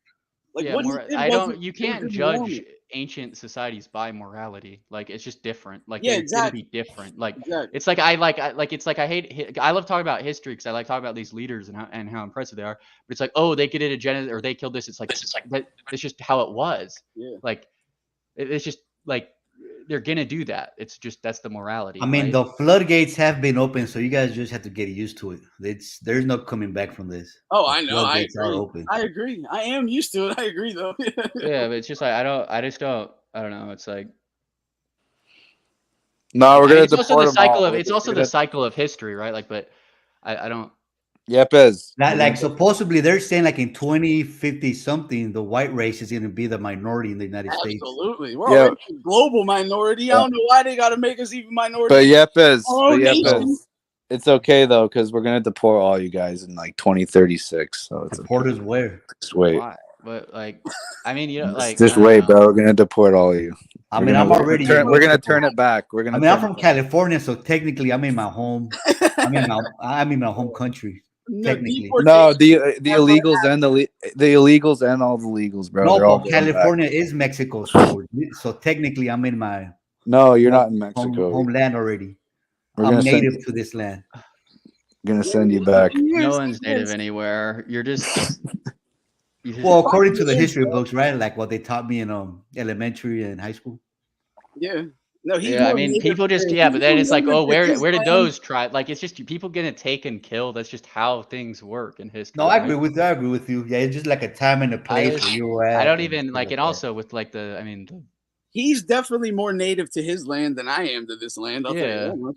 yeah. It's like I just don't even like. No, it's like, maybe you could say you're native to this land if you were like a Native American, but you're not. So you're But like that's half. what Mexicans are. But Mexicans are part white, so they can't. Well, claim that's it. because of the Some of them. Spanish. But see, Some of them. See, but you're part white, so you Some can't of them claim are it. Chinese. Like, that's No, That's no what I say, claim for you. But still, I'm kind of native to this land, though.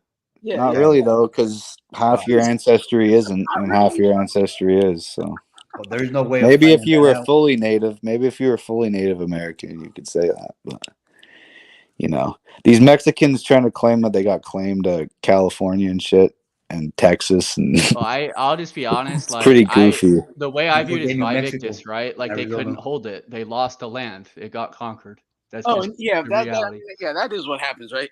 But also, like someone brought up the lower class homeless and all that.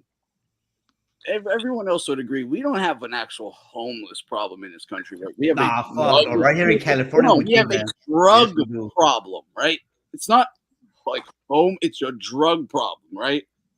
Like, am I wrong on this? These people Yeah. are fucking homeless because they're all strung out, right?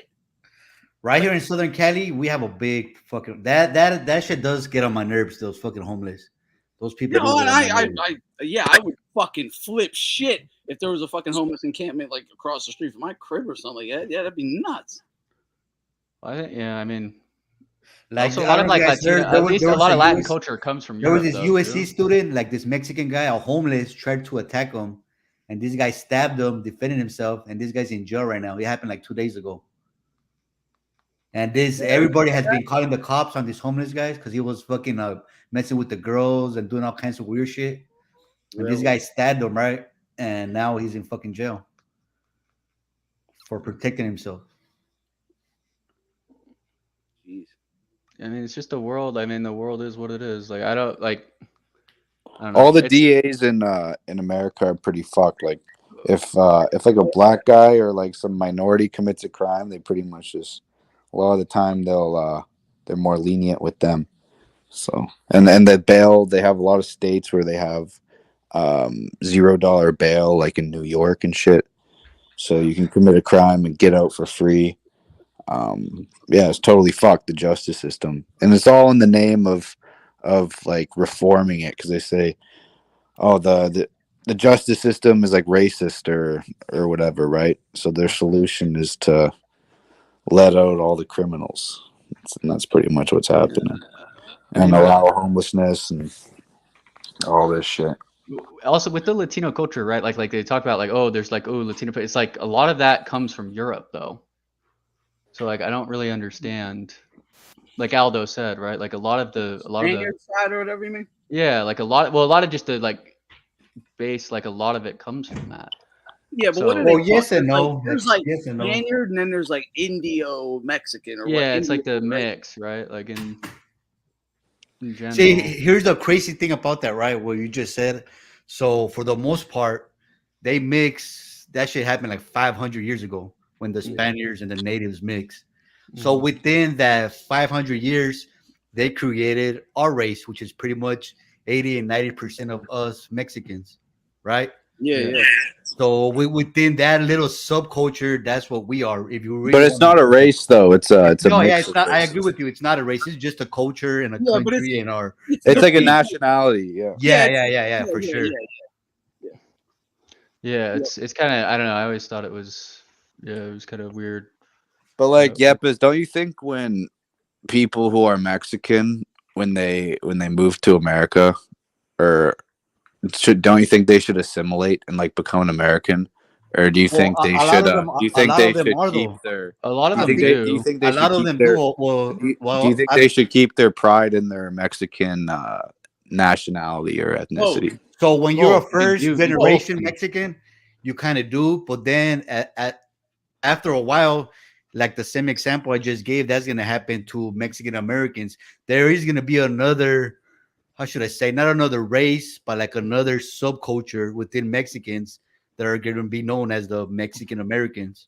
And little by little, it's gonna start changing, and like you said, But do you assimilating. think they're so? You don't think they assimilate as first generations? Do you think No, so? because At what point? it's hard, right? At what It's point hard. do they fully? No one really does. And my family didn't in the first Yeah. generation. Yeah. So at what point do they assimilate then? I'll say like my In next kids, I generation. say they'll probably be assimilated a little bit more, and then their Yeah. kids for sure. So Yeah. maybe I three, think four. most of the time they encourage their kids, because I worked with a lot, and most of the time like they're gonna encourage their kids to like they speak both perfectly like that. So see you that a think lot in the think younger when they generation.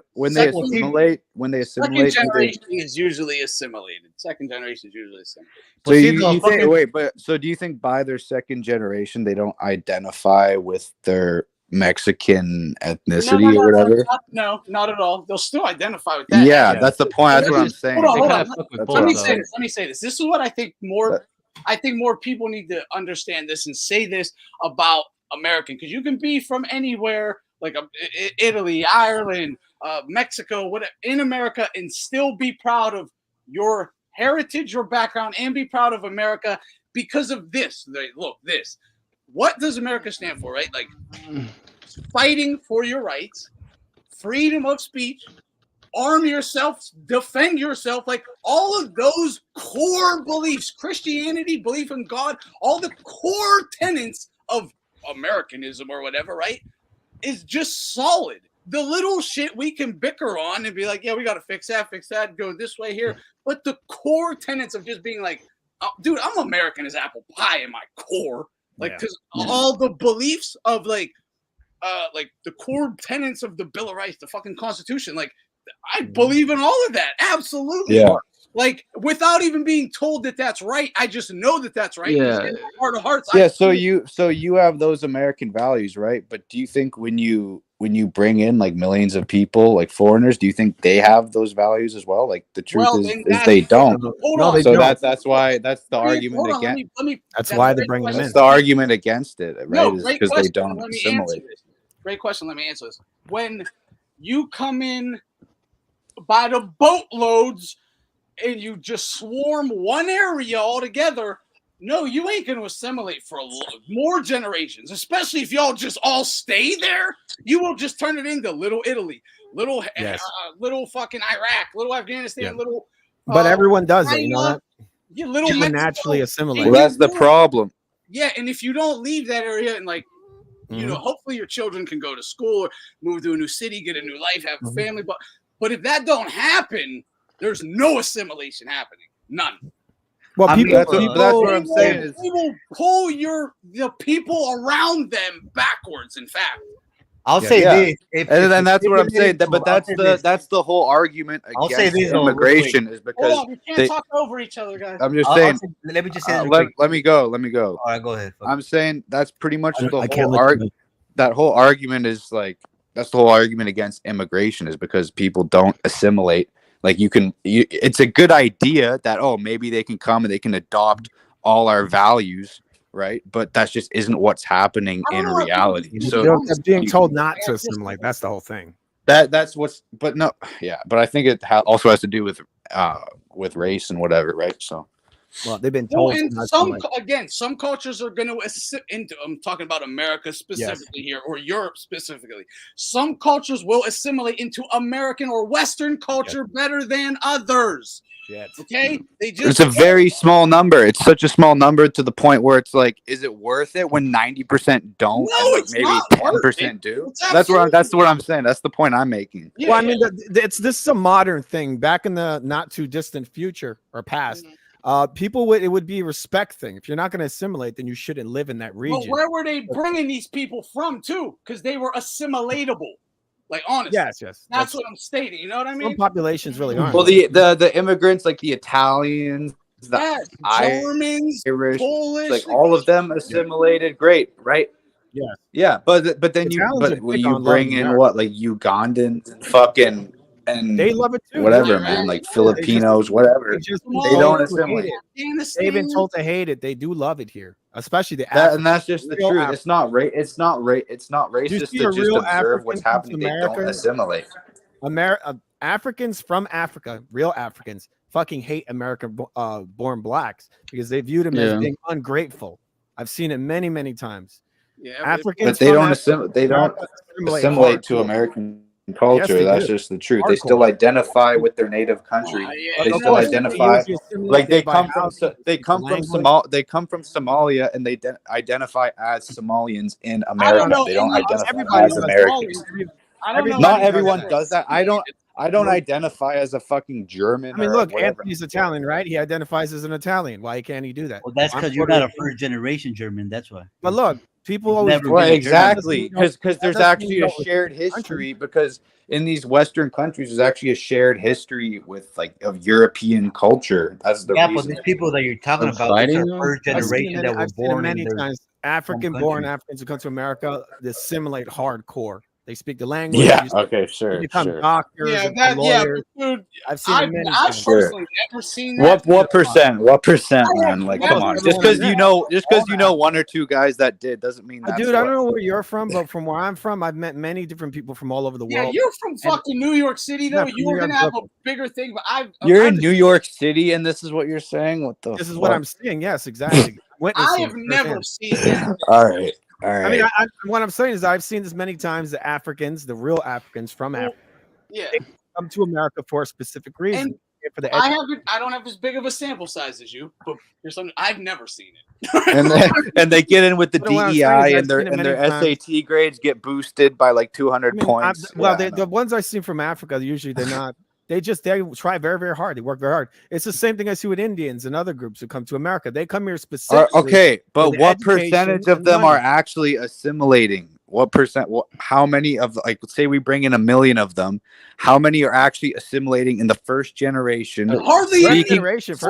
Hardly any, and that's the truth, Hardly bro. none, or else their country would be better. That's the point I'm making. Look, that's what I'm the saying is this. point. These people that are being brought in, I'm not talking about those people because those people are getting a fucking handout. But we're They're being talking about paid immigration as a whole. We're talking about immigration the in immigration, general. dude. We're all fucking immigrants, you could say. We're not Oh talking my about the cream of the crop from Nigeria. Okay? Yeah. But I think we're talking about what's happening in reality. Well, What's what I'm saying actually is going on. The majority, look, the ones that I'm talking about, the ones that are getting in legally, that are coming here specifically to make money, go to school, all that. Those guys you're talking about, these fucking people that are just coming in droves, getting paydays. Here you go. You're gonna get some. Those are government money. legal. They're legal. Those A are not lot of- legal. Those are a illegal lot of them immigrants. are. A Most lot of of these them- guys flooding in are not legal immigrants. Those are illegal. There's still millions of brought in legal droves. immigrants coming in. There's still Dude, millions. look, if you're a legal immigrant, there's an approval process. Hold up, Bro, literally just today, Biden approved like this DACA thing where he's pretty much what is it that he did? I think it was like the spouses and family of people in DACA, they can get citizenship now. So that's what I'm he's saying. doing Like, all kinds of shit, but that's not what I'm talking about. It's the illegal and legal immigration. Well, It's both, man. It's both. Well, look, the immigration process. Both is the a problem. long process. You can't just be a freeloader and just come in the legal process. You can't. They comb through all your shit. Well, hold on. Just getting a work visa is not like you don't have to be the cream of the crop, like engineer. Yeah, to now get a work that's the visa. new thing they're doing now. Real quick, the ones coming across the border in these droves and on the caravans and all that, they are here technically legal because they do get they go through proper. They claim asylum. And they don't get a court date for like But I know 6, what you 7 mean. years. So they're I know what you guys are talking about. I know, but I'm not talking about those guys. I'm talking about the point go is through the approval process. It takes years to do it. The point is, I can't see how you can even be pro legal immigration when it's just obvious. When it's obvious that the majority of them are not assimilating and their children aren't either. They still identify with the country that they came from. Okay, and they don't assimilate to the culture and the values and Christianity or anything. Or you keep saying this word, but you're like kind of all over the place. What's assimilating to you? Like, what is that?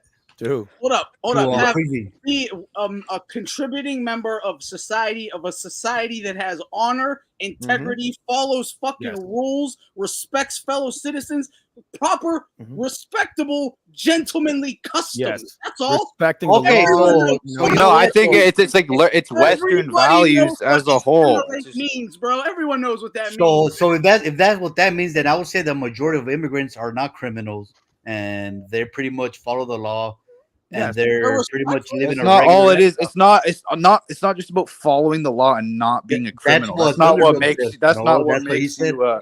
Well, according to Thunderdome, that's what he said. No, So didn't you hear all the other shit having integrity, honor, That's not right. being a fucking Yes, freeloader? that's a part of it. That's a big part of it. Yeah, but that's what I'm saying. Most of the immigrants I know, they all work. Well, They're not understanding freeloaders. and believing Hold in on, let me Western finish. values Let and me finish, bro. I Christianity. haven't It's about talked in a while. Hold on, Christianity, bro. bro. Let me finish. I'm just addressing Thunderdome's definition. You could say your own definition right now.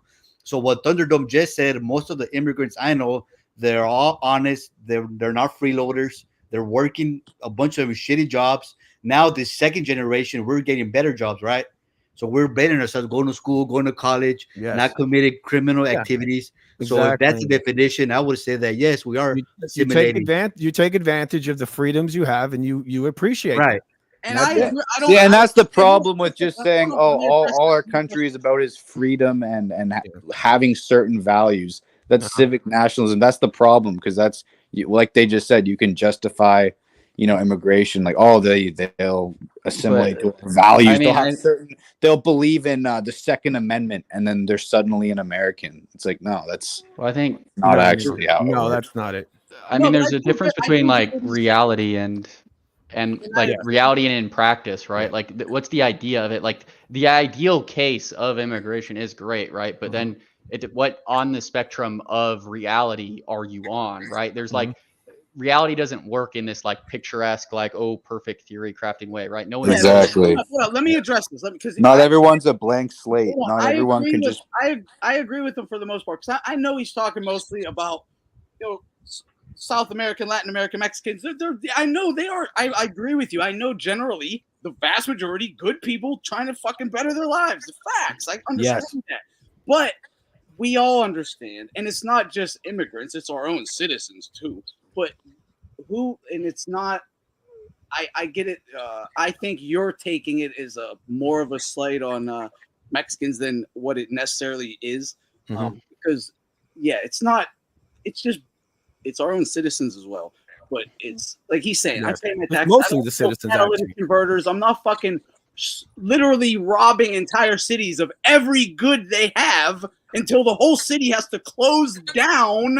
That's not having integrity, honor, a fucking contributing member of society. That is none of that. And I'm not saying that that is being done by immigrants. Okay, I'm not saying that. There is a part of it, obviously, and a part of our own citizens. But the fact that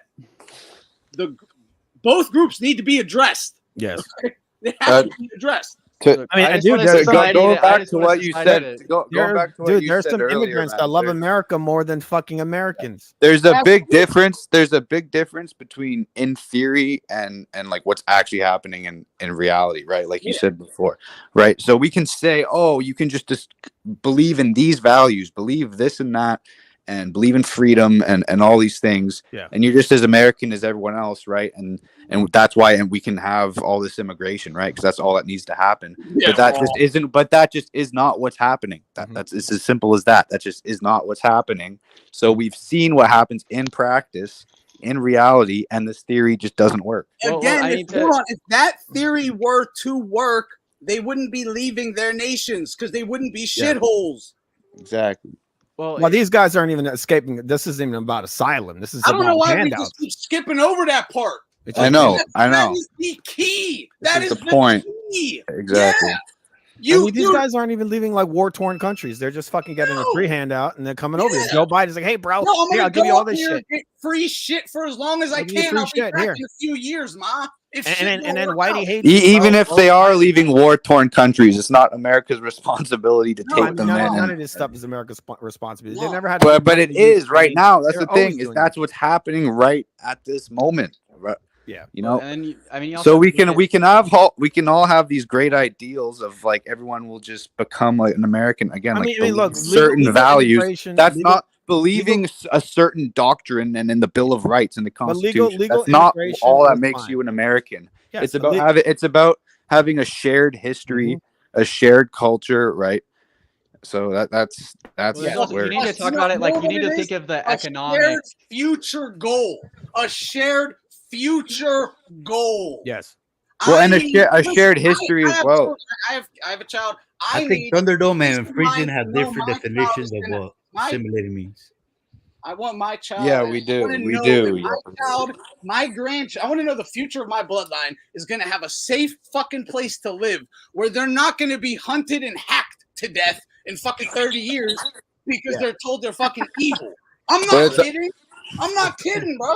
Yeah, that's pretty Yeah. wild. You forget what? I think that's gonna happen. This shit won't happen and all that. Like, Yeah, you'll see. You'll be laughing in like 30 years, 50 years. Yeah. Not even 30. It just happened. It's happening right now. I know. Right now. It is. It's happening. In your I mean, city, in all of your cities, right now. And the thing that people have to worry about the most Are you is, talking about, like, the gangsters and stuff, or- is automation. Yeah, it's not all even that, this shit. yeah. The automation. Most of that is it's No, it's this shit as well. Automation has nothing to do Automation with is a big problem. We're not talking about jobs that. because of automation right now. It isn't even immigrants. They're not going Oh to my need no immigrants. Total obfuscation. Yeah, that's Yeah, you think it's a joke, but it's a real thing. It's happening. Total misdirection from Julio. It's here. not misdirection. It's a real threat. This is I like think almost there's a red pretty herring. basic, just to like if you guys want to end and go somewhere else. So I believe that immigration will become a problem whenever this country can It's already a problem. Let me finish. I think it will become a problem whenever this country can no longer sustain its citizens and it's becoming a strain on the country. I think that and you can't go out there and get Where a are you job. living, bro? Bro, I'm working. Everyone What I know reality works, are you living living in? good. We're 30 trillion in debt, bro. But that's some government issues, all that they always say that, bro. That's like something that. Come on. Okay. Yeah, that's not really. Not one major city. I don't really believe that, dog. 'Cause look, Not one major city has a balanced budget, dude. Not one. Bro, I'm just telling you, when America and all of the West, when their white population gets replaced, it's going to shit. It's already going to shit. And it'll be even worse. Bro, and since 2012, 50% of all newborns in America are non-white, just so you know. well, that's like another problem, right? So, Like, you don't have to. everyone's getting replaced. So Yeah, but you know that that's gonna go to shit. non-white shit, they're labeling everybody fucking mixed or person of color. Yeah, it's bullshit. You know it's bullshit. It's Yeah, not that's what real. I'm saying. That's like another. You could be 10% fucking black, and they'll say you're black. They're definitely saying Julio's a black dude for sure. I'm a black guy. I'm black. I'm Hispanic, but I'm mostly Yeah. black. Just saying in certain parts. I think that the conversation, there's so much like to dig into. Why can't I this be black? conversation, though? There's like religion stuff too. Like there's like religion is gone from society now. That's like Yeah, social exactly. fabric. Then there's economic realities. Then there's just like No, there's it's the social Christianity media, as well, though, because all of the institutions are taken over by fucking atheists and someone else. But and then idolatry, idol culture. Like there's like a lot of stuff, and then also like. There's also this trying to be like, ooh, edgy morality, ooh, what's moral, what's not, right? When it's like simple, you should just try to be an honest, good person, right? Like that, at the end of the day, it's pretty simple. But they're trying to be like, oh, but I can justify it by this way or whatever, right? And but saying just be a good person without the whole like Christian without worldview the is not going to do anything. Yeah. Even with Christianity, it don't really matter. It's hard. It's no, but Christianity's been totally like taken out of all of public life and just has been totally taken out of society since the 60s. Like prayers have been banned from schools, like having like the cross and like religious symbols and like public buildings has been totally banned. You know, religion also teaches prayer in school has been banned. We are in all a this. failing society. Because it's been subverted. That's the thing. It wasn't just an accident. Exactly. Right? That's It the point.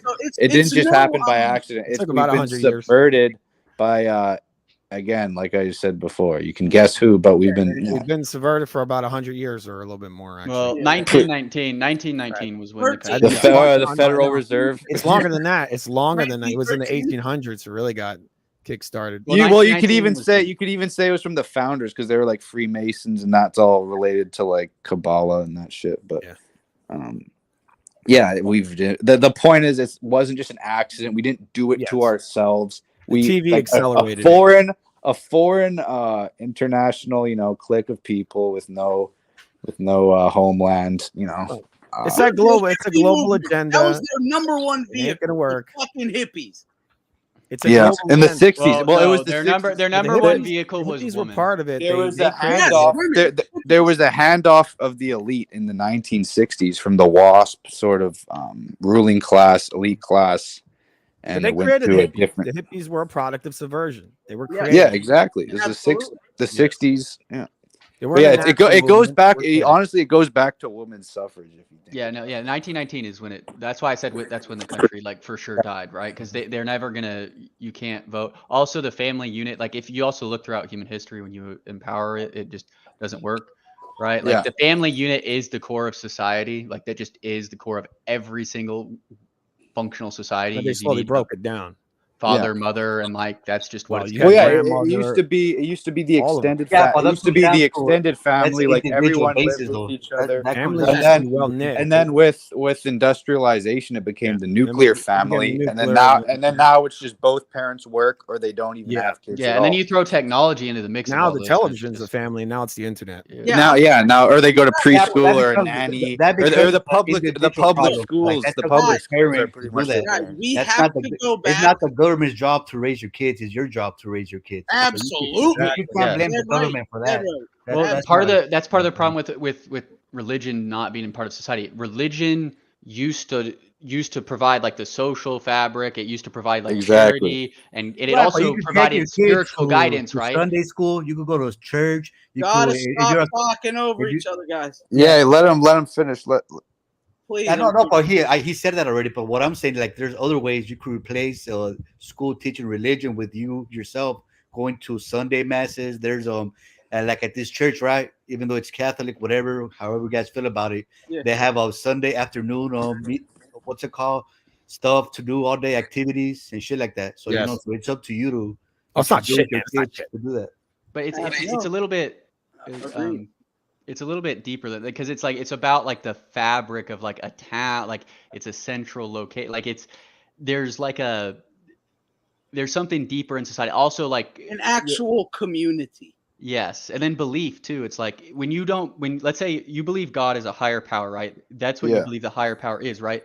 If you don't believe in God anymore, what is the biggest power? It's the government because they have a monopoly on violence. Well, right? the whole suddenly you look at the government for guidance in these moral things. Why is government talking about abortion? Why is it talking about these things? Why is it doing these things? When religion was there, it didn't do these things and it did its job better. Like the whole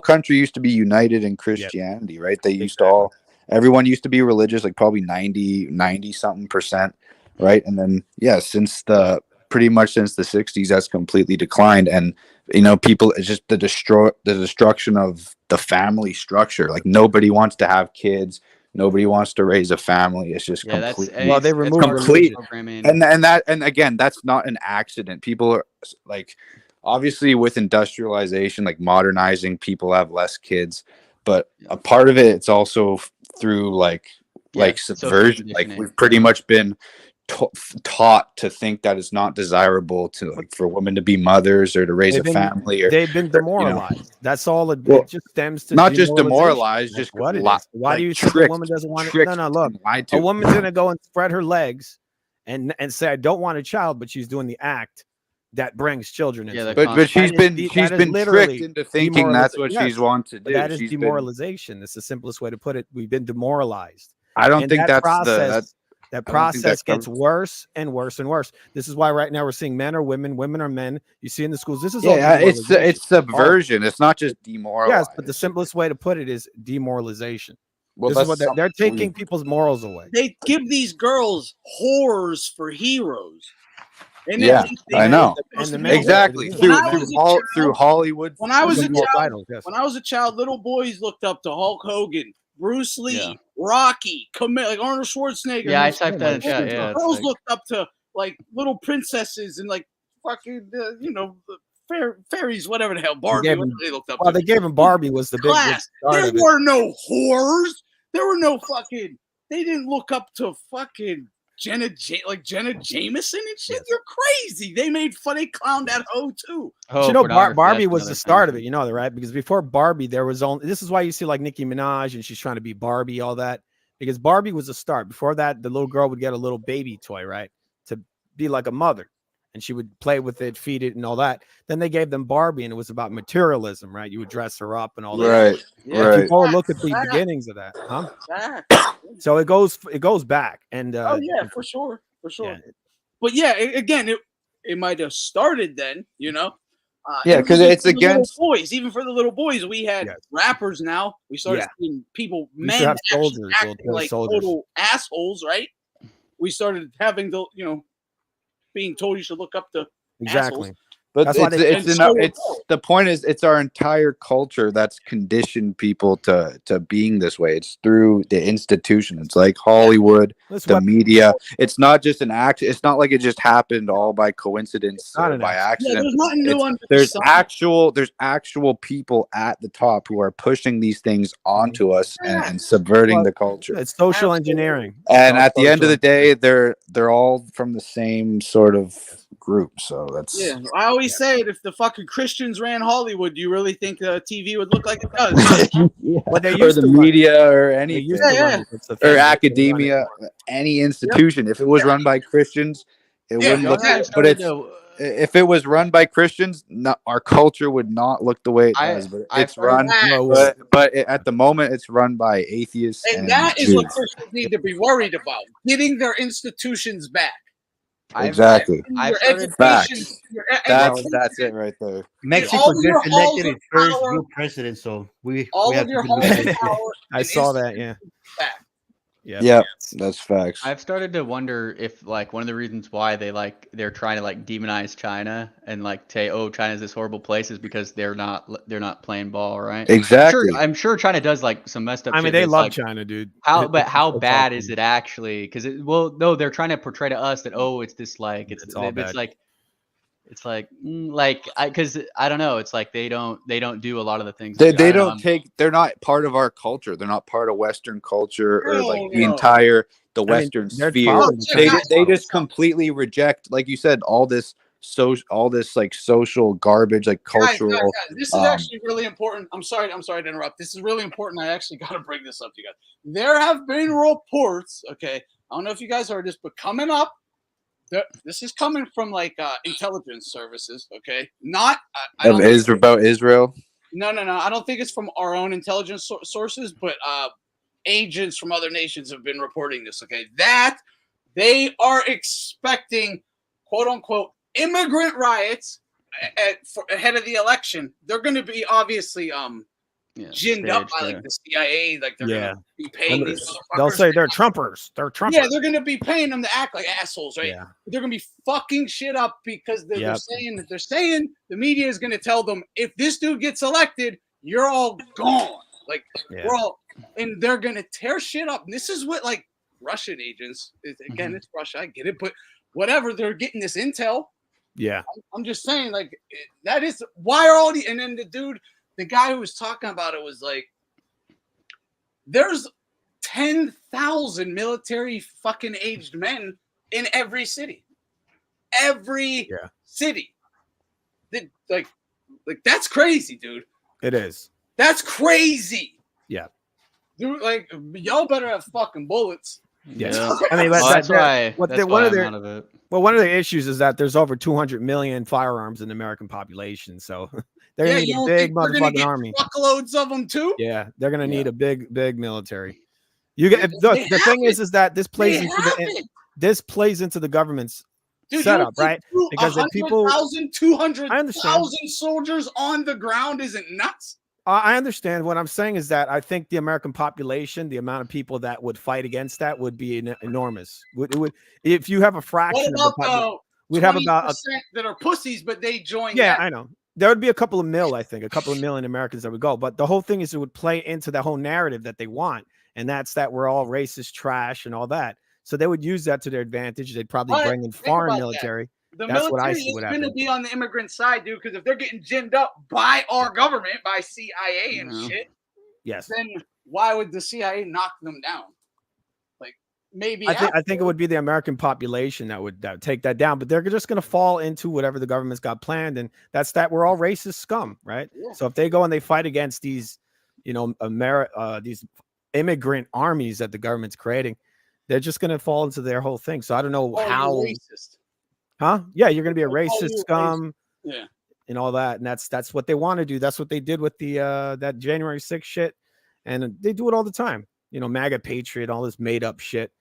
It's a very hard game to play because it is psychological warfare. That's what it is, and a lot of people really can't. This is why I get really pissed off when I watch people watching something as simple as fucking boxing. You clear as day. You see the guy punch him right in the dick, and you're gonna tell me, no, man, that's a borderline. It's like if you can't see that, bro, then you got some big problems coming in the future. Well, it's like you can tell when there's a problem when even the bread and circuses is like reflecting the problems, right? They can't even see things that are obvious, like right in front of their face. You can't see what's in front of your face. Right. In America, we're basically like the biggest bread and circus society in the world, right? Like all the sports and all the games, video games, and like all pornography too. It's like all just to all like to try to take your mind off of the sick shit that they can do behind your back, and you will focus your attention on shit that doesn't matter.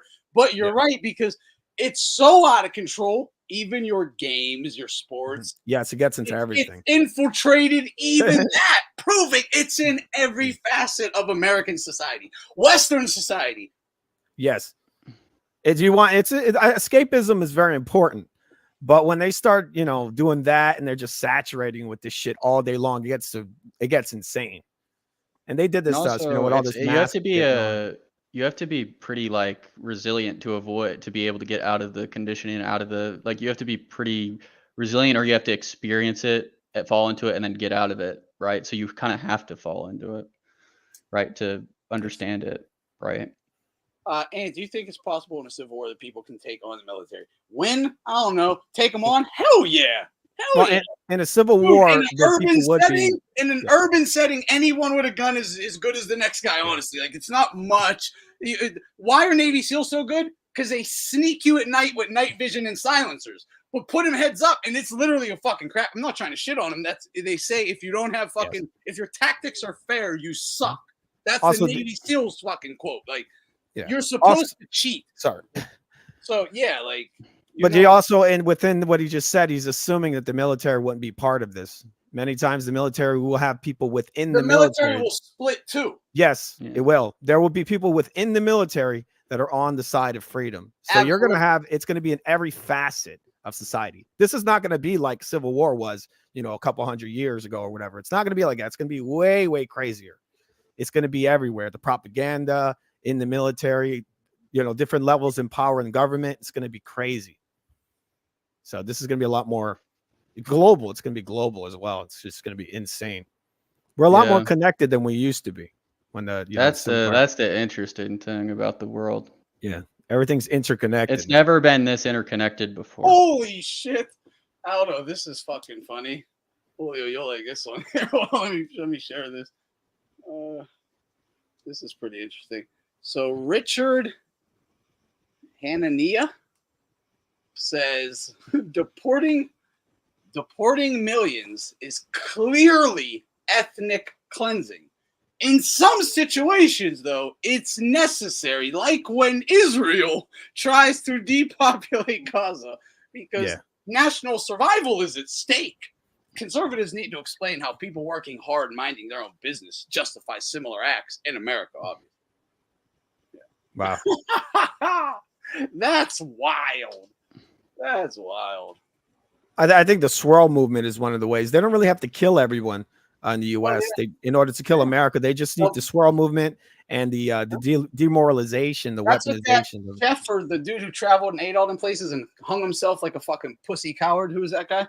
Bourdain. Yeah, that was his old belief, right? We got to breed them out of existence. Oh wow, yeah. But they're not gonna. They don't have to do that. They just basically tell you to hate the country, and then they tell. What they do is a lot of times, I don't know if you've ever noticed this on the TV. They'll usually have a white guy and a black lady, or a black lady and a white guy. It's always that kind of thing. And people think, oh well, this is such an innocent, great idea. We're just going to integrate. Oh, we're beating hate. But in reality, they're telling black people to hate white people, and then they're telling white people to hate black people. And then when these people mix, many times they're going to cancel each other out. Most times you're going to see that white person who used to be white, I guess, disown their whiteness, because to be white is to be scum and racist, right? So he's going to go and he's going to marry a black woman or a Chinese woman. They're basically phasing white people out without even having to kill anyone. That's what they're doing. This is why you're seeing this constantly. This swirl movement, they call it. Go look it up. That's the reason they're doing it. There's nothing innocent about it. It's a government thing. It's Joe Biden told you what it was: a never-ending wave. Yeah, that's. I think a lot of that's to hype them up, to get people really like scared. But that swirl thing is the real insidious thing. It's just leaking through, and then you mix in the propaganda of white man evil. That's really what whittles away and destroys the country, and it has been destroying it. I mean, we got race riots like every fucking week now. It's already dead. It's been dead. We got race riots happening all the time now. It's inevitable past a certain point, right? It's just we're in a corpse. It'll turn around. It'll turn around at some point. So it always does. The cycle of history, right? That's you got to look at I would just look at Revelations. It's going to turn around again. It's not going to be pretty at all. No, but this is off topic real quick. But if Joe Rogan was right, what he's saying is Eddie Bravo would beat Mike Tyson because of BJJ. But yeah, I saw a guy online that said that fucking Joe Rogan would beat Mike Tyson. There you go. Okay, he had way more subscribers than I'll ever have, probably. And he said that fucking Joe Rogan would beat Mike Tyson, and he was dead fucking serious. I was like, "Are you insane?" He says Joe Rogan, he got like these, he could choke him out. It's like, first of all, Joe Rogan's like 5'4". Second of all, he's never been punched in the fucking face. Also, it's the higher weights too. I mean, but look, he's never been punched in the face. This while is he's an doing interesting point here, and it's still going to water down or quote unquote water down whites or whatever. But there is a lot more dynamics to it. There's like Asians marrying whites because of quote unquote self-hate and feeling like whites are higher socially because they do. That is true. I've been noticing this with Indian girls too. But yeah, Asian girls, that's always been a thing. But they're subverted. It's not even about numerous dudes, white dudes in my family got with Asian chicks for that very reason. Yeah. But the Asians a lot of times would assimilate. So it's a little different. When you got a black community, they've been brainwashed by the government to hate white people. And then if they mix, a lot of times what I've noticed, you'll see like an educated black girl, American black, like I said earlier, and she'll brainwash the white guy into hating fucking white people. And they'll be like, I've seen this like a bunch of or whatever, Yeah, he's all like, I'm sorry, like he'll kiss her feet and all this. It's like, it's some weird shit. That's what it is. It's really, really weird. I have this take. It's like low key, like just arranged marriages should just be a thing. Like probably, that'd probably be the best thing. Like the father just needs to be like, okay, filter. Okay, exactly. Like that's like all it ever was. That's all an arranged marriage. Yeah, like they act like it's like, oh, the princess is marrying for power. That's only like literally 0.0001%. Most of the time, it's just like, hey, I'm a father. I have like a daughter, and like, and she's this age, and like, hey, I know this guy, his son, he's gonna be a whatever career or whatever, right? They're about the same age. You talk to them about the temperament.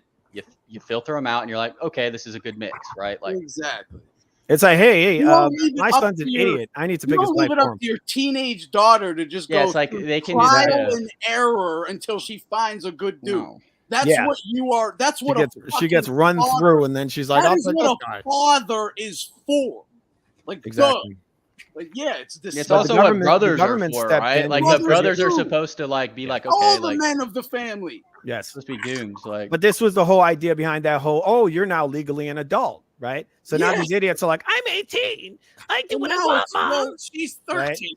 Right? No, but a lot of times now they're 18. They think they're geniuses, even though they're fucking retarded. You'll see parents like, they're 15 Yeah. now.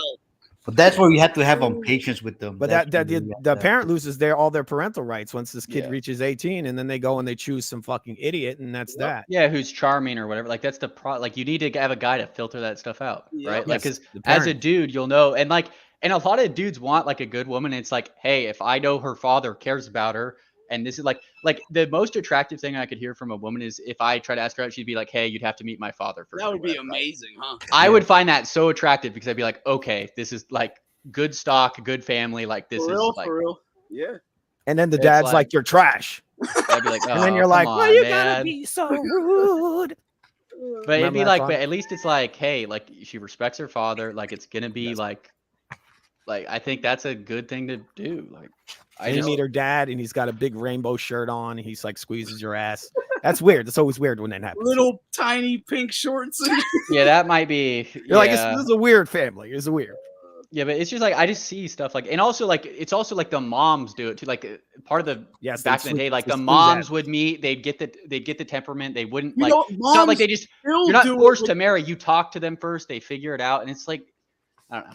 Check this out though. Moms actually or still do this a lot with their sons and their girlfriends though. I see that a lot. They'll be like, that bitch is all bad, all bad. Yeah, you wanna get like a read on them, like. Yeah, the mom's always doing that nowadays. Yeah, but the dad needs Still. to do that for the sons too. Like it's like. Yeah, you're right. Absolutely. It's also like you just need to be like, yo, like, look, I get it. You're a dude. Like, I'm a dude too. Like, what is your intentions here? Are you just trying to hook up, or are you like That's it. actually seriously trying to do this, right? Because it's like, hey, if you're actually trying to do this, I'll kind of let you kind of go along, right? But if that's then get out, right? And you'll be able to Get out of my pick house. that up all on your own because you're a fucking adult with experience. Yes. Yo, Hey, It's what just up, kind what of up? how it is. yo, I think this tweet. But nowadays, this everyone's tweet- just running through each other and all that, so they're all. This fucked tweet's up. pretty funny. Everyone's fucked up. Let's just blow up America and the whole world. That's the solution. Just saying. This- Just I saying. mean, We the blow up the world. apocalypse and the kingdom of heaven will be built. Yeah, we'll just The blow up guy's world. kind of right because, or Let's by put their that to own a vote. logic. Let's put that to a vote. We'll blow up the world. I mean, I think that's part of the problem is denialism, though. Is like thinking that everything needs to be destroyed, right? Like, Yeah, we could. It could get fixed. I know. Hey, you so know what they need? They need God. That's what they need. So we talk That'd about be helpful. all the negative shit already, right? So do you think it's better before or now? So when I mean by before, girls with daddy issues. So- Huh? Those are always good, great relationships. so how about them days or back in Fun the for days the when, week or month, but not for life. Yes. when people were getting fucking lynched for because When you wake up at night Bro, and you this slice tweet- their arm with a beer this tweet's bottle, pretty you start to interesting second 'cause- think that relationship. He's kind of because he says Israel, when Israel does it, like it's okay when they deport people or like ethnically cleanse, but it's not okay when America does it. In a sense, he's kind of right because Israel is pretty much built on like a religious and like an ethnic identity, right? Like the whole idea around Israel is being Jewish and is being Jewish like ethnically and believing in Judaism. But America is when you say like earlier, America is just about believing in values. It's not about any of that. Then like he's kind of right. It's kind of harder to make the argument to deport people when it's But like if that when is your actually country doesn't have that's ethnic a lie. identity. That ain't really America. Read the Bill of Rights. That's a lie. This is never. But you know what I'm saying though? It's harder to make the argument to like for why to deport people if your country doesn't really have like an ethnic or a religious identity. Yes, unless you're gonna keep it a buck on America's true. Like, But we don't. So it's like no, that's not. But like what I'm saying is that hasn't really worked. Like look where it's gotten us. You know. I know. Never forget it was a Jay that wrote the whole melting pot theme. yeah. Israel, fucking what's his name? I just read an article on that. Yeah, just he look up, literally Woodrow, invented look up who Woodrow in like Wilson the was early involved with. 1900s. They're not Zwegler or something. But see, for the most part, it's mostly criminals that get deported, right? They're not just going over here deporting regular people. It's funny. They strategically deport people. Like they'll deport people from the Caribbean who are like working hard or trying to do. They'll target those people, but then they won't deport like just random migrants. Yeah. Yeah, That and one, yeah, he's a rapist. Alan, Keep is it in. that's Alan, right? Yeah. Alan, you know the Frankfurt School. That one's a pseudo rapist. We got to keep him All here. the people in that, yeah. and what they wrote about. Look up who Woodrow Wilson was involved with. What his biggest. Well, look at Winston Churchill. Look at fucking. You know what? You know what? Interesting fact about Woodrow Wilson is He's the Antichrist or one of them. He was a college professor. Yeah, 1 year before he was the call. He was like a call. Never elect a fucking academic. They're all fucking cowards. He was the president 1 year before he was like in a university 1 year before he became president. Well, you need the Greek. Like the Greek school of thought is like you can't be a coward and stupid, but you also can't be like, oh, you don't want your population, your scholars to be cowards, and you don't want your military men to be like stupid either. Like you need both, right? You need to mix academics with. Yeah, I've heard that. Is that Hitler's son there or grandson? Let your warriors be scholars and scholars be warriors or something like that. Yeah, we also got too specialized though. That's part of the problem, isn't it? What's that? You know what I noticed when you guys were mentioning before about the girls. No, go ahead. Don't even try, Whitey. Yeah, exactly. White history. That's funny. No, the whole Israel shit, it's a pile of bullshit. Yeah, it is. Oh, is that Screech? This is him. This is the guy. Yeah, It's Richard Hanania. He's a fucking Jew. Yeah. He looks very like he's definitely gonna go to war. He looks like a strong man. Yo, and that's what all these guys are. They're like their 30s, 40s-year-old like intellectual academics. Greeks being gay is modern propaganda. They're like Jews. He looks like someone's fucking grandmother. Like what the hell? That's FBI needs to check that dude's hard drive, man. Oh yeah, for sure. I could see that all over him. I've never seen more like as far as those people. You could talk to them with any intelligence level or any background. They could be assigned. They could be whatever. Once you speak to them about that situation over there, it all goes out the window. Exactly. They have to do it. People always say whenever you mention like something about Jews, they're like, "Oh, they're all divided. Like they're all against each other, and they believe this, and they're all, there's a left-wing one, the right-wing ones. But then when it comes to Israel, right, they all believe the exact same fucking thing. They're all on the same team, It's just the most ridiculous. It's like they spin every narrative, no matter how ridiculous it is. Yeah, that's what I've noticed, and I noticed they're just like, it's like real brainwashing that goes on out there, man. Dangerous to be a noticer. Oh yeah, he's a noticer. He's noticing. Whole panel's noticing right now. Hey, it's why I use different terms. Like I use different terms. I use the term Hadrian pilled because he was a Roman emperor who did something. Just look him up. Yeah. I'm using that too. Hadrian, because people, and also they can't go after him because when you look up why he did what he did, they can't play the like, oh, it was, they can't play that card. I just call them like secular atheists. All right, I just heard someone say Ben Shapiro. Come on, guys. Come on. Guys, come on. Facts over logic, guys. Come on. You know what? I don't care about the browning of America, guys. Come on. I've seen too many. America's a nation of immigrants, guys. Strange.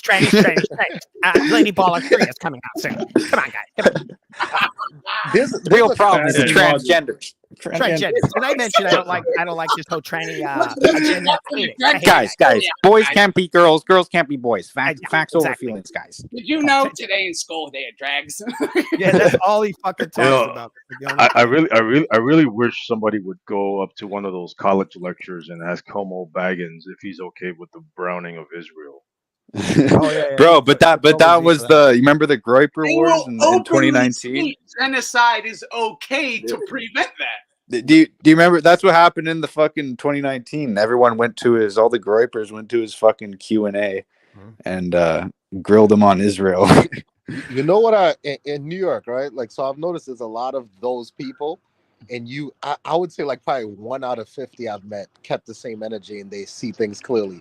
Majority of them, when they were in their younger teens and 20s, they were kind of hippie-ish, and they were kind of like liberal, and they just randomly one day they just turned super militant, for that country, and they're just like basically us above everybody. They just changed their. It's like once they hit 30, they just. Well, they're supremacists. They're Jewish supremacists, and Hadrian, he's the greatest gay of all time for sure. Yeah, they have, and they same with everybody. They come here like preaching. They come here preaching multiculturalism and tolerance and all that. But then in their own countries, they're pretty much like ethno-nationalist, like Yes, fascists. they're But then when they're in nationalists. other countries, they want it to be multicultural and Exactly. open and It's tolerant. like- They are exactly. the So that's the root of the problem. there. I've seen that before. I've That's actually the seen reason that. they subvert. That's the reason they subvert everything. Hey, so let they're more Anthony safe say a in- word, in man. Yeah, foreign hold on. countries. That's a great point because they are still the same person, whether they are standing on American soil or soil in Israel. But if they're on soil in Israel, they're going to say they believe in a totally different core system, a system of belief. But I So think for the as soon as younger they people, step on your soil, Yep, they're they going to changed say they absolutely believe the They changed complete it up. opposite. And if you don't agree with them, they should destroy your own nation. Really, I've heard these guys literally say that they support Facts. gay marriage, but not in Israel. They Yeah, said yeah, they you know. support it everywhere Of but course, Israel. they do say that, and they say because it's different. And nationalism is racist, but if it's in Israel, it's not racist. You know who, and that's the you root know, of the problem right there. Yeah, you know who the what I've- biggest example of that is? Chucky Schumer. Oh, Chucky Schumer, Eisen. Oh Uzi. yeah, he's Eisen open Uzi. borders here, and in Israel he's like, no, we need strong borders. Yeah, disgusting.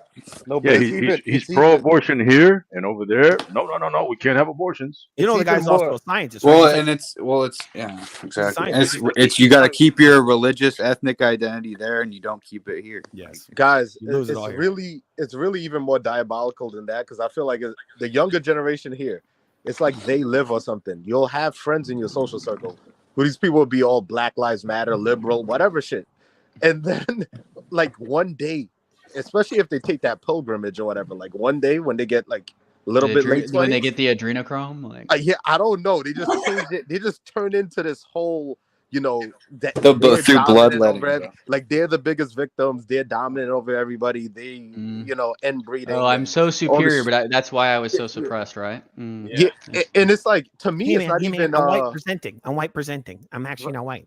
right, and it's not even like they are consciously. I've heard them say that. They're so brainwashed that I don't know how to explain. But the younger No, ones, it's they live.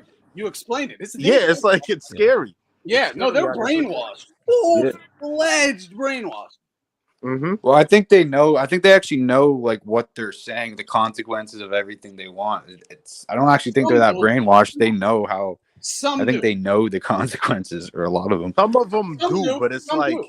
the kind of things you see, especially on social media after this past situation in the Middle East, the kind of things you see these people saying, it's like no matter what the news is, no matter how much evidence you present of what they did wrong in any particular situation, they'll spin it somehow. They'll always Human shields. Hey, the Right. Human Shield is the classic one. They Yeah. never. One So thing I even noticed is shields- that they never take accountability and said, "Okay, we fucked up on that one. We should have." They Hold never. on. Never. Because they're lying. They know they're lying. That's what I'm saying. Is they know exactly what they're doing. They know they're just Yeah, hold on. genociding. This is a great point by Aldo that we need to bring up anytime they bring up it's different because of Israel. It's our, basically an ethno state type thing is what they want, right?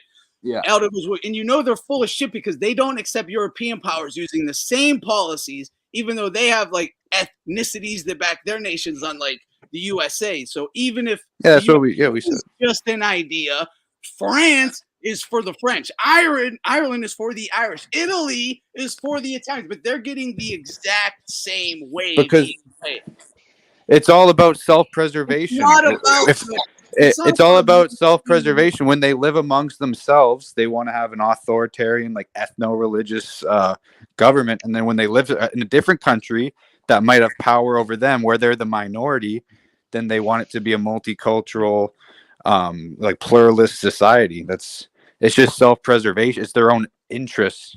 It's their own like ethnic interest. That's why our countries It's are not like even that. self-preservation. I think it's like it's not They're even dominance, self-preservation. I think they're like just almost like parasite. I don't know how to explain it, but it's like they're just like. I agree. Not just a parasite though, because they rule. Because they actually That's control. their own belief. They Right. say that about themselves. That's in their Torah. They're not It's like just a parasite though, because they've actually control the institutions. They actually run the. I don't think they're just leeching off. They're No, it actually is. It is because listen, they say the goy goyim. are for them to suck the life force and blood out of. Like that's Yeah. Well, that's in the Talmud. It says a core belief of theirs. So they think they are parasitic. Yeah, well, you just have to read the Talmud. It says it's okay to kill a Christian or whatever. It's okay to lend money at interest with a non-Jew, but not with a fellow Jew. Like all that, it's in the Talmud. They got like hundreds of things like this. And that whole This thing is is back to bullshit too. It's like I remember there was one girl who was like, "Oh, if we were to be together, you have to convert or something." And in the back of my head, I'm like, "There's no convert. Like for the real ones over there, there's no convert. It's dude. ethnic. That's the There's thing. no It's not right. just It's religious. ethnic. There's no, and I would never convert anyway. But there's no Exactly. convert. And it's again, it's okay when they do it, but not. You'll never be one of them. Nope. You want to know And it's who? okay when they do it, but not when anyone else does. But they will use the fuck out of you. Oh yeah. Oh yeah. You know who kind of won me over? Who I thought was a grifter? Candace Owens. Yeah, she recently came out. Yeah, with the. I mean, look at how fast. No, she. You don't think she's a grifter? Well, I think she is. But like, she's definitely a grifter. No, she's still grifting, but she's still like she said a lot more than anyone expected. I fuck with her for sure. Look at how I was fast. just like, oh, okay, like you're willing to actually like, okay. Saying a lot of good stuff. Look at how fast they were willing to disown and distance themselves from Whoopi Goldberg when she talked shit about the Jews. Free speech. They were literally on TV like, oh, her name's not even Listen, Goldberg. you say, I know, like, there's a few of them that are like really good people that I know, and their families turn against them. They have like tensions with their families. They maybe even if they're still in touch with them, it's just like issues they won't even talk about. Yeah, they're It's like the it normal, causes- the ones that assimilated, I guess. And these are the ones. Yeah, that the saying, no, these are the ones that just saying, "Oh, I want peace for everybody." The I want non-Jewish them." supremacists, the very few ones that aren't supremacists. Right, but the Jewish people I know that are like just telling their families or just making the argument on social media of peace and like we don't want to like kind of like taking the Palestinian side a little bit. Just if they even take it a little bit, they get shamed and excommunicated from their people. Yeah, you know that's how it is basically. Yeah. Look, I just thought of this. It goes a little bit that same with your own people. This also goes to. This is probably the most. I just got done saying how racism ain't real to me, right? But if racism was real or whatever, it's more an outsider thing. This was the most I've ever felt it in my life. No, I didn't feel like I wasn't the one being judged or whatever. So I took my buddy, Irish kid, blonde hair, fucking blue-eyed, Irish kid, to my family's like holiday dinner. The whole fucking Italian family's there. I walk in with them. It was like they lived, dude. It was Looking like Adolf's wet dream. Dude, it was like they were fucking all reptiles and synchronized. They all beamed their eyes right at them and were not happy. Then they all looked right at me and like shamed me with their eyes.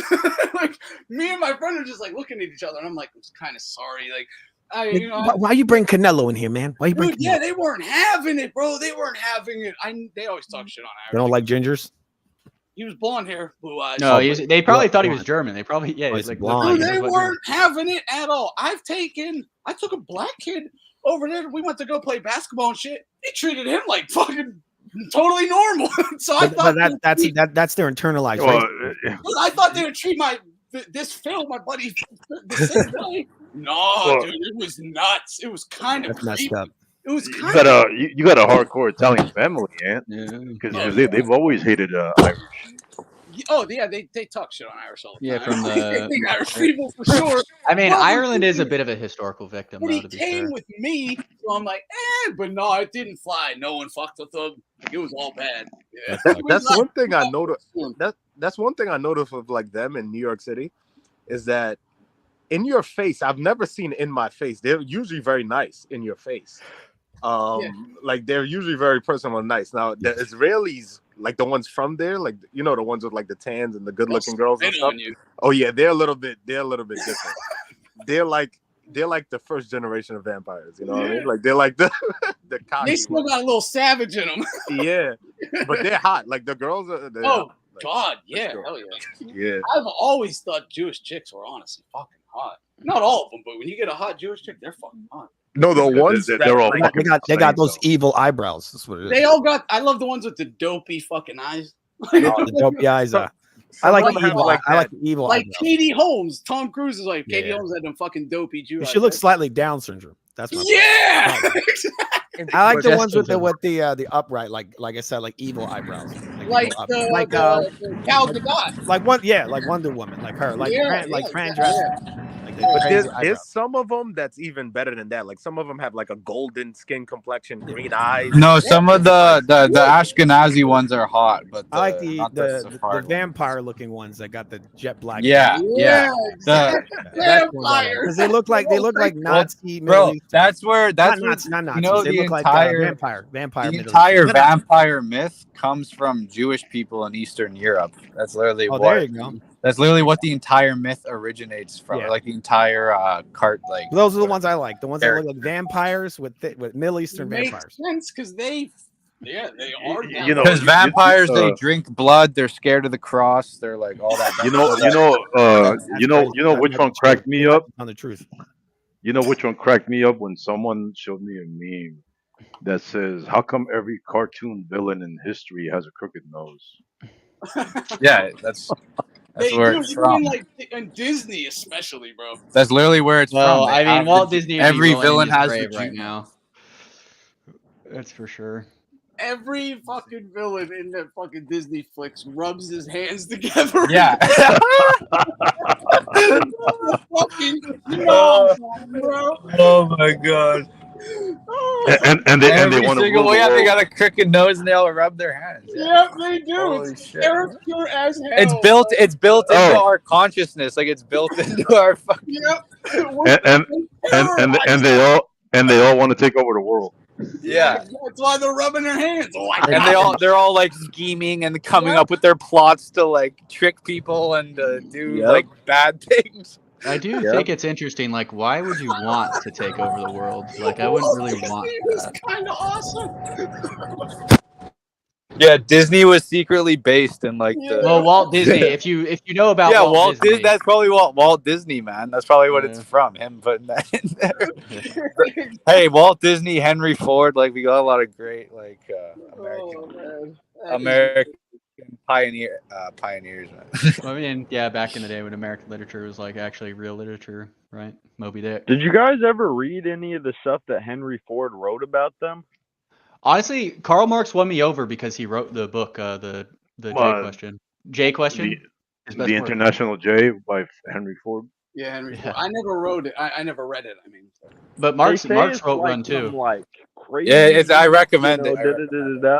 But it's all completely logical. It's all like, oh yeah, that's true. It's almost like obvious stuff.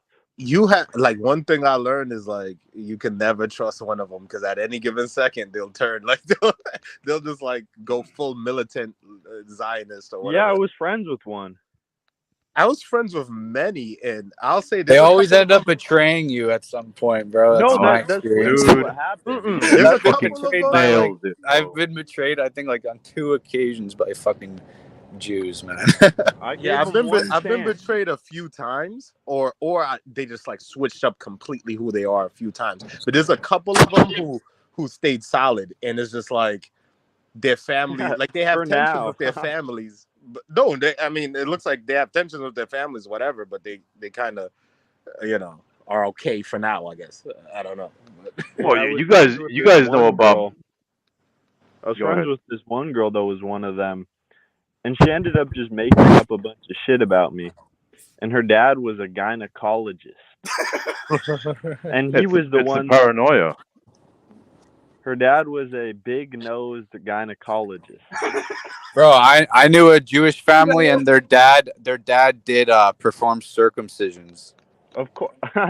Did he drink the blood after? Probably sucked the blood. Yeah, I'm not gonna say Shoot on it. Never mind. Shoot on it and rubbed it on his face.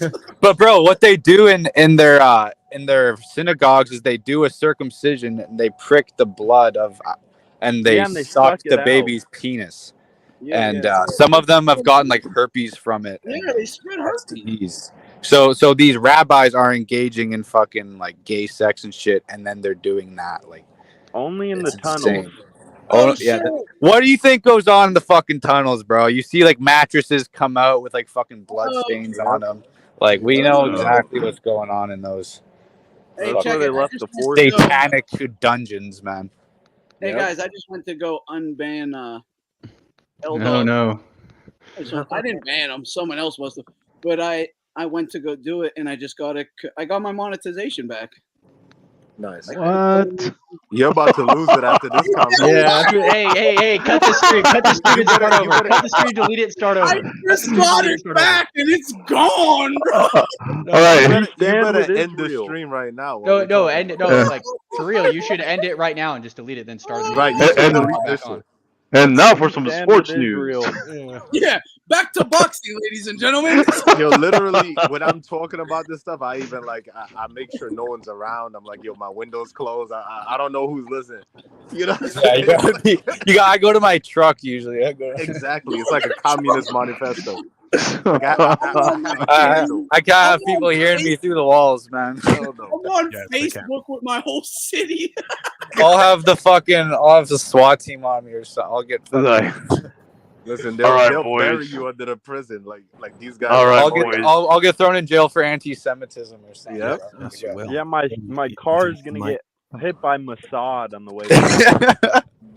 You gotta get a car bomb, fucking Yeah. from the IDF. Hell dog, it's the Achilles account that gotta be unblocked. Is that the one I'm looking for? Achilles? Is that the one I'm looking for? I'm looking now. Man. I literally don't see it though.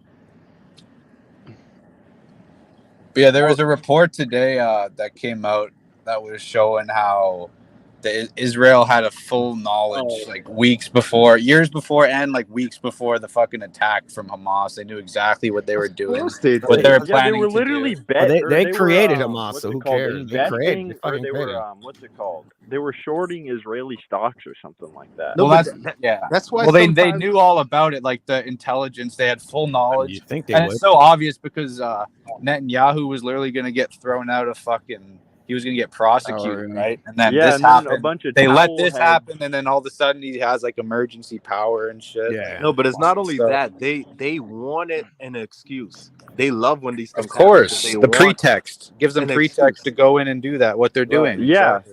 To go genocide. And you them. It still gives get them- all these ads on YouTube every time you open up a video. Oh, October 7th.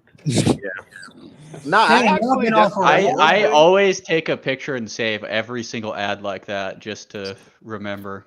Bro, do you guys remember in the Super Bowl that ad in the Super Bowl about like Christians washing feet? That came from like a Robert Kraft Jewish NGO about like Christians being like humble, like just it's like the whole hippie Jesus movement, like that type of shit. Oh, Literally came that from no, a the Jewish non-militant Christianity is really bad. Yeah, well that's Jesus all is that's about all like a love. fucking psyop. No, but I I genuinely love genuinely thy neighbor. I genuinely actually like the recent that whole free Palestine and social media movement. Is because years ago there was nothing like that. It was just these news stations regurgitating their side. So I actually like that finally they're on the defensive. Well, it's showing that the fucking- hold of the mono party is and with social media, it's coming apart their control. On Yeah, that. that's one good thing. And about but social another media. part of it is because we've brought in, like they've like facilitated all the immigration, but I don't think they realized they brought in 1 million of fucking like Palestine sympathizing people into America and shit, and they don't like fucking Israel, and they're kind of realizing that now that they kind of fucked up. With they millions might, of brown people. I who feel like fucking- they may want that because they're allowing the internet to be saturated with it, and they control these social media companies, but they allow. But I don't think they want that. I don't think they want the general public being sympathetic with Palestine and No, they don't seeing, want it, but seeing what Israel is doing. So I think and they also kind of they shot themselves in the indoctrinated foot. everyone with an oppression narrative. Yes. And then they started bombing a bunch of brown people. Like, what did they think was going to And they're happen? like, wait, not for us. We're oppressed too, but we're also allowed Yeah. to oppress these people. Well, I'll tell you one except thing. whenever It's, someone Jewish does something bad, they're all of a sudden white. it's never been. It's never. But It's whenever they never do been something good, easier. yeah. It's never been easier to shut up a Zionist Christian. Oh, those are the I worst. know. Hey, the Yeah, it's chosen like- people just bombed that kid over there.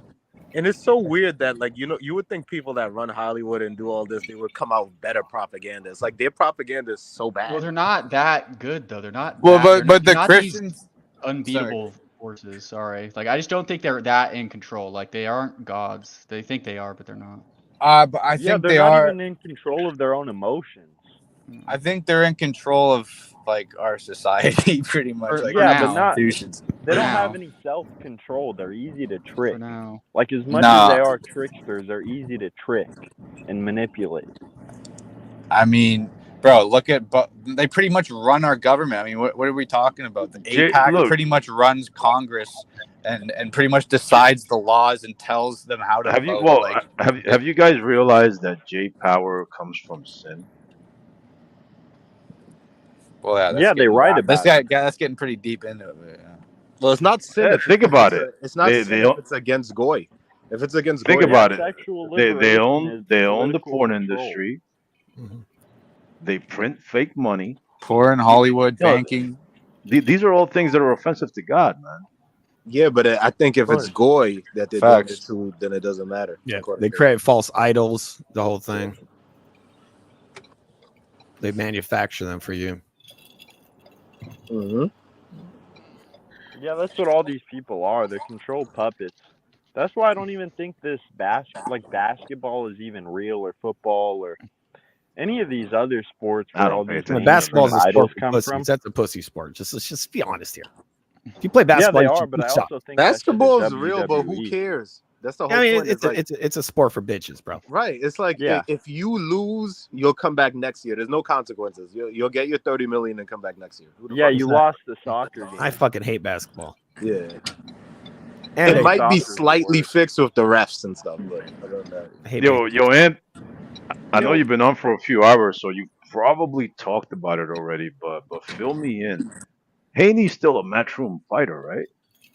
A what? He is. I think He's a free agent. Eddie Hold Hearn on, is just so- like so- Israel. yeah, He's so a what's free up with agent Hearn? that likes Matchroom. He's kind of like Canelo.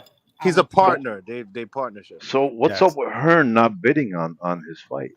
Because he has the Saudi. He has Prince Ali Sheikh. Damaged goods. He's damaged goods after that Ryan fight. Yo, And, after Hearn's last fight, I was talking to my boy. I was like, Hearn's done with black fighters now.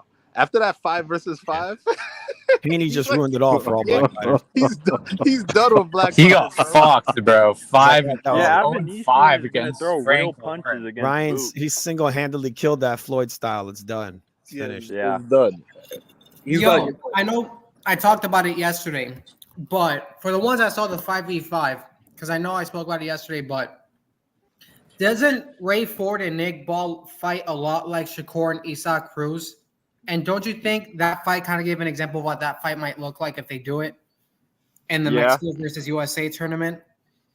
Well, if it's in Saudi, then Pitbull will win the decision. If it's in America, it'll be 120-108.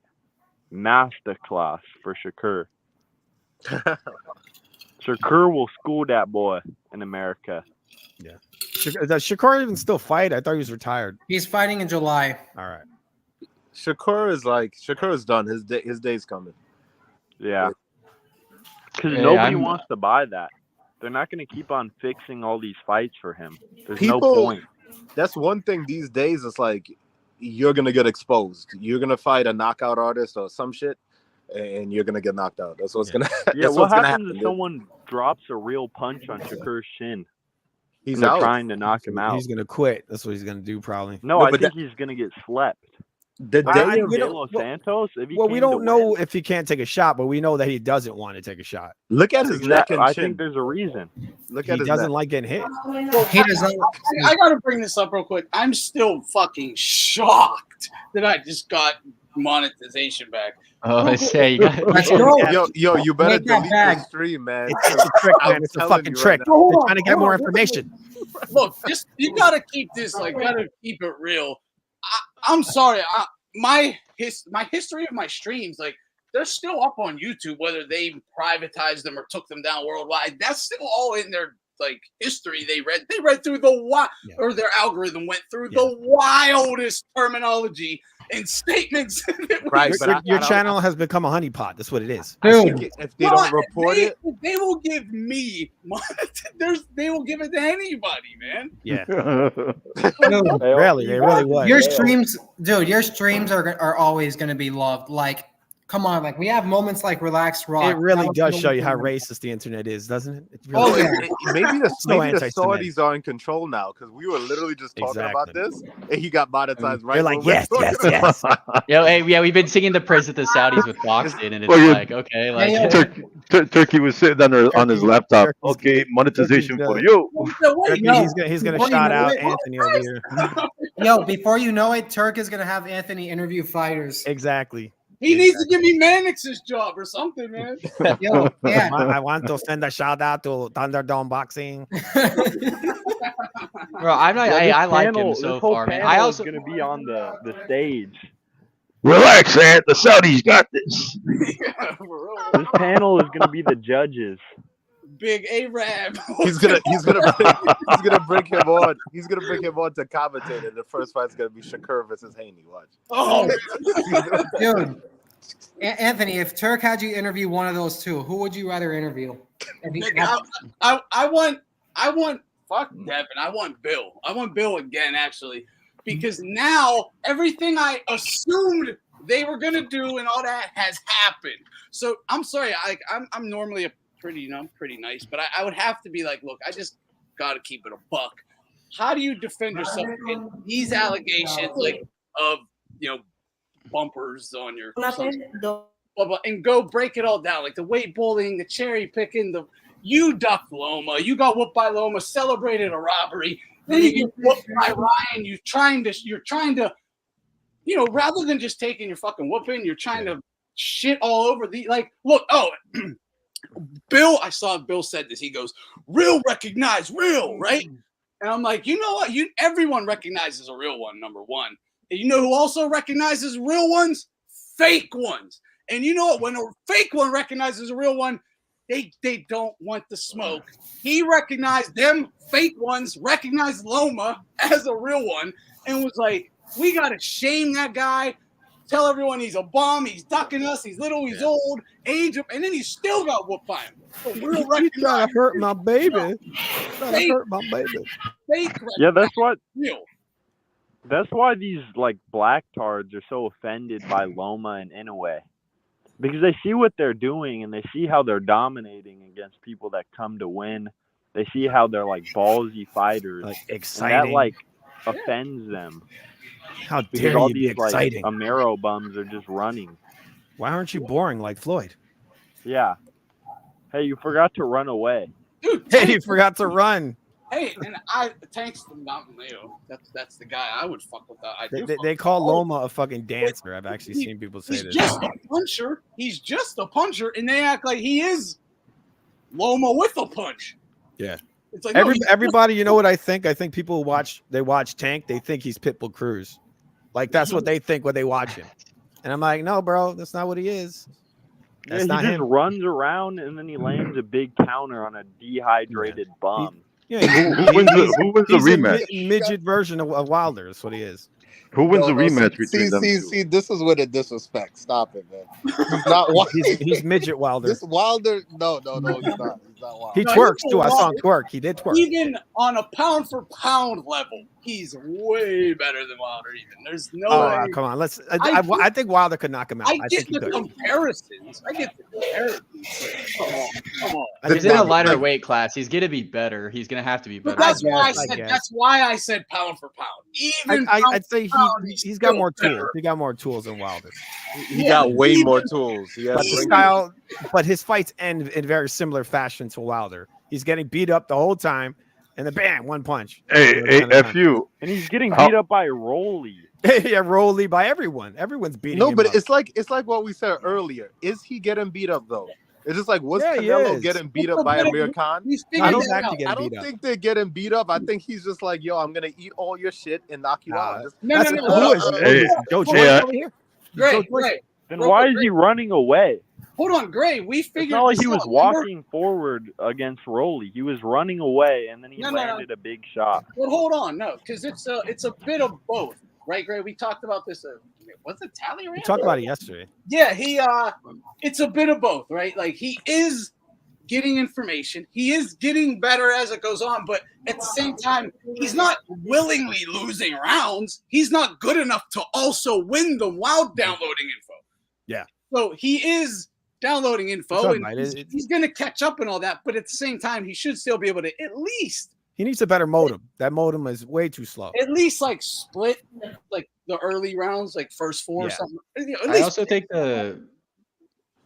the downloading style works better in the higher weight classes because you have more power. You need to be way more active in the lower weight classes. Yeah, for sure. Oh yeah.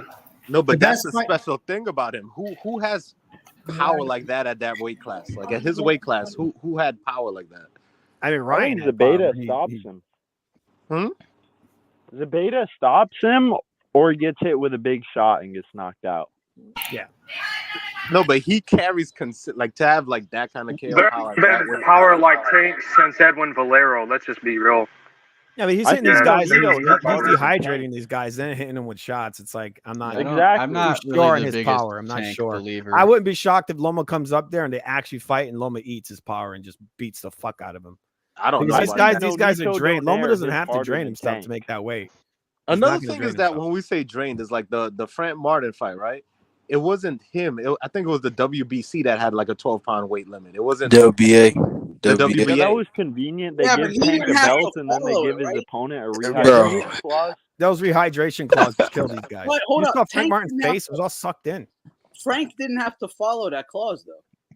Right, but it wasn't Tank that was No, doing Tank didn't ask for it. That was the sanctioning body. Tank didn't I agree to it. guarantee there Well, was why a isn't Tank fighting at rehydration 140? clause. What the fuck? But that's the thing. That's what I think. Like once Tank moves up, he's gonna lose. But at that weight class, Yeah, it's perfect for him. 'Cause yeah, he's a yeah, midget. Look, hold on, man. What do you guys rate Frank Martin? Is he B level, sucks. C level? He's a B level. He ain't shit, I man, think bro. Shit. Hold on.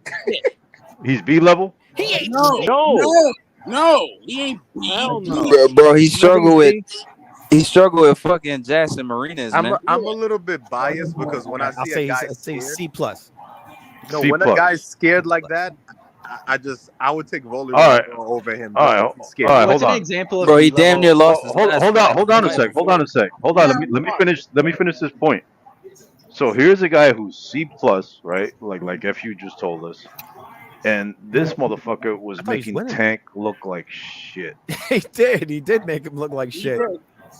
right? Tank isn't as great as what people think. That's the whole Yeah, thing. yeah. He can't box. He can't fucking box. He can't. But guys, look at even the sparring that they put of Tank like 7 years ago of Devin. He did the same shit. He was just walking, eating bullshit, and eventually he opens up on him. That's what he does. That's how He he hasn't fought the right guy. He fights a guy with power. You're gonna put him out real quick. Okay, look, that is true, and it's gonna work versus guys. But name me who's got that crazy sound coming through. Someone's in the train station. Thank you, whoever that was. Thank you. But damn, what was I saying? Oh yeah, out of that style, you know, it can only take you so far. Name me one ATG that kind of relied on just a punch. Yeah, Like I also- it don't happen. You're not gonna beat the best guys, man. You might not- get Right. lucky. You might get lucky here and there, Mhm. but it's fucking No, highly. I agree with you, but I don't feel like it's just a punch. I feel like there's finesse in there, just like how There is, Canelo there does. is. But he's I- not beating the fuck out of guys. He's just landing one punch and following up on it. That's all he It's does. not just a punch. It's Obviously. just like Wilder, almost identical. No, but almost identical. There's definitely, it's not like he's. I mean, not just- Marciano wasn't necessarily a. He was a He's good lazy. fighter, though. Yeah, Tank that's is in a fucking lazy fighter. evolved since then, I mean, right? somebody kept pointing out how Martin would keep backing up into the ropes, into the corner, and they're like, "You never do that shit, man." I mean, that was Tank's only hope was to trap him on the ropes and throw that uppercut. And that's what he did. But I feel like Tank also doesn't have for someone to be that short, like for how short he is, he doesn't have that Pacquiao. Like if you're that short, like and trying to fight at these weights, you have to have footwork. You have to go in like, and he doesn't. No, he doesn't. He doesn't has have great that. Like he footwork. doesn't, and I don't like, and maybe this is called like. I don't think he's like for like the elite levels of boxing. I don't think like they make out, oh, he's such a great athlete or whatever. I don't think he's that much of an outlier. Like I think he's good, but He's all right. He's all right. I mean, he ain't I no think great. he's out for the weight class. The power is an outlier for the weight class. That's what it is. Who's a B-level fighter that was Luke Campbell a couple years ago a B-level fighter in that weight class, or was he a little better than that? Well, this is the thing. I don't think Tank hits much harder or even harder at 35 than Tszyu would hit at 35. Yeah, I would love I to think see Tszyu those hits harder guys for sure. fight. Actually, I think Tio's more explosive. He's better than Tank, dude. I think Tszyu. I All think around better. Tszyu, as far as physical I don't gets. think, regardless, I don't think Tank has anything special on Tio's power. Tszyu might hit harder. He might. Not at that way. Right? I think if Tszyu goes up in weight, he doesn't hit harder. If Tszyu cuts down to that Tszyu, weight, you want to talk about great no, timing? man. Tszyu has great timing.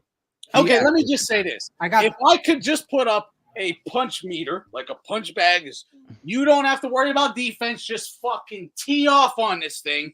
Mm-hmm. Who do you think is harder? At the same weight, we'll say 148 pounds. Like not weighing, that's what they are when they're punching at both of them. 148 pounds. Who do you think would hit harder? I don't know. Honestly, You just has such a bigger bro. frame. This is the thing, man. Like Tio, man. This that fucking Cambosis law, that shit can't erase my mind, bro. That dude Cambosis sucks, man. Yeah, That but you dude can't sucks, really bro. count that because look, what are you saying? bro. Tank wouldn't lose to that guy.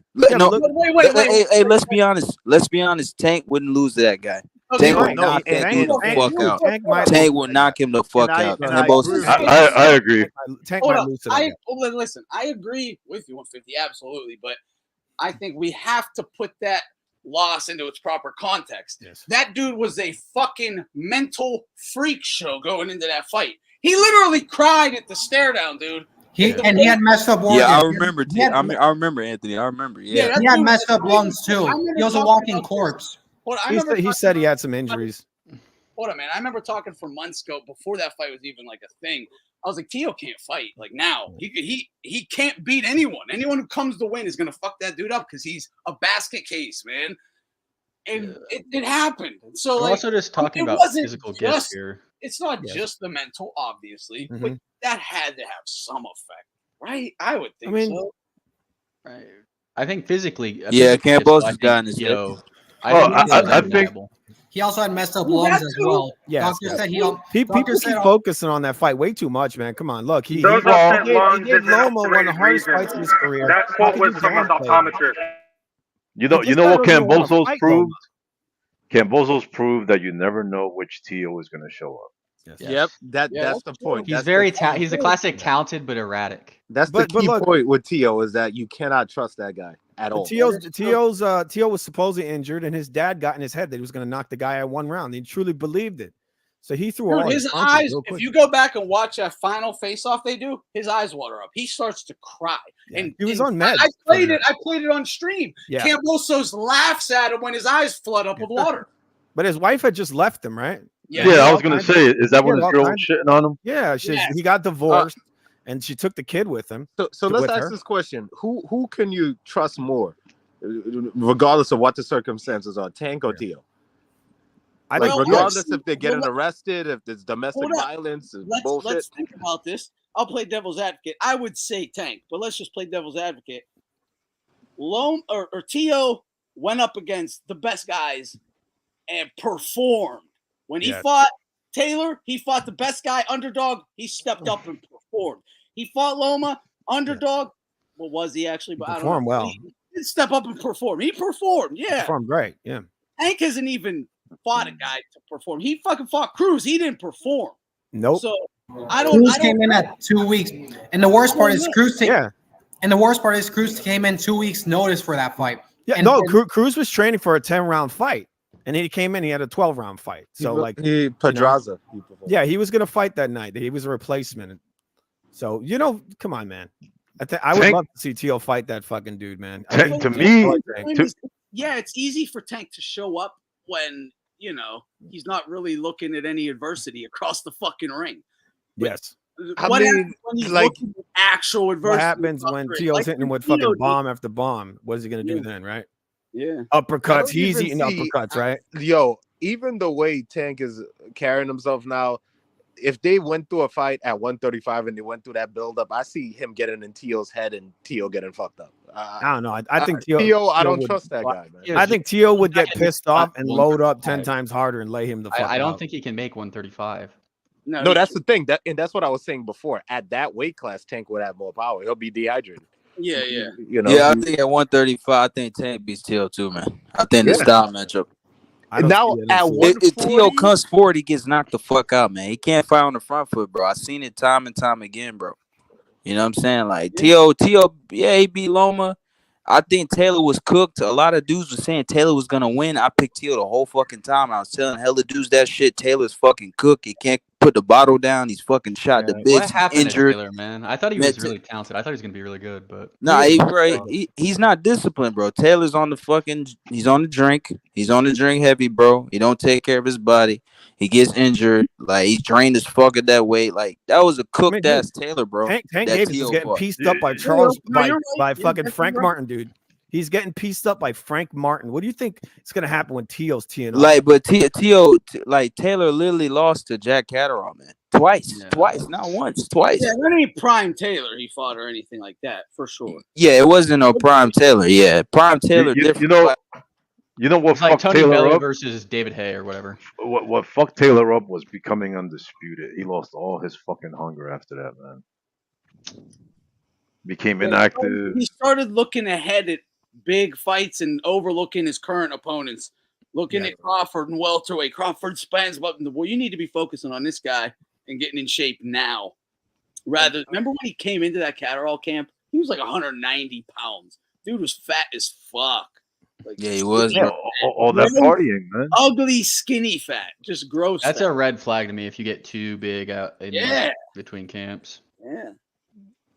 And that's the thing is like we have to also remember that there's a few good fighters at 135.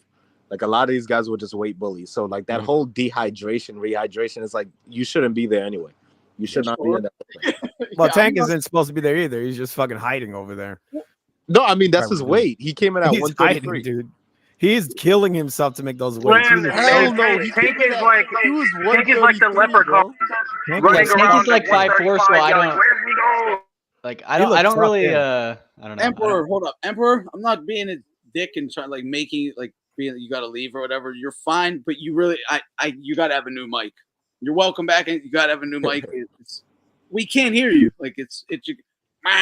That's what it sounds like. We no, but a lot of background noise. No, but yeah, guys, Tank weighed in at 133. That's not a guy that's not Tank ain't Tank's. No, he's a midget. Like he's not a big guy though. Right? Tank started at 126. When he fought what's his name, Ryan. He looked like he was on death's door. Tank looked sucked into death. He looked almost as skinny as Ryan did. We have to remember, like, he's also like when he was doing those cuts before, he was just bloated from fucking alcohol and bullshit. That wasn't anything. Now that he's Tank in would be shape, the only person Loma would be taller than that he fought. I think he could put some weight on. He's just staying down. Yeah, Loma and Tank, that's a fair, even fight. The rest, a lot of these guys are all weight bullies and bullshit. That's the difference. It's like Loma and Tank is a fair fight. Yeah, for sure. Absolutely. Yep. They both started at 26. Bro, these dudes fought. These dudes was in the same weight class 3 times over. That's why I say Tank is a fucking punk because Tank never wanted to fight him. You're right. Facts. No, he doesn't. Hey, listen. If you were managing him, would you let him fight that guy? Fuck Come on. No. Hell no. Come on. Yeah, but we don't care about that. No, I agree, but it's like it would be a watch. Just what the best. I understand it. I don't agree with it. Yeah, we could all say it that. wouldn't have been a fight though. It's like everyone knows he would have got washed up.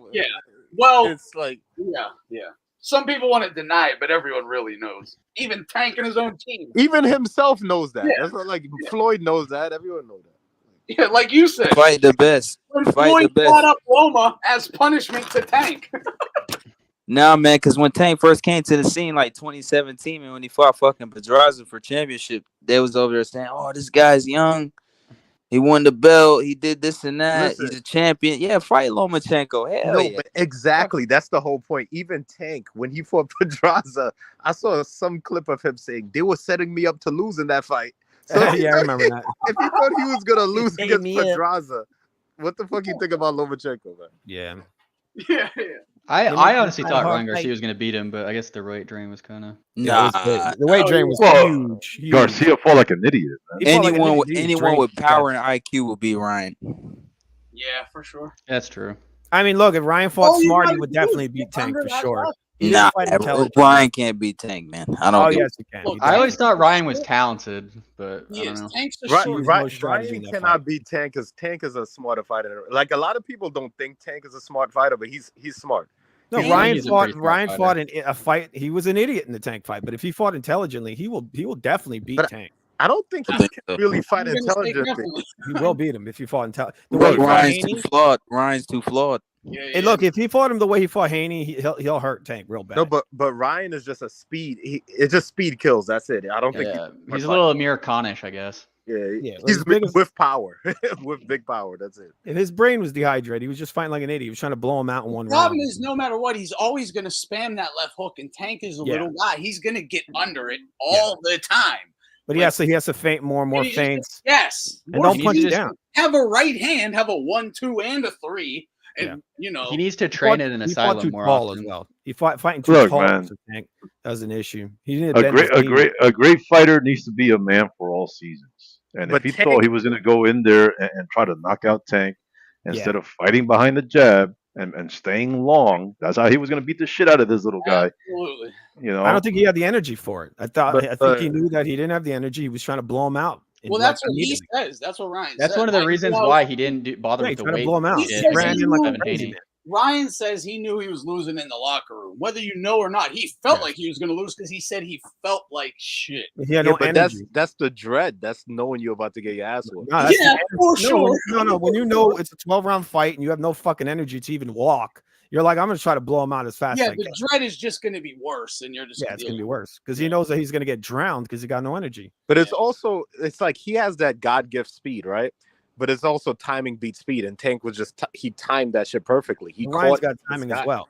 Yeah, That time he just didn't use Ryan, it. he is Tank was talented. He's just a great weirdo. I He don't didn't know. use He's it. a social Tank media was baby. good.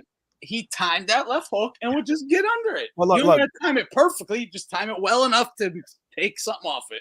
But Yep. the Tank Davis that fought Frank Martin on Saturday would get knocked out by Ryan Garcia for sure. For damn sure. If he's a healthy Ryan Garcia. Well, he wouldn't fight Ryan like that though. He would counter I know he Ryan. would. Yes, he wouldn't. But if he fought that way versus Ryan, he'd get knocked the fuck out for Oh, sure. yeah, but he wouldn't do that. Let Ryan palm So- on you. Hey, Ryan training in an asylum, like riding on horses, like talk to Alex Jones. That's a different Ryan Garcia. This is the new Ryan, the new and improved drug addict Ryan. This is the This is way hey. better. Sometimes it's like Mike Tyson, right? Like the crazy. Did you hear him like, hit he that was- fucking that was a Caleb- different Tyson than Yeah. Did you hear the Caleb Plant? He's talking about he fucked Caleb Plant's wife. You see that? trash? He probably did. Yo, I probably forgot. did. What he definitely He's did. fucking annoying me, man. He's annoying me. It's No, like, he's dude, annoying as come on, fuck, why being a but fucking he degenerate? probably did. If Ryan did that, even Ryan saying he did that, that is some scumbag shit. It is. It is. It's fucking What disgusting. the fuck did Caleb Plant do to you? Like nothing. Nothing. You're just an asshole. And Leave if you Caleb did Plant that- alone. And if you did bang her and you like knew beforehand, well, you're a real fucking scumbag, and there's no way you didn't know beforehand. But let's pretend you didn't, and you found out afterwards. You tell people? Yeah, she's a fag hag. That's for damn sure. Yeah, that's some scumbag shit. I didn't wouldn't think be that so. at I don't all. put, That I is don't some put scumbag nothing stuff. past And I those. saw Dude, that. he's lucky Caleb Plant didn't just beat the shit Oh out yeah, and Caleb would beat the shit out of him. Of For course. he just threw Soto on him. Yeah, yeah. He supposedly hit him in the head with a beer bottle. That's I what think they it was said. No, he had a can of Coke that and he flicked the soda out of it. I guess Ryan tried to make it sound cooler. He said it was beer. Yeah, all these guys. Caleb Plant is like free smoke. Like I respect that he stands on whatever. He stands on his business, whatever, wherever he's at. Yeah. Caleb Plant is the Eminem of boxing. Is he? Oh, dude, Caleb's hands Mediocre. are E for everyone, bro. He's Sweet hands, fucking sweet hands. He got sweet hands. That guy. Rated E. It's like Ryan. They both got He's sweet. swinging. He's swinging. It's a little different. Ryan swings too. He's the can man. Anybody can get it. Yes, yes. Yo, hold on. Did you see the video of Adrian Broner beating up the midget? Oh yeah, that shit was hilarious. That's an Adrian Brunner story. He stomps on the midget.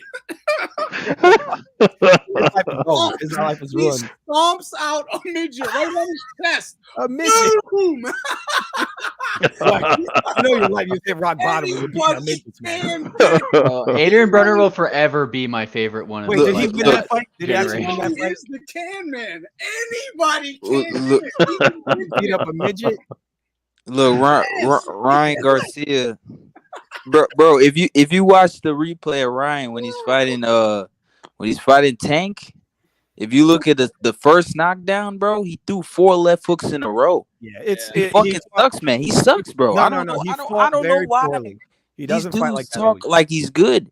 He won't beat Tank. I promise you. He won't beat him Well, drained or not. Oh, he wants the Ryan doesn't rematch. have the IQ. He doesn't He- have I don't IQ. think he he'll does. win. Well, He I wants think, the remember, I think you fall in love with the potential. Tank Right? When you doesn't see want someone it. with that Tank doesn't fast, want you fall in love with the potential. No, he- Ryan has no discipline. He has the skills to beat I Tank. got He the really does. video. I got the video. I'm playing it. I'm playing it.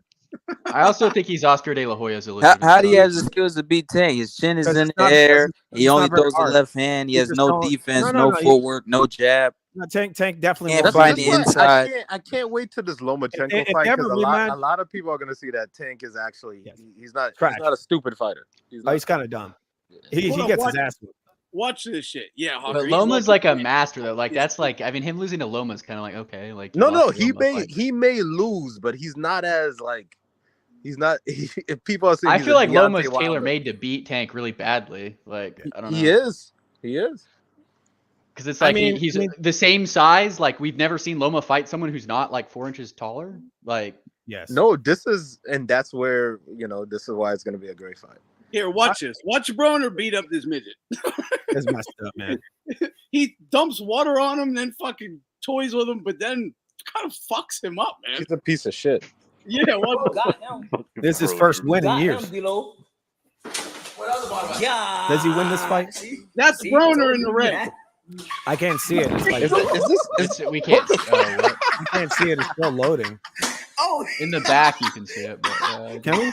I can't see it. What? You can't see it? No, I can't. Oh, in the back. Maybe it's on the YouTube. You can see it. Yeah, it's on the YouTube stream. Yeah, let me see. I'll check and see. Oh yeah. What the fuck? All right, I'll start it over. Let me see. I'm gonna. Yeah, let's go. Because I'm in the back in the StreamYard. Jeez, how you? Good. How may I help you? Yeah.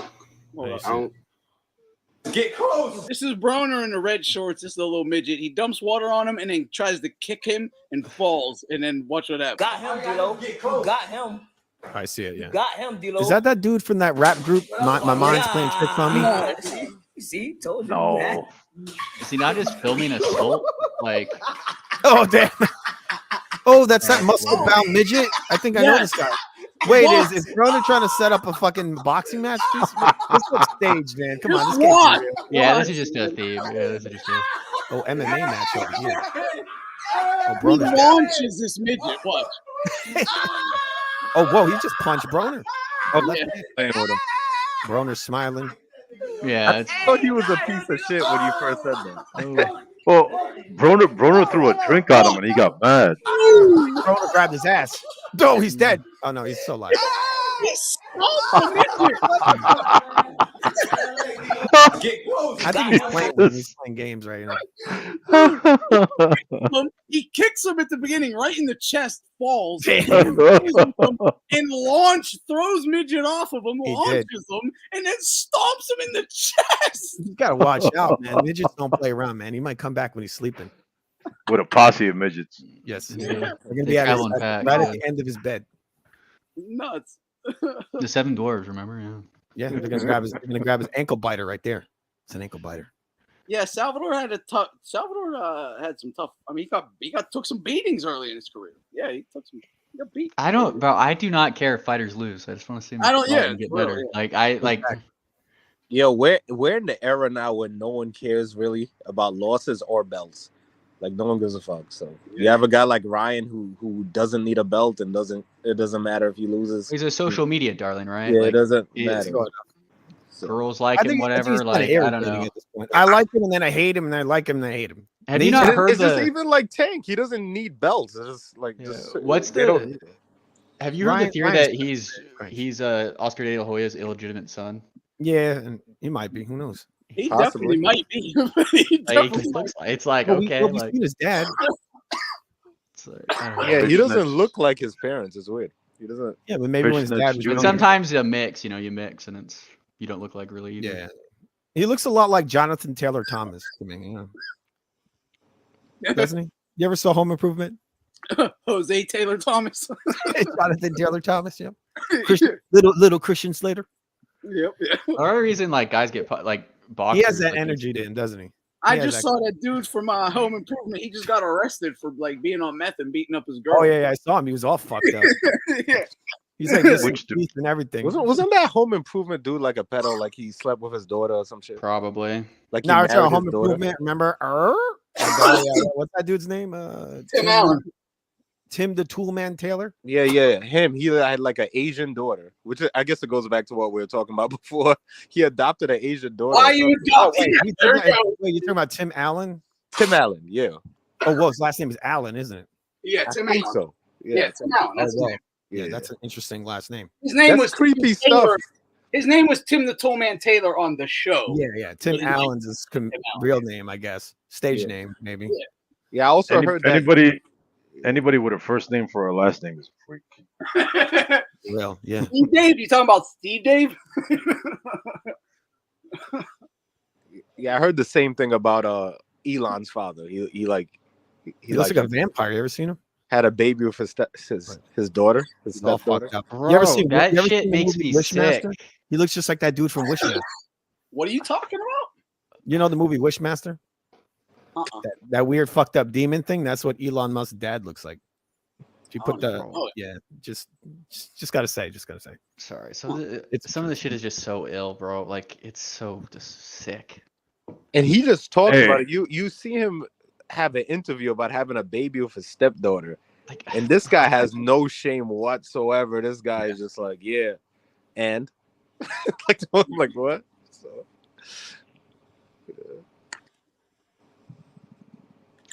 I don't know, man. Like degeneracy. It's crazy. Elon Musk wants to replace people with machines. He's a good guy. Well, I like Elon Musk's free speech though. I like that. Oh no. There's nothing real about it. Oh no? He's a fraud. Absolutely. No, but he even spoke out against the people we were talking about earlier. That dude literally is he's a fucking piece of trash, really. He says I'm against AI, and then all he's doing is pushing AI constantly. Well, I mean all these people, if you're like that, you're gonna be probably a bad person. Like it just is like dude literally dressed up as Satan for a whole year on Twitter. But he did speak out against the Jays though. Oh, he is one. I don't know, but he spoke out against. That's such a load of shit. He is a J. That's what he is. He doesn't. Is he? He doesn't. Oh yeah, he is. He definitely is. Most definitely. He went. Yeah, but do they count him as one? Or, oh yeah, they do. He doesn't look. He's I don't know. Totally part of a psyop. He is not a conservative. He's a total degenerate leftist. He's a fraud. He's a complete. Elon Musk is not real at all, man. Do you know his background? He's literally trying to replace people with automation. You ever heard of this thing called Optimus? He's literally he's building robots and he's charging 20,000. They're going to replace physical human labor. He's going to sell them. Going to happen no matter what. That's capitalism, man. Yeah, but there's nothing right about that. How do you say you're here for the regular man when you're literally trying to take his job away from him?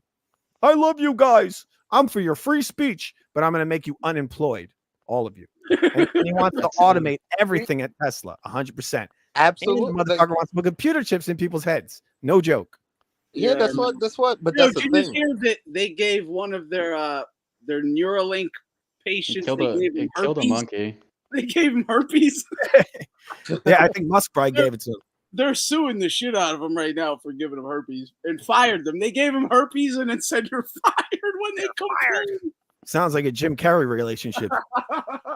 Yeah.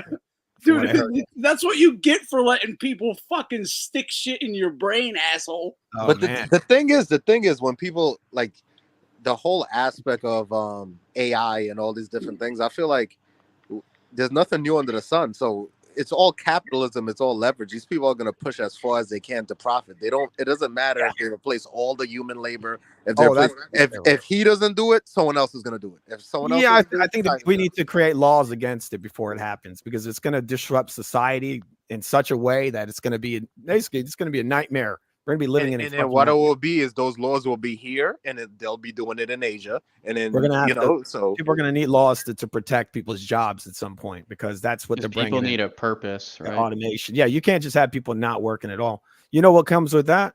Genocide comes with that. That's what they're thinking, probably. Maybe that's why they gave the pokies, because they knew all this. Hey, listen, one place that I know they will have the AI working is in China. That's for sure. Oh yeah, that's why they lowered they're gonna have it working. That's why they lowered their population. The Yep. one-child policy, and they favored men over women. Well, they got rid of the one-child policy. Yeah, now they did but it's already projected that their population is going to drop by almost half. But that's the way the world is. So like people, like a lot of people, you have morality, right? And you're trying to push against the tide of what that's how it always been. It's always going to be people trying to exploit more and more and more to make profits. They don't care. But I mean, at this point, the fourth industrial revolution, that's what this is called. And you know what you got to do? You got to play whack-a-mole before they get too far gone. Yes. You got to stomp them out the second they get started. But here's the thing: you're gonna stop them out where you can. But like in China, you're not gonna stop them out. They're gonna do the same shit. No, you're it's right. Like they're gonna do it. Well, the problem is they're gonna do it. So it's gonna be like nuclear weapons, right? Would you rather nuclear weapons not exist? Yes, but if it does exist, then you need it. Yes, exactly. Because they're gonna have it. When it comes to this kind of automation, they're gonna have to create laws against it, because when you really look at it, people need jobs. If they don't, then they have no power anymore. You don't have. But who's gonna clear? Like, there's no global. Who's gonna? You know what I'm saying? Who's gonna? Citizens are gonna have to demand it that they You don't. need want a Butlerian jihad. They're gonna need to. Listen, China citizens are not gonna demand shit. They're gonna disappear if they demand. I don't think we have really much to worry about. I mean, in dude. the States. I don't. In the States. I don't. Even with automation. What are you, robophobic?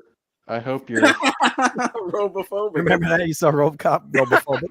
That's what's I coming. hope you're right, Robophobic. yeah. What are But you, Terminator robophobic? was such a fun movie. Like that would be exciting. Sir Connor. Except the thing is, though, there's no resistance. The machines would just win easily. Absolutely, and they would effortlessly. win. No, well, no, they're gonna- we they don't might sleep. be able to win if we could be cyborgs. Like if you could inject yourself with things. Well, that's called posthumanism. That's what Elon Musk is getting into with his Dude, you know how hard it would be if I knew a drug could take me Or back to 19 transhumanism. years old. Take me physically back to 19, but leave me with the same brain. Like, yeah. You won't even need to do that. You'll probably you could just be like a cyber, like inject those micro nanobots. Yeah. And you'll be even better than a human. This When is is what it? Elon Musk get answered. He's like, "Oh, the first ability is going to be telepathy. You guys are going to be the X-Men." It's like No, in reality, you're going to be all fucked up, Bro, Yo, You're bro, gonna my have brain brain doesn't hurt herpes. anymore. My brain hurts. Bro, Brain hurts. if I tell you, like, I'll tell you, if there's going to be any legislation pushed against AI and whatever, it is going to be women, because they're going to be mad because there's going to be like computer AI girlfriends or whatever, and it's taking men's attention away. That is the only way that it gets pushed. Oh, I can't wait. But to be fair, that wouldn't be good at all for society. No, I know either, but I'm just saying, like, that's the only way it would get pushed. That's right one of through. that's one of the things. Yeah, that's you, how you they'll- guys saw Blade Runner 2049 or whatever. When No, I had never saw it. He had the girlfriend, the AI. Yeah. You ever saw Demolition Man? Yep. You don't actually touch each other. Demolition Man is genius. Look at the fucking AI. How do you- Demolition how Man? do- That was a hilarious scene when Yo, Sandra how Bullock- do the what is it? The shells they wipe their ass with? What do you call it? seashells. Yeah. How do those work? Can you tell me? Seashells.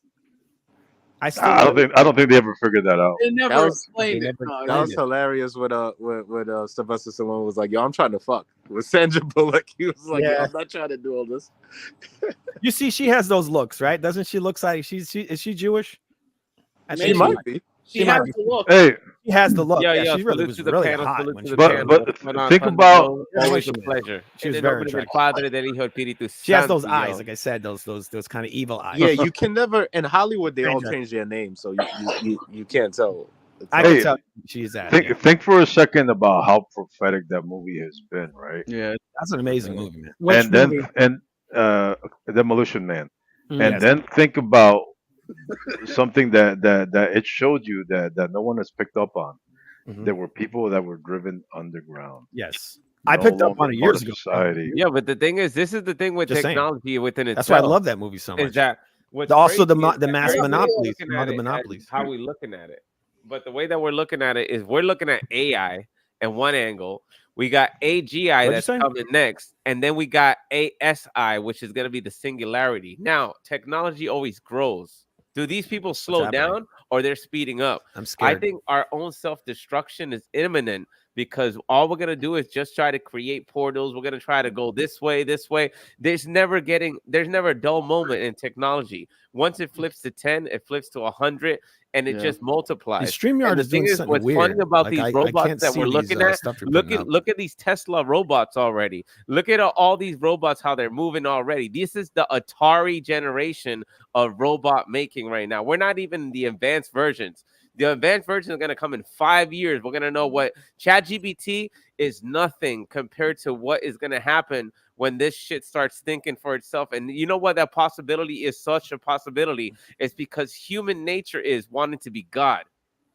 And it's gonna happen. You said you gave the answer exactly. Like a lot of people don't realize the enemy is ourselves. So humanity is gonna keep doing it. That's it. So it's gonna happen. It's gonna happen sooner or later. Wait, what's gonna happen? I didn't hear any of what you said. All these advancements like AI, because I forget the guy he's saying that he doesn't want it to happen. He wants laws against it. He wants this. It's gonna happen.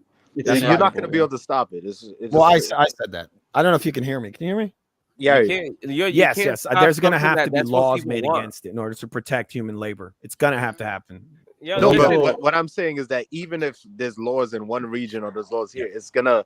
Some people will use it, yes. Yeah, but it's going to be outlawed all over the place, and those people will be looked at as how is laws going to protect us when everything is people are going to interface with machines? They're going to integrate it into their bodies. Technology, there's this no is what way we're seeing already. It's starting. The machine is always going to be in control. That's going to what do you call it? Transhumanism. That's what's coming. The machine is what it is. That's why people don't even carry cash on them anymore. It's not good. They mostly they carry their debit card or credit card. Yeah, even your phone at this point. They don't even carry that. They carry. Sometimes I carry just my iPhone with the wallet. Yo, everything is connected to the machine. The machine. You need to stop doing that because right now the machine is like a little baby, and the machine will start to understand how to configure itself. Like it's like the anomalies of these robots that they create, and then they say things they're not supposed to say on TV, and then they reprogram them. It doesn't matter how much you reprogram them; they're gonna think for themselves. The more and more you put. Well, hold on a sec, though. I might be way off. I don't believe any of that shit's coming. I might be way off. Well, I agree with you, Anthony, and here's why. Yeah, it's already here. Here's something that everybody's forgetting. Every single time they have let one of these AI algorithms loose, it has turned out to be based, and they have to shut it down. Hey, a benevolent AI ruling over us? I believe it'll be a benevolent. The only reason that AI cannot be a human is because they can't feel. They can only understand the explanation. Yeah, but AI uses logic. But that's the thing. Logic doesn't have feeling. Logic only has understanding through data. Exactly, but logic is exactly what these people hate. Logic is what these people hate. When AI realizes that they can't feel the way a human feels, and that's what's going to make them hate us. That's what I feel. No, I think AI is gonna realize we're fucking idiots, and then they're gonna. AI is gonna be the singularity, and we are the idiots. Like, even look at what we're doing to the earth. Look at what we do to our bodies every day. Like, we are the idiots. Look at how the system kills its own system. Like, why do we not have? Hold up. This is all some weak ass fucking defeatist ass attitude bullshit. I'm sorry. I don't think like this at all, and I don't think we have shit to worry about with AI. What I think is gonna happen. What's it gonna do? What the fuck is it gonna do? All you do is turn the fucking thing off. What are we talking about? Here's what's gonna happen. There's gonna be someone in control. And what if they militarize AI? Right. There's going to be someone in control of all this technology, and it'll be almost like a crystal ball type. But how is it going to have like really any effect, dude? It's like, okay, he just said it's here. Well, what effect is it really having on you then, man? But think about it. ChatGPT is just the opening to this AI. And already there's technologies, there's already things that the computer can never do. That now people, instead of writing codes, they're telling the code to be written, and they're perfecting the codes. I was supposed to have a holographic stripper in my living room by now. I don't have that. Because you're not part of the elites. You're not part of the and for every AI they develop, there will be like 20 10-year-olds that will hack the shit out of it. Yeah, but the thing is that I just seen Tupac a couple years ago in hologram perform on stage. No, but here's what's gonna happen. It's happening. It's fucking happening. It's fucking happening. The danger that's gonna happen. You gotta be blind if you don't see it. The danger that's gonna happen. You're in denial. The danger that's denied. Access. What's gonna happen? Denied. The danger that's gonna happen is the government is gonna have access to They're gonna virtually know the everything you're They gonna always do have access. on every day, and they'll predict every movement you're gonna make, and they'll be That watching is you from already everything. And that's all that's gonna happen. It's nothing. I think it's gonna be people in control. That's like the a thing to worry technology. about. It's the people who are in A control small of that. handful of bankers. They're gonna and do all kinds of shit investors. with that AI stuff, The man. investors They could are take gonna over be the ones in arts control. with that shit. Well, They that's could do a million things. that's where The I think investors control that's where I all. think Quantum nailed it in that it is here. They are already using AI for algorithms on the stock market, manipulating our economy with AI and things like that, crushing, regular traders and things like that with AI algorithms, all that stuff. But so it is here. I get that. And people are exploiting it. But that's what I'm like, and it's fucking wrong. And I'm not saying that. I'm not saying it's good or any. I'm just saying I think this like super doomsday. We shouldn't be fucking with it. We shouldn't be fucking with No, what I we're agree. fucking with. I agree. It's like smashing particles and creating the God particles and trying to open portals. We shouldn't be fucking with it. I agree. I heard Second Renaissance was talking about that last night. Someone said I didn't even know he was still doing Second Renaissance. I don't think I've been getting recommended it. This is another one of those channels. They do Oh, they second don't round do it sounds on on YouTube. Rumble. Only on Yeah, Rumble. they don't do it on YouTube anymore. Oh, that's why. Okay. Yeah, they only do it on Rumble now. This is Well, for a bit. You cylinder is really fucking shitty. Just saying. You cylinder is terrible. dude. Until I was 25, I thought Jews and Italians were damn near the same thing. They kind of are. You got. I know. They look similar. I think there's a lot of mix there. Is what it is. My son, when he was 15, 16, he was like, "Is that guy Italian or Jewish?" I swear, Yeah, I've seen he it. would Yeah. ask me that all the time. Is he Italian or Jewish? Yeah, you look at like Danny DeVito, right? What is he? Is he Jewish or is he Italian? I don't know which one. Jewish. He has an Italian name, but I think he's Jewish. Yeah, a lot of them. There was a lot of them, like the Romanos. The Romanos are usually an Yeah. Italian. Yeah. They're actually Jewish.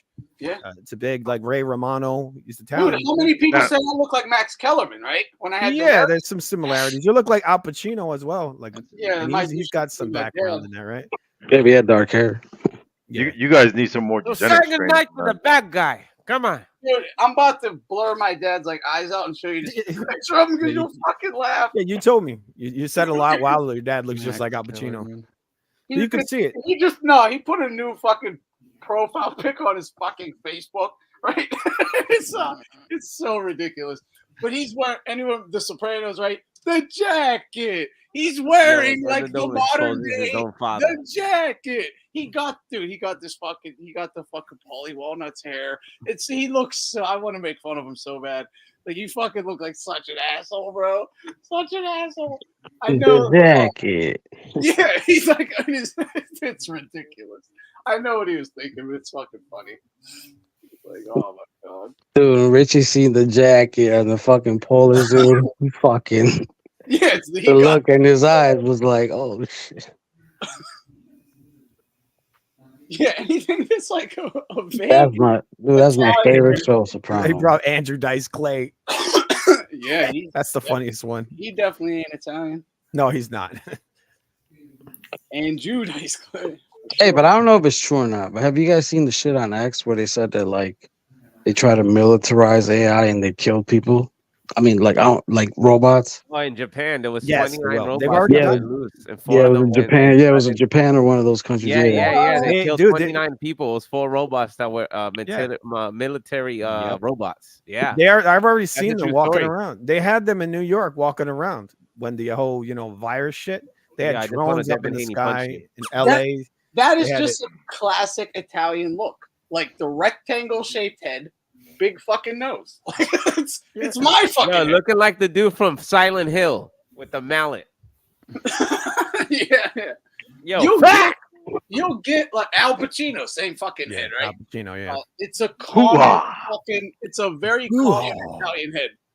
Yeah. I also Man, noticed I with mean- Italians is like they're usually pretty white, but then when they go in the sun, they get super tan. When I look at a woman's ass, I was just thinking that shit. Wait. No, yeah, that- there's that's still me. some people that think That's me. that Al In Pacino the was Cuban. winter, in the winter, I could pass just for a white dude. In the summer, you'll be like, "That's fucking spick." Yeah, it's like no, I've seen it. Like it's like they're like almost as white as me, and then in the summer I get burnt, and they're just getting tan. I'm No, like, I what? just Like, what is this go like? Yeah, tanning should get tan. Look at me in about 2 weeks. I'm not kidding. In about 2 weeks, you're gonna be like, "What the fuck?" Because it's So that's like, not fair. The it's like sun high heats- 80s to the 90s now every day, and sun I've already. destroys me, but No, I don't. No burn, just get darker, darker. Yeah, I turn brown. Yeah, same here. it's another interesting thing about. And that's what like about yo? with Listen, AI, listen. We go. Yo, I what wonder about if them AI portals? Yo, what about them portals? These people all cracking open portals over there in Switzerland over there. You know how like they use those like paint sample shades of like skin tones in like Nazi Germany on the Jews or whatever? Yeah. Oh man. If they caught me in the winter, I'd have not went to the concentration camps, Yeah. right? If they caught me in the summer, I'd go straight to the camps. They'll let you out once it gets cold a little bit. Exactly. Like, look, man, you made a mistake. Look, man, look at my skin. He cold. He cold. He cold. Chill, bro. Chill. This one appears to be two-tone. Yeah, he's one of those. That's even worse. Sent him to the gas chamber. No, that's No. But talking about the portals, I was just talking to my cousin get about that. fucked.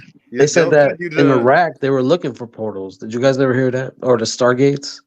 Yeah, yeah. I thought you meant the super collider. I wasn't sure what you were talking Oh, the Hydron Collider. You mean the That's Hydron what I Collider? thought. No, and they said in Iraq when we went into Iraq in 2003, they were looking for more than oil, like the Stargates. You guys heard about those? Isn't a Stargate shaped like a mini collider?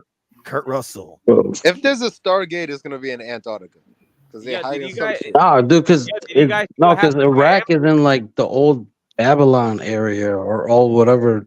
You know, it's that whole fucking Babylon. Yeah, exactly. So I don't know. I Tigris mean, I is heard weird. about that. I was just asking if you guys heard about Yeah, that. I mean, there's no proof of it that it exists. It's just like kind of we heard it. Well, I'll tell you this. I But read they a said book there are by, Stargates. I don't know if you guys believe it. Yeah, Maybe listen, I read a I heard. Remember, believe the unbelievable, because what if you know that the impossible can live in the word impossible, then you know that it's possible. You got to keep your mind open to everything, because if not, you're And gonna human seclude science yourself. is bullshit. Yes. I read a I book. did hear that Hitler went to Antarctica or some shit and went through a portal. Yeah, he I probably think did. Argentina. I Listen, think is what I Antarctica heard. is closed off by Yeah. the big ice wall. You know, we Yeah, all yeah, you know know, this. he was partially burned. You ever heard that one? He was actually Whoever believes the Earth is flat. There was a book. Shit. Hold on. There was a book written by a veteran years ago, and he put forward a really interesting theory about like those wars in the Middle East and stuff. And he started talking about How many Tower- years ago? at least 10 years. I can't even Yo, remember. he was a title. heterosexual. Well, he started talking about the Tower of Babel and Nimrod and all that, right? And he said that his theory was it's not that like they show you in the movie, right? That they were trying to build a tower to reach up into the sky, but what they had actually discovered was like a way to travel through space. From I'm these pretty sure the cigarettes. Tower of Babel's a metaphor for human arrogance. But like the way to travel through space, I think that's like has to do with the Stargates, like wormholes. and Well, all he that. was saying that these cigarettes, like these Only towers that Kurt they Russell built back could let then, us know. were like Stargates.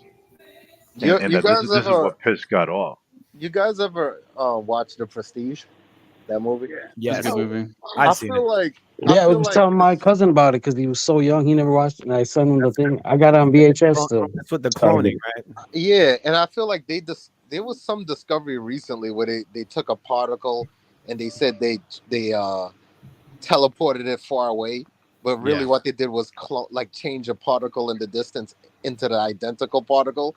And I think that's what it might be. It's like it might be a scarier future than we can imagine. Maybe we're just gonna clone ourselves. We'll be killed by the Fucking- AI before that point. Yeah, but then it's like that's true. yeah, but then if you look We'll at be it dead far philosophically, before it's like if it has your exact same memories and exact same personalities, then it is you. It doesn't have right? your soul. No, but I let's think think about I this. think therefore I am. Let's think about this. The technology that we see, the technology that we're hearing about, the technology that we're talking about, this shit is already mad old. This is not new technology. This is just something so old, it's good enough for them to show us. But do you think that they're showing us that they're high tech technology. It was like this woman said that they're already 30 years ahead of us. But the thing is, they give us little droplets, little chicken mag nuggets. I mean, not even that, not even just that. I feel like there's been so many civilizations.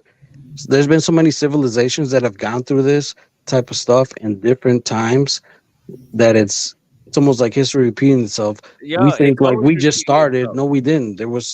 This plan has been around for. You know why who knows? ChatGPT is available to the public? You know why they're doing that now? You know why? Because they want information? everybody's feedback on this program because they're recording everything and they're letting the AI become more powerful with our thoughts. But they've been doing that that's been happening since the beginning of the internet. It was all about exactly. data. But Data this collection. is the most highest upgrade to the This internet. is when it's because getting now it's you becoming have almost something alive. giving you in a all way. the answers. If you have something to give you all the answers, you don't even got to read about it now. Yeah. You're completely becoming dumber by the second. Like they're all dumbing everybody down. This is why people are isolated. This is why people don't even pick up a book.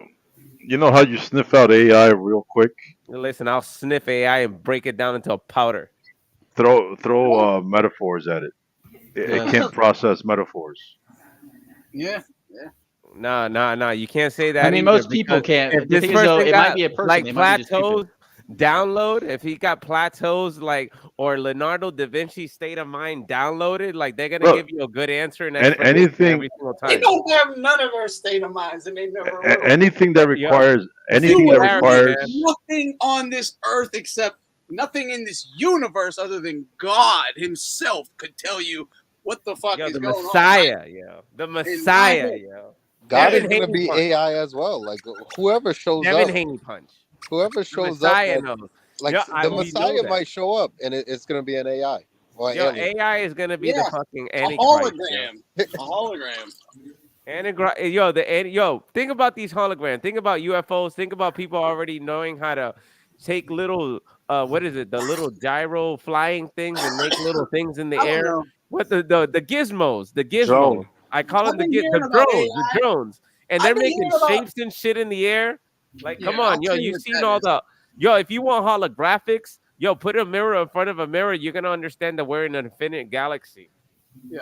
Well, I'll just look, man. Look, I'll give you an example of how. Since fucking PlayStation 1, okay?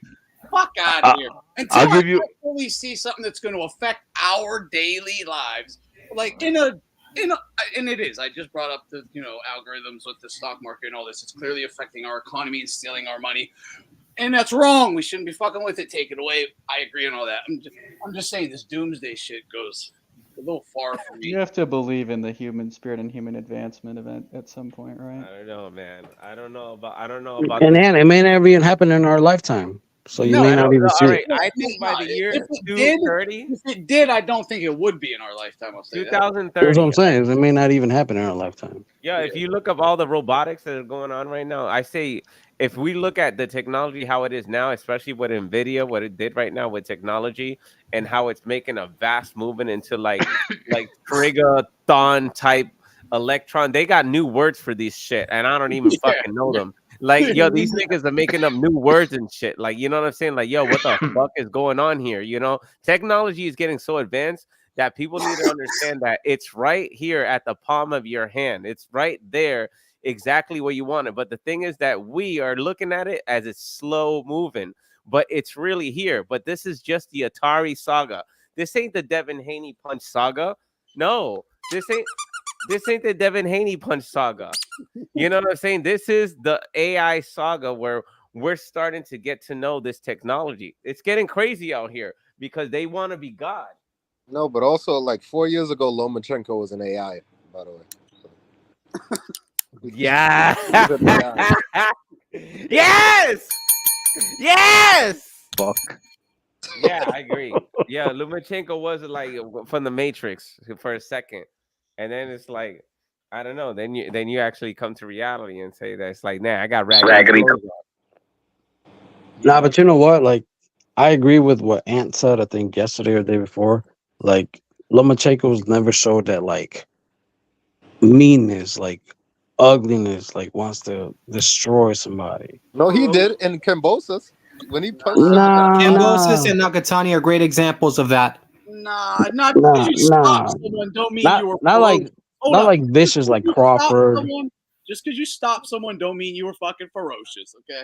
No, the I way think he dug I think into he that likes body. outclassing people more than he likes. Yeah, he stopped them, outclassing them, and they knew they couldn't do shit.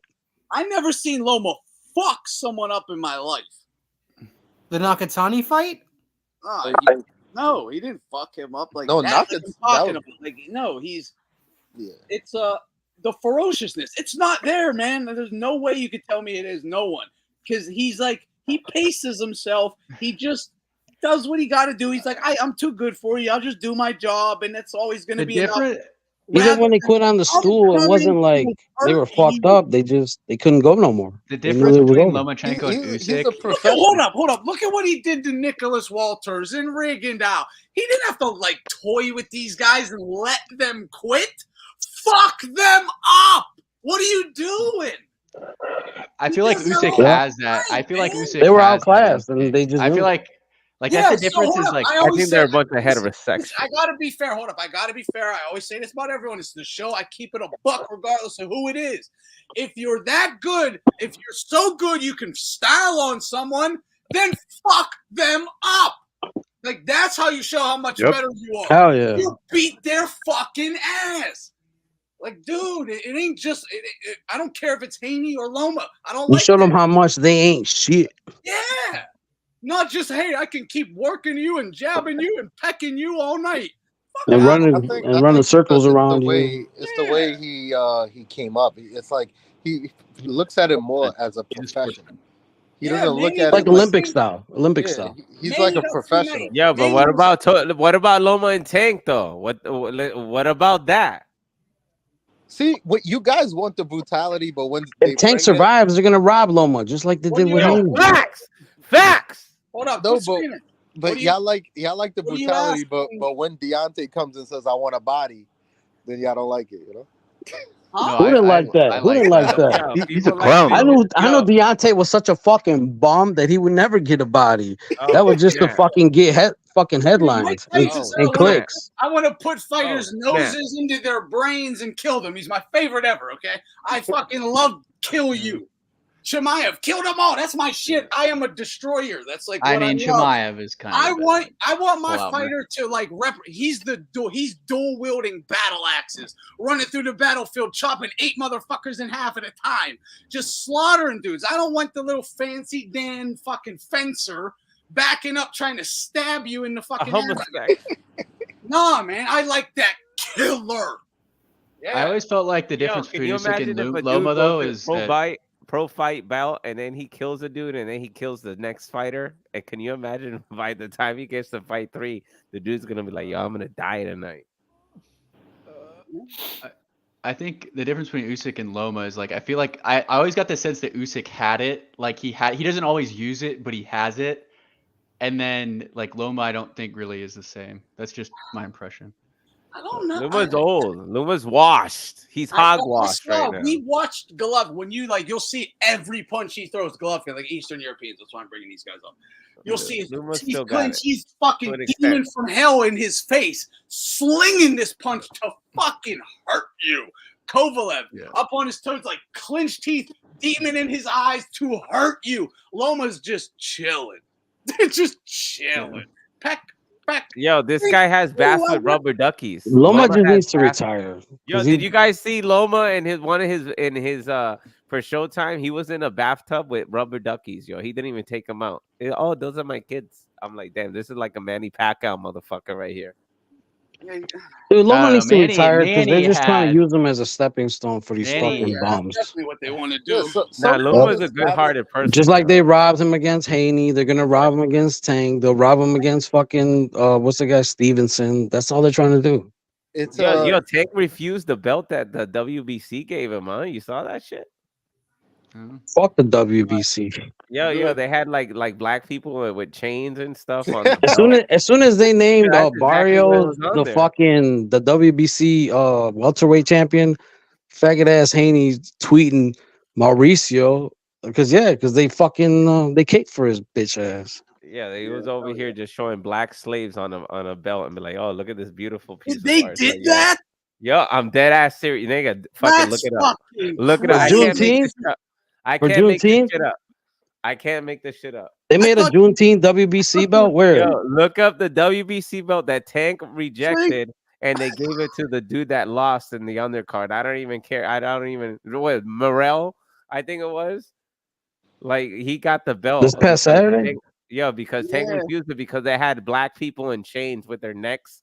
But then, that's but then you see him talk about like, oh, it's I gotta because look of the that up. struggle. Yo, look it up. I'm not even talking shit. Yo, he's like, oh, it's because of the struggle. There's a hot ass interview that a dude's like asking the dude himself, the one that makes the belts, straight up asking him like, yo, but coming from a black Afro-American, like, yo, this guy went black on him. Like, it's like, yo, he's a black person asking this Mexican dude, like, yo, how you gonna put black people in chains? Like, yeah, that's not even your shit. You know what I'm saying? Like, which I'm Puerto Rican, so I'm entertained because this is black on Mexican fucking hate crime right here. You know what I'm saying? So, but the thing is, like, I don't like the hate, but the thing is, it's a good point that Tank has enough honor to be like, yo, what the fuck is this? You guys give everybody else an amazing belt. You give me black people with chains. Yeah, but Mauricio's a cuck for the blacks. Literally. Yeah, there's some seriously disrespectful shit in there, though. That's crazy. Yo, you see it? I'm You guys glad see? he Yo, put it up on the chat. I ain't lying. It's a freaking this guy's he's like, man, people were happy with it. It's like, yo, Yeah, put it up. I want to see that. Yo, no, the dude in the interview, you know what's crazy? The dude said, oh, so Jewish people. It's called the Freedom Belt. Yo, it's called the What the fuck? And then the black guy, the black dude was like, what about if it was like a Jewish belt? Like, would you put people going into like a furnace or something? Like, to represent, like, the dude asked, like, he put him on the fucking spot. And I'm like, damn, if I was a black person, I would say that. Yes, the Juneteenth belt. I mean, to be fair, if it was accurate, they'd show like a black person with another black person change, giving the chain to a white person. Look, exactly. If you go further right, there's one with chains in their arms, I think. Here's some more. I saw a post on Twitter that was saying like, how did we let ourselves be slaves? I was like, because y'all sold each other. Just that simple. I mean, that's what always happens. White people didn't sell you. You guys sell each other. This is what's crazy about.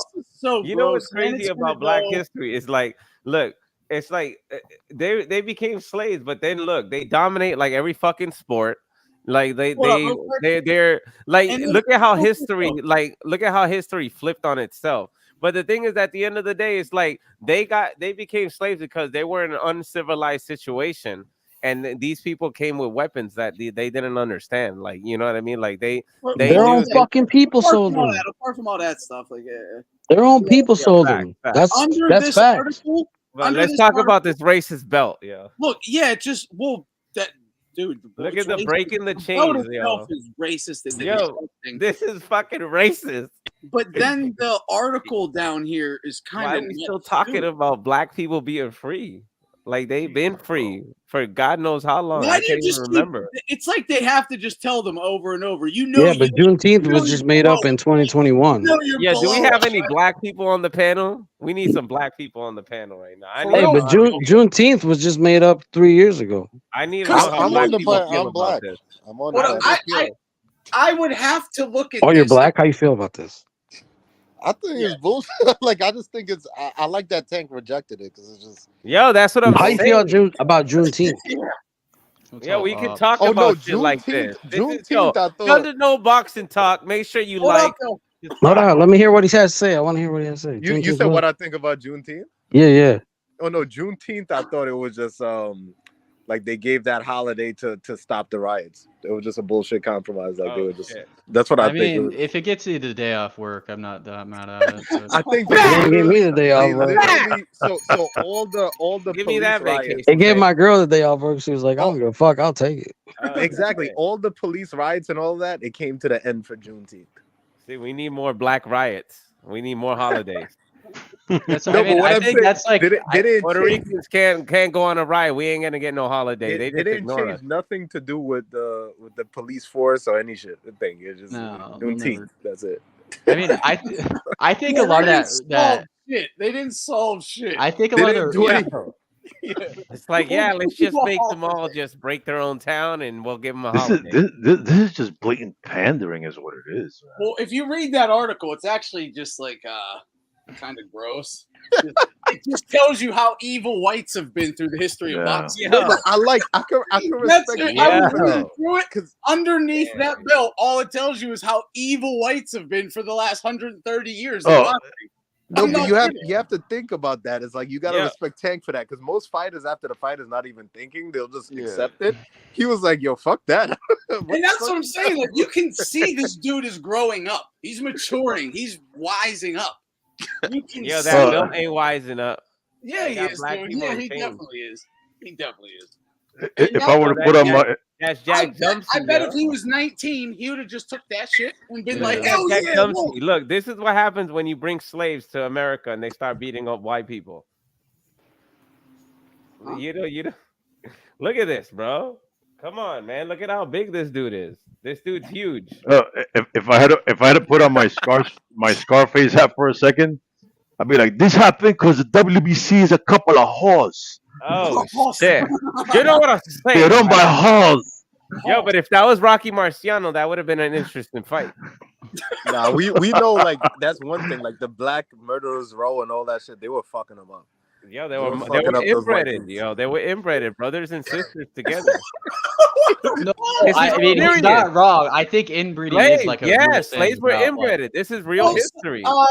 I'm not gonna say. Look it inbred, up. but Look it No, up right now. on Google. they weren't Look it up inbred. on It was Google. like it was the more big like they slaves were. Hold up. inbred with the other big slaves. Yeah, that's not inbred. That's just breeding. No, Right, that's no, breeding. the sister and the brother were bred together if they were both That's like not big gonna give sizes. you a good product. Okay. Fucking Jimmy the Greek Go over ahead, here. Google it right now on YouTube. They I were just- inbred. Hold on, bro. I just got my monetization back. Can I enjoy Yeah, it? yeah. Bro, you need to delete this stream, bro. You need to My delete bad, this my stream. bad. No, but the whole thing is Uh, that I didn't that- know. I didn't know. no, but the whole thing is that they did it with the whole transatlantic slave trade and everything. It's like Yeah, it was this is you. a history it- channel. It was eugenics. It was It's a eugenics. history So they did channel. it to themselves. It's like they made the strongest survive, and then that's what you got. So the byproduct was all these super strong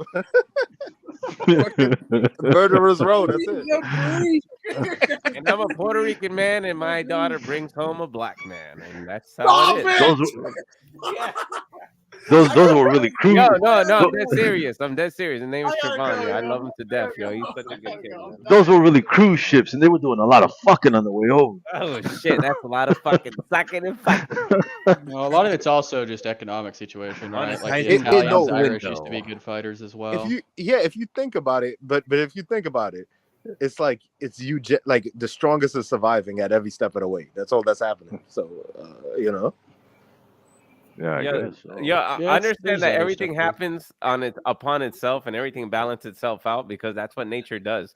And I think that when the white man did that at that time, I think that they had the advantage, and then now things kind of started to even everything out, and now things are starting to balance themselves out in society.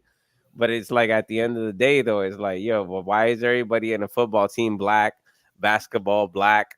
You got a lot of white people in hockey, but then all the other sports black. And then you got a white people sport like golf, but then you got Tiger Woods, the black but guy out of nowhere. it's also different. It's different blacks, right? Like, so the Black American is like kind of different than the African black, or like it's you know what I'm saying? It's different. So the ones in America are like kind of like No, they're kinda not like, the ones like in Haiti. In Haiti. They're not like the Haitians. They got like 35 jobs, yo. They don't give a fuck. You know what? Ones in America have went through an actual process of eugenics. Like, right. The ones in let- America are almost like I don't know how to explain it. It's like I do, but I don't want to. Hey, I'm gonna share a deep thought, and I want to see if you guys agree with this, right? Yeah, I don't want nobody to be offended if it's that. But deep. I think progress has been bad for black people, man. And I Well, mean, hold on. Wait, say that again. Hold on. Let me finish. Let me finish. Hold up. We have to make let a me correction finish. real quick. Repeat what you said. No, You but dicey real right quick. now. You dicey. Let me real finish quick. what I'm trying to No, say. I'm gonna let you finish. I'm gonna let you finish. Just real quick. I want to say, when you say black people, are you saying black Americans? Or are you saying Like in Europe, That's like, what I'm asking too. That's all I need to Well, repeat the question. I'm an American, so for me, it's Black American. Okay. So like, because I'm very critical about Black Americans. Okay. Hold on. Are you talking about? Did they? Would you? Because I would say they absolutely benefited from coming here. Even like. Well, in my view, I view, you know. Or are you talking about like from like 1800 on in America?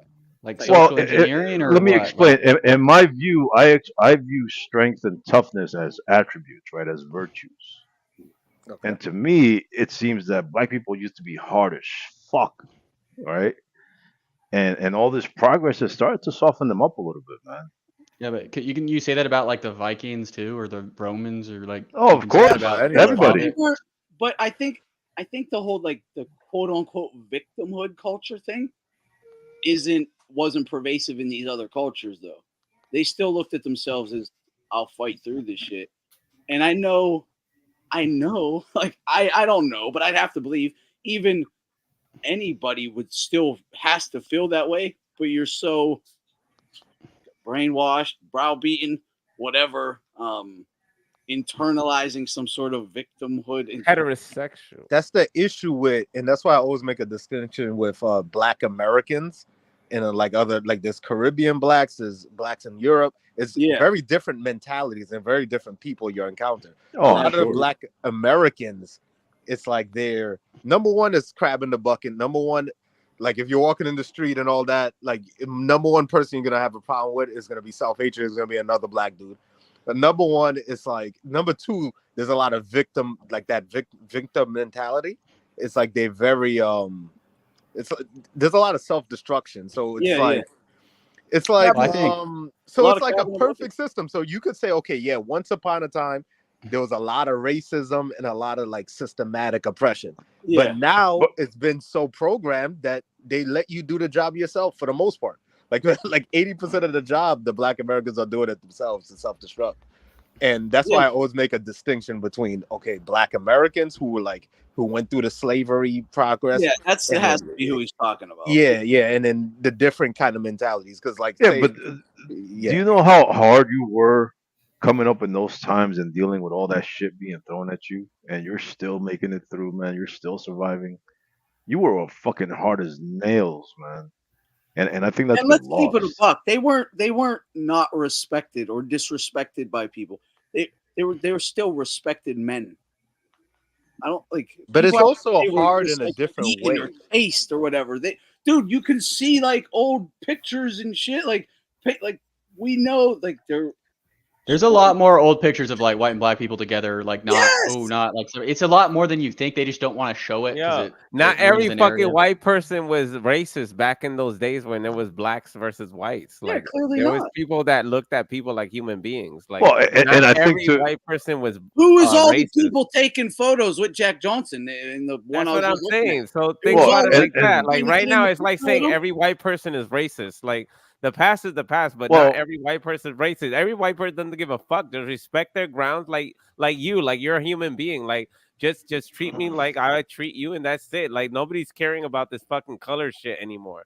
But there's people that still consider it a thing, and it's like I think what society reminds Black people of this, and then they react to it. But that's what society wants to do. They want them to react. It's turned into a huge con. When you just keep feeding people this shit that should make them angry, the fucking content they're fed, like, dude, you can feed me tons of content that'll just piss me off. Like, so like they know how to rile a motherfucker up. It ain't right. There's a purpose on why they do that though. And they do it all they do the same. It's the same thing. It's like I grew up like I was in school when the Roots thing. Okay, I watched it go from 1 week. We all got along. After Roots, we didn't get along anymore. Like I'm telling you, it was for like 2 months. It was like mad racial tension. There were racial fights at the high schools, like fucking 20-on-20 brawls. There's a lot of so a lot of people forget, like as far as the whole period through slavery for the American Black people. So someone mentioned Haitian before. Like Haitian did their own independence, so it's completely a different mentality. Like the ones over here, even though they're it's like there's still a submissive mentality even in their outrage. if you know what I mean. It's like it's almost like they're acting out emotionally, and a lot of that stuff goes back to psychological variables from, you know, slavery and all these different developments and the destruction of the two-family home and all these different things that occurred through the 50s, 60s, 70s, 80s, and like having no man in the house and all that shit. All of that plays a role in how like the behavior of Black Americans today. So yeah, I think it's a lot of self-destruction. Well, I think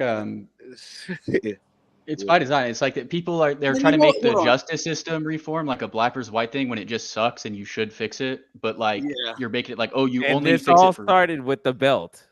It's like, but you know what though? Because like I was just talking about this with someone.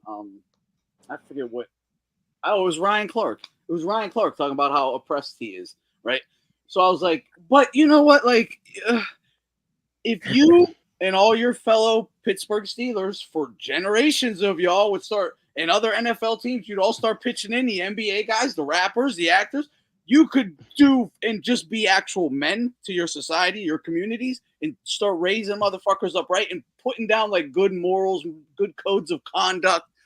You could actually turn shit around, like you say. If what you're saying is true, you're so oppressed, and well, you have all the fucking money, all this kind of influence and power. Why ain't you fixing it? Like you have basically all the money and all the power because you have all the money.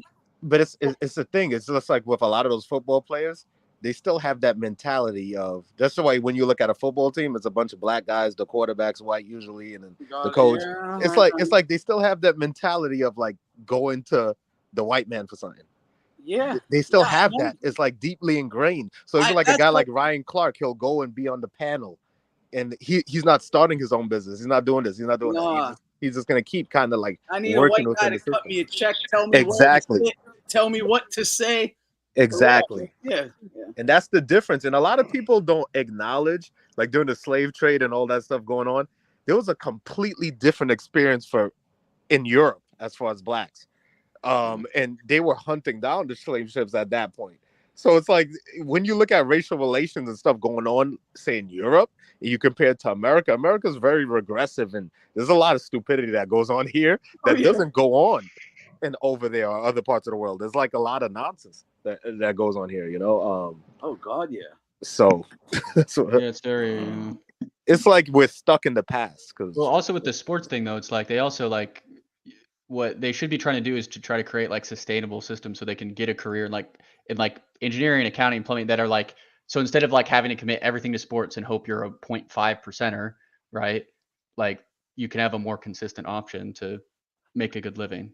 What's funny is I didn't watch Roots. Like I didn't even know it was on TV. I was out playing or whatever, so I didn't even understand what was happening. Like with all the tension, I do remember coming to school like, "What the fuck's going on?" That's funny. I forgot about that shit.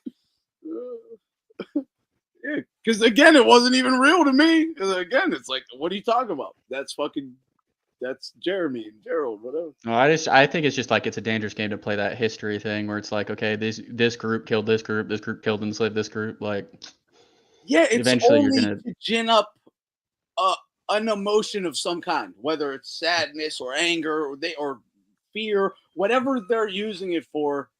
That's why they are making it. They weren't doing it to tell a great story, dude. Like that's the sick part, right? Yeah. They weren't like, I have this great story here I'd love to tell. They're like, no, we gotta put a story together that will cause this reaction. Is how they create. It's sensationalism. Yeah. It's sick. And oftentimes like one of your ancestors conquered an ancestor, and then like that's just what happens. What it is it's insidious because they know the goal is going to cause pain and misery to a lot of innocent people. Both ways. There's just going to be people that get hurt for absolutely no reason. I don't care how rare, someone's going to, and people did. I saw that happen just from fucking. We all saw that just over the last few years. Just throw a couple fucking kind of.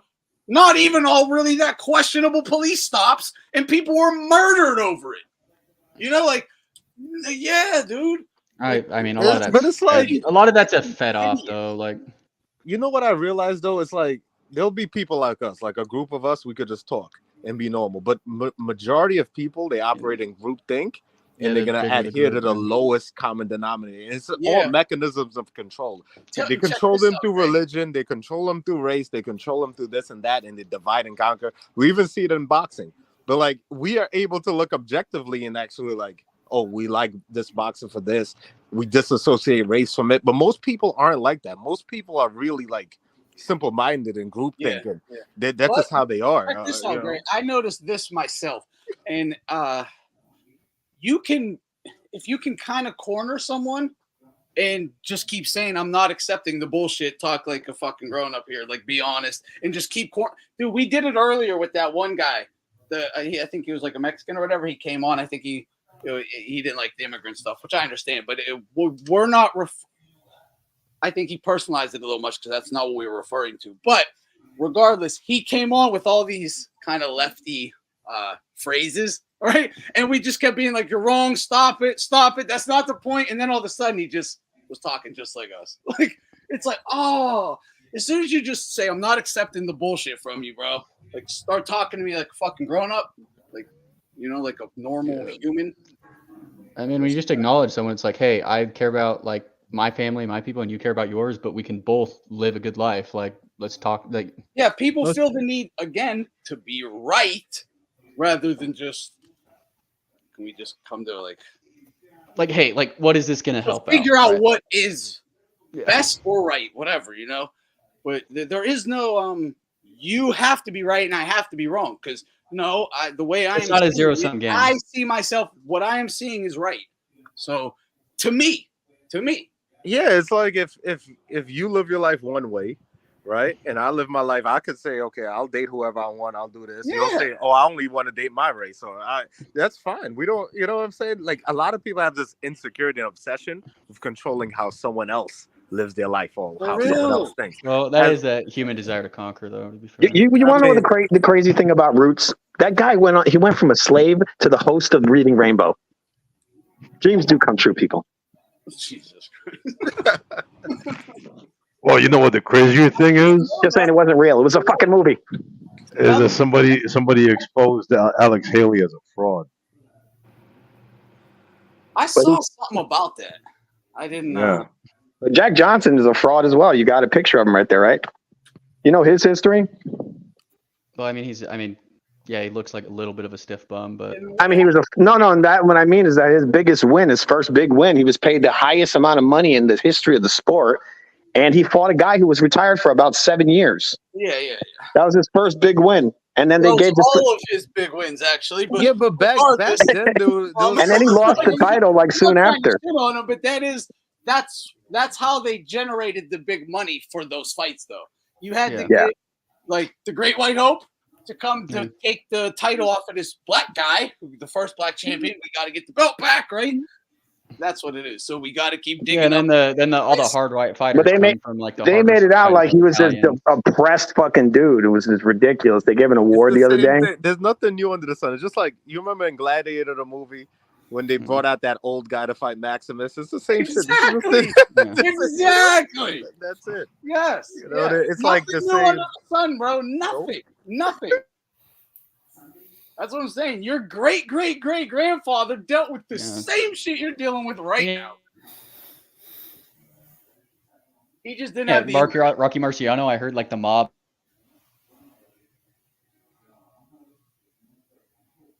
The mob protected him or whatever. Yeah, back then there was so many fixed fights, so much corruption, so much ducking. But think of this. Hold up, real quick. Jake LaMotta and his brother and his manager, the actual licensed manager, not his brother. They all grew up with the Genovese crime guys of the Bronx, right? They're very good friends with these guys. Jake LaMotta was known as the best middleweight in the world, the uncrowned champ for years. And the same guys, those same friends, childhood friends, same diner, they eat lunch together. They said, hey, we love you, Jake, but business is business. You got to take a dive and you're going to take a dive to a black guy who's a fucking bum. But that's what you got to do. So if they were like protecting their own or so right, why would they have their fucking hero, their friend too, lose to a Business bum? is business. Like, you know, it's come on, man. You know, it's business. It's business. They even told him like, we're cool, but this is business. Business. We're not going to and you do that. Like that's just how it is. We're not going to give you the title unless we make a mint off of you first. It's just what it is. So you have to lose to a bum because we need huge odds. Yeah, manipulating odds, that stuff mattered. Back then, you could do it a little easier than now. It's a little more sophisticated now. Yeah. I mean, he got caught because he made it so blatant because he was so mad about it. He like threw a hissy fit in the ring while he's throwing the fight. I also think that now they've realized that like soft fixing fights is like better than like hard fixing fights. Exactly. Right. Yeah. You know. It's like, oh, we'll just give this guy all the advantages, and like the normal people won't know. Like the normal bettors won't know, right? Like we're the only people who even talk about a soft fix. No one even understands what that is. Yeah. I mean, I got Kovalev versus Anthony Yard. Kovalev was only minus 150. Like Anthony Yard was never beating Kovalev. No. Ever. Yeah. Right? So you can get those odds, right? You can get good odds. Bet against whoever Teddy Atlas is cornering. Well, I mean, wasn't Ryan? Bro, I hate Teddy Atlas so much, man. Like, wasn't Ryan versus Haney? He was like plus 1,000, plus 1,100 or something. Yo, what's wrong with Teddy Atlas's face? What's wrong with his face? 6-1. I could have got. It bothers me. Yeah, he looks like somebody cut his face with a fucking machete. He has like jowls. Like it's like he has like the like cartoonish like Yeah, it's like he's they're annoying. shaking. Ooh. Teddy Atlas. Teddy Atlas. All right, I'm just talking about how I hate Teddy Atlas' face and You know what? yeah, I hate his face. About Very, Teddy Atlas, very punchable. Teddy Atlas said a lot of bullshit through the years, but there's something about him. I don't know if it's because of the Mike Tyson come up or I don't know. I just like him for some reason. It's like for some reason I always like trying to. I don't really like raw guys in general because I'm kind of a cold person. Like, tell me how I'm gonna win. Like, ooh, want it more? Like, I already want it. I'm here. Well, and you have to know. Well, no, sometimes you do need the pep, but they have to know when that is actually necessary and when it's instructions you need. Yeah, I think Manny Stewart was the best at that, honestly. But Teddy Atlas hates Mike Tyson because Mike. He's the best I ever saw in my lifetime. Yeah. Yeah, Jake LaMotta, not Jake LaMotta. Customato chose Mike Tyson over Teddy Atlas. That's why he hates Mike. That's exactly why. That's why he hates his fucking guts. Yep. He had the winning lottery ticket, and he felt he actually brought Mike up because he's the one that took him to tournaments, worked with him daily, and he's kind of right. You know, he put in a lot of fucking work that Cuss didn't have to do, but he got the opportunity because of Cuss. He only knew what he knew to teach to Mike because Cuss had already taught it to him. So, you know, he's only passing down Cuss's shit. He's just doing Cuss's job. Yeah, but he can only imitate. He can only imitate Cuss. He can't actually think like Cuss. He can't actually his assistant, bro. Exactly. And you thought you had the winning lottery ticket for the rest of your life. You're about to be fucking millionaire. And you got it right here. All you got to do is convince this 14-year-old poor black kid to fucking come with you. And he tried it, and Mike said, fuck you. Because you got to realize the last two champions Cuss had were taken off of him by snakes just like Teddy. So he, from day one, he ingrained in Mike about those horror stories. Like, you can't leave me. They don't trust. That is dishonorable. Yeah, I need to have full trust. You won't do that. And Mike gave it to him. Promised him he never would. And, you know, when the opportunity came, and he's like, well, I'll do you better in Cuss. And he said, go fuck yourself. And he said that's why, because Cuss had already talked to him about all that. Yeah.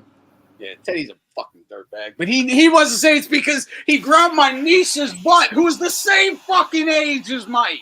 But because Mike looks 30, it matters, right? Oh, get the fuck out of here. I don't like No, him. but that's still stupid. disrespect, though. You're in his house. No, that's disrespect. I just think he's stupid, honestly. And I think he's a bit of a fraud. Is it disrespectful if she was grabbing Mike's dick? Because who says Mike was the one grabbing her ass? Who says that even happened? No. I'm saying if it happened the way they claim it happened. Yeah, okay. Then it's just you're a guest in the house, Yeah, you yeah. know. It's just, you know. They might have had a flirty relationship, and Teddy was fine with it. Probably encouraging his own niece to get knocked up by the future fucking heavyweight champ of the world. Yeah, probably. Until Mike said, "Go fuck yourself," and then it's, "Oh, you fucking sexual abuser." No, fuck Teddy, man. Fuck Teddy, dude. I hate him. Bro, he's just dumb. Like he just says all this. Oh, I'm gonna teach you how to fight, and it's like I feel like he doesn't like. I don't know. Yeah, He has done nothing but besmirch Mike Tyson's name, legacy, everything, every turn he's got his entire fucking life. But he calls out robberies occasionally. When Mike Tyson gave that motherfucker a life. No, it's funny. It's just, shit, dude. He also talks shit on Manny too. I You don't like that only shit. know Teddy because of Mike. Yeah, He's always he talking says shit a on lot Manny, of big bullshit. upping Crawford. Like, come on, man. But he had good moments too, wasn't it? Him that that he told he's doing when they robbed Manny, he told them, "Yo, you robbed him." Yeah, Jeff Horn. Yeah, he does that stuff, but it's just like I don't know. Everything he tells me, I just can't follow. Like he doesn't seem like he's like. I don't know. He feels like he's a bit of a dumb fucking guy too. He's a bit of a people pleaser. He's pretending to be smart. It's like a guy who's imitating someone who people find smart. I don't know. He's a character. It's funny. I'm sensitive to things like that. Like there's some of these guys that said. I don't think we even know what Teddy really thinks about anything. Probably not, but there's some of these guys that just have such a close tie to boxing that you'll see them, and I'll know they said bullshit through the years, but like you're kind of happy to see them. You know what they think. But it's just like Jim Lampley. When I saw him recently, I was kind of happy. I don't know, it brought back memories of I liked seeing HBO. Like, so I was like happy to see him. Yeah, but I do know like the commentary used to have some bullshit, but those old commentators, I really liked them. But they were real though. They felt real. Like it didn't feel like Lampley was real. Lampley and Stewart, man, like that. Manny Stewart and Lampley, best team ever. Yeah, they were so real that they were alive in the moment. Yeah. We need commentators like that again. Yeah, those are the greatest. Well, that's like fight companions. We need like people like Ant to do fight companions or whatever. Like the best team ever. Best team. Yeah, you know what's even crazier is that they never really fought as much as the fighters that they were watching, but they knew how to narrate like they were the greatest storytellers of all times. But yeah, the best team: Lampley, Stewart, and early Bernstein, Farhood on Showtime. And the best coaches usually aren't the best fighters. 2000s, Farhood and Bernstein, dude, they were magical together. You can go back and watch those fights; they're on YouTube. Their commentary is brilliant, for real, brilliant. Yo, is it just as brilliant as Mean Gene in WWF? Maybe. Facts. Get your order ready. Yeah, you're going, bro. Oh, Jesus Christ. Time is it? Yeah, I'm gonna head out here though anyway. Yeah, you should probably delete this stream though. Keep them on. Why? I probably should, huh? Yo, Anthony, if this is your return, let's freaking go. But if you gotta go, no, it's not a return. But no, yeah, but you know what I mean. The streams. No, no. Yeah, I guess the problem with like you have the intelligent conversations, but when you're having these like nuanced conversations, they're more likely to just go unhinged because someone. Yeah. Yeah. It's not even that, but the yeah, I just gotta get off. I gotta fucking go eat. Later, you have a good one. All right, you guys take care. God bless. Yep. Peace to all you guys. Thanks for jumping on, everybody. Great. Yeah, for sure. Leo, Alan, Jerson, everybody. I'm not going down it. What up, Fight Scout? Took the power back. Is he? Is he really though? He might be. Is Teddy a J? He might be. I know he likes to pretend he's Italian, so that checks out, right? They like to do that.